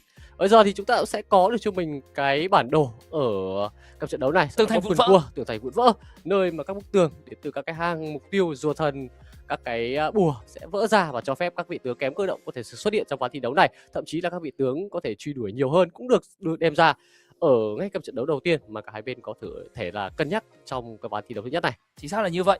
Xin được nhắc lại một chút về line-up đến từ bên phía của đội tuyển quốc gia Malaysia. Chúng ta sẽ có 3 thành viên đến từ bên phía của team The Ray, một team cũng mới lập và cũng mới phát triển đội hình của mình ở trong mùa giải gần đây nhất của MPL Malaysia mà thôi. Ngoài ra chúng ta sẽ còn có một thành viên đến từ bên phía của Famous và một thành viên đến từ Vietron. Vì thế cho nên nhìn vào line-up đến từ đội tuyển quốc gia Malaysia, chúng ta đã bắt đầu cảm giác có một cái sự gì đấy liên quan về mặt kết nối nó đang không được ổn định so với các thành viên đến từ bên phía của tuyển Philippines, vốn là 5 thành viên đến từ team Liquid Philippines, đội tuyển vừa mới lên ngôi vô địch tại giải đấu MPL Philippines mùa thứ 17. Và để cho chúng ta có thể theo dõi một cách chuẩn chỉ nhất cái cặp trận đấu này thì chúng tôi xin được phép gọi là nêu tên của các tuyển thủ theo tên thật của họ khi mà họ thi đấu, chứ chúng ta sẽ không có tập trung quá nhiều vào nickname, bởi vì đôi khi với các bạn đã theo dõi quen giải đấu ở trên thế giới rồi, các bạn sẽ có thể nhận ra gương mặt tuyển thủ này anh ta nickname là gì, nhưng với những người mà mới theo dõi Mobile Legends Bang 3 chúng ta sẽ đọc tên thật để mà có thể gọi là dễ dàng cập nhật những tình huống ở trong ván thi đấu đó. Những lượt cấm chọn đầu tiên đã được đưa ra đến từ bên phía của huấn luyện viên Alvarado, bên phía của team Philippines. Chip đã được cấm đi, tiếp đến là Genevieve, kèm theo đó là Glue. Trong khi đó thì bên phía của huấn luyện viên Sang Lucas ở bên phía của đội tuyển quốc gia Malaysia, họ sẽ cấm đi con bài Jusin, Freya và kèm theo đó là Fovius. Mặc dù đã có những lượt giảm sức mạnh đến từ hai vị tướng Jusin và Freya, tuy nhiên Malaysia vẫn ưu tiên đưa lên bàn cấm ở trong ván thi đấu này. Vâng, rõ ràng thì cái phần giảm sức mạnh đó nó cũng không phải là quá đáng kể. Ván thi đấu trước đó Việt Nam đã đem ra con bài Freya và áp lực đi đường cực kỳ là hiệu quả. Cấm đi Fovius giống như một món quà để cho Bakito có thể được xuất hiện, và đặc biệt thì nó lại xuất hiện ở đường trên dành cho người chơi được kinh nghiệm phía team đội tuyển quốc gia Philippines. Và nếu mà chúng ta quen thuộc thì sẽ là anh chàng Vinua, tức là aka Sanford ấy. Một người chơi có bể tướng được kinh nghiệm rất rộng, kỹ năng đi đường cao. Bakito bị giảm đi ở phiên bản gần đây, cập nhật gần đây nhất ngày hôm qua, cũng bị giảm đi một phần nào đó, tức là khả năng chống chịu thôi. Chứ lượng sát thương mà gây lên tướng và solo đường vẫn đang rất vượt trội nhá. Châu cũng đã được lấy để có thể tăng thêm khả năng cơ động và bắt lẻ. Harris sẽ được bổ sung ở khu vực cánh đường vàng. Đây là một vị tướng pháp sư với lượng sát thương vượt trội ở giai đoạn mà ít nhất là 3 món trang bị, và đặc biệt là lượng sát thương sức mạnh đến từ con bài Harris này sẽ đến khá sớm khi đạt được cho mình đó là cấp độ 4. Đáp trả lại thì bên phía team của Malaysia họ pick cho mình cái bộ 3 combat tổng, đó là Atlas, YV cùng với lại Claus. Vâng, chính xác là như vậy rồi. Như vậy là line-up mà trong cái giai đoạn chọn tướng ở Phase 1 đã được hoàn thành xong đến từ cả hai team. Chúng ta đang thấy có sự tương đồng ở vị trí lựa chọn đường xạ thủ đã có.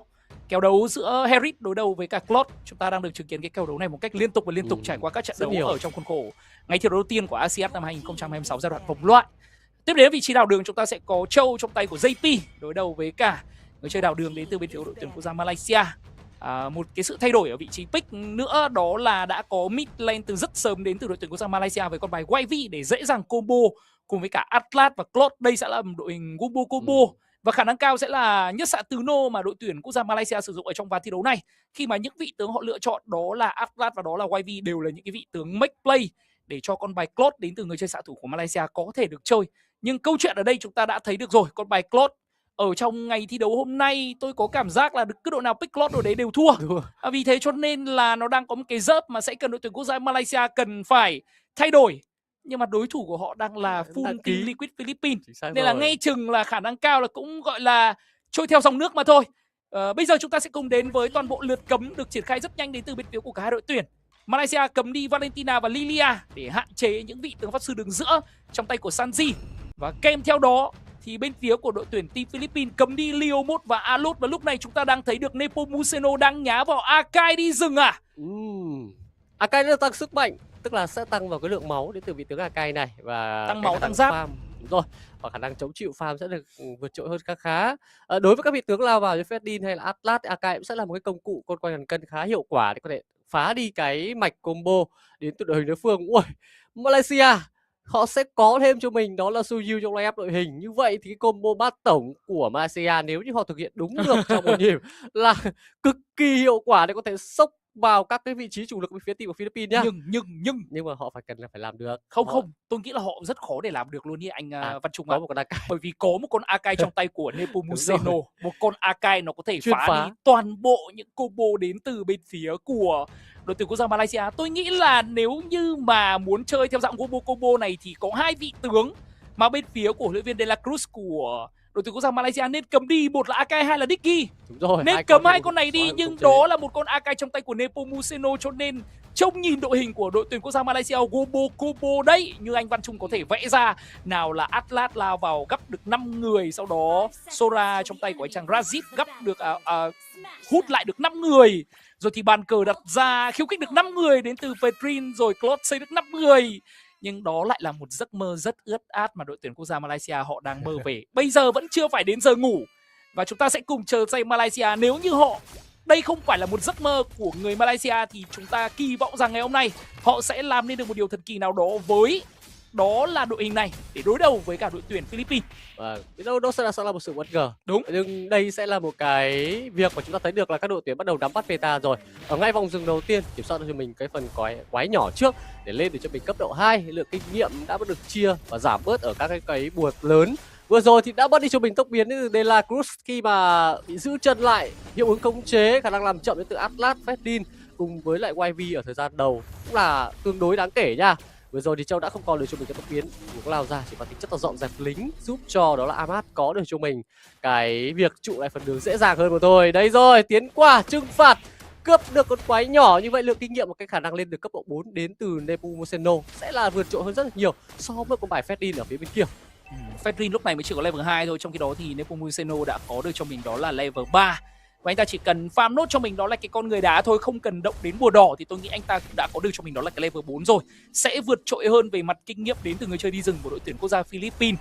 Và họ sẽ sẵn sàng trong cái việc có thể lao ra can thiệp vào cho mình đó là cái con rùa thần đầu tiên ở trong ván thi đấu này. Đấy, như các bạn có thể nhìn thấy đúng không, Nepomuceno anh ta chưa ăn xong bùa đỏ, anh ta cũng đã có được cho mình đó là cái level 4 rồi. Ăn xong bùa đỏ là anh ta sẽ gần bước sang level 5 và anh ta farm nốt cái bãi bên dưới, anh ta sẽ có level 5. Trong khi đó thì Nazan với con bài Fredrin này mới chỉ có level 3 mà thôi. Chênh lệch kinh nghiệm đã được thiết lập đến từ người chơi đi rừng của đội tuyển quốc gia Philippines. Trong khi đó thì ở đường dưới Vinuia, tức là anh chàng Satford đấy, cũng đã lên được cho mình đó là level 4 rồi. Còn Razip lúc này nửa cây máu, chỉ cần một tình huống tốc biến 2 đấm được cường hóa thì khả năng cao là Razip sẽ lên được 4.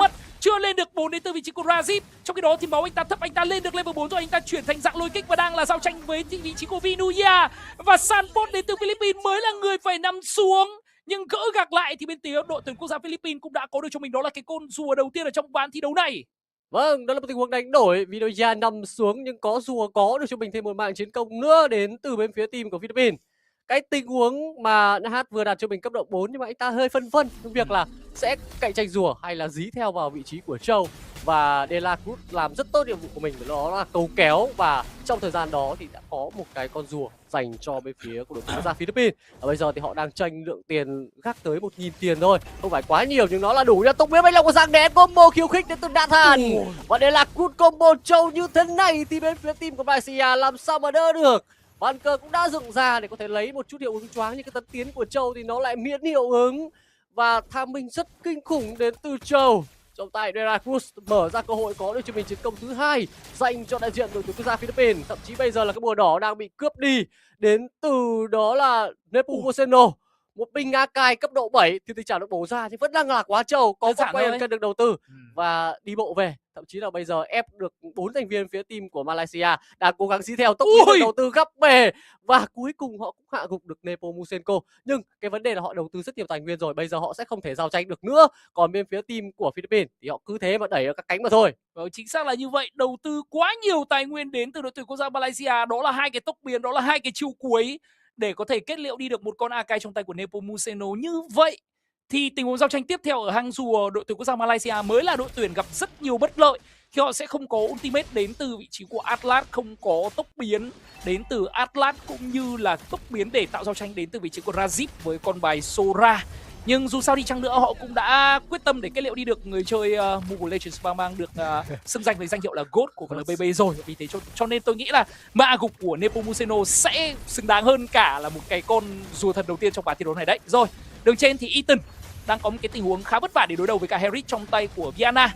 Còn trong khi đó thì rùa lúc này đây, chiêu cuối đến từ Atlas đã có, chiêu cuối đến từ Sora trong tay của Razip đã có. Và lúc này thì Heraclus JP vào hơi sâu và có ultimate khá đẹp đến từ vị trí của Atlas. Góc này Pabico ulti nhưng bị tìm kiếm đến từ vị trí của Razip, tốc biến để outplay. Còn ở tuyến trên thì bộ đôi Vinuia và Nepomuceno làm quá tốt để có thể quét dơ 4 thành viên đến từ Malaysia. Và đó là con rùa tấn thứ 2 trong ván thi đấu này.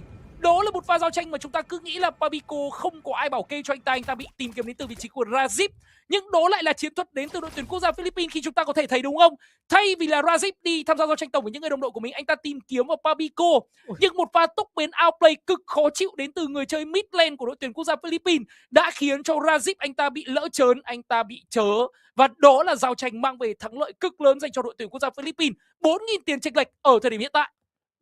Có thể nói đây là một ván thi đấu đầu tiên hơi ngợp đến từ Malaysia. Pabico anh thực sự cái tốc biến của mình đến thời gian cuối rồi, hất tung với tấn tiến và sau đó thì đạn sấy ra đến từ Pabico.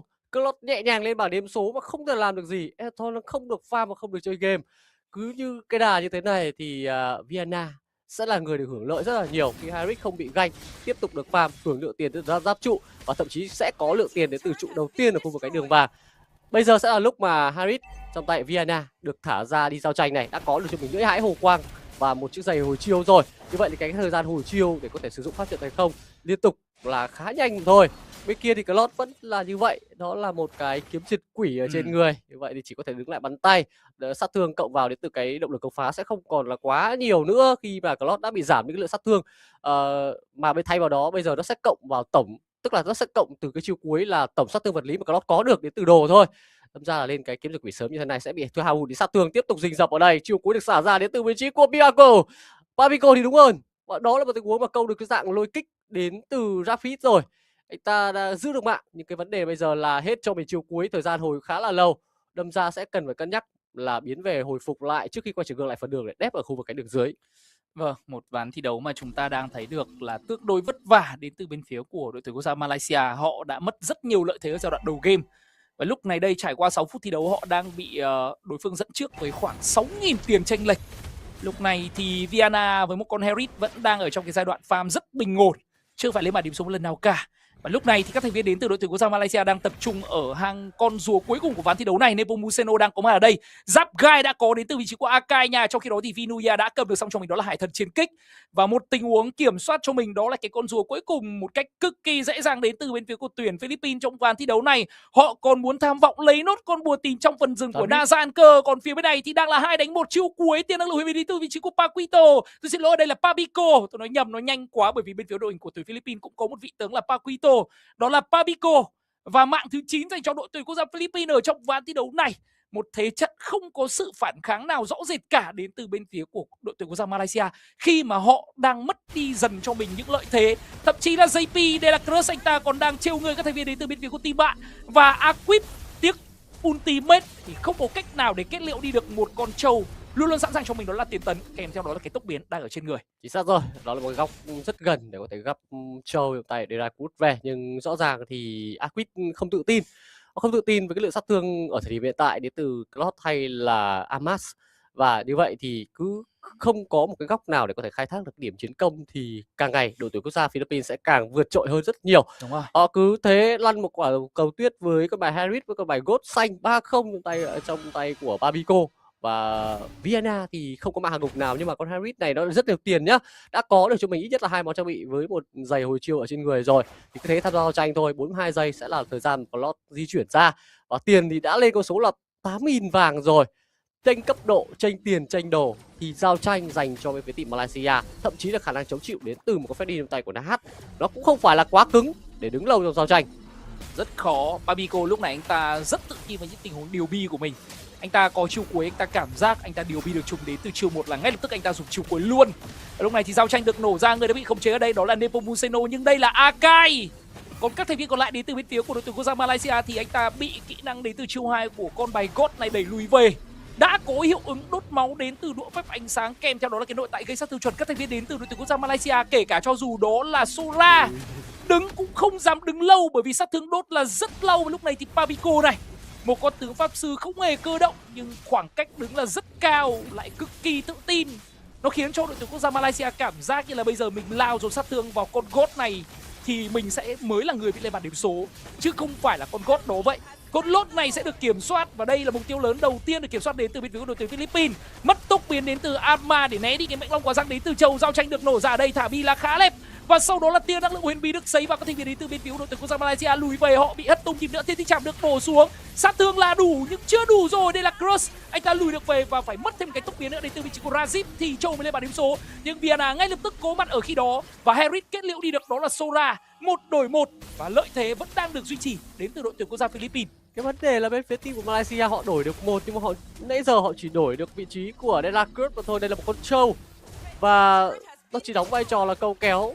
Chúng ta nhìn thấy được là cái việc đổi như thế này thì bên phía team của Malaysia chính là đội tuyển mất đi cho một cái trụ đường giữa, trụ đường dưới đang có lót đẩy và sẽ còn một cái lớp giáp khiên trụ để có thể bảo vệ được một lần tấn công đến từ các đơn lính ở khu vực lót đầu tiên dành cho Malaysia để họ an toàn một chút. Từ đứng trên thì Indonesia vẫn tiếp tục gây sức ép vào, đó là con bài sập của Cloud trong tay Eton.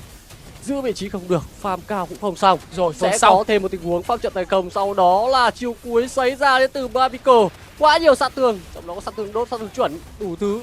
Bách Long Quả Giang đạp được thế đó rồi. Là NH về, và đấy sẽ là dấu chấm hết dành cho đại diện của Malaysia ở ngay vào thi đấu đầu tiên. Mới chỉ là 10 phút thi đấu mà thôi. Vâng, chỉ 10 phút đội tuyển quốc gia Philippines hủy diệt đội tuyển quốc gia Malaysia, và tôi nghĩ là khả năng cao nếu như mà ở trong ván thi đấu thứ hai huấn luyện viên De La Cruz mà không có bất kỳ một cái sự thay đổi gì thì đó sẽ là một cái kết quả cực kỳ áp đảo dành cho đội tuyển quốc gia Philippines. Một trận đấu không hề tốn sức dành cho đội tuyển được đánh giá là mạnh nhất thế giới ở thời điểm hiện tại. Tôi có cảm giác là đội tuyển Philippines là tất cả những gì mà tinh túy mà họ có được mà tất cả những quốc gia khác của Mobile Legends và bang đều thèm thuồng nhá. Họ đang sở hữu một line-up với 5 tuyển thủ nội địa, không hề có bất kỳ một tuyển thủ import nào đến từ bên phía của đội tuyển Team Liquid Philippines. Và khi mà những giải đấu lớn như là SEA Games hay là ASIAD diễn ra, họ chỉ cần bê nguyên những thành viên tinh túy nhất của mình đi tham dự. Và chúng ta có thể thấy được trong bối cảnh ở bên phía của đội tuyển quốc gia Malaysia, họ còn không phải là một team nguyên vẹn cơ. Đúng rồi. Họ lại đang có 3 thành viên đến từ team The Ray, 1 thành viên đến từ team Famous và 1 thành viên đến từ Biatron. Thậm chí là còn không có cái tên nào đến từ Selangor Red Giant.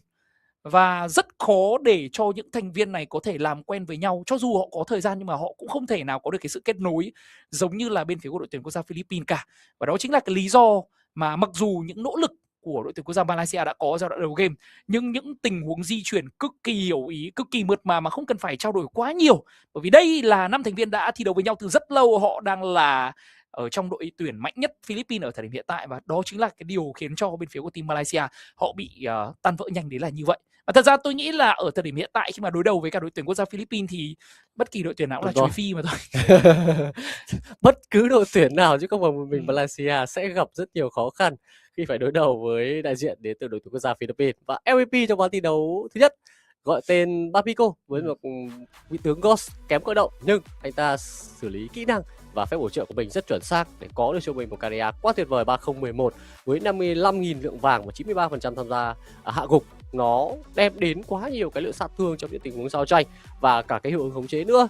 Đây cũng là một cái ván thi đấu mà đại diện của Philippines họ ra quân đầu tiên và họ đã đem về cho mình một cái điểm số gần như không mất quá nhiều mồ hôi, thậm chí còn không mất mồ hôi nữa.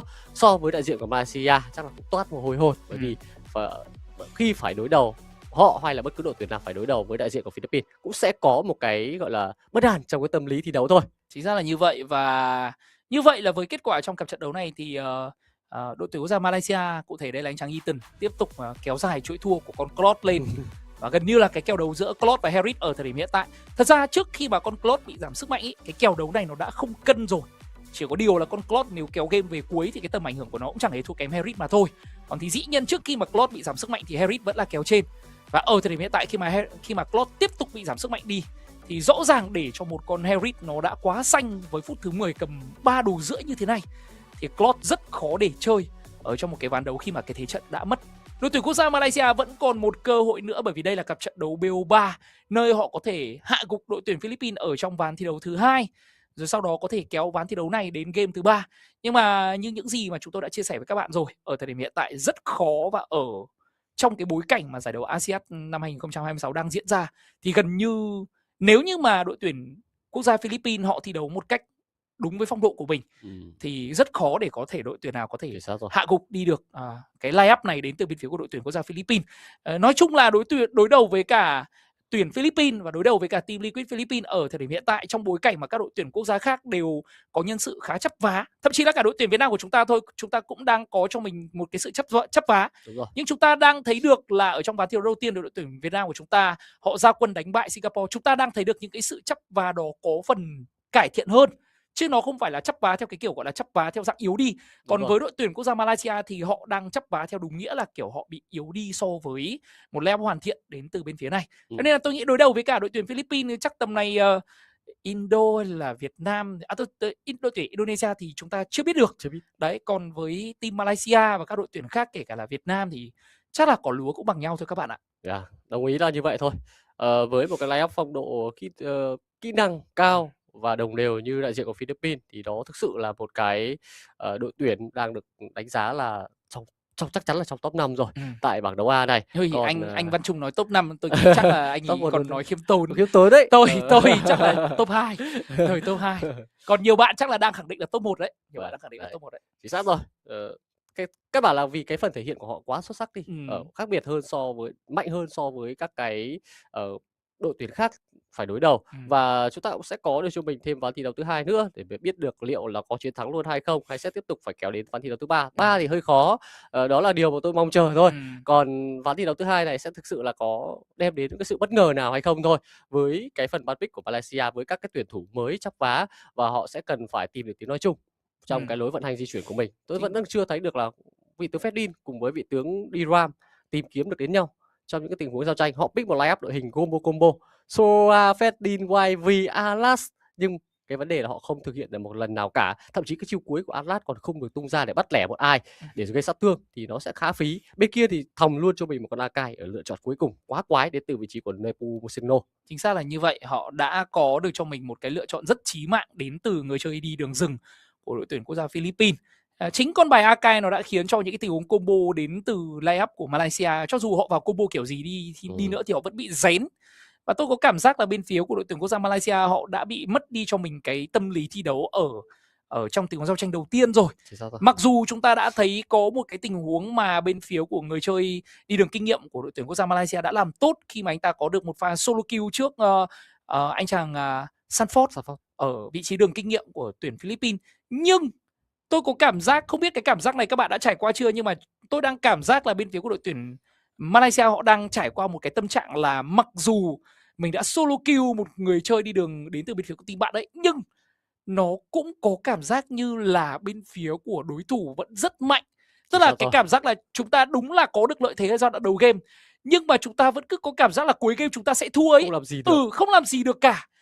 Và đó là cái áp lực mà bên phía của đội tuyển quốc gia Malaysia họ cần phải vượt qua để mà có được cho mình đó là cái cơ hội để lấy điểm trước đối thủ là Philippines, đội tuyển quốc gia Philippines ở trong trận thi đấu này. Đối với các đội tuyển mạnh thì tất nhiên là các đội tuyển được đánh giá thấp hơn họ sẽ có một cái tâm lý thi đấu rất căng thẳng, đúng không? Tuy nhiên thì nếu như họ không thể hiện được hết tất cả cái sức mạnh thì họ cũng sẽ khó để có thể là gọi là tạo được cái sự khó khăn trước đại diện của đối phương, và họ còn có thể là bị mất đi ván thi đấu một cách nhanh chóng hơn. Đúng rồi. Đấy, nên là cái vấn đề là sẽ cần phải đánh căng tay hơn, tức là tự tin hơn trong những tình huống quyết định xử lý giao tranh và hạn chế những cái tình huống mà người ra người vào đánh lẻ, tức là những cái quyết định ra vào lẻ sẽ không đem đến cho họ một cái kết quả tốt. Nếu như các bạn giao tranh mục tiêu, đúng không? Chúng ta không giao tranh mục tiêu được, chúng ta có thể chuyển qua chế độ đó là đi đẩy lẻ. Thì vẫn đó sẽ là một cái hiệu quả dành cho cái việc mà tạo được cái lượng kinh tế nó không bị thua thiệt hơn. Ván thi đấu vừa rồi chúng ta thấy được là mới phút thi đấu thứ 7 thứ 8 thôi đã chênh lệch khoảng tầm 8.000 tiền rồi. Nhưng mà vấn đề với cái câu chuyện của đội tuyển quốc gia Philippines thì chúng ta rất khó để mà có thể áp dụng cái lý thuyết giống như những gì mà anh Văn Trung có nói. Đồng ý là chúng ta giao tranh không được thì chúng ta đi đẩy lẻ, chúng ta farm đến khi mà chúng ta có đồ chúng ta giao tranh thôi. Nhưng team bạn họ giao tranh tổng cũng mạnh và giao tranh ganh lẻ cũng mạnh, kiểm soát mục tiêu lớn cũng mạnh, họ có quá nhiều kinh nghiệm trong những tình huống team fight và đội hình của họ thì không hề yếu ở giai đoạn late game tí gì cả, cho nên là bây giờ không kiểm soát được mục tiêu lớn đi đẩy lẻ, nhưng mà đẩy lẻ cảm giác cũng không đánh lại được.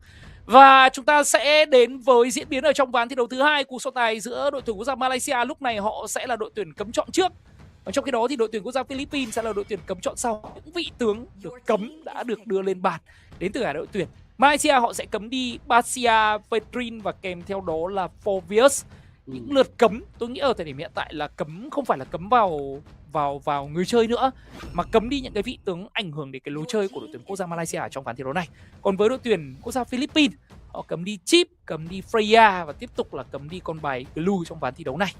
Vâng, họ thả luôn cho mình đó là Jusin. Jusin thời điểm hiện tại thì cũng bị giảm đi cái ra thì chỉ giảm đi cái việc mà Jusin tiêu tốn nội năng lượng nhiều hơn mà thôi. Nhưng nếu các bạn có thể tận dụng được cái linh đăng và cái lượng sát thương được trả ngược lại thì lượng hồi mana đến từ Jusin vẫn là có. Nhưng mà có một cái điều mà tôi vẫn đang định hỏi anh Trung và cũng như các bạn là từ nãy đến giờ, tại sao cứ thả con Paquito cho Sanford làm gì không biết nhở? Vốn đồng ý là Vinuya ở thời điểm hiện tại, tôi xin lỗi, đó là con Paquito ở thời điểm hiện tại đã bị giảm sức mạnh đi rồi, nhưng nó chỉ giảm sức mạnh ở khả năng dọn lính một chút xíu và khả năng chống chịu thôi. Nhưng mà con Paquito trong tay của Vinuya aka Sanford thì nó là một con Paquito lên đam và nó đấm rất đau. Và như đã nói rồi, để cho con Paquito trong tay của Vinuya đi đường kinh nghiệm nó mà xanh thì các đường khác cũng bị ảnh hưởng, và người chịu hậu quả nặng nề nhất là người chơi đi rừng và người chơi đường giữa. Và ui ôi, sẽ có YV trong tay của Sanji và con bài Hurley trong tay của Nepomuceno Kautuzi. Bên phía của team Philippines muốn kết thúc ván thi đấu này dưới 8 phút rồi anh Văn Trung ạ. Khả năng là như vậy rồi. Big Line Up đánh rất mạnh với các vị tướng dồn sát thương và hiệu ứng khống chế. Bên kia thì họ cứ chủ động cấm đi Fornot, chắc chắn vì bên phía của Philippines đã nhận ra vấn đề là có con bài Alot, họ cấm ngay lập tức ở vào lựa chọn thứ tư. Và với việc cấm đi Fornot này thì Paquito lại càng dễ dàng hơn dành cho Vinuya ở ván thi đấu thứ hai. Và thi đấu đầu tiên chính đại diện của Malaysia đã gặp một cái tảng đá rất lớn ở khu vực cái đường trên, đó có bài Paquito này rồi. Sát thương không hề yếu đi, nó chỉ có thể là gọi là mạnh hơn và có thể dồn sát thương lẻ nhiều hơn mà thôi. Sẽ là cấm đi cho mình đó là Obsidia với các vị tướng lao vào như là vị trí của con bài Harley hoặc là Paquito, thì cái chiêu cuối sẽ là một cái công cụ rất tốt để có thể ngăn chặn được các cái đường về đến từ con bài Harley. Harley cũng đã bị giảm đi cái thời gian thi triển chiêu 2 rồi. Đâm ra thì thời gian hồi chiêu của chiêu 2 nó cũng khá là lâu hơn một chút, và nhưng mà vẫn là một cái đội hình mà bắt rồi sát thương rất mạnh nhá. Bởi vì phía team Malaysia họ tiếp tục thực hiện một cái bài đẩy mạnh ở giai đoạn đầu với Jushin, Atlas và Soja ở khu vực đường trên, sau đó sẽ là Soju đi rừng. Một ván thi đấu mà bên phía của team Philippines quyết định nhường Harris cho đối thủ của mình, nhưng mà bên phía của tuyển quốc gia Malaysia sẽ không lấy Harris trong ván thi đấu này. Họ sẽ lấy con bài Muskov để có thể tự sống một cách dễ dàng hơn trong bối cảnh mà Hurley cũng như là Paquito và những cái chất tướng như là Khalid có thể tìm kiếm được. Và tôi có cảm giác là bên phía của đội tuyển quốc gia Malaysia họ cũng đang chưa sẵn sàng cho kèo đấu giữa Moskov trong tay của Ethan đối đầu với cả con bài Claude trong tay của Viana cho lắm. Nhưng đây là lựa chọn được đưa ra đến từ bên phía của đội tuyển quốc gia Malaysia. Họ đang sở hữu một đội hình mà đầu game giao tranh tôi nghĩ là không mạnh so với team Philippines đâu. Bộ đôi Yusin và Suyu đã bị giảm đi ở trong phiên bản này rồi. Atlas thì lại là một cái vị tướng thuần về khống chế và không có nhiều sát thương như Khalid để đánh với những người đồng đội của mình. Suyu bị giảm sát thương đến từ chiêu 2 vũ điệu chảm phách. Và Yusin thì rất tốn nội năng để mà có thể giao tranh dài hơi nếu như người chơi đi đường giữa Anma không chủ động trong cái việc điều phối lại cái lượng nội năng theo dạng ấn, chứ không phải là giữ đến từ cái con Yusin này. Còn với bộ ba của team Philippines, Khalid, YV và Hurley nó đã quá khỏe rồi. Đấy là chưa kể một con bài Paquito trong tay của Vinuia Sanford ở đường kinh nghiệm nữa. 4 vị tướng đến từ bên phía của team Philippines sẽ tạo ra khoảng trống cho Teddy QT với anh chàng Viana này được farm, được chơi. Và nếu như mà trải qua 8 phút thi đấu bên phía của team Malaysia họ không ganh được vào vị trí của con Claude trong tay của Viana thì tôi nghĩ chúng ta cũng đã có kết quả rồi. Chính xác là như vậy rồi. Sức mạnh đến từ Suzu đã bị hạn chế đi và càng kéo về giai đoạn lâu thì Suzu sẽ gần như là không phải là một vị tướng có thể là gây được nhiều sát thương nữa, và nó kéo theo cái lượng sức mạnh đến từ line up đội hình đến từ bên phía team Malaysia bị đi xuống. Họ sẽ phụ thuộc khá nhiều vào con bài xạ thủ mốt cốt của mình để đẩy lẻ thôi. Nhưng mà vấn đề đó là khi đẩy lẻ mà bạn gặp một con bài Harley thì bạn biết rằng bạn sẽ có thể nằm xuống một cách rất là nhanh chóng. Và đó là cái vấn đề mà bên phía team của Malaysia họ sẽ cần phải đối mặt. Còn đối với vệ diện của Philippines thì họ có cái nguồn sát thương đầu ra cực kỳ lớn đến từ con bài Khalid rồi. Atlas đồng ý là có hiệu ứng khống chế, nhưng ở giai đoạn đầu Atlas không có lượng sát thương nhiều để có thể phối hợp cùng với Yusin. Và Khalid cứ thế được đà thôi, sẽ lao lên để có thể trao đổi chiêu thức cùng với vị trí của YV để tạo ra cái thế để có thể di chuyển và đi ganh sang các cái phần đường khác đến từ bên phía của Philippines.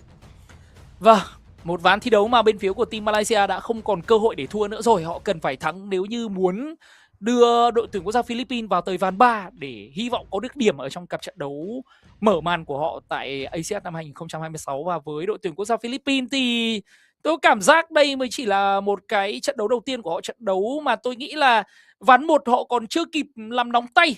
Giai đoạn cấm chọn và giai đoạn chờ tapping nó còn lâu hơn cả diễn biến ở trong ván thi đấu. Và giai đoạn thứ hai, ở trong ván thi đấu thứ hai này thì bên phía của đội tuyển Philippines họ sẽ chơi như thế nào đây? Khởi đầu vòng rừng của cả hai bên là tương đồng. Con bài Suyu trong tay của Nazan và con bài Hurley trong tay của Nepomuceno sẽ đều khởi động ở cho mình, đó là cái con thần lăn. Sau đó họ sẽ di chuyển ra bùa tím, tiếp tục lên lấy bùa đỏ, lấy người đá. Vòng rừng của hai người chơi này là tương đồng với nhau. Và cái hướng đi của họ thì nó sẽ có khác nhau một chút xíu. Hướng đi của đội tuyển quốc gia Malaysia sẽ là hướng xuống đường dưới, nơi có sự xuất hiện của con bài Sora trong tay của Rajib và sẽ chủ động cạnh tranh lấy tầm nhìn cho mình, đó là cái con rùa đầu tiên của ván thi đấu này. Và trong khi đó thì Nepomuceno ở bên đội tuyển quốc gia Philippines sẽ là một vòng rừng hướng lên đường trên để ganh vào vị trí của Viana, tức là anh chàng người chơi xạ thủ của nickname là Teddy QT đấy. Rồi, bây giờ thì sẽ là di chuyển ra để kiểm soát cho mình, đó là cái con cỏ tung tăng ở bờ sông. Đang là 3 đánh 3 lao vào dồn sát thương đến từ De La Cruz. Cấu đi rất nhiều máu đến từ Suyu trong tay của Nazan và anh ta phải từ bỏ cho mình mục tiêu, kiểm soát mục tiêu lớn. Lúc này thì Nepomuceno nhảy lên, anh ta đang bắt đầu dồn sát thương. Có cho mình đó là những đòn đánh tay để mang về chiến công đầu một cách quá đơn giản đến từ người chơi đi rừng của đội tuyển quốc gia Philippines. 1-0 rồi.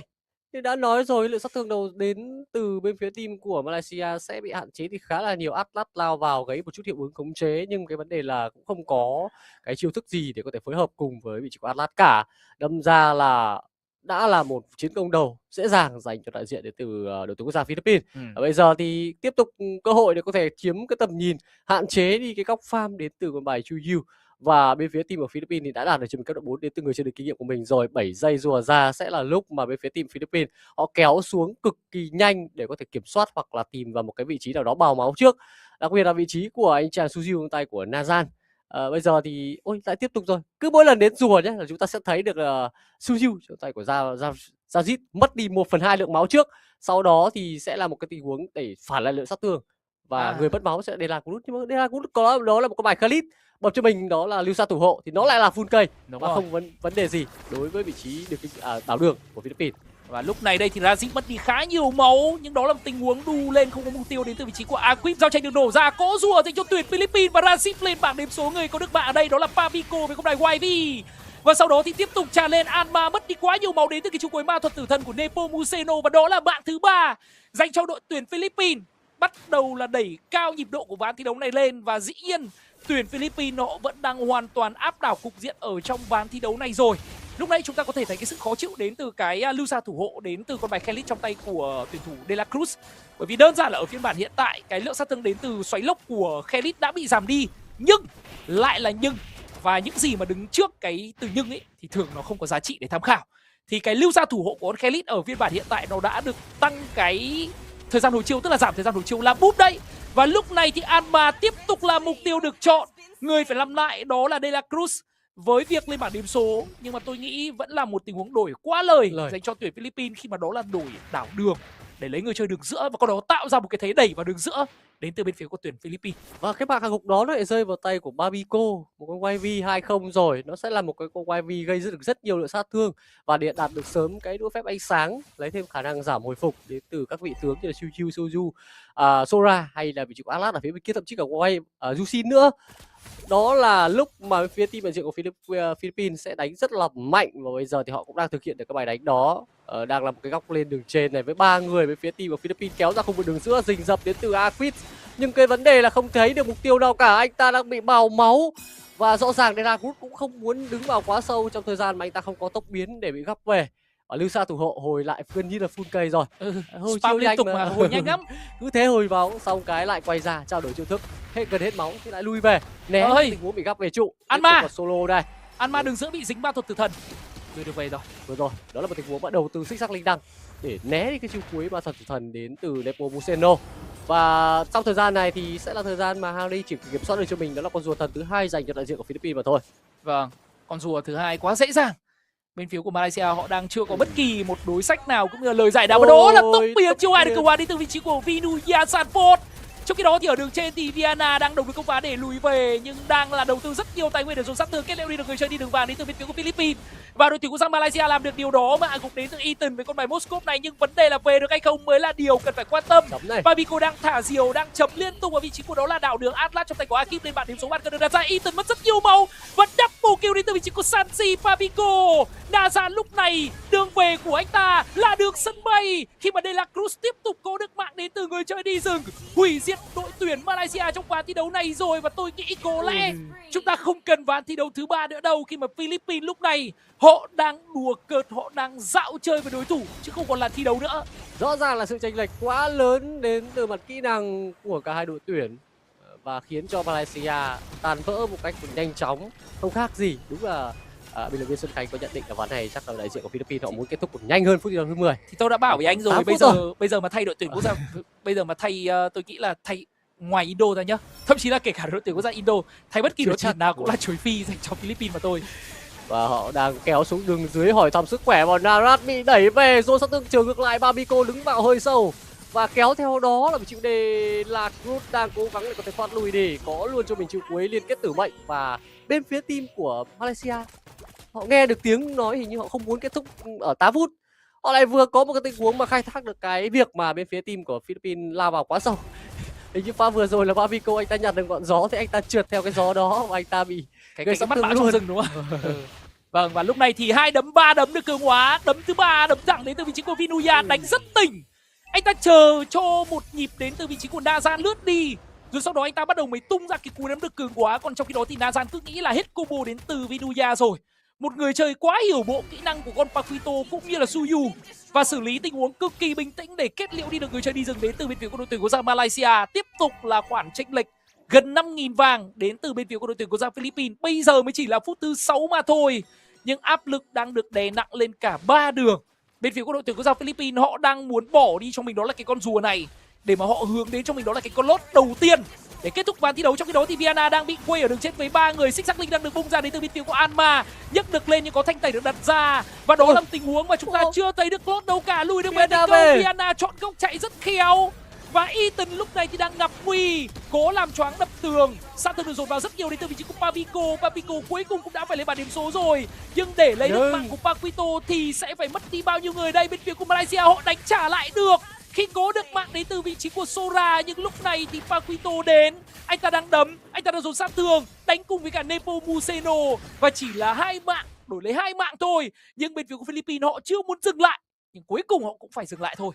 Dạ rồi, nhưng mà trước khi họ dừng lại họ cũng lấy luôn 2 cái tốc biến từ 2 vị tướng có khả năng gây đột biến, đó là Sora cùng với Atlas. Chúng ta xem là cái pha tẩu thoát thần kỳ đến từ Vienna, anh ta có một cái thanh tài, anh ta bị gây hiệu ứng nhưng anh ta vẫn có thể đẩy về với ảo ảnh 3 chiều của mình và chạy bộ về một cách an toàn được. Sau thời gian đó thì hai bên quyết định ở lại giao tranh tiếp và mỗi bên đều có những cái tình huống xuất hiện sau nhưng lại đem lại cái hiệu quả, đặc biệt là đại diện đến từ bên phía team của Philippines. 71 giây lót ra và Vienna anh ta vẫn đang tiếp tục được farm nhá, vẫn đang rất là xanh, con đường trên thì có tốc biến nha. Chạy đi đâu đây, bất đẩy rồi, đấm tay sát tường quá nhiều. Solo kill dành cho Vienna ở khu vực cánh đường trên. Bất luôn cho mình đó là vương miện mùa đông, nhưng sẽ là một tình huống mà Babico sẽ không thể nào đi về được. Bởi vì anh ta lại một lần nữa đi vào hơi sâu rồi. Đúng rồi. Bắt đầu có những cái tình huống di chuyển hơi có phần chủ quan đến từ đội tuyển quốc gia Philippines. Tôi không rõ là ở trong một cái mảng rừng nơi mà Paquito trong tay của Vinuya anh ta đã hết combo, anh ta lùi về rồi. Thì con YV trong tay của Pabico anh ta vào trong rừng của đối phương làm gì thì tôi không biết. Đấy, và đó là cái kết dành cho việc đi lẻ và lên bảng điểm số đến từ người chơi đi đường giữa. Nhưng mà tuy nhiên bên phía của đội tuyển quốc gia Malaysia họ sẽ cần phải làm rất nhiều điều. Và cái việc mà một con YV lên bảng điểm số nó chưa ảnh hưởng quá nhiều đến cái ngưỡng sức mạnh cũng như là cái khả năng kết thúc ván thi đấu ở thời điểm hiện tại đến từ bên phía của đội tuyển quốc gia Philippines. Nhưng đã có những nhịp chệch choạc được thể hiện đến từ bên phía của đội tuyển Philippines rồi. Và đội tuyển Malaysia họ đang cố gắng chắt bóp từng tình huống nhỏ đó để có thể gỡ lại được ván thi đấu này. 5 giây nữa là con lót sẽ xuất hiện ở trên bản đồ khu vực đường trên. Và lúc này đây thì đội tuyển quốc gia Malaysia tôi nghĩ ở thời điểm hiện tại họ đã đủ đồ để chơi rồi đấy. Họ hoàn toàn có thể chơi đôi công trong bối cảnh mà tốc biến đến từ vị trí của Anma với con Jusin đã sẵn sàng, nhưng mà tốc biến của Aquip chưa có. Anma mất rất nhiều máu nhưng đó là tình huống lao lên đến từ vị trí của Anlan. Nepomuceno bị shutdown rồi. Nhưng Nazan cũng lên bảng điểm số, cả hai bên mất đi rừng. Họ có được mạng đến từ vị trí của Aquip, bên phía của đội tuyển quốc gia Malaysia mất nhiều hơn. Nhưng mà lúc này đây thì Rajib bị cầu giờ, Rajib bị kết liễu đến từ mạng của Vienna. Và đó là một tình huống lấy 1 đổi 3, lợi thế dành cho đội tuyển quốc gia Philippines. Một pha hất tung rất quái đến từ Lord, thành viên thứ 6 đến từ đại diện Philippines đây. Chúng ta hất tung một cú hất tung lên đến từ Lord và sau đó động lực công phá được sấy vào đến từ Lord. Đâu? Lord. Và nó đem đến cơ hội giao tranh với các bàn cờ đẹp cực kỳ của YB trong tay của Babico ở góc ngoài. Và cứ tưởng như là bắt được vào đó là Nepomuceno rồi thì sẽ có cơ hội để quay trở lại ăn lót, nhưng mà bên phía team của Malaysia thì họ lại bị bóp và như vậy thì họ đã mất đi cho mình cái cơ hội đó và sẽ là lót dành cho đại diện đến từ Philippines. 7.200 tiền được cách biệt, 10 phút thi đấu trôi qua và chúng ta sẽ thấy được cái cơ hội để có thể cùng cái lót này lấy thêm các cái dàn công trình bảo vệ nhà chính đến từ bên phía team của Malaysia dành cho đội tuyển quốc gia Philippines. Vâng, và bây giờ thì sẽ làm cái thế thủ nhà đến từ đội tuyển quốc gia Malaysia mà thôi. Còn lót xuất hiện ở khu vực đường dưới mang theo đợt lính được cường hóa. Và chúng ta sẽ thấy được cái cách setup thế lính và mở giao tranh với cái tốc biến được đưa ra đến từ vị trí của De La Cruz. Nhưng góc mở giao tranh không đẹp làm đến từ Khalid mất đi cho mình đó là cái khiên bất tử.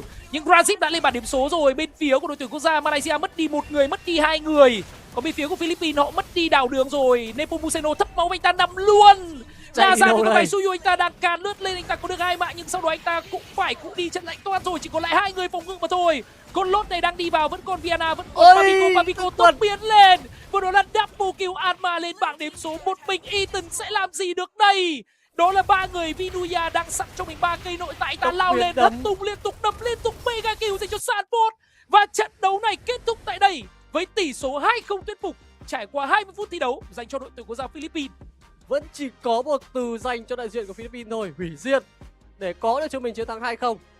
Có một vài cái chệch choạc nhẹ đến từ khu vực đường giữa vị trí di chuyển, nhưng nó không phải là cái điều mà khiến cho đại diện của Malaysia có thể comeback này một cách cực mạnh, và thay vào đó thì họ cũng không thể nào tận dụng được cái lợi thế đó. Và khi mà cái tình huống ăn lót tai hại đó thì gần như đã là một cái dấu đặt ra là chấm hết dành cho đại diện từ bên phía team Malaysia. Họ đã mất đi cơ hội và sẽ không còn ván thi đấu thứ 3 nào ở trong cặp trận đấu này dành cho đại diện của Malaysia.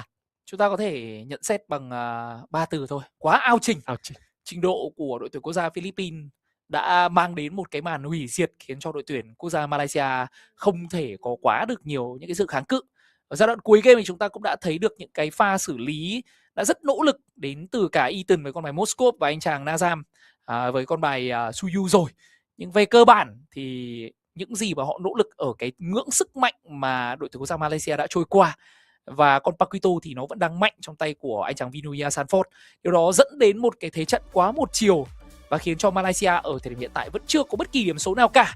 Như vậy, điểm số đầu tiên đã được dành cho đội tuyển quốc gia Philippines. Và MVP ở trong ván thi đấu vừa xong thuộc về cho Pabico. anh chàng Sanji của đội tuyển Team Liquid Philippines với con bài YV MVP ở trong ván thi đấu này. Vâng, đối với tất cả các bạn và bên phía chấm điểm thì MVP dành cho vị trí của Sanji khá phù hợp, bởi vì khả năng giữ vị trí vẫn là quá ổn định với bàn cờ đẹp.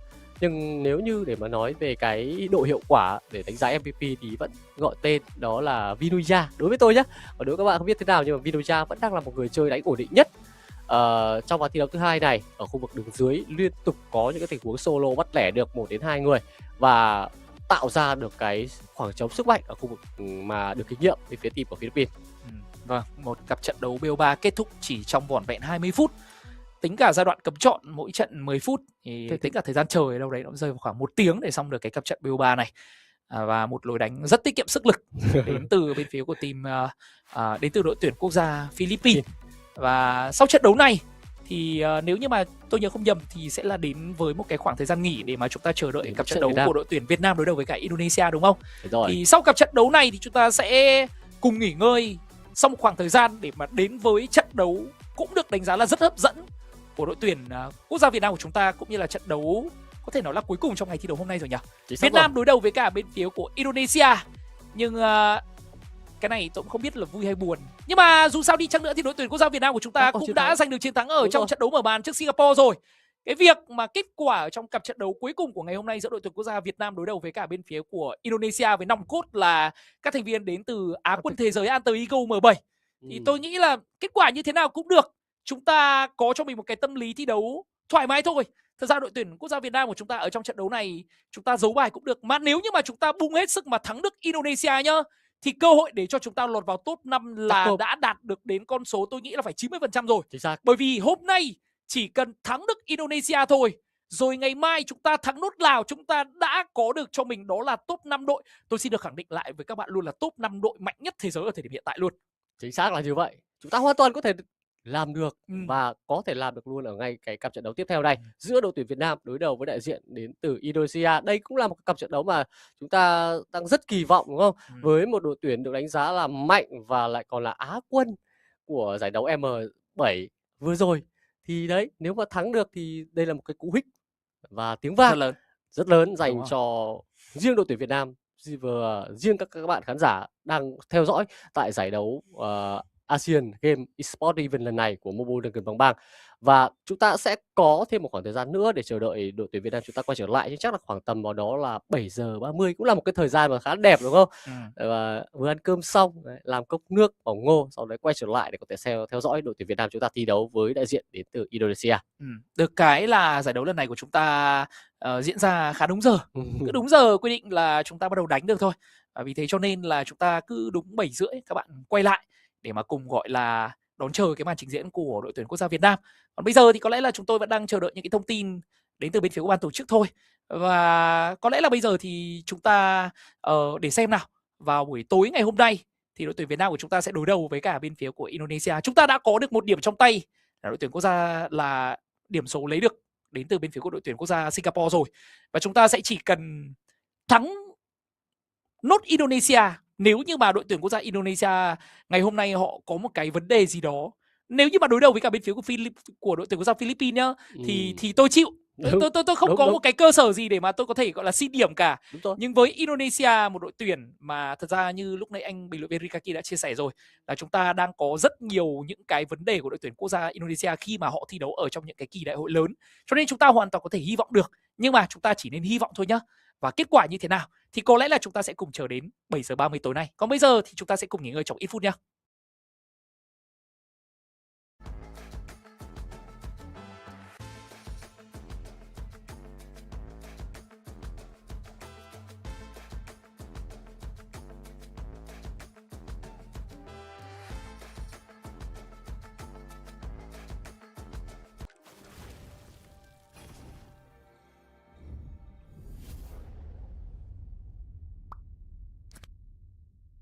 The human body was built to move, not trapped at a desk in one singular posture for 12 hours a day.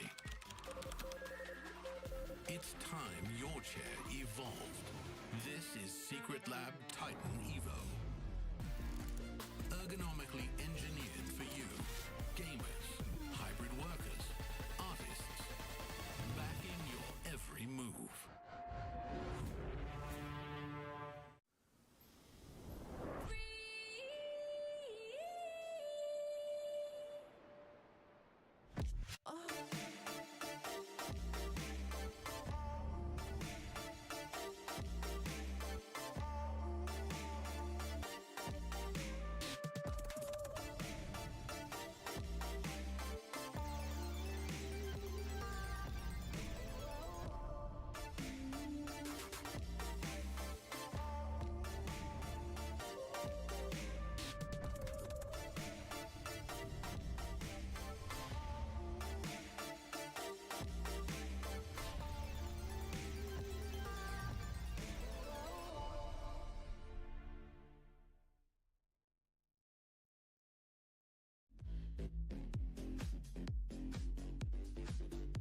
moment.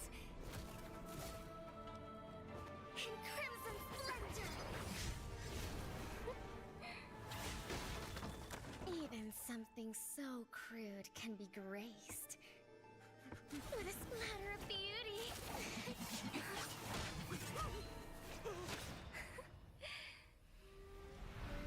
I'll get you out! You finally come to me, Hanabi-sama! This madness ends now! At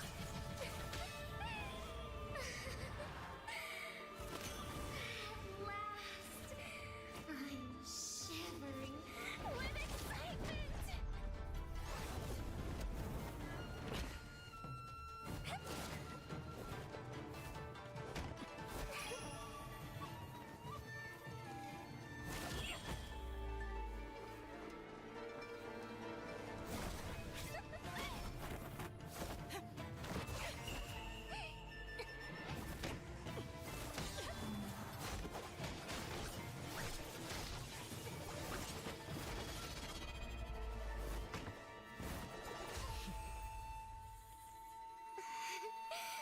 Such killing intent.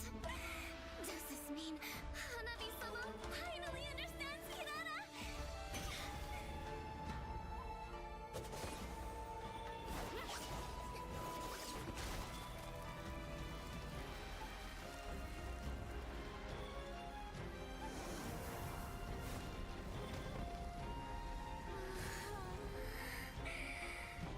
So warm. So beautiful. We can finally embrace eternity in hell. Just the two of us. Allow me to release your eternal bloom.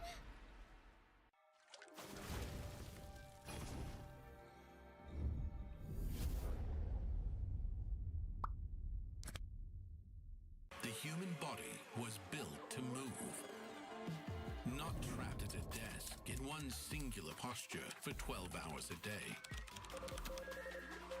It's time your chair evolved. This is Secret Lab Titan Evo. Ergonomically engineered for you, gamers, hybrid workers, artists, backing your every move.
human body was built to move.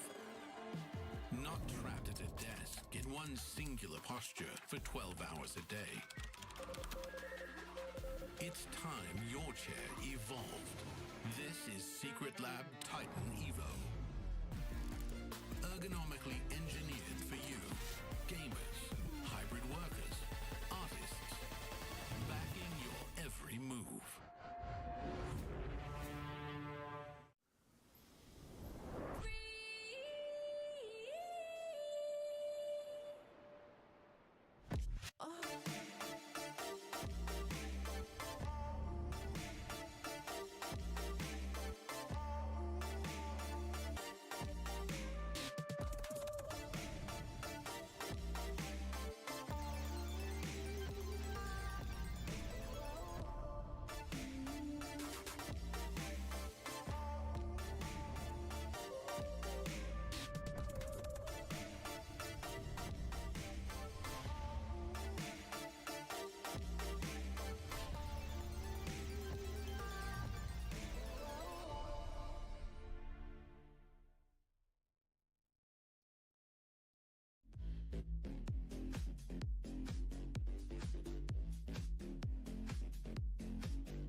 but a splatter of beauty.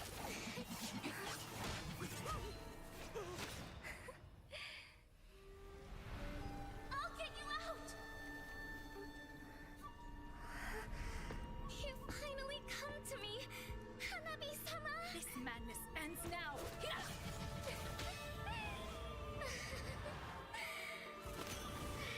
last, I'm shivering with excitement!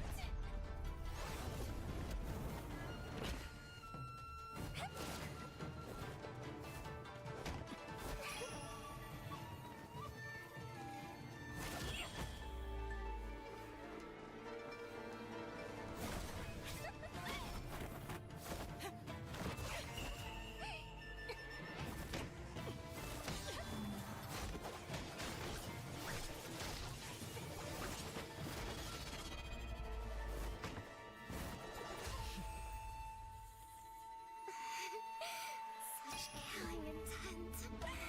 Does this mean Hanabi-sama finally understands Kirara?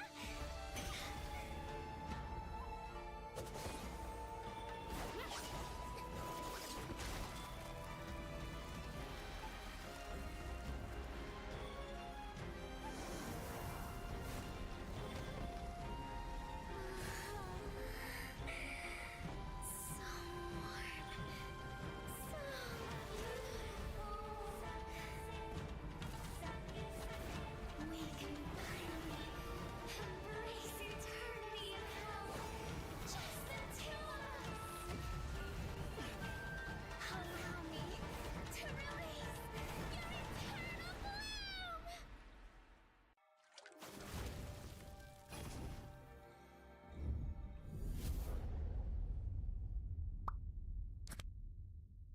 The human body was built to move.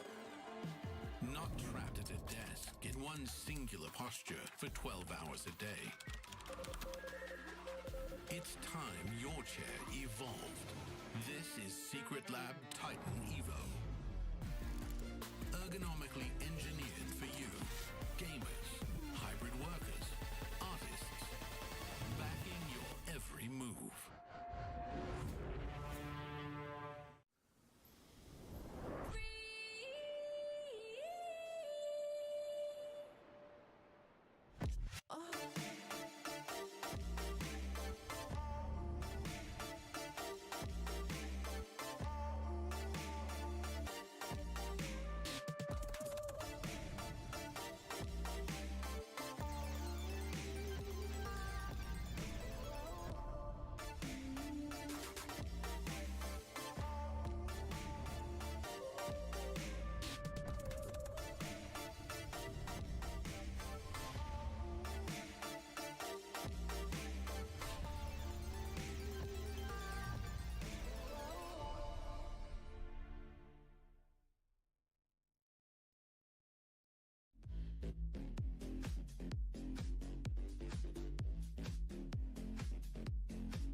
matter of beauty.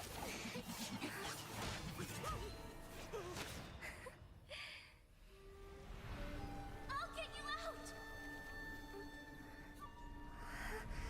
You finally come to me, Hanabi-sama. This madness ends now.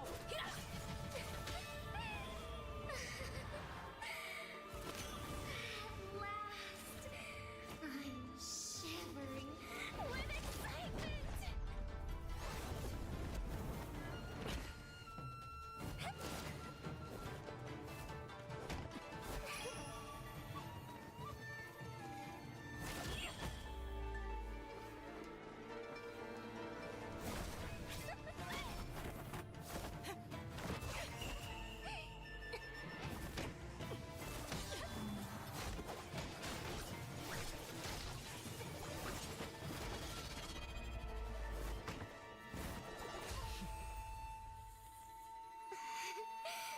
Such killing intent. Does this mean Hanabi-sama finally understands Kirara?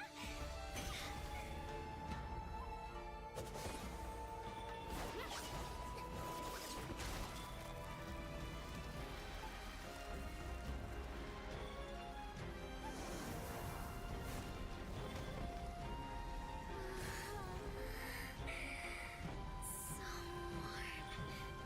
So beautiful. We can finally embrace eternity in hell. Just the two of us. Allow me to release your eternal bloom.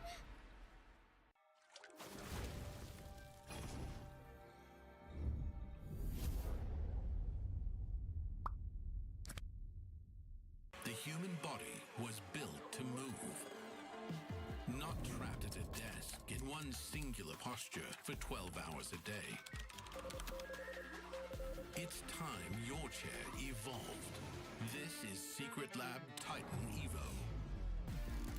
Ergonomically engineered for you, gamers, hybrid workers, artists, backing your every move.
Something so crude can be graced with a splatter of beauty.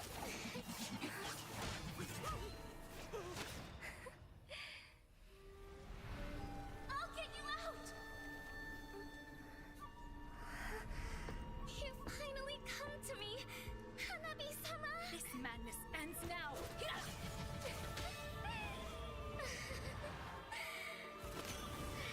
last, I'm shivering with excitement!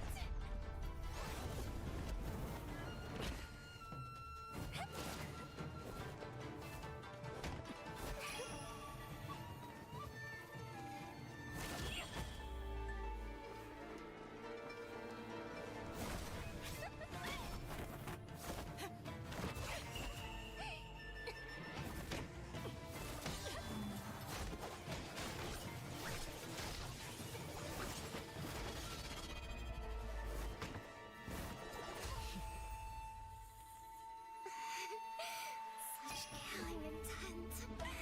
Does this mean Hanabi-sama finally understands Kirara?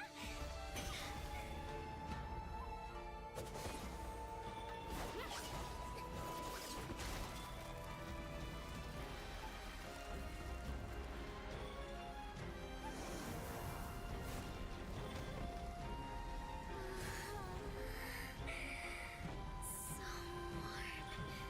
So beautiful. We can finally embrace eternity in hell. Just the two of us. Allow me to release your eternal bloom.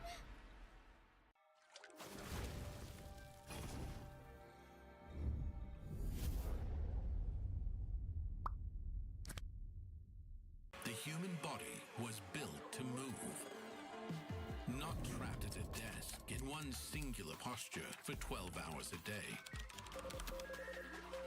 It's time your chair evolved. This is Secret Lab Titan Evo.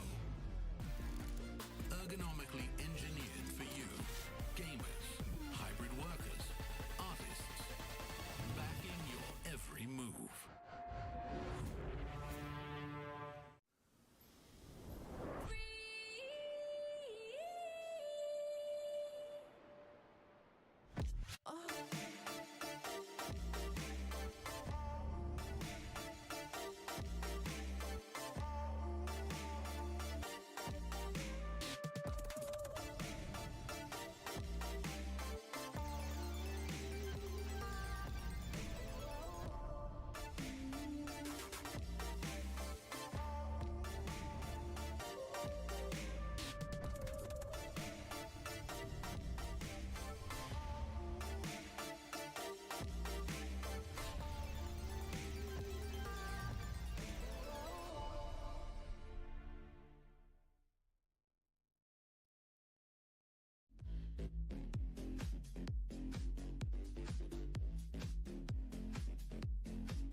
it can be graced with a splatter of beauty.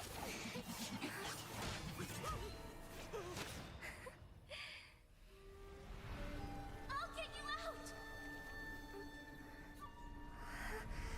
You finally come to me, Hanabi-sama! This madness ends now.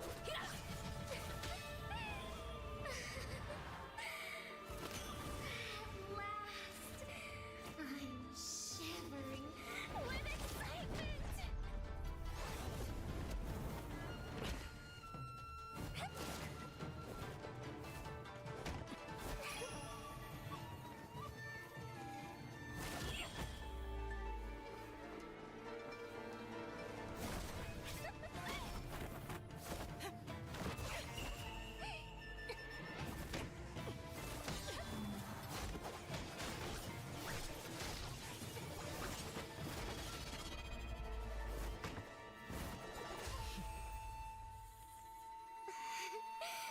Such killing intent. Does this mean Hanabi-sama finally understands Hinata?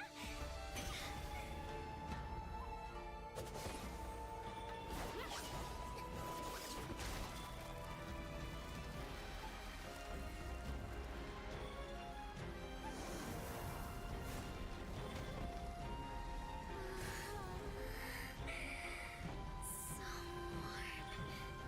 So beautiful. We can finally embrace eternity in hell. Just the two of us. Allow me to release your eternal bloom.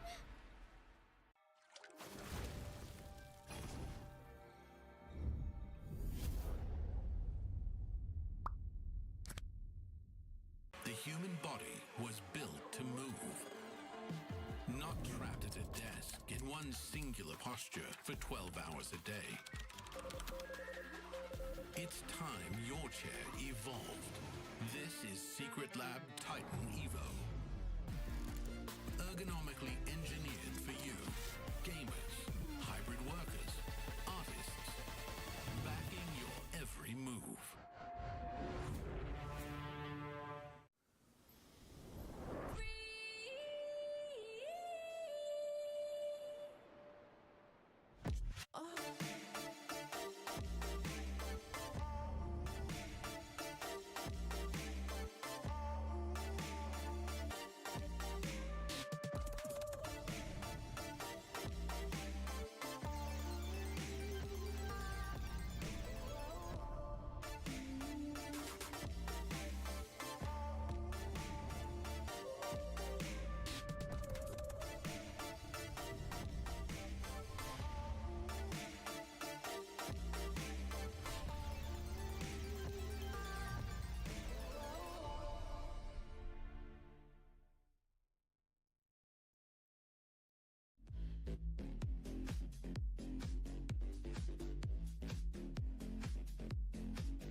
Chào mừng các bạn đã quay trở lại với vòng loại ASEAN Game Esports 2026 bộ môn Mobile Legends Bang Bang.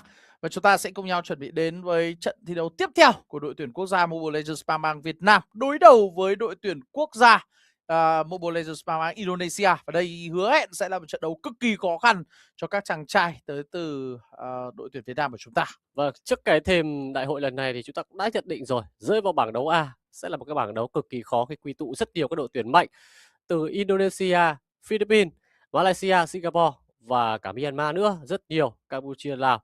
Và chúng ta thấy được rằng là với trận thắng đầu tiên trong ngày ra quân ngày hôm nay, đó đã là một cái sự khích lệ và một cái tinh thần thi đấu cực kỳ tốt, tuyệt vời dành cho đội tuyển quốc gia Việt Nam của chúng ta. Và bây giờ sẽ là cơ hội để chúng ta có thể có thêm điểm, hoặc là cũng là một cái kèo đấu khó để va chạm trước, đúng không? Đúng rồi. Với đại diện đến từ đội tuyển quốc gia của Indonesia. Và xác như nếu vậy. như chúng ta biết được thì đây là các thành viên đến từ Antego top 2, tức là Á quân của Á giải quân. đấu M7. Đúng rồi, quân của M7. Mặc dù ở thời điểm hiện tại phong độ của họ tại giải nội địa Indonesia thì không cao, nhưng rõ ràng đây vẫn là một đối thủ cực mạnh mà chúng ta phải nhìn nhận là sức mạnh của họ đang ở một cái tầm rất cao so với cả đội tuyển quốc gia của Việt Nam, hay là các đội tuyển đang thi đấu trong giải nội địa của Việt Nam nói chung.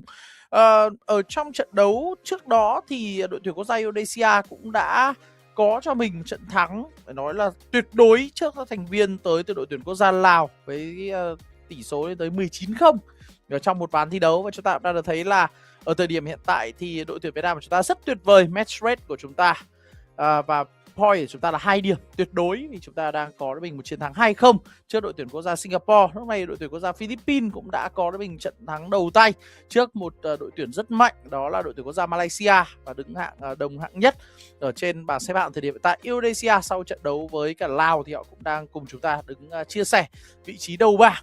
Ở bảng B lúc này thì Ả Rập Xê Út họ đang đứng ở vị trí đầu tiên. Rõ ràng rồi, đây là quê hương của Esports World Cup, và đó là lý do vì sao mà ở ASIAD thì họ cũng sẽ là một đối trọng cực kỳ mạnh so với cả những đối thủ còn lại ở trong khu vực bảng B này, là tập trung các đội đến từ khu vực Trung Đông.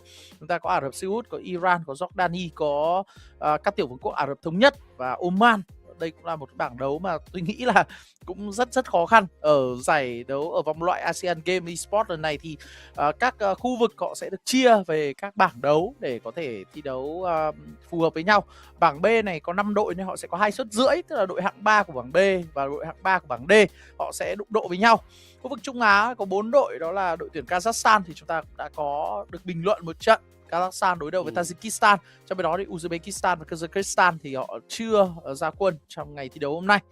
Và rõ ràng là chúng ta nhìn đội tuyển Kazakhstan đánh thì tôi nghĩ là họ cũng không thua kém lắm. Họ không thua kém so với các đội ở khu vực Đông Nam Á của chúng ta ở bảng A đâu.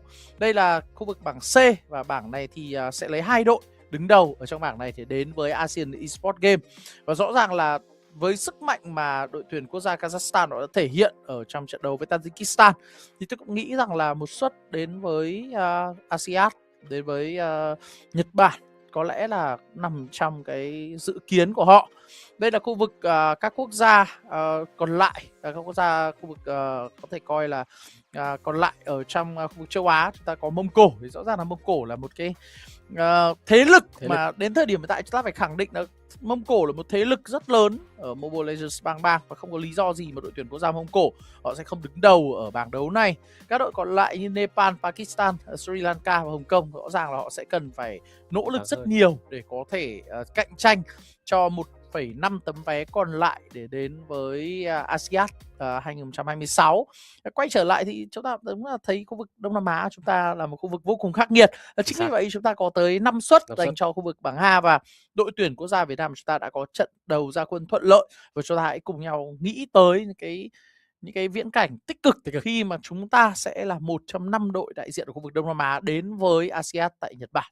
Đồng ý là như vậy thôi. Với chiến thắng đầu tiên, chúng ta đang củng cố nhiều hơn cái cơ hội giành vào đội trong top 5 đội tuyển mạnh nhất tại bảng A.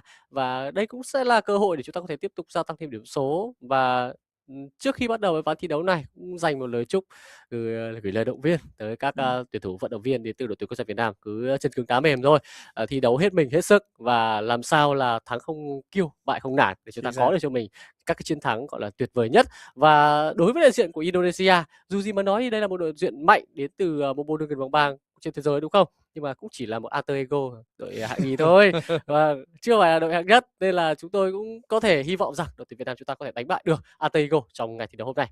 Chính xác như vậy. Thật ra thì chúng ta cũng đã có những trận đấu tương đối ra trò ở đợt SEA Games.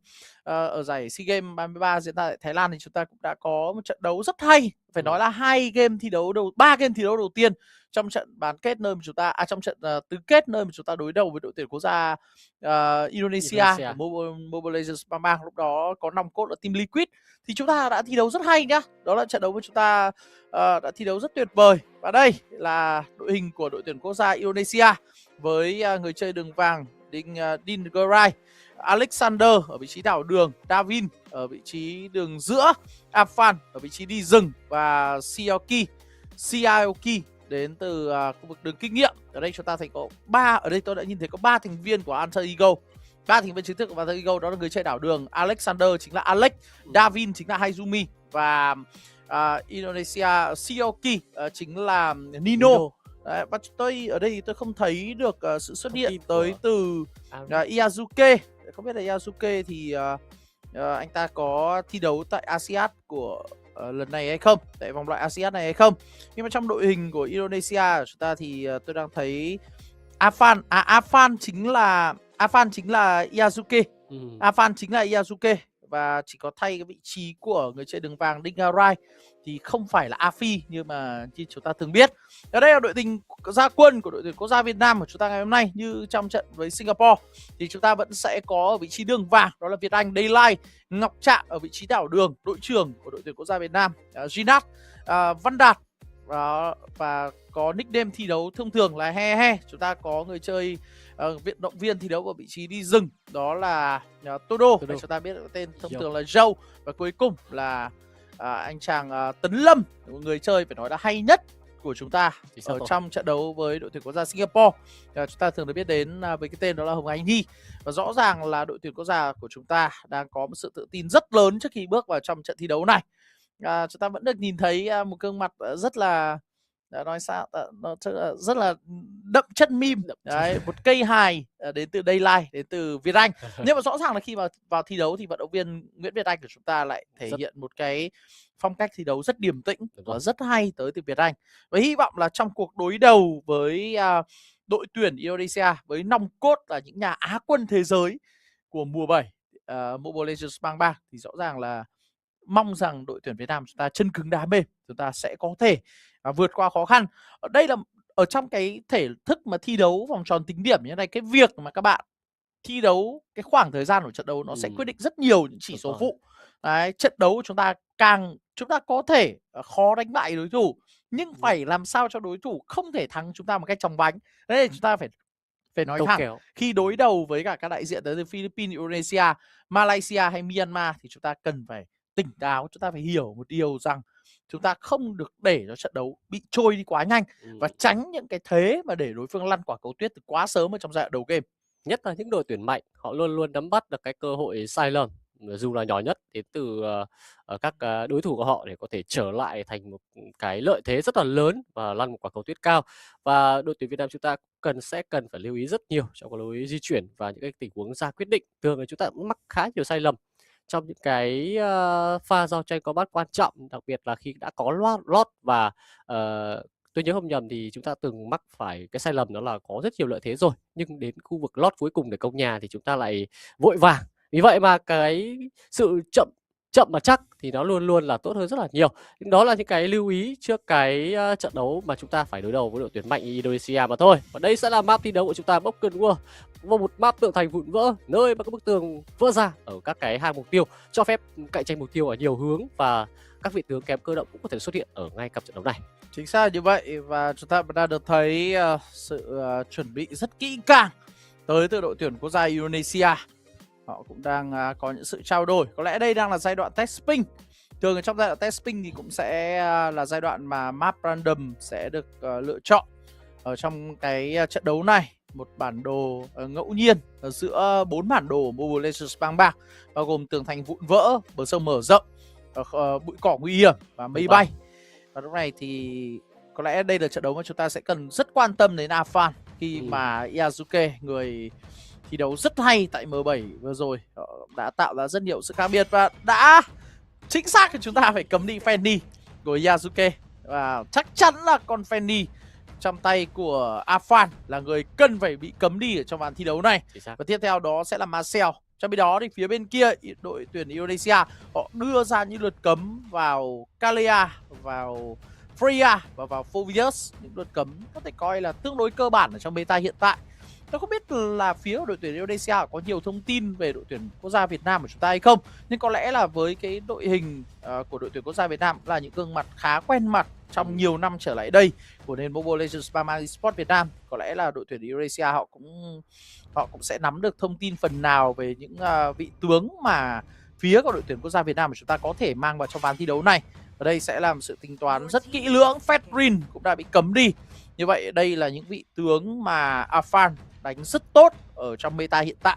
Và việc cấm đi cả Fedrin và Fendi là điều cần thiết khi đối đầu với một trong những vận động viên đi rừng hàng đầu thế giới Mobile Legends Bang ở thời điểm hiện tại. Vâng, đó là những cái lượt cấm rất tôn trọng vào vị trí đi rừng và các chủ lực đến từ cả hai bên và các phần đường nữa. Freya ở ván thi đấu mà chính Tấn Lâm đã có một cái phần thể hiện 1 cân 5 quá tuyệt vời để đem đến chiến thắng chung cuộc 2-0 dành cho Việt Nam trước đội tuyển của Singapore, thì bây giờ đã bị cấm đi. Nhưng với việc cấm chọn như thế này, chúng ta sẽ để hở ra con bài Bakuito. Dù là Bakuito đã bị giảm đi cái phần nào đó chống chịu tạo giáp, nhưng cái khả năng gây sát thương lên tướng vẫn đang là quá vượt trội. Và đấy sẽ là một cái bài đánh mà cấm ở khu vực đường trên với con bài Foreigner đi rồi. Đâm ra là Bakuito sẽ khá thoải mái, nhưng chúng ta cũng đã có lại cho mình đó là Harit trong tay của Việt Anh. Đây là một con bài Harit có độ cơ động cao và Việt Anh như đã nói rồi, một cái gương mặt meme nhưng mà đánh trong trận thì rất là nghiêm túc. Và khi có được cho mình con bài Harit này, đây sẽ thực sự là một nguồn sát thương đến sớm dành cho đội tuyển quốc gia Việt Nam. Và kèm theo đó là một vị tướng có khả năng mở combat đột biến nữa, đó là con bài Atlas và chống chịu cao. Như vậy là chúng ta sẽ quyết định là đánh một cái bài kiểm soát rất sớm ở trong màn thi đấu này để tạo không gian cho Việt Anh chơi. Và đó sẽ là Atlas. Mà dù vậy thì Atlas không phải là một vị tướng mà có thể vận hành một cách gọi là dễ dàng ở trong bất kỳ một lối chơi nào ở thời điểm hiện tại. Đây sẽ là một cuộc đối đầu của Joe với Á quân của thế giới. Rõ ràng là Todo sẽ cần phải có một con bài nào đột biến giống như con bài Linh mà đã mang ra ở trong ván thi đấu với đội tuyển quốc gia Singapore. Lúc này thì Jusin sẽ nằm trong tay của Davin, người chơi mà rõ ràng là con Jusin trong tay của Davin, hay chúng ta được biết đấy, cái nickname thi đấu anh ta là Haizume, cũng là một con bài Jusin cực kỳ mạnh mẽ. Claude cũng đã xuất hiện ở trong đội hình của đội tuyển quốc gia Indonesia và đội tuyển Indonesia họ pick rất bài vở. Chúng ta lại mang trở lại Linh và tiếp tục sẽ là cố gắng kiểm soát khu vực rừng ở trong bàn thi đấu này. Với Linh là một con bài có thể mang lại sự biến ảo. Và đây sẽ là một thứ mà tôi nghĩ rằng đội tuyển Indonesia, cho dù họ có là một đối thủ lão luyện đến mấy với huấn luyện viên kỳ cựu Xavier, thì họ cũng sẽ phải có những sự tính toán, có những sự hơi chùn bước khi mà Việt Nam của chúng ta Todo mang ra cho mình đó là con bài Linh, một con bài mà khoảng 1 năm rưỡi trở lại đây nó đã nằm sâu ở dưới đáy của meta của Mobile Legends Bang. Nhưng bây giờ khi meta chỉ mới xuất hiện 24 giờ, đến thời điểm hiện tại là khoảng 26 giờ, 27 tiếng đồng hồ, thì chúng ta mang trở lại một con bài mà tôi nghĩ rằng ngay cả những nhà vô địch thế giới họ cũng sẽ cần phải dè chừng với con bài này về tính đột biến của nó. Như vậy sẽ không có Sora dành cho Sioki, người có nickname là Nino và cũng là một trong những người đánh Sora hay bậc nhất tại chung kết thế giới vào tháng 1 vừa qua. Thì sẽ không có Sora dành cho anh chàng Sioki này. Và bây giờ để xem họ sẽ đưa ra lượt cấm nào. Như vậy là cả hai quân bài đảo đường có tác động lớn trong giao tranh và là những quân bài tủ tới từ Ginat. Trước đây tới từ Ngọc Trạng cũng đã bị cấm đi, Hilda cùng với Khalid. Và chúng ta cũng phải hiểu rằng Alexander sử dụng Hilda và Khalid cũng rất hay. Khalid cũng là con bài mà Alexander đã sử dụng rất tốt tại chung kết thế giới. Và chúng ta có khá nhiều thông tin về đội tuyển quốc gia Indonesia. Có lẽ là thời gian mà chúng ta theo dõi đội tuyển quốc gia Indonesia thi đấu còn nhiều hơn so với cả đội tuyển quốc gia Việt Nam. Vì giải đấu của họ chúng ta đã theo dõi họ trong suốt cả một cái MPL và trong suốt cả tháng 1. Và thực sự là chúng ta có rất nhiều thông tin về đội tuyển quốc gia Indonesia. Nhưng đây lại là một cái hay, bởi vì đội tuyển quốc gia Việt Nam của chúng ta có thể có những quân bài tẩy như là Linh và Atlas ở trong ván thi đấu này. Đồng ý. Linh đã được quay trở lại sau một khoảng thời gian biến mất, và Linh cũng đã được tăng sức mạnh với tốc độ đánh tăng thêm. Thì cái việc mà cập nhật lại cái việc đi rừng, kinh nghiệm ở quái rừng giúp cho Linh sớm được cho mình cấp độ 4 và tránh những tình huống phá rừng, cấm đi Khalid cùng với Hilda như bình luận viên Sơn Hải đã nhận định rồi, tránh trường hợp là có những cái con bài thuận tay về phía bên kia, và đặc biệt là tránh đi cái việc mà Linh bị quấy rừng sớm. Linh có sát thương, dọn rừng nhanh, nhưng cái lượng máu của Linh không phải là quá cao. Linh sẽ gặp nguy hiểm rất nhiều trong cái việc farm. Và hôm nay tôi cũng trước khi đến bước trận đấu này, tôi cũng có được cho mình một trận đánh danh với Linh, và tôi thấy được cái khả năng dọn dẹp rừng của Linh ở thì hiện tại rất là tốt rồi, rất tốt, và nó sẽ giúp cho Linh thoải mái hơn trong cái việc farm và đi ganh sớm hơn, can thiệp giao tranh ở những tình huống tranh chấp rùa thần nhiều hơn. Bởi vì cái chiêu cuối Chu Tiên kiếm trận ấy là một cái chiêu cuối rất quan trọng để Linh có thể câu kéo trong cái việc mà trừng phạt với đối phương mà không bị gây hiệu ứng khống chế. Và bây giờ chúng ta đã nhìn thấy đó là con bài Hylos chứ danh trong tay của Alexander, và sẽ là Kinevere đi rừng dành cho Afan. Đây là một trận đấu mà đối phương có rất nhiều khống chế.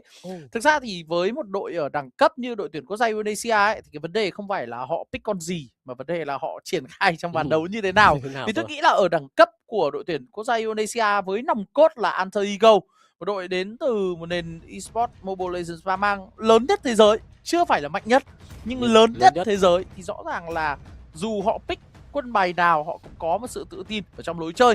Còn chúng ta sẽ có Valia dành cho khu vực đường giữa cho Lâm Văn Đạt. Và để xem mà ván thi đấu này chúng ta đang mang ra những quân bài mà chúng ta đã sử dụng một cách hiệu quả trong trận đối đầu với đội tuyển quốc gia Singapore, thì để xem với bài vở này khi đối đầu với một đối thủ ở đẳng cấp cao, có thể gọi là đẳng cấp cao bậc nhất thế giới, thì đội tuyển quốc gia Việt Nam của chúng ta sẽ có thể triển khai ván thi đấu như thế nào. Nhưng tôi nghĩ rằng là khi pick cái đội hình như thế này thì chúng ta vẫn có thể tạo ra không gian để cho Việt Anh có thể có những cái đột biến ở trong tình huống giao tranh. Tuy nhiên thì có lẽ là cần phải chú ý đến Sioki, khi mà con bài Pakito ở trong tay của Sioki sẽ là một trong những điểm nổ, một trong những cái nguồn sát thương cực kỳ uy tín mà đội tuyển quốc gia Indonesia có thể tạo ra trong ván thi đấu này. Chính xác rồi, nếu như tham minh đúng được cái thời gian mà Linh đều tay của Todo đáp đất thì cái khả năng sốc sát thương đến từ Pakito là cực kỳ đau nha, không dễ một chút nào để Linh có thể là tận dụng được cái khoảng trống trong việc nhặt Chu Tiên kiếm trận. Chúng ta sẽ có được một cái đội hình câu kéo đủ ổn với khả năng chống chịu được Tesla và khả năng mở combat từ Atlas, tự bảo kê bản thân đến từ Valia. Sát thương đầu ra thì giai đoạn đầu hơi thấp một chút đến từ con bài Valia này, nhưng cái hiệu ứng thì nó lại là khá nhiều. Chúng ta sẽ cần phải câu kéo, nếu như không thắng được với cái áp lực với đội tuyển mạnh như thế này thì chúng ta hoàn toàn có thể hy vọng rằng trận đấu sẽ không bị kết thúc quá nhanh. Đúng với một cái layup cực điều như rất này. Quan trọng là chúng ta cần phải giữ hệ số nữa. Lào ngày hôm nay họ đã có một hệ số không được tốt trước đội tuyển quốc gia Indonesia, khi mà họ pick một đội hình mà cá nhân tôi đánh giá là phía của đội tuyển Lào hơi ngây thơ trong trận đấu mà họ đối đầu với đội tuyển Indonesia. Rõ ràng là ngay lập tức họ bị đối phương nghiền nát trong một khoảng thời gian tương đối ngắn, và đây sẽ là một lợi thế khi mà nếu mà chúng ta có thể kéo dài được trận đấu, đặc biệt là đến phút 15-17 và khiến cho đội tuyển Indonesia gặp nhiều khó khăn, thì đó sẽ là một cái lợi thế về mặt hệ số. Có những đội tuyển mà chúng ta chắc chắn sẽ cần phải rất chú ý khi đối đầu với họ, những đội tuyển có nòng cốt là các đội tuyển hàng đầu của các quốc gia. Ở trong đó tại ASIAD lần này, tại vòng loại của ASEAN Games lần này, chúng ta có 3 đội, đó là đội tuyển quốc gia Philippines, đội tuyển quốc gia Myanmar và đội tuyển quốc gia Indonesia, là đều có đa phần các thành viên là đến từ cùng một đội tuyển chuyên nghiệp, và như vậy thì họ có thể đẩy cái tốc độ của trận đấu lên rất nhanh. Thì đối đầu với 3 đội này chúng ta sẽ cần phải có tính toán rất là kỹ về cái mạch chơi, nhịp chơi. Và sẽ bắt đầu với con bọ cánh lửa. Đây cũng là một cái chiến lược đi rừng tôi nghĩ là hợp lý ở thời điểm hiện tại để có thể đạt được cho mình đó là level 2 tối ưu mà không cần quá mất thời gian với con bùa. Nhưng ngay lập tức Afan đi qua và lấy đi cho mình đó là con người đá. Khi mà có hai loss thì cái áp lực ở trong giai đoạn đầu game là tương đối nhiều, và rõ ràng là con Atlas ở level 1 thì nó không thể có một cái áp lực được như con Hylos. Hylos là con tướng ở level 1, áp lực của nó gây ra về lượng sát thương, đánh thường kết hợp với chiêu thức của nó là tốt nhất trong các con đảo đường khi phải đánh nhau sớm ở level 1. Có lẽ là nếu mà nói về áp lực của nó chỉ thua con trâu thôi, vì con trâu nó có 3 đòn đánh. Với lại đánh trừ giáp nữa. Chính xác. Còn Hylos thì cứ bật chiêu 2 làm chậm sau đó đứng vụt thôi thì sẽ bị trừ máu đi khá là nhiều. bây giờ thì đã đạt được cho mình cấp độ 2 đến từ ngọc trạng. Nhưng cái vấn đề là chúng ta đang chưa có góc nào để có thể di chuyển để giao tranh. Đường trên thì đánh rất tự tin đến từ close tay của DUNG. Anh ta vừa có một hướng đẩy ảo ảnh 3 chiều lên để bào máu vào, không cho Việt Anh đứng cao để có thể hit được lượng kinh nghiệm đến từ lính. Nhưng sát tường trả lại đến từ Việt Anh cũng là khá tốt, đứng sâu trong phần trụ, tránh một trường hợp là nếu như có bị hỏi sắm sớm, Todo xuất hiện ở khu vực đường giữa nhưng bị giữ chân lại với tình huống làm choáng tốt, và Alexander cover thành công dành cho Davin có thể rút lui về. Không có pha đầu tư chu tiên trận, chúng ta đã bị phản lại sát tường, cú nhảy hết tung. Và đó là chiến công đầu dành cho Davin trong cái pha mà chúng ta là đội tuyển có ý định tấn công trước. Thì sao như vậy? Và bây giờ Tấn Lâm sẽ người gặp nguy hiểm, Phan có một pha hất tung và buộc phải rút về, đấm rất tốt tới Baquito. Việc chúng ta có thể lấy được bạn của CLK và đang không thể chạy được, mạng hạ gục dành cho Todo. Một pha phản giao tranh rất tốt và chúng ta Tấn Lâm không phải nằm xuống. Cái Terisla nội tại của nó là càng mất nhiều máu thì cái khả năng chống chịu nó càng tốt. Và phía của Indonesia, đội tuyển quốc gia Indonesia đã tính sai sát thương ở trong tình huống giao tranh đó. Chúng ta cho dù mất đi cho mình đó là con rùa nhưng đã có mạng hạ gục đầu tiên cho Todo ở trong bàn thi đấu này. Và với Linh, những mạng hạ gục là điều cực kỳ quan trọng. Có một cái điểm ở trong bàn thi đấu này là khi mà phía của đội tuyển Indonesia lấy 2 lốt ấy, nó cũng sẽ khắc chế một phần nào Linh nhá. Vì Linh rất phụ thuộc với con đòn đánh tay thường. Và khi bị giảm tốc tới từ cái vòng trừng phạt của Hylos thì cũng là một câu chuyện khó khăn để cho Linh có thể múa trong tình huống giao tranh. Chúng ta đã bị cướp rừng rất mạnh. Cái sự tự tin của bộ ba Alex, Davin cùng với cả Afan đang giúp cho phía đội tuyển quốc gia Indonesia họ đã cướp rừng một cách rất thành công ở trong giai đoạn đầu game. Và như vậy chúng ta đã mất đi cho mình ít nhất là một con người đá cộng thêm là một con bùa cam. Và đây sẽ là một giai đoạn mà Todo sẽ gặp khó khăn về cái leveling ở trong ván thi đấu này. Rõ ràng là vẫn là một đội tuyển hàng đầu của MLBB Indonesia và họ đang đánh rất kỷ luật với lối chơi. Cái cách hiểu nhau vận hành nó rất là trơn tru, không gặp bất cứ một cái tình huống nào khó khăn trong việc ra quyết định cả, ngoại trừ một tình huống mà lao vào hơi sâu thôi. Đây, xích sắc Linh đang ra hất được về, chiêu cuối nhảy vào đến từ tế đàn Violet. Và rất may chúng ta đã có thể thoát thân và thành công. Ngọc Trạng chưa đạt được cho mình cấp độ 4 pha tình huống đó. Nên là bên phía đối phương ngay lập tức chấp về cơ. Chúng ta đánh lại đây. Chúng ta đánh lại rồi. Cấm điếc tử thần, sau đó kết hợp cho mình trung tìm kiếm trận tấn công vào vị trí của Afan, nhưng Afan quá nhảy. Khả năng hồi phục đánh tay đến từ một con Universe là đủ để có thể khiến cho Todo phải nằm xuống. Và Tấn Lâm thì đang tìm đường về, đang chống chịu Tấn Lâm là có, nhưng nếu như bị thả diều đến từ 3 thành viên phía team của Indonesia thì sẽ là không. Và chúng ta mất 2 người trong cái pha quyết định đó là rình rập và mở khu vực cánh đường dưới. Tiếc quá. Một tình huống mà chúng ta đã gần như hạ gục được vào Afan. Thì Afan chỉ còn lại một chút máu thôi, nhưng cái đội tại đánh ngược lại tới Afan là đủ để cho anh ta có thể hút lại được một lượng máu nho nhỏ. Và từ đó thì Todo đã bị thiếu đi sát thương ở cái đòn đánh thương. Và bây giờ thì Todo đang là người bị tấn công, có mạ cũng dành cho Afan. Kiểm soát bản đồ với trong khu vực rừng là rất tốt tới từ phía của đội tuyển quốc gia Indonesia. Chưa kể đây là map tường thành vụn vỡ và đây là một map mà nó không tốt cho Linh. Chúng ta phải nhìn nhận đây là một ván đấu mà chúng ta đang sử dụng con bài Linh. Nhưng map tường thành vụn vỡ yêu cầu Linh phải di chuyển qua rất nhiều những điểm không cần thiết ở trên các bức tường. Và tính ra đây là cái map mà nó nớp sức mạnh của Linh tương đối nhiều. Sioki anh ta rút về và họ lại tiếp tục hướng đến bùa tím. Chúng ta đang bị mất vị trí rất nặng trong bàn thi đấu này. Vẫn có giữ lại được bùa tím không? Không giữ được bùa tím mất rồi. Đối phương có bị cấp độ cao hơn và đang đánh rất mạnh vào khu vực rừng. Một ván thi đấu mà tôi nghĩ rằng là chúng ta muốn tạo ra sự bất ngờ, nhưng đội tuyển Indonesia họ cho thấy là những bất ngờ này tới từ đội tuyển quốc gia Việt Nam của chúng ta có vẻ như là chưa đủ. Cứ tưởng rằng là một bất ngờ, nhưng hóa ra chúng ta mới là người bị bất ngờ rồi.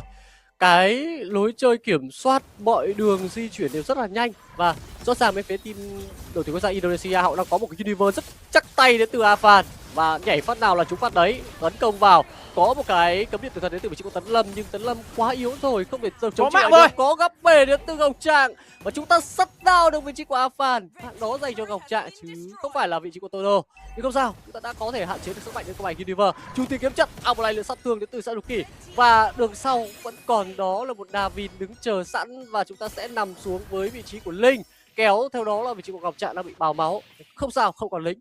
vẫn sẽ giữ được cho mình cái trụ đường dưới. Đường trên đã không còn trụ dành cho vị trí của đẩy lại, sẽ cần Việt Anh, nên Việt Anh sẽ cần phải farm rất sâu ở trong phần đường của mình, ít nhất là cần 2 món trang bị nữa thì cái lượng sát thương và thời gian hồi chiêu của con hết này mới tới để chúng ta có thể giao tranh. Thực ra thì tôi nghĩ là nói đi nói lại thì tình huống này hơi tiếc này. Thứ nhất nói về tình huống này là tiếc là mạng này dành cho Ngọc Trạng. Cho shutdown đó mà dành cho Valier của Văn Đạt hay là của Todo thì có lẽ là sẽ tốt hơn. Bây giờ thì chúng ta đang tiếp tục đánh sâu vào bên trong rồi. Và chúng ta đang dồn sát thương. Chưa thể nào tìm được vào bạ cũng đi ra Davin. Thế bên này Todo, lượng sát thương gây ra của Todo ở thời điểm hiện tại là không quá đáng kể và không thoát được khỏi cái pha tấn công đối với phi tầm tẩu bích. Ngọc Trạng đang rút về, vẫn đang lao theo tới được Sioki. Trong khi đó thì phía bên này Việt Anh là người phải nằm xuống. Khả năng điều con Jushin này tới từ Davin, hay chúng ta đã biết với tên là Hezumi, nó thực sự là một điều gì đó quá kinh khủng. Cái bộ đôi hai Lost cùng với cả Jushin nằm trong tay đội tuyển Indonesia đánh ở mức độ rất vượt trội. Thật ra ấy, tôi đang nghĩ như thế này, đội tuyển Indonesia họ biết được cái bài link này của chúng ta từ ván thi đấu trước rồi, và trong đâu đó khoảng 1 tiếng đồng hồ, khoảng 1 tiếng rưỡi đồng hồ kể từ sau trận đấu chúng ta đối đầu với đội tuyển quốc gia Singapore, thì đội tuyển quốc gia Indonesia họ đã có những kế hoạch để có thể khắc chế chúng ta. Và chúng ta cũng không cần thiết phải bung tất cả sức lực để làm gì cả. Đây là một vòng loại và tất cả các đội sẽ đánh vòng tròn tính điểm. Và chúng ta biết được đẳng cấp của đội tuyển quốc gia Indonesia ở đâu. Chúng ta biết họ là ai. Như tôi đã nói rồi, chúng ta thậm chí là cái thời gian chúng ta theo dõi đội tuyển quốc gia Indonesia, những thành viên này thi đấu còn nhiều hơn cả đội tuyển quốc gia Việt Nam của chúng ta cơ. Và rõ ràng là ở đây là một trận đấu mà chúng ta có thể sử dụng lại cái bài trong trận với Singapore, vì nó không một yếu tố mất bài nữa. Nhưng bây giờ Tấn Lâm có cái bình bảng rồi, bị chịu ai luôn. Nhưng Việt Anh sát thương gây ra đối với là quá nhiều. Todo đã có cái bình mạ gục. Và bây giờ thì có kịp recall về không? Sẽ là không kịp khi mà Davin, chúng ta nhìn thấy cái cách mà Davin đọc map rất kinh khủng. Anh ta biết được rằng Todo sẽ nhảy với bức tường nào ở sau những khoảng thời gian, bởi vì phi thiểm tẩu bích tốn khá nhiều nội năng nên sẽ chỉ nhảy là 2 bức tường thôi. Với trong tình huống đó là Linh đã hết đi bùa tím rồi. Đúng rồi. Nên là Todo gần như là cạn kiệt nguồn nội năng để có thể rút lui về. Đón đầu rất tốt đến từ Davin. Và chúng ta xem lại pha giao tranh từ giữa này. Một cái loại lộ danh vọng dựng ra, Tấn Lâm cố gắng để tanh và Linh trong tay của Todo vừa đáp xuống thì bị hất tung luôn. Afi tham minh thời gian rất chuẩn, rất nhanh tay đến từ trung tâm cấm trận và rút lui về với một mạng chiến công. Nhưng đó chỉ là một mạng chiến công sau khi mà chúng ta lại tiếp tục bị rơi vào tay của Davin mà thôi. Phong độ đến từ Indonesia thì không phải bàn cãi nữa rồi. Chúng ta đã đoán được trước cái thềm trận đấu này họ vẫn đang là một đội tuyển xuyên suốt với 5 thành viên đến từ Antoego. Và bây giờ đường dưới đã mất bên phía team đại diện của đội tuyển quốc gia Việt Nam, chúng ta sẽ cần phải thủ ở trong thôi. Đang cố gắng di chuyển ra, tạo áp lực để clear nốt cho mình có xe và sẽ bảo vệ được cái trụ đầu tiên đường trên. Họ bật logo của đội tuyển câu lạc bộ của họ. Chúng ta vừa nhìn thấy đây Alexander hay là nickname chúng ta biết đó là Alex đang spam bật cái logo của họ, và họ là Antitled. Có thể là mùa này thì họ không thực sự thành công tại MPL Indonesia, nhưng rõ ràng là họ vẫn là một kỷ niệm rất đẹp với người Indo tại giải chung kết thế giới vừa rồi. Và tất nhiên là chúng tôi biết, chúng tôi ở Việt Nam chúng tôi cũng có xem giải đấu mà. Chúng tôi cũng biết các bạn là ai. Và rõ ràng lúc này đội tuyển quốc gia Indonesia họ đang đánh quá vượt trội, lượng vàng đều đang gấp rưỡi so với cả những gì mà đội tuyển quốc gia Việt Nam chúng ta có thể tạo ra. Nhưng điều này là một điều hợp lý thôi. Chúng ta đang tích tụ những cái bài vở. Tôi nghĩ là ở giải lần này thì đội tuyển quốc gia Việt Nam có nhiều bài vở. Và một bài vở với những quân bài đã sử dụng trong trận đấu với đội tuyển quốc gia Singapore, tôi nghĩ là đủ ổn. Có một số bạn khán giả sẽ thắc mắc là tại sao chúng ta lại đưa cái bài mạnh nhất này của chúng ta theo quan điểm, đúng không? Là cái bài mạnh nhất với Linh với Terizla ra để đối đầu với đội tuyển quốc gia Indonesia. Đấy, chắc gì đây đã là bài hay nhất của chúng ta. Chúng ta có thể sẽ có những bài khác, nhưng nó phải đến khi chúng ta đối đầu với những đối thủ phù hợp, những đối thủ mà họ ngoài cái sự tự tin thì họ cũng thiếu đi những cái khả năng kết nối. Chứ còn thực sự đối đầu với đội tuyển quốc gia Indonesia là một câu chuyện rất khó khăn. Bây giờ thì để xem mà chúng ta có thể tạo ra được một tình huống giao tranh ra trò hay không. Một cái đại độ danh vọng tương đối đẹp tới từ đội tuyển quốc gia Indonesia. Và Ngọc Trạng chưa thể bắt ai, nhưng đang là một pha gom tương đối ổn này, thoát ra tới từ Afan. Và chúng ta vẫn đang trụ vững được ở trong khu vực đường dưới. Tôi nghĩ là đánh với cả đội tuyển quốc gia Indonesia Hay cụ thể ở đây nòng cốt là đội tuyển Antigo mà chúng ta đánh ra đến 11 phút thì không phải là tồi. Thực sự đây không phải là một cái kết quả tồi. Đối với đội tuyển Việt Nam chúng ta đang cố gắng ở trong khung ở nhà như thế này, đây không phải là một kết quả tồi hay là thất vọng. Chúng ta đang đứng trước một đại diện mạnh đến từ Indonesia và chúng ta cần phải câu kéo cái ván thi đấu này làm sao có nhiều cái thời gian hơn. Nhưng vừa rồi bên phía team Indonesia họ tràn thẳng vào với việc đã có trụ đứng dưới, họ rút lui về rất cẩn thận luôn. Đằng sau đang là một tô đồ vòng ra được nhưng sát thương đến từ Saduki. Chủ tịch kiếm trận vừa đặt ra cố gắng lượm cho mình một kiếm nhưng hết đội đằng rồi, hết bùa tím và đấy rất là mạng dành cho DUNG. Và đó sẽ là một thời gian để có thể là đảm bảo rằng mất đi lính đường giữa, bên phía team của đội tuyển quốc gia Indonesia sẽ không có lính để có thể càn vào, tiếp tục bóc thêm một trụ nữa ở nhà chính đến từ bên phía của đội tuyển quốc gia Việt Nam. Thực ra thì nếu như với thế trận như thế này thì chúng ta vẫn có thể câu thêm ở đâu đó khoảng vài phút nữa về mặt chỉ số. Tôi nghĩ đây là một điều tương đối hợp lý, chúng ta đánh vẫn kỷ luật. Chỉ có điều là đối phương vận hành nó quá tốt mà thôi. Đấy, chúng ta đã có những cái toan tính về việc bắt lẻ nhưng đó không phải là toan tính thành công. Và chúng ta không có yếu tố bất ngờ. Thật ra thì nếu như để làm khó được đội tuyển Indonesia thì chúng ta phải có yếu tố bất ngờ. Nhưng đây là bài mà chúng ta đã đánh ở trong trận với đội tuyển quốc gia Singapore. Và tôi nghĩ là bài này chắc là mới chỉ chuẩn bị đâu đó trong vòng 24 tiếng. Chắc chắn đây, cái bài mà sử dụng link này. Bởi vì chúng ta đâu có biết trước thôi được bản cập nhật sẽ cập nhật gì đâu. Server thử nghiệm và máy chủ chính thức của Mobile Legends Bang là hai vũ trụ khác nhau. Và chỉ khi mà có bản thông tin chính thức vào chiều ngày hôm qua, 3 giờ chiều ngày hôm qua thì chúng ta mới biết các vị tướng nào là hoạt động đủ tốt hay không. Và tôi nghĩ rằng là đội tuyển Việt Nam của chúng ta chỉ có khoảng 24 tiếng đồng hồ để có thể tạo ra một bài đánh. Và chúng ta đã thành công trong trận thắng 2-0 trước đội tuyển quốc gia Singapore.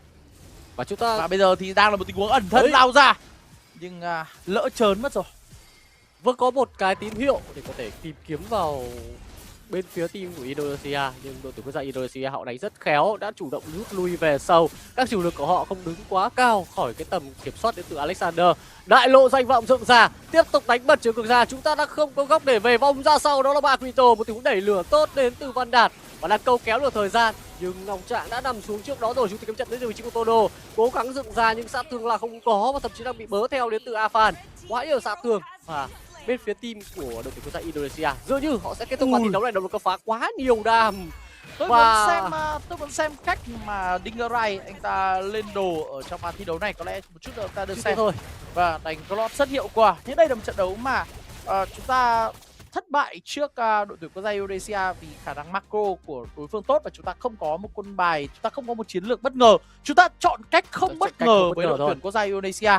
Chúng ta để lại sự bất ngờ đấy cho những đối thủ tôi nghĩ là vừa sức như là đội tuyển quốc gia Lào, đội tuyển quốc gia Campuchia. Đó mới là những đối thủ cạnh tranh tấm vé trực tiếp với chúng ta. Còn thật ra thì khi đối đầu tôi nghĩ là 14 phút là một khoảng thời gian rất ổn. Một cái rất ổn nếu như so sánh với đội tuyển quốc gia Lào thì chúng ta đang có cho mình một cái thông số ổn hơn về mặt thời gian chơi của ván thi đấu. Và đây là Sioki, hay chúng ta được biết đến với cái nickname thi đấu là Nino, một trong những người chơi được kinh nghiệm hàng đầu thế giới. Rõ ràng là tôi nghĩ là trận này ván thi đấu đầu tiên của chúng ta đã chơi ổn. Còn tất nhiên là về khả năng phối hợp, về khả năng macro, về áp lực thi đấu, về cách tiếp cận trận đấu thì đội tuyển Indonesia rõ ràng vẫn là một trong những đội tuyển mạnh hàng đầu ở thời điểm hiện tại tới từ nền Mobile Legends Bang trong khu vực Đông Nam Á cũng như trên thế giới. Họ là chủ nhà của M7 vừa rồi mà. Và tôi nghĩ là hợp lý. Đây là một trận đấu mà chúng ta đưa ra một cái chiến lược hợp lý. Chúng ta không cố gắng pick những vị tướng mới. Ngày mai, ngày kia chúng ta còn những trận đấu quan trọng hơn. Những quân bài quan trọng của chúng ta phải để vào thời điểm đó. Chứ bây giờ chúng ta lại bung ra một bài đánh mới với một đối thủ cực mạnh như đội tuyển Indonesia. Nó sẽ không phải là một sự chọn hợp lý về mặt chiến lược đường dài. Chúng ta cần phải hiểu là vòng loại ASEAN Esports Game, vòng loại ASEAN Game Esports 2026 chúng ta sẽ bao gồm mỗi đội ở trong bảng đấu này sẽ có 7 trận đấu. Đấy, 7 trận đấu và chúng ta chỉ cần thắng được những đối thủ cạnh tranh trực tiếp là chúng ta có 1 trong 5 tấm vé để đi tiếp. Còn bây giờ bung một cái bài đánh quá lộ với phía của đội tuyển mạnh như Indonesia, nó không phải là một ý hay. Và tôi nghĩ là huấn luyện viên Theo cùng với cả các thành viên của đội tuyển quốc gia Việt Nam của chúng ta đã có sự tính toán rất tốt ở trong trận đấu này. Vâng, và vẫn như câu nói chúc của chúng tôi, đó là thua không nản. bài vẫn còn rất nhiều, và đặc biệt là bài sẽ sử dụng nó hợp lý ở lúc nào. Và chúng ta đang nói về câu chuyện đó là phải đối đầu với đội tuyển mạnh, nhưng mà chúng ta cũng quên mất rằng đây là cơ hội để cọ sát và học được cái lối chơi và lối vận hành đến từ thậm chí chúng ta có thể áp dụng line-up này để thi đấu với các đội tuyển khác luôn, với cái cách vận hành triển khai nó đa dạng hơn dành cho đội tuyển quốc gia Việt Nam. Thông số sau ván thi đấu này thì cũng không phải đây chúng ta nhìn thấy là Đinh Rai anh ta lên cái lợi hán mòn đầu tiên, đúng rồi, lợi hán đầu tiên và giày tăng tốc. Đây là 2 điểm tương đối bình thường thì chúng ta sẽ thấy là Claude sẽ lên giày kháng hiệu ứng đấy, và lên cho mình cươm diệt quỷ đầu tiên. Nhưng nhìn vào thứ tự item như thế này thì tôi có thể khẳng định anh ta lên cươm ăn mòn lợi án mòn đầu tiên. Đây cũng là những thứ mà chúng ta có thể học tập được, và cũng vẫn là meta bỏ băng thạch ở thời điểm hiện tại. Lên giáp răn đe và giáp hoàng kim, 2 thứ mang lại hiệu quả tốt nhất ở trong meta thời điểm hiện tại so với băng thạch, cả về khả năng phòng ngự cũng như là cả về thời gian sống sót. Rõ ràng là nhìn phía của đội tuyển quốc gia Indonesia thi đấu thì chúng ta đã phần nào thấy được cái cách mà meta play của Mobile Legends Bang chuyên nghiệp đang vận hành nhanh đến như thế nào. Tôi nghĩ là chúng ta có 24 giờ để tạo ra một bài đánh mới và có hiệu quả trong trận đấu với đội tuyển quốc gia của Singapore. Thì có lẽ là phía đội tuyển quốc gia Indonesia họ cũng sẽ chỉ mất đâu đó không nhiều thời gian để phân tích được những họ có cả một đội ngũ để hiểu rồi. Họ có cả một đội ngũ phân tích meta, và chỉ cần, tôi nghĩ là đối với cả đội tuyển quốc gia Indonesia thì họ chỉ cần đâu đó khoảng vài tiếng đồng hồ để có thể đưa ra rất nhiều các phương án xây dựng về lối chơi, trang bị, cách khắc chế các đối thủ ở trong giải đấu, ở trong các giải đấu hiện tại. Đấy, họ có một đội ngũ chuyên nghiệp hơn, họ là nền esports Mobile Legends mang phát triển nhất thế giới thời điểm hiện tại. Họ có đội ngũ để làm điều đó, và rõ ràng là chính bản thân tôi cùng với cả bình luận viên Văn Trung hay là bình luận viên Xuân Khánh và các bình luận viên khác ở trong tổ bình luận viên thì cũng luôn phải tham khảo các thông tin tới từ các giải nội địa mạnh nhất thế giới như là giải Philippines và giải Indonesia để chúng tôi nắm được, và cũng đến từ các đội ngũ bình luận viên, chuyên gia phân tích, rồi các đội tuyển chuyên nghiệp của 2 giải Philippines và chủ yếu là Philippines và Indonesia, để chúng tôi có thể nắm thêm được kiến thức, cập nhật thêm được về các yếu tố, các gọi là meta play, cái lối chơi gọi là lối chơi có hiệu quả ở trong Mobile Legends Bang. Và rõ ràng là với một đội ngũ như vậy thì bài toán đội tuyển quốc gia Việt Nam đưa ra họ cũng nhanh chóng giải được rất là nhanh. Đơn giản là trong giai đoạn đầu game thì họ chủ động gây áp lực vào vị trí của Todo. Chúng ta nhìn thấy là khi họ pick high loss thì tôi biết rằng là Linh rất khó chơi rồi. Đấy, họ chỉ cần bật vòng trừng phạt và Linh bị giảm tốc độ đánh thường đi, và Linh sẽ bị hạn chế đi cái nguồn sát thương. Họ chủ yếu họ vào đánh sớm vì họ biết được rằng là với Atlas cùng với cả Valia thì chúng ta không có cách nào chống đỡ được những tình huống xâm lăng rừng sớm tới từ Quintivia, và không cần phải đánh quá biến nào, chỉ cần đánh rất chân phương nhưng với khả năng kiểm soát bản đồ tốt thì đội tuyển Indonesia tạm thời họ đang dẫn trước đội tuyển quốc gia Việt Nam của chúng ta với tỷ số là 1-0. Tuy nhiên thì chúng ta vẫn sẽ có rất nhiều những cơ hội ở trong những cái ván thi đấu tiếp theo. Tôi thì cũng chưa dám nghĩ đến chuyện là chúng ta có một ván thắng. Tôi vẫn đang muốn xem là chúng ta sẽ vận hành trong cái meta mới này như thế nào. Như trận game thi đấu đầu tiên thì cá nhân tôi nhá, ý kiến cá nhân đánh giá là chúng ta đã chơi ổn. Đồng ý. Đây sẽ là một cái meta mới, mới bắt đầu thôi, mới bắt đầu vào ngày hôm qua thôi, nó chưa kéo dài quá lâu, và để chúng ta bắt kịp tạo ra các bài đánh mới và sự đặc biệt quay trở lại với rất nhiều các chất tướng đã out beta một thời gian lâu, thì đấy, ở ván thi đấu vừa rồi chúng ta đã thấy được một Linh xuất hiện trong tay của Todo, thậm chí là cả 2 cặp trận đấu rất quan trọng với Singapore và Indonesia chúng ta đều đem ra.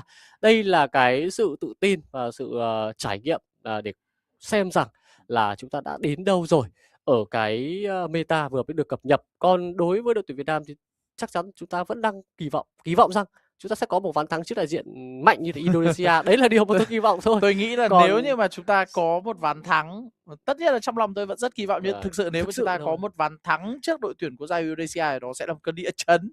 Nó thực sự sẽ là một cơn địa chấn ở trong làng Mobile Legends Bang Esports thế giới ở trong ngày hôm nay. Thực sự đấy sẽ là một cú sốc.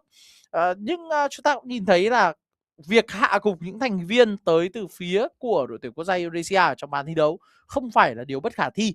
Họ vẫn có những vẫn có những sơ hở ở trong cái tình huống mà chúng ta chủ động ganh ở khu vực đường dưới. Nếu như đủ may mắn hơn, đủ tính toán chuẩn xác hơn, chúng ta có mạ gục vào vị trí của Afan, chúng ta sẽ có có. thể rút về với thành tựu rất tốt dành cho Todo và Tấn Lâm. Đúng rồi. Và rõ ràng là ở trong tình huống đó thì nó cũng là 5-5 thua thôi. Nó cũng là một tình huống 5-5 thua thôi. Bản thân Afan hay chúng ta biết được đến với cái nickname thi đấu là Yasuke, anh ta cũng sẽ không thể biết anh ta có sống sót được hay không. Trong tình huống đó anh ta sẽ làm mọi cách để anh ta sống sót. Lúc đó là thời điểm mà QDV đứng lại đấm nhau tay đôi, đánh nhau tay đôi với cả Linh rồi. Và hết chiêu rồi. Đúng rồi, cả hai bên cùng hết chiêu rồi. Và rõ ràng là cái việc mà có mình cái lợi thế về cấp độ ở trong giai đoạn đầu game thì đã giúp cho anh ta một phần. Nhưng mà ở trong một cái khoảnh khắc khác, ở trong một cái tình huống khác, nơi mà Todo có được bình mạ gục vào QDV đi, ở trong một vũ trụ khác đi, mà tình huống đó Todo có được bình mạ gục, chúng ta cân lại được về mặt lượng tiền thì cũng chưa biết như thế nào. Trận này thì game đầu tiên thì cũng phải nói là Việt Anh cũng không được đánh. Việt Anh cũng không có cơ hội để thể hiện nào khi mà thấy trận chúng ta bị dồn ép quá sớm. Và bây giờ chúng ta sẽ cùng nhau đến với Ben Pick ở trong ván thi đấu thứ 2. Và vẫn sẽ là cuộc đối đầu, cuộc đấu trí giữa Theo, huấn luyện viên của Việt Nam, John Theo, và Sefer, một huấn luyện viên lão luyện ở Indonesia.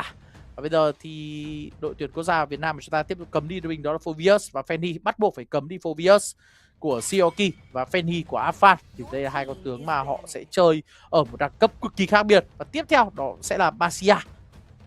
Trước khi đến với cấm chọn tiếp theo của ván thi đấu thứ 2 giữa đại diện đội tuyển quốc gia Việt Nam và đội tuyển quốc gia Indonesia, chúng tôi vẫn sẽ nhắc lại một lần nữa thông tin vui trong ngày thi đấu hôm nay. Đội tuyển Việt Nam chúng ta đã có chiến thắng đầu tiên ra quân 2-0 trước đội tuyển quốc gia của MLBB bang Singapore. Và bây giờ chúng ta cũng đang đến với cặp trận đấu thứ 2, cặp trận đấu cuối cùng trong ngày thi đấu thứ nhất của giải đấu ASEAN Game Esports Event MLBB bang. Và chúng ta đang cấm đi cho mình 3 vị tướng phải nói là rất quan trọng với lối chơi và nó đã từng xuất hiện ở các giải đấu lớn dành cho đội tuyển quốc gia Indonesia, Foynet, Fedi cùng với lại Masia để giảm những cái áp lực đến từ các cánh đường. Còn đại diện của đội tuyển quốc gia Indonesia họ cũng cấm đi cho mình đó là VIE, Marcel cùng với vị trí của Kalia. Và cách cấm tới từ phía đội tuyển Indonesia họ rất tôn trọng chúng ta, và chúng ta lấy Pakito ra để xem là có dĩ độc trị độc được không. Với thật ra với bể tướng rộng của Tấn Lâm thì tôi nghĩ là Tấn Lâm hoàn toàn có thể đánh Pakito được kinh nghiệm một cách hoàn hảo. Nhưng như đã nói, chúng ta không để lộ ra những quân bài có tính chất quyết định ở trong các cặp thi đấu. Tôi tin rằng khi đối đầu với các đội tuyển mà chúng ta vừa sức như Lào hay Campuchia, bài đánh của chúng ta sẽ rõ ràng hơn rất nhiều. Và đây là những bài đánh được các đội tuyển lấy rất nhiều rồi. Đây là những con Pakito là con quá cơ bản rồi. Và nó không có cái gì mới để có thể để gọi là lộ bài áp dụng đến từ tất cả các đội tuyển. Và bây giờ sẽ là lượt đáp trả lại đến từ đội tuyển quốc gia Indonesia. Harit kết hợp với lại Yusin.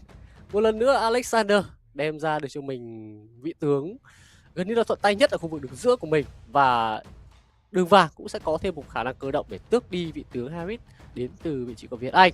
Và thòng sau đó thì có thể thòng thêm các vị tướng như kiểu dạng hai lốt, Leomot hay là Fredin. Ở ván thi đấu này vẫn còn nguyên dành cho đội tuyển của Indonesia, sẽ là một line up đội hình rất đẹp để tạo khoảng trống dành cho con bài Harit. Và vừa rồi tôi có tra thông tin thì chính xác anh chàng Dingerai, vận động viên tới từ đội tuyển Indonesia chính là Afri. Và tên đầy đủ anh chàng này là Afri Fudin Dingerai Putra. Và anh chàng này thì lại không sử dụng cái tên Afri quen thuộc của mình. Anh ta sẽ sử dụng cái tên đệm ở giữa. Có thể là tôi cũng không biết tiếng Indonesia nên tôi cũng không biết là tuyển thủ này họ lựa chọn cái tên là Dingerai. Thì đây cũng vẫn là Afri. Như vậy đây là toàn bộ đây là đội hình của nhà Á quân thế giới, tức là không có sự thay đổi gì cả. Và rõ ràng là phía của đội tuyển quốc gia Việt Nam của chúng ta đang đối đầu với một đối thủ rất mạnh. YV xuất hiện trong tay của Văn Đạt. Và trong khi đó thì Guinevere cũng sẽ xuất hiện trong tay của Todo. Như vậy chúng ta đang đưa ra sự lựa chọn an toàn. Và chúng ta tiếp tục sẽ được thưởng thức. Chúng ta sẽ có người đánh Sora hay nhất tại chung kết thế giới vừa rồi. Chúng ta sẽ có người đánh Yusin hay nhất tại chung kết thế giới M7. Như vậy là phía của đội tuyển Indonesia đang đưa ra những quân bài chắc tay nhất của mình. Và với Dingerai hay chúng ta biết đến là Afri, đó là con Harit là một con tướng quá cơ bản dành cho các xạ thủ ở đường vàng. Thôi bây giờ có tướng tủ nào lấy hết ra đi. Tôi nghĩ là bây giờ đội tuyển Indonesia đây là sân chơi của các bạn có tướng tủ nào đánh hay nhất thì các bạn mang ra đi. Chúng tôi sẽ cố gắng là tìm cách đối đầu và chống đỡ lại ở trong ván thi đấu này. Chúng ta đã biết được Nino với quân bài chỉ có đúng một trận tại chung kết thế giới vừa rồi mà anh chàng Nino, hay ở đây chúng ta được biết đến là vận động viên Sioki đánh không hay. Đấy là trận chung kết. Đúng trận chung kết đánh với cả Aura Philippines thì họ lại đánh không hay. Nhưng dù sao thì có lẽ là phía của đội tuyển quốc gia Indonesia muốn thị uy sức mạnh ở trong ván thi đấu này với những con bài tủ nhất mà họ có thể mang ra. Và chúng ta cũng không đưa ra sự lựa chọn vào Valentina, thế nên Sora sẽ là một sự lựa chọn hợp lý mà Sioki đưa ra trong ván thi đấu này. Fedrin cũng là vị tướng đã bị cấm đi, trong khi đó Claude bị cấm đi tới từ đội tuyển Indonesia. Và nếu như chúng ta mong muốn thì Sioki, tức là Nino, vẫn cứ đánh con Sora này giống như chung kết M7 đi, là chúng tôi thấy cảm ơn rất nhiều. Nhưng mà rõ ràng là trong một trận đấu mà họ đang đứng trước cơ hội để có thể kết thúc nhanh, gọn, tiết kiệm sức lực, thì họ cũng sẽ có thể nói là không nhùn tay một chút nào cả, cấm chọn rất cẩn thận. Và đội tuyển quốc gia Việt Nam chúng ta cũng đang đưa ra những cái bài đánh phải nói là để có thể đáp trả lại với lựa chọn về phía team của đối phương. Gặp phải sự chống trả tốt giống như đội tuyển quốc gia Việt Nam thì hoàn toàn Indonesia cũng sẽ đưa ra các bài đánh gọi là chuẩn bài mà thôi. Akai đã bị cấm đi, Fedin cũng tương tự là như vậy đến từ đội tuyển quốc gia Việt Nam. Và với việc cấm đi Akai này, các vị tướng sồ vào đến từ Indonesia hoàn toàn sẽ được khóa ở phía sau. Họ lấy luôn cho mình Atlas để thực hiện combo rất nhiều hiệu ứng khống chế trong cái combat tổng. Cái việc mà họ pick Atlas sẽ buộc cho YV phải lựa chọn giữa thanh tẩy hoặc tốc biến. Nếu mà dùng tốc biến thì sẽ bị Atlas bắt, còn nếu như mà dùng thanh tẩy thì sẽ bị Sora bắt. Nói chung là khó. Đường nào sẽ là khó. Cái lượt pick Atlas này là một lượt pick mà buộc chúng ta phải đưa ra sự lựa chọn xem chúng ta sẽ tập trung chống đỡ chúng ta sẽ tập trung đối phó với cánh nào. Bởi vì nếu như không mang tốc biến thì chỉ cần một lần hóa thiên vân vạn biến dạng lôi kích là Sora có thể tìm được YV trong tay của Lâm Đạt một cách cực kỳ dễ dàng. Lúc này thì những thành viên của đội tuyển quốc gia Việt Nam đang suy nghĩ rất kỹ và chúng ta đưa ra Glue và Melissa dành cho Việt Anh. Một Melissa xuất hiện ở trong giải VMC Spring 2026 và phải tự bảo vệ bản thân mình thôi trước những quân bài lao vào quá khủng khiếp tới từ đối phương. Trong khi đó Glue là một con bài có thể phối hợp tương đối ổn với Guinevere. Nhưng thực tế thì Ngọc Trạng lại không phải là một người đánh Glue quá hay.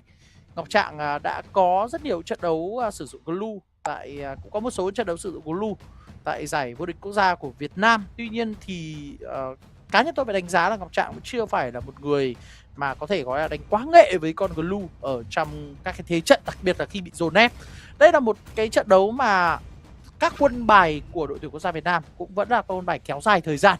Chúng ta có Guinevere, chúng ta có Glue để có thể kéo dài những khoảng thời gian giao tranh. Có Melissa để đảm bảo là trong những tình huống mà đối phương tổ chức băng trụ sớm trong giai đoạn đầu game thì chúng ta sẽ không gặp quá nhiều những sự khó khăn. Nhưng đối phương cũng tung ra một quân bài rất mạnh ở khu vực đi rừng dành cho Afan, đó là Harley. Đây là một đội hình mà đối phương sẽ cố gắng lăn quả cầu tuyết từ rất sớm ở tất cả các đường để cố gắng hủy diệt chúng ta trong khoảng thời gian ngắn nhất. Và đội tuyển quốc gia Việt Nam của chúng ta rõ ràng là rất hiểu sức tấn công mạnh mẽ của đội tuyển quốc gia Indonesia, và chúng ta sẽ cần có những phương án thi đấu đặc biệt cẩn thận ở trong giai đoạn đầu game. Chúng ta đã lựa chọn Glue và lựa chọn thêm Melissa để tự bảo vệ bản thân, nhưng nhìn cái cách mà đội tuyển quốc gia Indonesia họ đang là đội tuyển mạnh nhất, họ nhận ra cái vấn đề, họ làm cái phần ban pick của mình nhanh chóng đến như thế nào. Harley sẽ là một vị tướng để có thể là gây sát thương và khiến cho cái chiêu cuối của Melissa không thể nào che chắn được dành cho con nàng xạ thủ đến từ Việt Anh. Nhưng rõ ràng thì sẽ cần phải có thêm cái điều kiện, tức là Harley sẽ có một cái vòng rừng ganh thẳng luôn dành cho Việt Anh và sẽ khiến cho Việt Anh không được chơi game ở ngay giai đoạn đầu. Những bước di chuyển đầu tiên ra phần đường, Afan sẽ có được cho mình đó là con quái nhỏ và sẽ làm được cho mình cấp độ 2 Todo hướng tới bùa tím của mình. Rồi sau đó mới quay trở ngược lại với các cái bãi quái nhỏ. Đã xong được cho mình cấp độ 2 rồi, Afan sẽ lên và farm nhanh hơn rất là nhiều so với vị trí của Todo. Và chúng ta sẽ tới với phần dưới, nơi mà Ngọc Trạng cùng với Alexander đang đối đầu với nhau. Chỉ đi lấy tầm nhìn mà thôi, không có vị tướng nào theo thiên hướng phá rừng giống như ván đấu trước đó nữa. Đâm ra thì cái vòng rừng đầu tiên đến từ Todo sẽ an toàn hơn rất là nhiều. Chính xác như vậy, và Todo cũng sẽ cần phải tìm một cơ hội nào đó để có thể tấn công, đặc biệt vào khu vực của anh chàng DUNG ở khu vực đường vàng. Có lẽ là tập trung tấn công vào đường vàng có lẽ là dễ dàng nhất ở thời điểm hiện tại dành cho những thành viên tới từ đội tuyển quốc gia Việt Nam. Nhưng bây giờ thì Việt Anh có thể là gây gặp nguy hiểm này và làm choáng rất tốt với cái đội tại, nhưng bây giờ trả sát thương lại vào Alexander. DUNG anh ta chưa chính xác tình huống vừa rồi. Ôi, chưa trói chân được. Chúng ta đã cố gắng tấn công với DUNG và đó là chiến công đầu dành cho Ngọc Trạng. Chuyện gì đã xảy ra? Một pha tính toán không hợp lý tới từ cả DUNG cùng với Alexander. Cặp đôi đảo đường và xạ thủ đã từng gieo rắc rất nhiều nỗi kinh hoàng tại chung kết thế giới vừa rồi, thì họ lại tính sai về cái lượng sát thương và khống chế có thể gây ra. Và Melissa trong tay của Việt Anh trả lại sát thương là đủ hay, cùng với một tình huống vả tung đập tóe kết hợp tốc biến của Ngọc Trạng. Chúng ta có được bình chiến công đầu trong một tình huống phản ganh hoàn hảo của đội tuyển quốc gia Việt Nam. Đây là điều mà chúng tôi đang mong chờ, và thậm chí chúng ta đã có quyền kiểm soát lên cho mình con rùa thần. Tốc độ ăn rùa là khá nhanh giữa Todo cùng với vị trí của Tấn Lâm. Rùa đã có sau tình huống tính toán sai sát thương vừa rồi. Đội tuyển quốc gia Việt Nam chúng ta có chiến công, và bây giờ thì lại là một tình huống bị khai thác ngược lại nữa. Có Cuồng Hải đến từ vị trí của Sora đấm stun liên tục bị hất tung lên, và đó là bàn cờ dựng ra. Tấn Lâm có điểm chiến công, vẫn đang sinh tồn được đến từ Todo, rút lui về thành công. Và chúng ta có sát thương đến từ Tấn Đạt để kết thúc du xin, tạo ra ảo ra đến từ Tấn Lâm. Tấn Lâm vẫn đang cố gắng để chơi, nhưng Tấn Lâm đã bị hạ gục bởi vị trí của Atlas. Nhưng bây giờ Atlas sẽ không về được, quay trở ngược lại là Todo. Đó là một tình huống đổi tương đối lời dành cho đội tuyển quốc gia Việt Nam. Chúng ta vẫn có được cho mình con rùa thần. Chính xác như vậy, chúng ta có được bình rùa để đảm bảo được khu vực đường dưới. Melissa sẽ có được bình trang bị, và đó là pha xa vào giao tranh rất hay. Nino cộng Sioki, và hãy biết đến với cái nickname Nino, anh ta mang theo con bài Sora trứ danh của mình. Nhưng Tấn Lâm thể hiện rằng khả năng đánh Paquito anh ta cũng là mắc mình. Kém được một tình huống đánh để tạo giáp ảo quá tốt tới vị trí của Tấn Lâm, và sau đó là pha giáp ảo hợp lý tới từ Todo và Văn Đạt. Chúng ta đánh ngang ngửa với những quân bài mạnh nhất trong tay của những người chơi tới từ đội tuyển quốc gia Indonesia.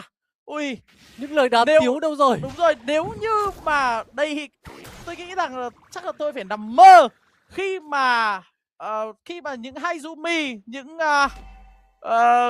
Yazuke, những Nino mang ra những vị tướng mạnh nhất của họ mà họ đánh ở trong 4 phút đầu tiên. Chúng ta đánh ngang kèo.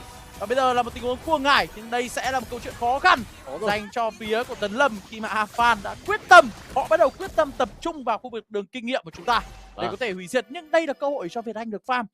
Nhưng chúng ta vẫn đang giữ được thế trận này, chúng ta vẫn đang không để cho đối phương lấn át, và đặc biệt là không để cho đối phương xâm lăng vào khu vực rừng. Lúc này thì Todo có vẻ như đã phát hiện ra Afan, và chúng ta sẽ muốn tập trung tấn công của đường trên. Một pha thiên tinh xâm lấn và thiên tinh kích nổ, nhưng chỉ để gây áp lực khiến Sioki phải lui về mà thôi. Sioki anh ta cũng rất khéo trong thời gian chưa hồi lại được cho mình chiều cuối. Thì Kiều Long Vân thì bây giờ đang là một tình huống đầu tư cái cú gấp, nhưng đã có thành tẩy. Chúng ta đang tranh chấp cho một con rùa thần, và đó là một tình huống đang giao tranh hơi hỗn loạn ở đây. Ngọc Trạng bị hạ gục đi rồi, DUNG tới, và Văn Đạt của chúng ta cũng bị bắt lại ở khu vực phía sau. Todo đang tìm đường về nhưng rất khó, và nó sẽ là một tình huống mà Todo lách khéo để anh ta có thể thoát đi, nhưng lướt lên với cú lướt thời không và sát thương là đủ đem đến 2 chiến công dành cho vị trí của DUNG. Pha phản lại giao tranh cực kỳ mạnh, ít ra thì đang có khoảng trống ở đường dưới để cho Việt Anh có thể có được cho mình một lượng vàng đến từ lớp giáp thiên vàng đầu tiên của trụ. Nhưng đánh đổi sẽ là những cái lượng tiền và những cái phần quái rừng được cướp đi đến từ đội tuyển của Indonesia. Thì rõ ràng là với Harit thì DUNG anh ta có thể tiến là anh có thể tham gia giao tranh với đội mình rất dễ. Đây là một pha mà thực tế là chúng ta cũng không cần thiết phải lấy con rùa này, không cần thiết phải cạnh tranh con rùa này, khi mà biết chắc chắn là tốc độ di chuyển của Melissa. Vì thậm chí là Melissa là một vị tướng còn không sử dụng giày, không mua giày. Nếu mà tôi tại vì ở đây tôi không được nhìn thấy trang bị tới từ Việt Anh, nhưng mà tôi đoán khả năng cao là cũng sẽ không có giày.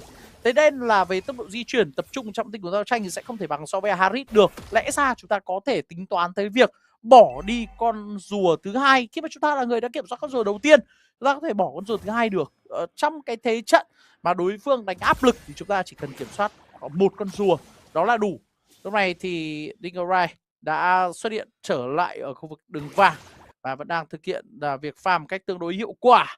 đội tuyển quốc gia của chúng ta đang thiếu một phương án có thể tìm cách tiếp cận với đối phương.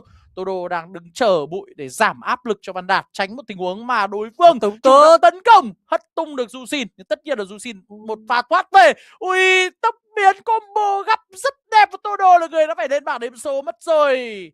Đó là một pha mà Alex anh ta phân thân tách bản thân ra, sau đó thì tốc biến vào đúng khoảng thời gian mà con Alas sẽ nhập vào, bật cho mình đó là chiêu cuối CC ra, nhưng có lẽ là không đủ để có thể làm được bất kỳ điều gì. Chúng ta đang bị đối phương đánh rất áp lực và bây giờ thì Rai đang là người đang bị bám vào. Ngọc chạm combo hoàn hảo và chúng ta shut down được, đó là xạ thủ của đối phương. Nhưng lúc này phía bên này thì Văn Đạt cũng đã bị gây sát thương rất nhiều, nhưng vẫn đang cố gắng gây sát thương vị trí của Alex. Tìm được Alex, đấm được Alex hay không? Đánh được và sẽ có mạ cũng trả lại tới dành cho Tấn Lâm. Chúng ta đang đánh ăn miếng trả miếng, chúng ta đang không để cho đối phương kéo cái khoảng cách giữa hai đội đi quá xa. Nhưng hãy cẩn thận với Thiên Vân Vạn Biến của Sora. Và đó là một pha combo không thành công tới Todo chưa tích đủ xanh. Có rùa, Việt Anh ăn rùa. Nhưng Việt Anh ăn được đó là rùa. Và chúng ta sở hữu tới 2 rùa trong một thế trận. Bị đội tuyển quốc gia Indonesia chèn ép. Và đối phương chỉ hơn chúng ta có 1.400 tiền thôi. Như muối bỏ biển ở thời điểm hiện tại.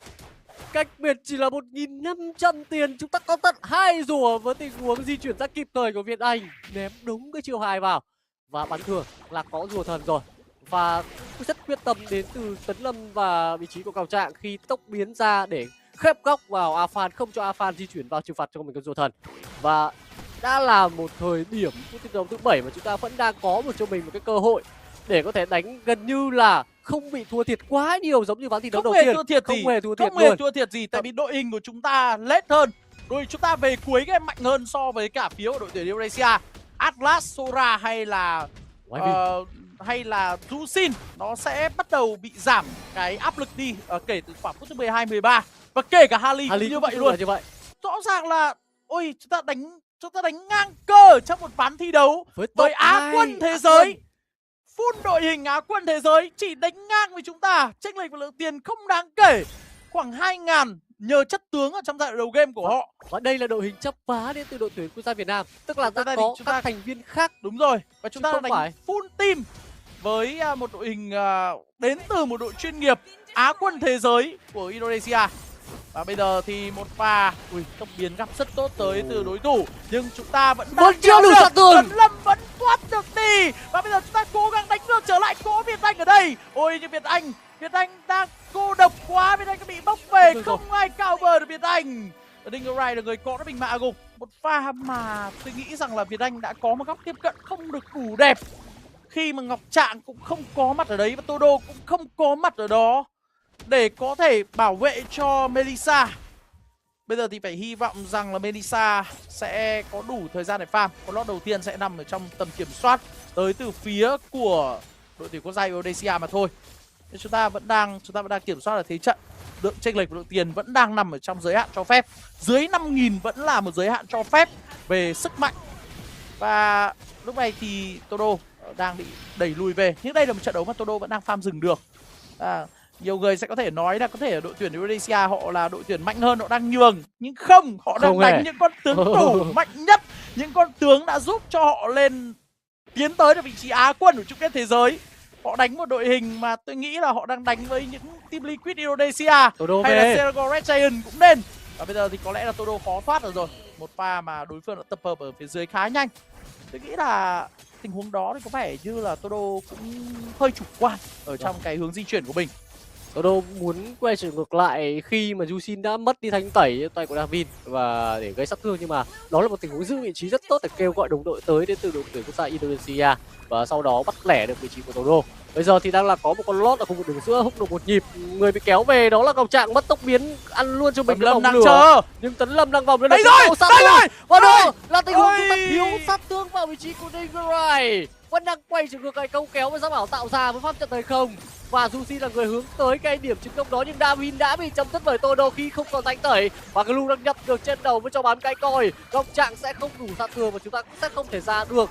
Cào Trạng sẽ cần phải di chuyển về. Cái vấn đề bây giờ là khó về rồi, có pháp trận thời không hồi lại và sẽ ký thêm vị trí của Cào Trạng. Chúng ta đép về khu vực đường giữa và vừa rồi cũng đã đầu tư cho mình cái vương miện mùa đông đến từ Todo để có thể thoát khỏi cái áp lực đến từ vòng lửa của Harley tại Afan. Tiếc quá, tình huống đó nếu như Tấn Lâm combo hoàn hảo hơn. Mà tôi nghĩ là combo như thế đang max ping rồi. Combo như thế là Có sát bảo. hết đát tới từ con bài tới từ con bài Paquito rồi. Không thể làm tốt hơn được như vậy. Nhưng chúng ta vẫn đang có một pha phòng ngự là tương đối ổn ở trong pha giao tranh này. Đối phương vẫn đang đánh ép chúng ta rất mạnh ở trong các khu vực rừng. Khu vực rừng và ở các đường cánh. Chênh lệch lúc này lượng tiền đang là 6.000. Chúng ta có lẽ là cần phải giá mà bây giờ tôi đang chưa thấy được thêm đồ tới Melissa. Đó là thiên vân vạn biến dạ cuồng ngải, nhưng chúng ta có thể lấy được mạng Sora nha. Cần phải nhanh hơn. Nhưng khả năng hồi máu Sora đã rất tốt. Được Sioki. Việt Anh còn sống không được rồi. Apan đến. Và Việt Anh là người đã phải nằm xuống ở trong tình huống giao tranh này. Và phía bên trong này thì DUNG tìm được Văn Đạt. Được rồi. Và Ngọc Trạng chỉ có thể câu kéo. Ngọc Trạng cũng đi Davin. Chúng ta có thời gian. Chúng ta có thời gian. Nhưng kịp hồi sinh lại hay không? Ui, đối phương có một con xe. Rồi. Một con xe, tôi đang xem là còn khoảng thời gian Tấn Lâm có ra kịp không? Tôi sợ là khó. Khó rồi. Với quyết tâm này tới từ phía đội tuyển Indonesia thì chúng ta sẽ mất đi ván thi đấu này ở phút thứ 12. Thế này cũng là một trận đấu tôi nghĩ là khá thú vị. Một trận đấu rất thú vị. Và đội tuyển quốc gia Việt Nam của chúng ta đã có những tình huống giao tranh là rất tốt. Nhưng thực sự là khi đội tuyển Indonesia họ tôn trọng chúng ta, họ mang ra những quân bài mạnh nhất trong tay của họ, thì họ có lẽ là sự chống trả. Đúng rồi. Và chúng ta đã có sự chống cự, tôi nghĩ là sự chống trả là rất tốt. Chúng ta đã có những tình huống giao tranh rất ổn. Chỉ có điều là đối phương lại quá tôn trọng đội tuyển quốc gia Việt Nam. Họ mang ra, đúng rồi, họ mang ra tất cả những con tướng mạnh nhất ở trong meta play, những con tướng phải gọi là tủ đấy. Và với con bài Harley dành cho Afan này, với Sioki, với Sora, những con bài mà họ đã gọi là làm mưa làm gió tại giải chung kết thế giới, với Jusin.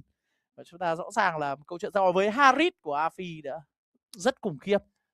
Tính ra là đối với đội tuyển Việt Nam chúng ta đánh được tới thời điểm tôi đánh nghĩ ngang kèo ở giai đoạn đầu như với Untitled hay biết đến là đội tuyển quốc gia Indonesia như thế này đã là một thành tích rất là lớn rồi. Chính xác là như vậy. Với việc mà chúng ta không thua, chúng ta có những cái tình huống xử lý bắt được sai lầm từ đối phương. Đúng rồi. Họ biến nó thành cái lợi thế ở khu vực đường dưới từ ngay giai đoạn đầu. Nhưng tiếc một chút là đối với các đội tuyển mạnh họ luôn luôn biết cách để có thể khai thác vào vài điểm nhỏ họ thôi. hiểu được rằng là cái thế trận này họ đang gặp vấn đề gì. Tức là thông thường ấy, đối với các đội tuyển hàng đầu thế giới như là đội tuyển Indonesia, Philippines hay Malaysia thì họ biết là cái vấn đề họ đang gặp phải trong trận đấu là gì.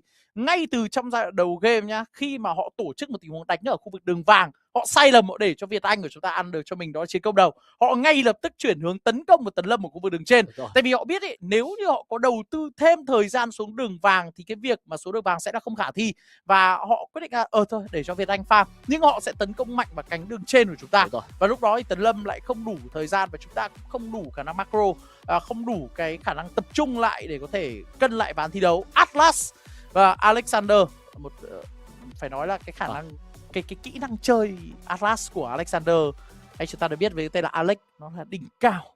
Anh ta tách con phân thân của mình ra, tách cái con phân thân của mình ra, và sau đó anh ta đợi đến đúng cái thời điểm mà con phân thân nó nhập vào con chính. Đấy, anh tốc biến vào, đóng băng và sau đó xích chúng ta kéo về. Đây là một combo rất khó của Atlas thực sự. Kể cả với các những người chơi Atlas lâu năm, những người chơi đảo đường lâu năm, thực hiện combo này của Atlas với tỷ lệ 100% như gì mà Alexander có thể tạo ra trong ván thi đấu này là rất khó. Đây là một con tướng mà một con tướng đảo đường buộc các bạn sẽ phải khổ luyện ở trong những cái tình huống mà kết hợp giữa tốc biến chiêu 2 và chiêu cuối. Nó là một cái chuỗi kỹ năng rất rườm rà tới Atlas. Đó cũng là lý do vì sao mà Atlas trong một khoảng thời gian dài trước khi mà nó làm lại cái chiêu hơi thở băng giá, cái nội tại của nó thì không ai dùng Atlas cả. Nó bị bỏ quên trong khoảng thời gian khá dài.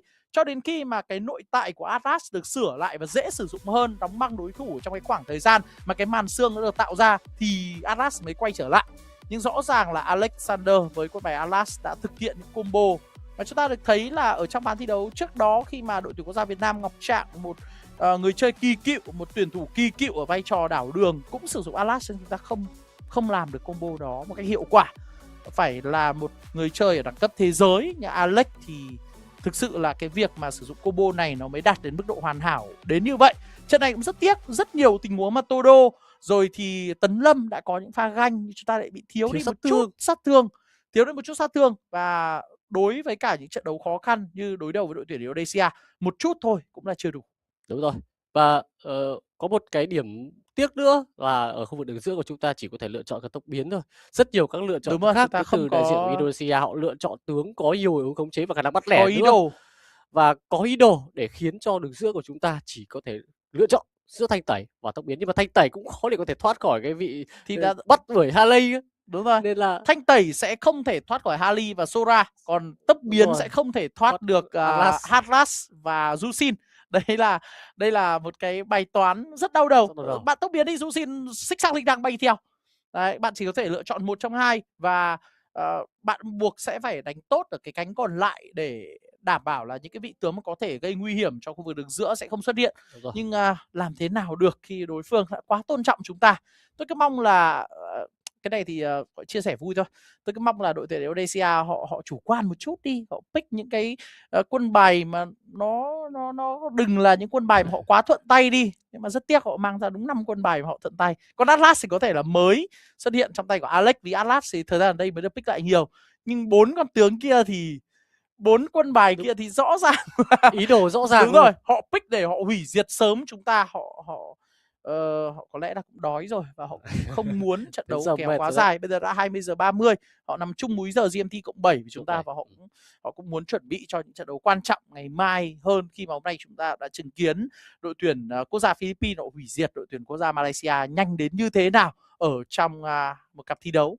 Thì rõ ràng là phía của đội tuyển quốc gia Indonesia cũng sẽ nghĩ đến những cái trận đấu của ngày mai và cũng sẽ không muốn là trận đấu này kéo quá dài. Tôi nghĩ là cái ván thi đấu đầu tiên mà đội tuyển quốc gia Indonesia đối đầu với cả Việt Nam ấy, cái ván mà kéo dài khoảng 15 phút ấy, là nằm ngoài dự kiến. Đúng rồi. Nằm ngoài dự kiến của phía bên đội tuyển Indonesia. Và trận thi đấu thứ hai thì họ bảo là thôi, bây giờ có bao nhiêu con tướng tủ mang hết ra thôi, và tôn trọng đối thủ, và chúng ta rất khó để có thể thi đấu với họ khi mà họ đang sử dụng những quân bài tốt nhất ở trong lối chơi của mình. Ngày hôm nay đội tuyển quốc gia Việt Nam chúng ta cũng đã kết thúc cái hành trình thi đấu với một thắng toàn diện 2-0 trước đại diện của đội tuyển quốc gia Singapore, và cũng có được cho mình cái phần cọ sát. Tuy nhiên thì sẽ là thua thôi với đội tuyển quốc gia Indonesia đang được đánh giá là mạnh và vượt trội hơn rất là nhiều tại bảng đấu A lần này. Ngày thi đấu tiếp theo cũng sẽ là ngày thi đấu rất vất vả dành cho đội tuyển quốc gia Việt Nam, nhưng mà đó sẽ là cái thông tin mà sau một chút nữa thì chúng ta sẽ có thể cập nhật đến cho các bạn khán giả. Chính xác. Nói chung là chúng ta cũng sẽ chờ để xem là, mà cái này còn phải phụ thuộc vào khả năng tính toán đường dài nữa. Tại vì là tùy theo đối thủ mà chúng ta gặp tiếp theo thì chúng ta sẽ tính toán xem là chúng ta thi đấu như thế nào. Nếu như đối thủ tiếp theo của chúng ta vẫn là một đội đẳng cấp vượt trội như đội tuyển quốc gia Philippines hay là Malaysia hay có thể là Myanmar nữa, thì chúng ta lại phải tiếp tục tính toán để tránh cả vấn đề liên quan đến tâm lý, cả vấn đề liên quan đến bài vở. Có một điểm mà tôi cảm thấy rất tuyệt vời là trong trận đấu với đội tuyển Indonesia chúng ta không lộ ra bất kỳ một bài vở nào quá đặc biệt. Paquito một sự lựa chọn rất là bình thường, hay là Melissa cũng là một sự lựa chọn mà tôi nghĩ là Việt Anh đang giấu đi những con bài tủ của mình ở trong cái ván thi đấu này. Melissa là một sự lựa chọn rất trung dung, một sự lựa chọn mà các bạn sẽ không có nhiều cơ hội để thắng ở trong một trận đấu có tính chất chuyên nghiệp. Và cái việc mà lựa chọn Melissa cũng là để giấu đi những quân bài mà Việt Anh có thể đánh thực sự tốt. Chúng ta nhìn thấy là trong trận này chúng ta đã tập trung vào những tình huống giao tranh, chúng ta không để cho Indonesia quá lấn nát ở trong những tình huống giao tranh ở trong giai đoạn đầu game. Và tôi nghĩ là đội tuyển quốc gia Việt Nam của chúng ta vẫn còn những phương án để có thể kiểm soát được. Lúc này thì tôi đang được thấy là phía của đội tuyển quốc gia Campuchia cũng đã có được mình một trận thắng đầu tiên, và họ cũng đã có được mình hệ số điểm là 1. Trong khi đó thì với thất bại này thì hệ số điểm của chúng ta quay trở về là 0. Nhưng chúng ta vẫn đang đứng trong top 5. Chúng ta vẫn đang đứng trong top 5. Và chúng ta vẫn đang chờ đợi những cái cặp thi đấu quan trọng ở trong những ngày thi đấu tiếp theo. Chúng ta hãy xác định là đối thủ của chúng ta sẽ là Campuchia, sẽ là Singapore, và chúng ta đã vượt qua rồi, và đội tuyển quốc gia Lào. Nếu như chúng ta có thể thắng được đội tuyển quốc gia Campuchia và đội tuyển quốc gia Lào ở trong những cặp đấu mà tôi nghĩ là đang là có sự tương xứng về mặt thực lực, thì chúng ta có thể tìm được một trong 5 tấm vé để đến với ASEAN Esports ASEAN Game Esports vào 2026 tại Nhật Bản. Rõ ràng là nhìn vào trong bảng xếp hạng này chúng ta chưa nói được nhiều điều, và các bảng thi đấu khác thì cũng đã có kết quả cũng rất cụ thể. Ả Rập Xê Út cũng đang đứng đầu với cái bảng xếp hạng này. Dường như là những lượt cuối của ngày thi đấu hôm nay thì chỉ xoay quanh khu vực bảng A của chúng ta mà thôi. Và để mà nói lại thì khu vực bảng A của chúng ta cũng đang có được cho mình các cái thứ tự thay đổi một chút, với các đội tuyển được đánh giá mạnh hơn như Philippines, Indonesia thì cũng đang có được cho mình cái thứ tự đúng như họ đang mong chờ. Và ở ngày thi đấu thứ 2 thì cũng xác định được đội tuyển quốc gia Việt Nam chúng ta sẽ gặp đội tuyển quốc gia của Campuchia. Vừa rồi thì họ cũng có được cho mình một chiến thắng trước đại diện của Myanmar nhé. Myanmar đối với các tuyển thủ của Myanmar thì đều xuất thân đến từ đại diện của Yangon Galacticos. Đây là một đội tuyển cũng 5 thành viên đến từ đội tuyển đây luôn. Đâm ra thì với chiến thắng của Campuchia dường như bất ngờ đấy chứ, là sự bất ngờ mà chúng tôi cũng khá bất ngờ, mà chính đại diện của đội tuyển quốc gia Myanmar họ lại thất bại ở trong cái bảng đấu mà chúng ta đánh giá là Myanmar đang là đội tuyển mạnh hơn. Chính xác là như vậy, vì Yangon Galacticos cũng đã có cho mình một màn thể hiện rất tốt tại chung kết thế giới M7 vừa qua. Và đây là một thông tin bất ngờ. Thực sự là chúng ta ở trong cái khoảng thời gian chúng ta bình luận chúng ta cũng chưa có thời gian xem lại, nhưng rõ ràng tối nay chúng ta phải nghiên cứu rất kỹ rồi đội tuyển Campuchia. Vì Campuchia lần này thì đội tuyển Campuchia lần này nòng cốt của họ lại không đến từ Cebu Gaming, một đội mà rất quen thuộc với cả các giải quốc tế của Mobile Legends Bang 3, mà lại đến từ một đội tuyển khác. Và rõ ràng là Cebu thì họ khá phụ thuộc vào các tuyển thủ nhập tịch, các tuyển thủ quốc tế, các tuyển thủ quốc tế. Và rõ ràng là lần này khi mà đội quốc gia Campuchia xây dựng đội tuyển trên nòng cốt của một đội tuyển khác, thì ở một câu lạc bộ khác tại trong giải chuyên nghiệp của họ, thì có thể là sức mạnh của họ là điều mà chúng ta đang chưa thể nhận biết được. Nhưng rõ ràng là đây là điều mà chúng ta có thể là chưa lường trước, vì chúng ta mới chỉ biết sức mạnh của Yangon Galacticos mà thôi. Tại chung kết thế giới gần nhất thì đội tuyển Campuchia họ lại thi đấu không thành công. Họ thi đấu không thành công và họ không để lại bất kỳ một dấu ấn nào, cho dù họ có thẳng một suất ở main stage. Và rõ ràng là điều này khiến cho chúng ta chưa thể nhận biết được chính xác về sức mạnh của đội tuyển Campuchia. Và khi đối diện với cả đội tuyển Campuchia vào trong ngày mai thì thực sự sẽ phải là một sự thận trọng rất lớn, phải là những sự đánh giá rất chuẩn chỉnh để chúng ta có thể tìm được một cái kết quả có lợi trước những thành viên của Campuchia. Đó là cái sự rất bất ngờ, và chính đội diện của Campuchia là đội tuyển ngày mai chúng ta sẽ phải đối đầu. Sau chiến thắng này thì đúng thật sự là giống như Bình Sơn Hải đã nhận định rồi, tối nay chúng ta sẽ cần phải ngồi xem lại cái cặp trận đấu đó để biết được rằng tại sao họ giành được cho mình cái chiến thắng trước một đại diện mạnh như là Yangon Galacticos đến từ Myanmar, và thậm chí là còn chưa phải đến với line-up đội hình mà chúng ta thường biết là CU Gaming cơ. Đúng rồi. Bởi vì CU Gaming thì họ có một số tuyển thủ người nước ngoài, ví dụ như Bosi là Sinh, thì rõ ràng là ở giải này thì theo những thông tin mà tôi được biết thì họ chỉ có một người đến từ CU Gaming thôi, còn lại là họ sẽ đến từ các cái đội hình của các câu lạc bộ khác ở trong cái giải đấu nội địa MPL Campuchia. Rõ ràng là một thông tin rất bất ngờ, đúng không? Chúng ta đều nghĩ là Myanmar họ sẽ là đội tuyển mạnh hơn, nhưng và cái việc mà đội tuyển Myanmar họ bị thất bại trước đội tuyển Campuchia nó cũng không phải là một tín hiệu vui. Bởi vì khi Myanmar họ đối đầu với chúng ta, họ sẽ có một quyết tâm rất cao để tối ưu được cái lượng điểm mà họ có thể thu được tại vòng loại lần này. Phải nói là thực sự là quá khắc nghiệt. Chúng ta nằm ở trong một cái bảng đấu và đúng là có rất nhiều các đội tuyển mạnh và rất nhiều những cái trường hợp có thể xảy ra. Và chúng ta sẽ phải, đội tuyển quốc gia Việt Nam chúng ta phải thi đấu hết mình đến tận ngày thi đấu cuối cùng trong từng trận đấu. Tôi nghĩ là trong trận đấu với đội tuyển quốc gia Indonesia vừa rồi chúng ta đã làm tốt. Chúng ta đã làm tốt. Đúng. Tôi nghĩ là hai trận đấu của chúng ta đều đã thể hiện được lối chơi rõ ràng. Chúng ta đều đã có những tình huống giao tranh, ăn miếng trả miếng. Chúng ta đã câu kéo được một khoảng thời gian với một hệ số là tương đối đẹp. Và ngày hôm nay thì cũng là một ngày thi đấu tôi nghĩ là thành công. Khi mà trận ra quân ta có chiến thắng tuyệt đối 2-0. Rất gọn gàng trước đội tuyển Singapore. Thì rõ ràng là ngày hôm nay là một ngày thi đấu rất thành công rồi. Nhưng nhìn về 3 ngày thi đấu còn lại sẽ là những sự tính toán rất kỹ.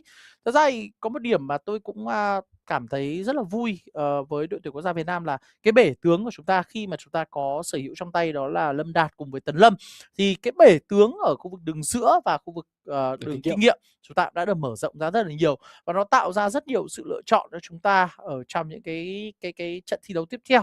Đấy, tại vì chúng ta cũng đều hiểu là cái việc ban pick ở thời điểm hiện tại nó chiếm phải đến 50%, có khi là 60% cái khả năng chiến thắng ở trong một cái trận đấu như thế này. Chính xác, với bể tướng rộng chúng ta sẽ hạn chế được cái việc mà bị cấm hết đi các cái lối chơi chiến thuật mà chúng ta đã đặt ra, và thậm chí là có thể đem đến nhiều cái luồng gió mới. Ngày hôm nay thì chính Tấn Lâm cũng đã đem đến một cái sự bất ngờ với phần thể hiện của của anh chàng này ở ngay cặp trận đấu đầu tiên với các cái phần cân 2, cân 3 và đặc biệt là cái lối chơi chủ động hơn rất là nhiều rồi. Và đặc biệt thì ở khu vực đường giữa của chúng ta cũng có được cho mình một cái sự trải nghiệm mới hơn với các vị tướng pháp sư, thật ra là cũng chưa lộ bài, chưa chắc đã lộ bài đâu, nên là vẫn tại vì còn đánh đó YV rất là thì nhiều gần như là không lộ gì xúc cả. kèo rồi. YV là con tướng mà cứ thả ra thì Thả ra là là được kiểu gì được cũng chọn thôi, được chọn. và cũng không có yếu tố lộ bài nào tới từ đường giữa của chúng ta. Tôi nghĩ là chúng ta có một trận đánh với Kimmy, một trận đấu đánh với YV. YV, hai con tướng rất cơ bản ở khu vực đường giữa, một trong các con pháp sư tốt nhất ở thời điểm hiện tại, nhưng rất dễ đoán. Và ở thời điểm hiện tại thì có lẽ là chúng ta đã đến thời điểm nói lời chào tạm biệt, và các bạn đừng quên quay trở lại ở trên các kênh sóng Mobile Legends Bang Bang để tiếp tục theo dõi vòng loại ASEAN Games Esports 2026 đang diễn ra của các khu vực, và trong đó thì cổ vũ cho đội tuyển Việt Nam. Và bây giờ thì bình luận viên Sơn Hải cùng với Văn Trung xin được gửi lời chào tạm biệt và hẹn gặp lại các bạn ở trong ngày thi đấu ngày mai.